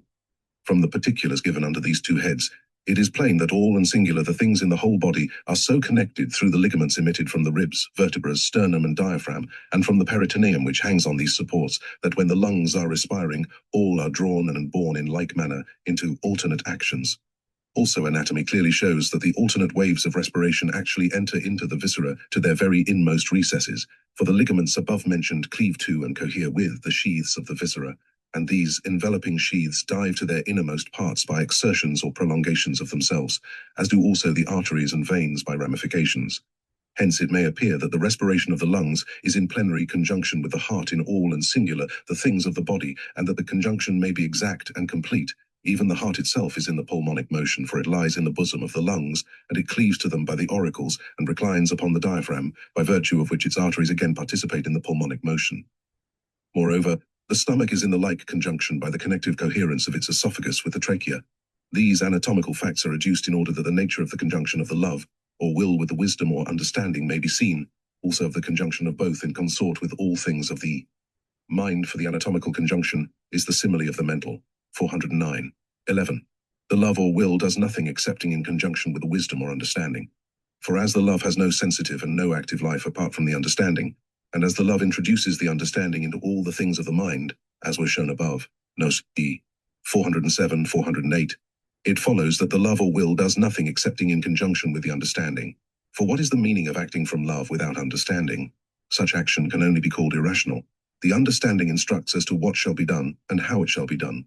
The love does not know this without the understanding, and therefore there is such marriage between the love and the understanding that although they are two, they still act as one.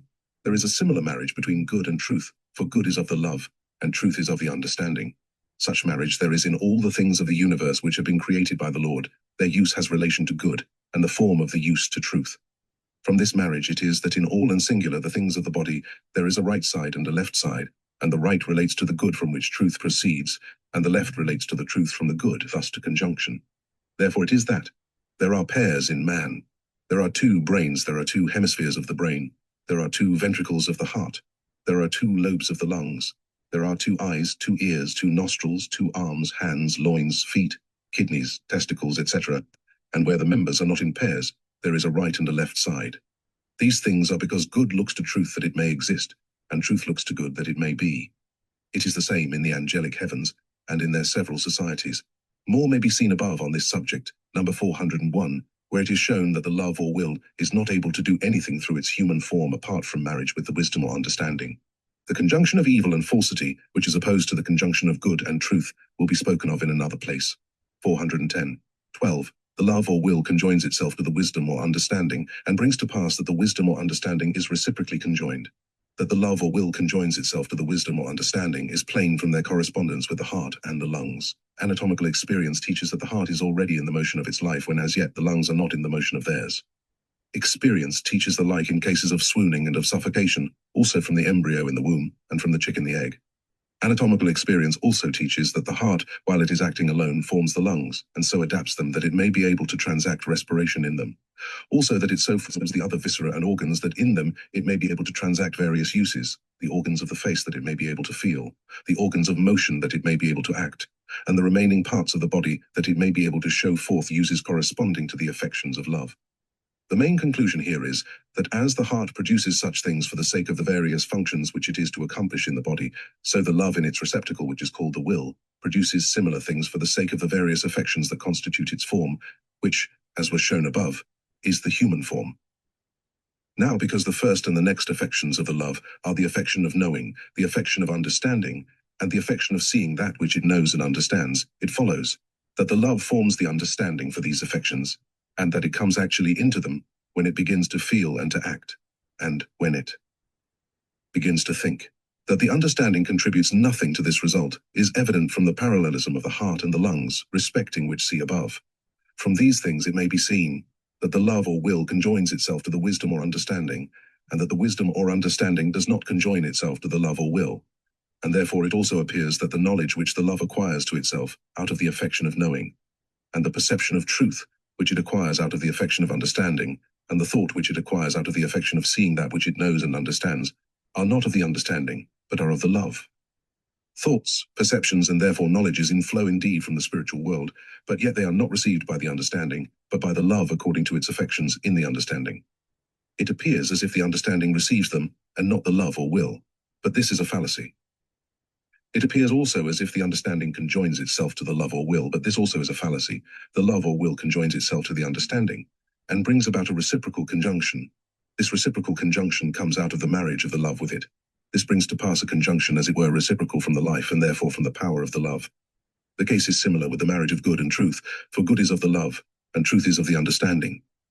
Good does all things, and receives truth into its house, and conjoins itself with truth insofar as it is concordant. Good is also able to admit truths which are not concordant, but it does this out of the affection of knowing, of understanding, and of thinking its own things, whilst it has not as yet determined itself to uses which are its ends, and are called its goods. Reciprocal conjunction, namely of truth with good, there is absolutely none. The reciprocal conjunction that does take place comes out of the life of good.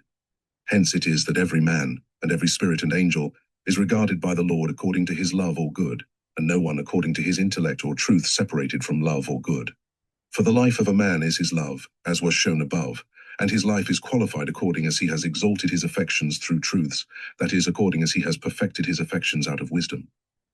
For the affections of love are exalted and perfected through truths, thus through wisdom. And then the love acts conjointly with the wisdom, as it were from it, but it acts from itself through the wisdom, as through its own form, which derives nothing at all from the understanding, but all from some determination of the love which is called an affection. 411. The love calls all those things its goods which favor it, and it calls all those things its truths which as means lead to the goods, and because these are means, they are loved, and come to be of its affection, and thus they become affections in form, wherefore truth is no other thing than the form of the affection which is of the love.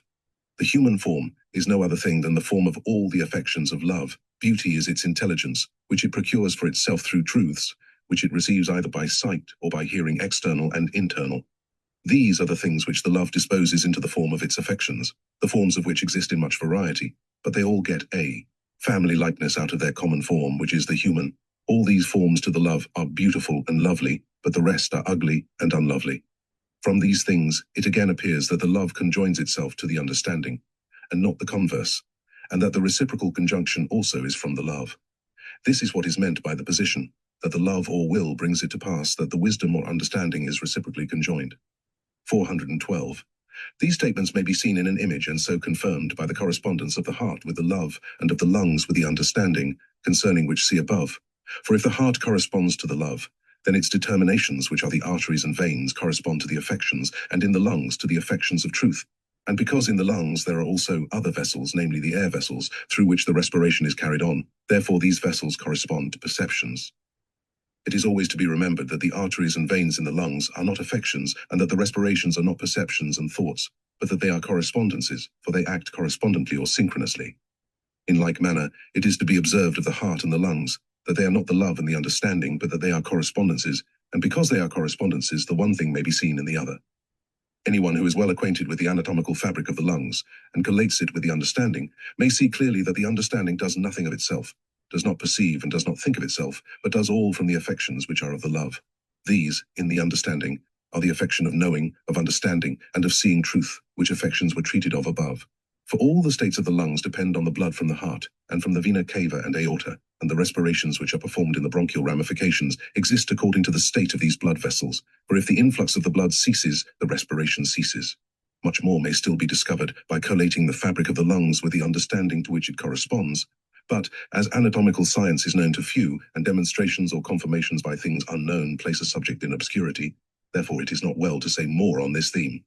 My knowledge of the fabric of the lungs fully convinced me that the love through its affections conjoins itself to the understanding, and that the understanding does not conjoin itself to any affection of love, but that it is reciprocally conjoined by love, to the end that love may have sensitive life and active life.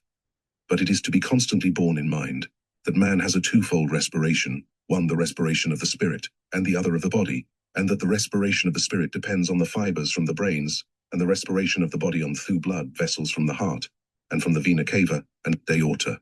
Moreover, it is evident that thought produces respiration, and it is also evident that the affection which is of the love produces thought, for thought without affection is just like respiration without a heart, which is not a possible thing. Hence it is plain that the affection which is of the love conjoins itself to the which is of the, as was said in understanding above, thought-like manner, as the heart conjoins itself to the lungs. 413. 13. The wisdom or understanding, out of the potency given to it by the love or will, is able to be elevated, and to receive those things which are of light from heaven, and to perceive them. That man is able to perceive the arcana of wisdom when he hears them, is shown above in many places. This is the faculty of rationality which every man has by creation. Through this, which is the faculty of understanding things intimately, and of deciding what is just and right, and what is good and true, man is distinguished from the beasts. This therefore is meant when it is said that the understanding can be elevated, and receive those things which are of light from heaven, and perceive them. That this is so may also be seen in an image in the lungs, because the lungs correspond to the understanding.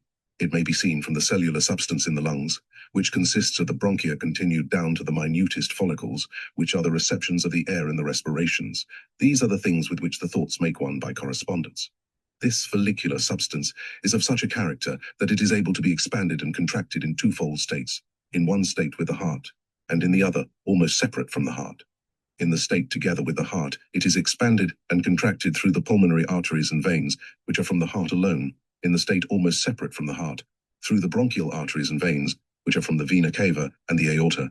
These last vessels are external to the heart. This is the case in the lungs, because the understanding is able to be raised above the love, proprium, which corresponds to the heart, and to receive light from heaven.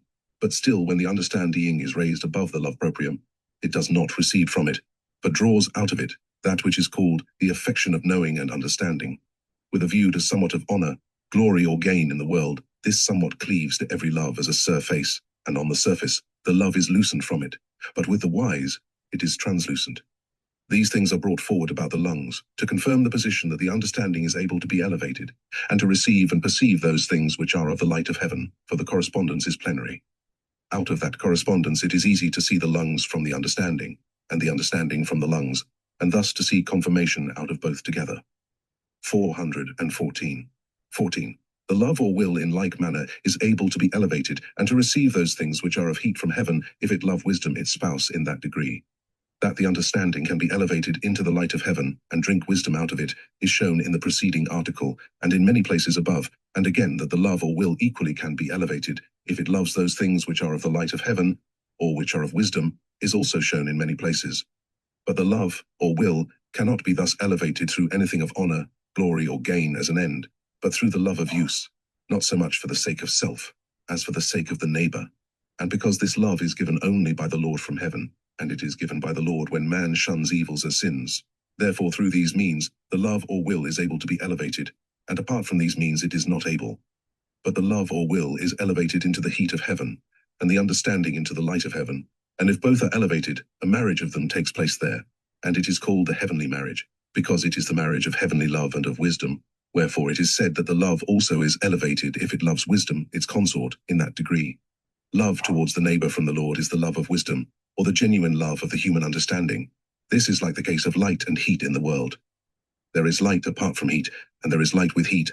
Light is apart from heat in wintertime, and it is with heat in summertime, and when the heat is with the light, then all things flourish.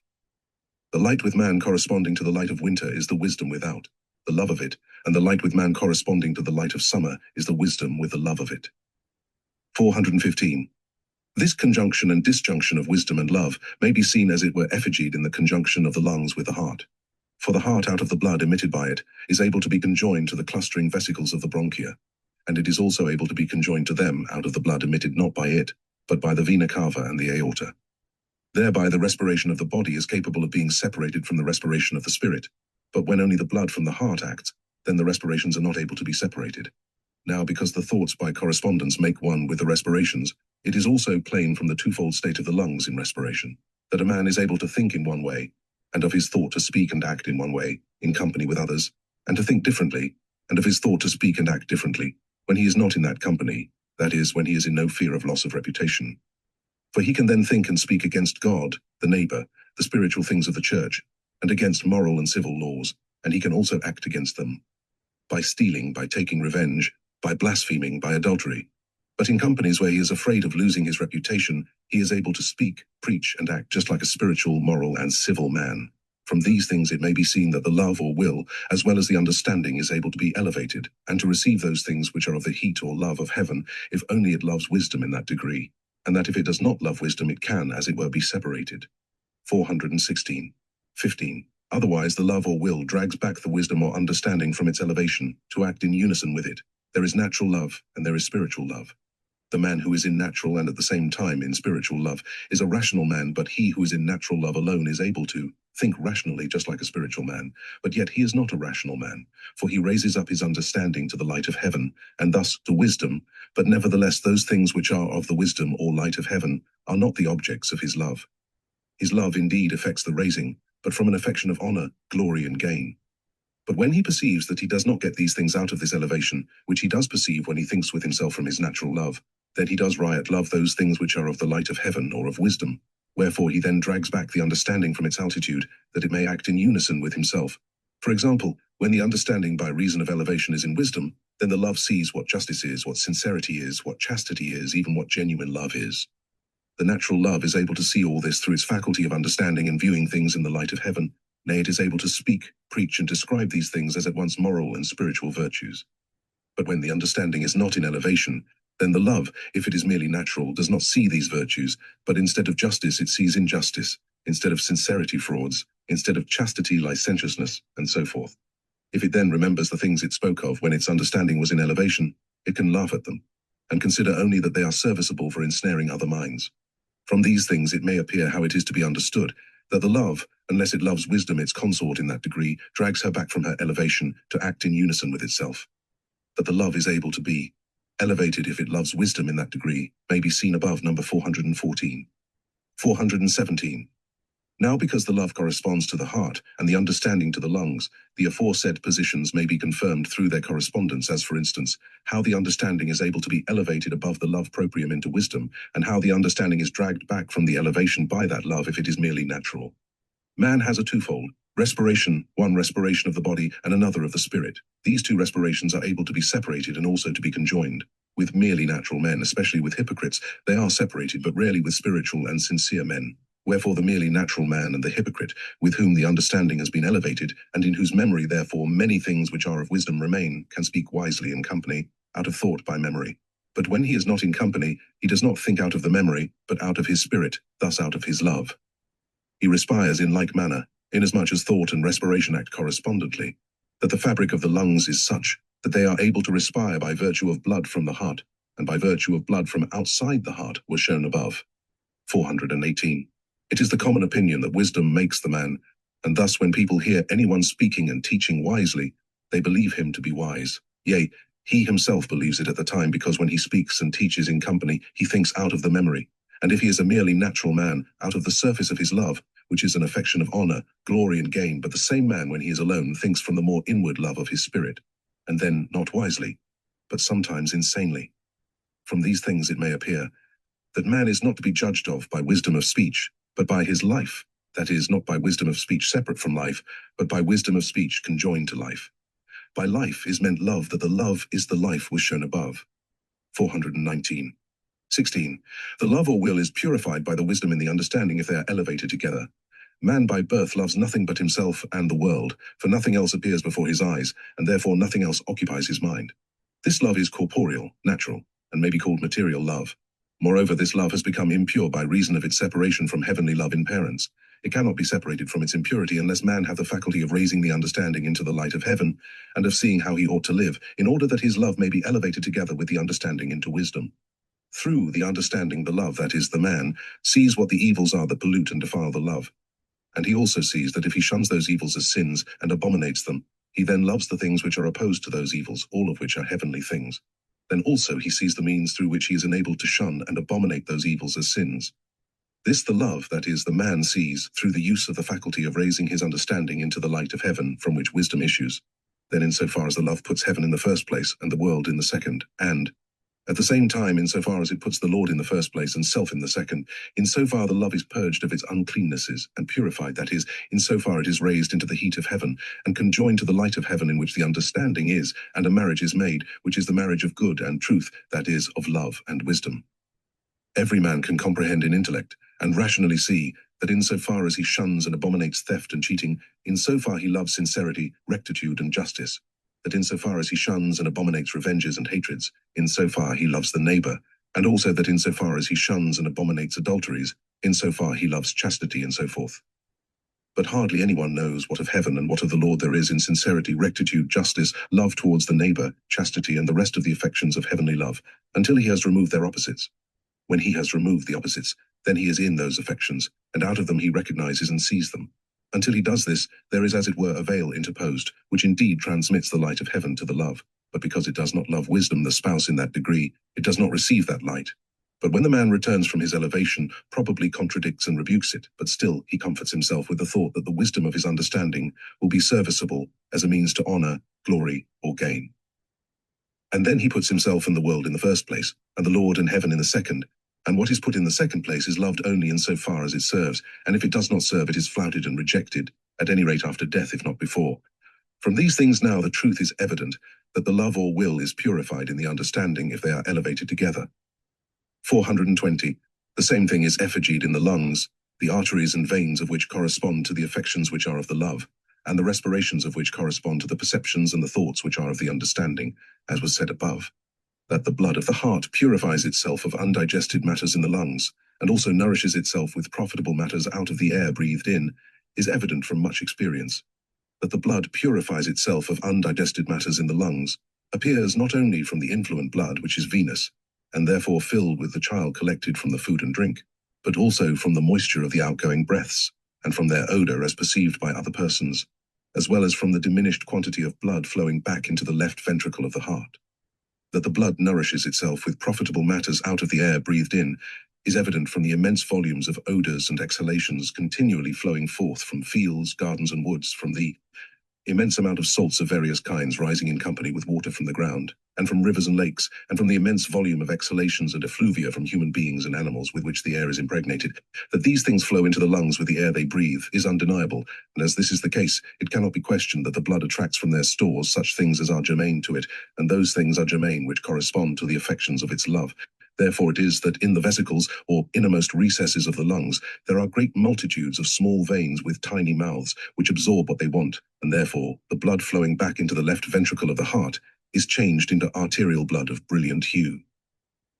These facts prove that the blood purifies itself from heterogeneous things, and nourishes itself with homogeneous things, that the blood in the lungs purities and nourishes itself correspondently to the affections of the mind is not known hitherto, but it is very well known in the for the angels who are in the heavens are delighted only with the odors which correspond to the love of their wisdom, but the spirits in hell are delighted only with odors which correspond to a love opposed to wisdom. The latter odors are stenches, but the former odors are perfumes. That men in the world impregnate their blood with similar things according to correspondence with the affections of their love follows of consequence, for what the spirit of a man loves, his blood according to correspondence craves and attracts by respiration.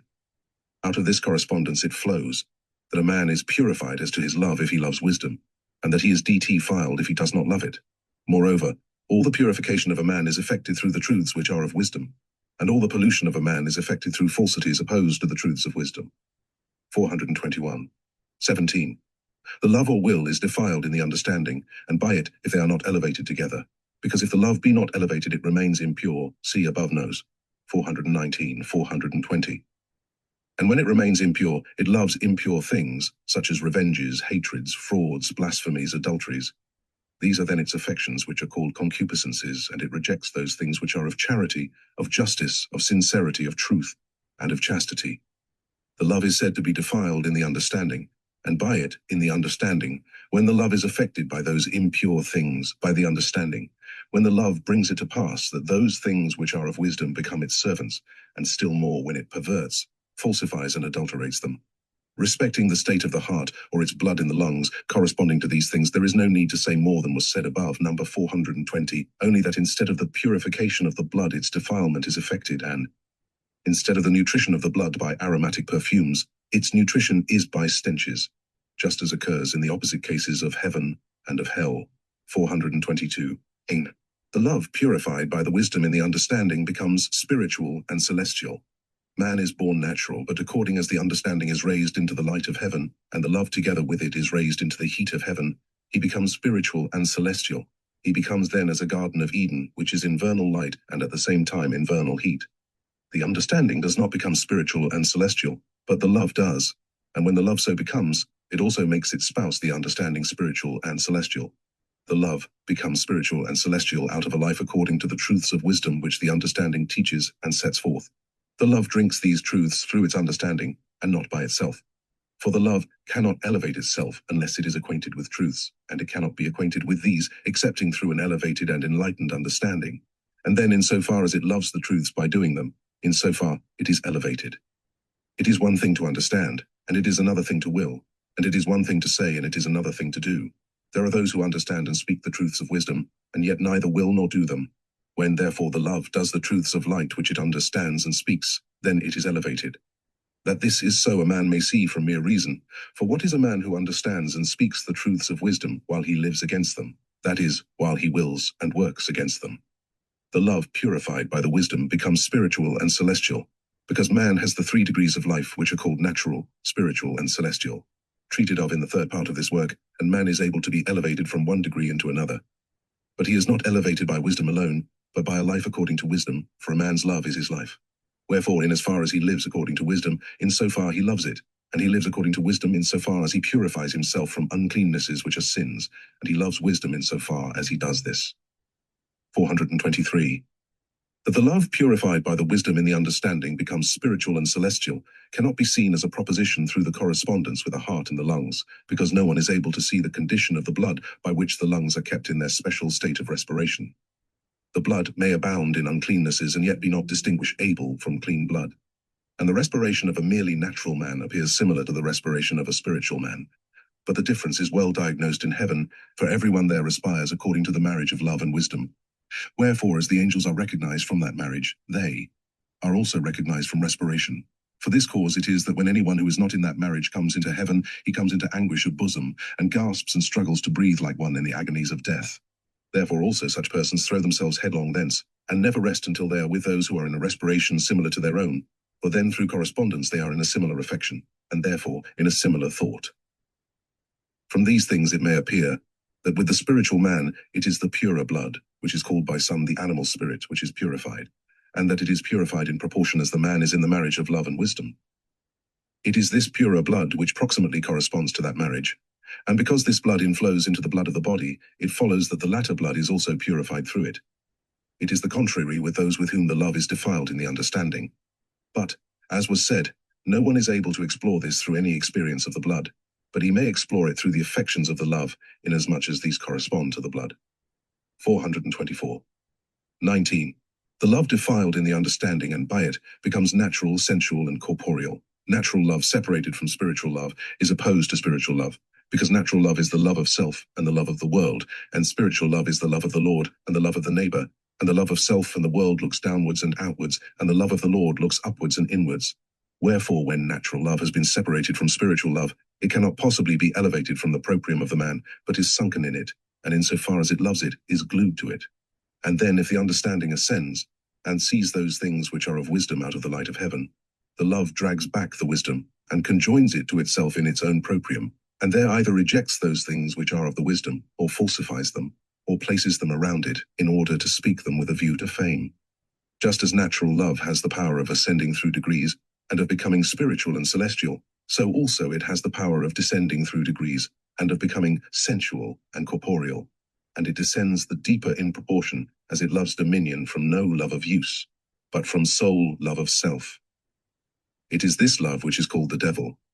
Those who are in this love are able to speak and act in the same manner as those who are in spiritual love, but temporarily either from the memory or from the understanding elevated of itself into the light of heaven. Nevertheless, those things which they say and do are comparatively as fruits appearing beautiful on the surface, but which are quite rotten within, or as almonds whose shells look sound, but all the almond is worm-eaten. These things in the spiritual world are named fantasies, and the harlots who are there called sirens make beauty for themselves and seemly dresses out of them. But yet when the fantasy is removed, the sirens appear as spectres, and they are like devils which make themselves angels of light. For when that corporeal love drags back its understanding from its height, which it does when the man is alone, and thinks from his love, then he thinks against God in favor of nature, against heaven in favor of the world, and against the truths and goods of the church in favor of the falsities and evils of hell against wisdom. From these things it may be seen what those who are called corporeal men are.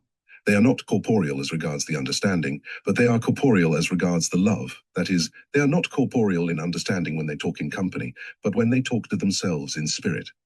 And because they are so in spirit, therefore after death they become what are called corporeal spirits in both the love and the understanding. Then those who in the world have been in a supreme love of ruling from the love of self, and at the same time in a superior elevation of the understanding, appear in body like Egyptian mummies, and in mind gross and fatuous. Who in the world at the present day is aware that this love in itself is such? Nevertheless, there does exist a love of ruling out of the love of use, but out of the love of use for the sake of the common good and not for the sake of self. Man, however, can with difficulty distinguish the one love from the other, but yet between them there is distinction as the distinction between heaven and hell. The distinctions between these two loves of ruling may be seen in the work on heaven and hell, Nos. 551 to 565, 425, 20. The faculty of understanding, which is called rationality, and the faculty of acting, which is called liberty, still remain. These two faculties which man possesses were treated of above, Nos. 264 to 267. Man has these two faculties to enable him, being natural, to become spiritual, that is, to be regenerated. For as was said above, it is man's love which becomes spiritual and is regenerated, and he cannot possibly become spiritual or be regenerated, unless by means of his understanding he knows what evil is and what good is, and therefore what truth is and what falsity is. When he knows these things, he is able to choose the one or the other, and if he chooses good, he can be informed by his understanding about the means by which he can come to good. All the means through which man is able to come to good are provided. To know and to understand these means is the part of rationality, and to will and to do them is the part of liberty. Liberty also implies the willingness to know, to understand and to think these means. Those who believe by the doctrine of the Church that spiritual or theological things transcend the understanding, and that therefore they are to be believed apart from the understanding, do not know anything of these faculties which are called rationality and liberty. They cannot possibly do other than deny the faculty which is called rationality. And those who believe by the doctrine of the Church that no one is able to do good of himself, and that therefore no good must be done with a will for the sake of salvation, cannot possibly do otherwise than deny from a principle of religion both these faculties of which man is the possessor. Therefore also those who have confirmed themselves in these things, all to death according to their faith, are deprived of both. And instead of the heavenly liberty in which they might have been, they are in hellish liberty. And instead of the angelic wisdom from rationality in which they might have been, they are in hellish insanity. And what is wonderful, they acknowledge both these faculties as having place in doing evils and in thinking falsities, not knowing that the liberty of doing evils is slavery, and that the rationale of thinking falsities is irrational. But it is to be carefully borne in mind that both these faculties, liberty and rationality, are not of man, but are of the Lord in man, and that they are not able to be appropriated to man as his, also that they are not able to exist for man as his, but that they are continually of the Lord with him, and yet that they are never taken away from man. Because without them man cannot be saved, for without them he cannot be regenerated, as was said above. Wherefore man is instructed by the Church that he is not able to think truth from himself, or to do good from himself. But because man perceives no otherwise than that he thinks truth from himself, and does good from himself, it is plainly evident that he ought to believe that he thinks truth as from himself, and that he does good as from himself. For if he does not believe this, either he does not think truth, or do good, and so has no religion, or he thinks truth, and does good from himself, and in this case appropriates to himself that which is divine. That man ought to think truth, and to do good as from himself, may be seen in the doctrine of life for the New Jerusalem, from beginning to end. 426, 21. Spiritual and celestial love is love towards the neighbor, and love to the Lord, and natural and sensual love is the love of the world and the love of self. By love towards the neighbor is meant the love of uses, and by love to the Lord is meant the love of doing uses, as was shown before. These loves are spiritual and celestial because loving uses and doing them from the love of them is separated from the love of the proprium of man. Whoso spiritually loves uses has no view to himself, but to others outside himself by whose good he is affected. The loves opposed to these are the loves of self and of the world, for these loves have no view to uses for the sake of others, but for the sake of self. And those who act from this ground invert the divine order, and put themselves in the place of the Lord, and the world in the place of heaven. Hence it is that they look away from the Lord and from heaven, and to look away from them is to look to hell. More concerning these loves may be seen above. No.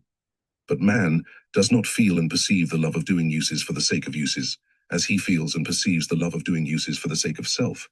Hence also he is not aware whilst he does the uses, whether he does them for the sake of the uses or for the sake of self. But let him know that he does uses for the sake of uses insofar as he shuns evils, for insofar as he shuns evils he does the uses not from himself, but from the Lord. Evil and good are opposed, wherefore insofar as anyone is not in evil, insofar he is in good. No one is able to be in evil and in good at the same time, because no one can serve two masters at the same time. These things are said that it may be known, that although man by no sense perceives whether the uses which he does are for the sake of use, or whether they are for the sake of self, that is, whether the uses are spiritual, or whether they are merely natural, still he is able to know it by this test, whether he considers evils to be sins or not. If he considers that they are sins, and on that account abstains from doing them, then the uses which he does are spiritual. And while he shuns sins with detestation, he also begins to have sensible perception of the love of uses for the sake of uses, and this from a spiritual enjoyment in them. 427. 22. The case is similar with charity and faith, and with their conjunction, as it is with the will and the understanding, and with their conjunction.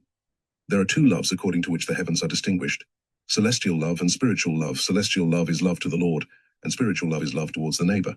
These loves are distinguished by this, that celestial love is the love of good, and spiritual love is the love of truth. For those who are in celestial love do uses from the love of good, and those who are in spiritual love do uses from the love of truth.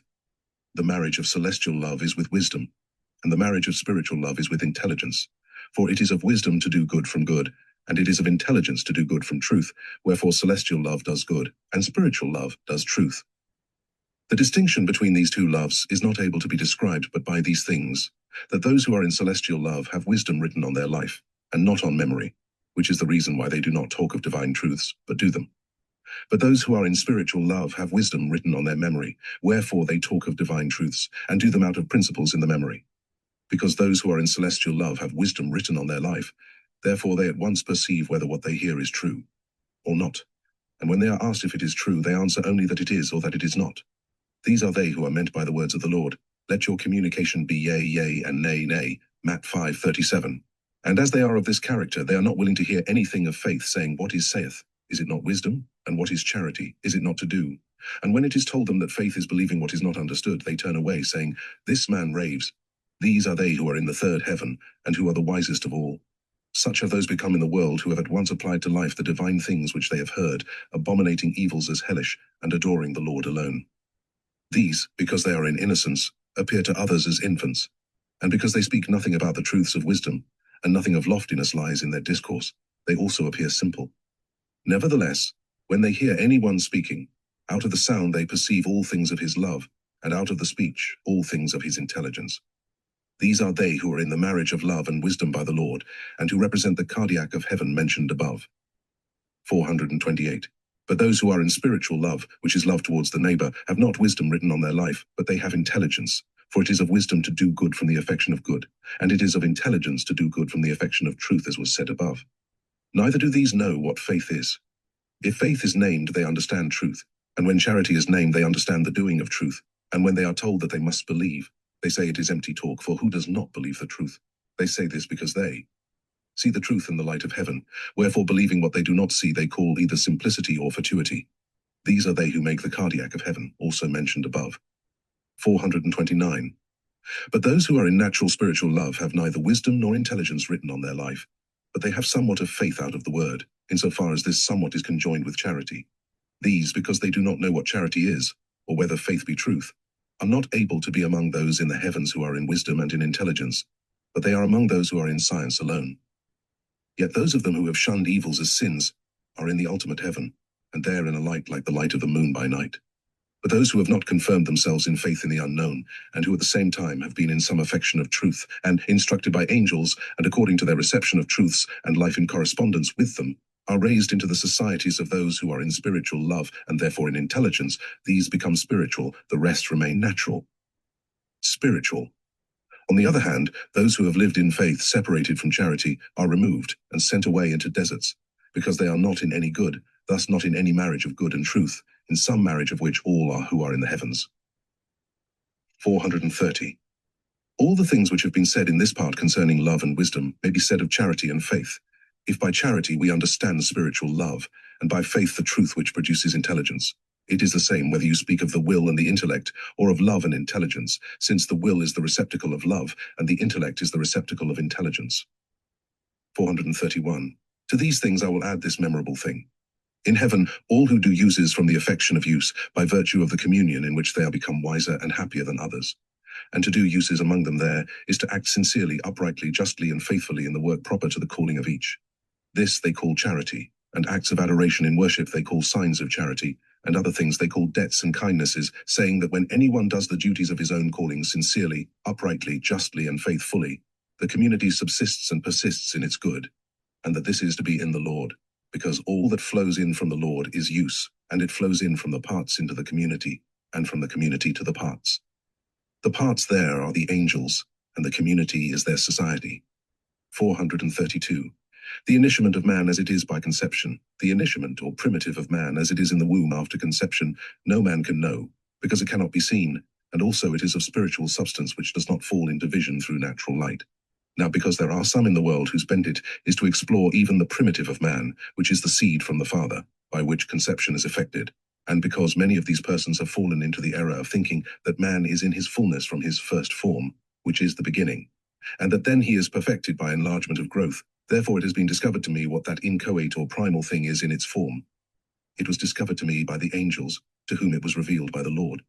They, because they had made it a subject of their wisdom, and it is the joy of their wisdom to communicate to others what they know, by permission presented the initial form of man in a type before my eyes in the light of heaven, which was as follows.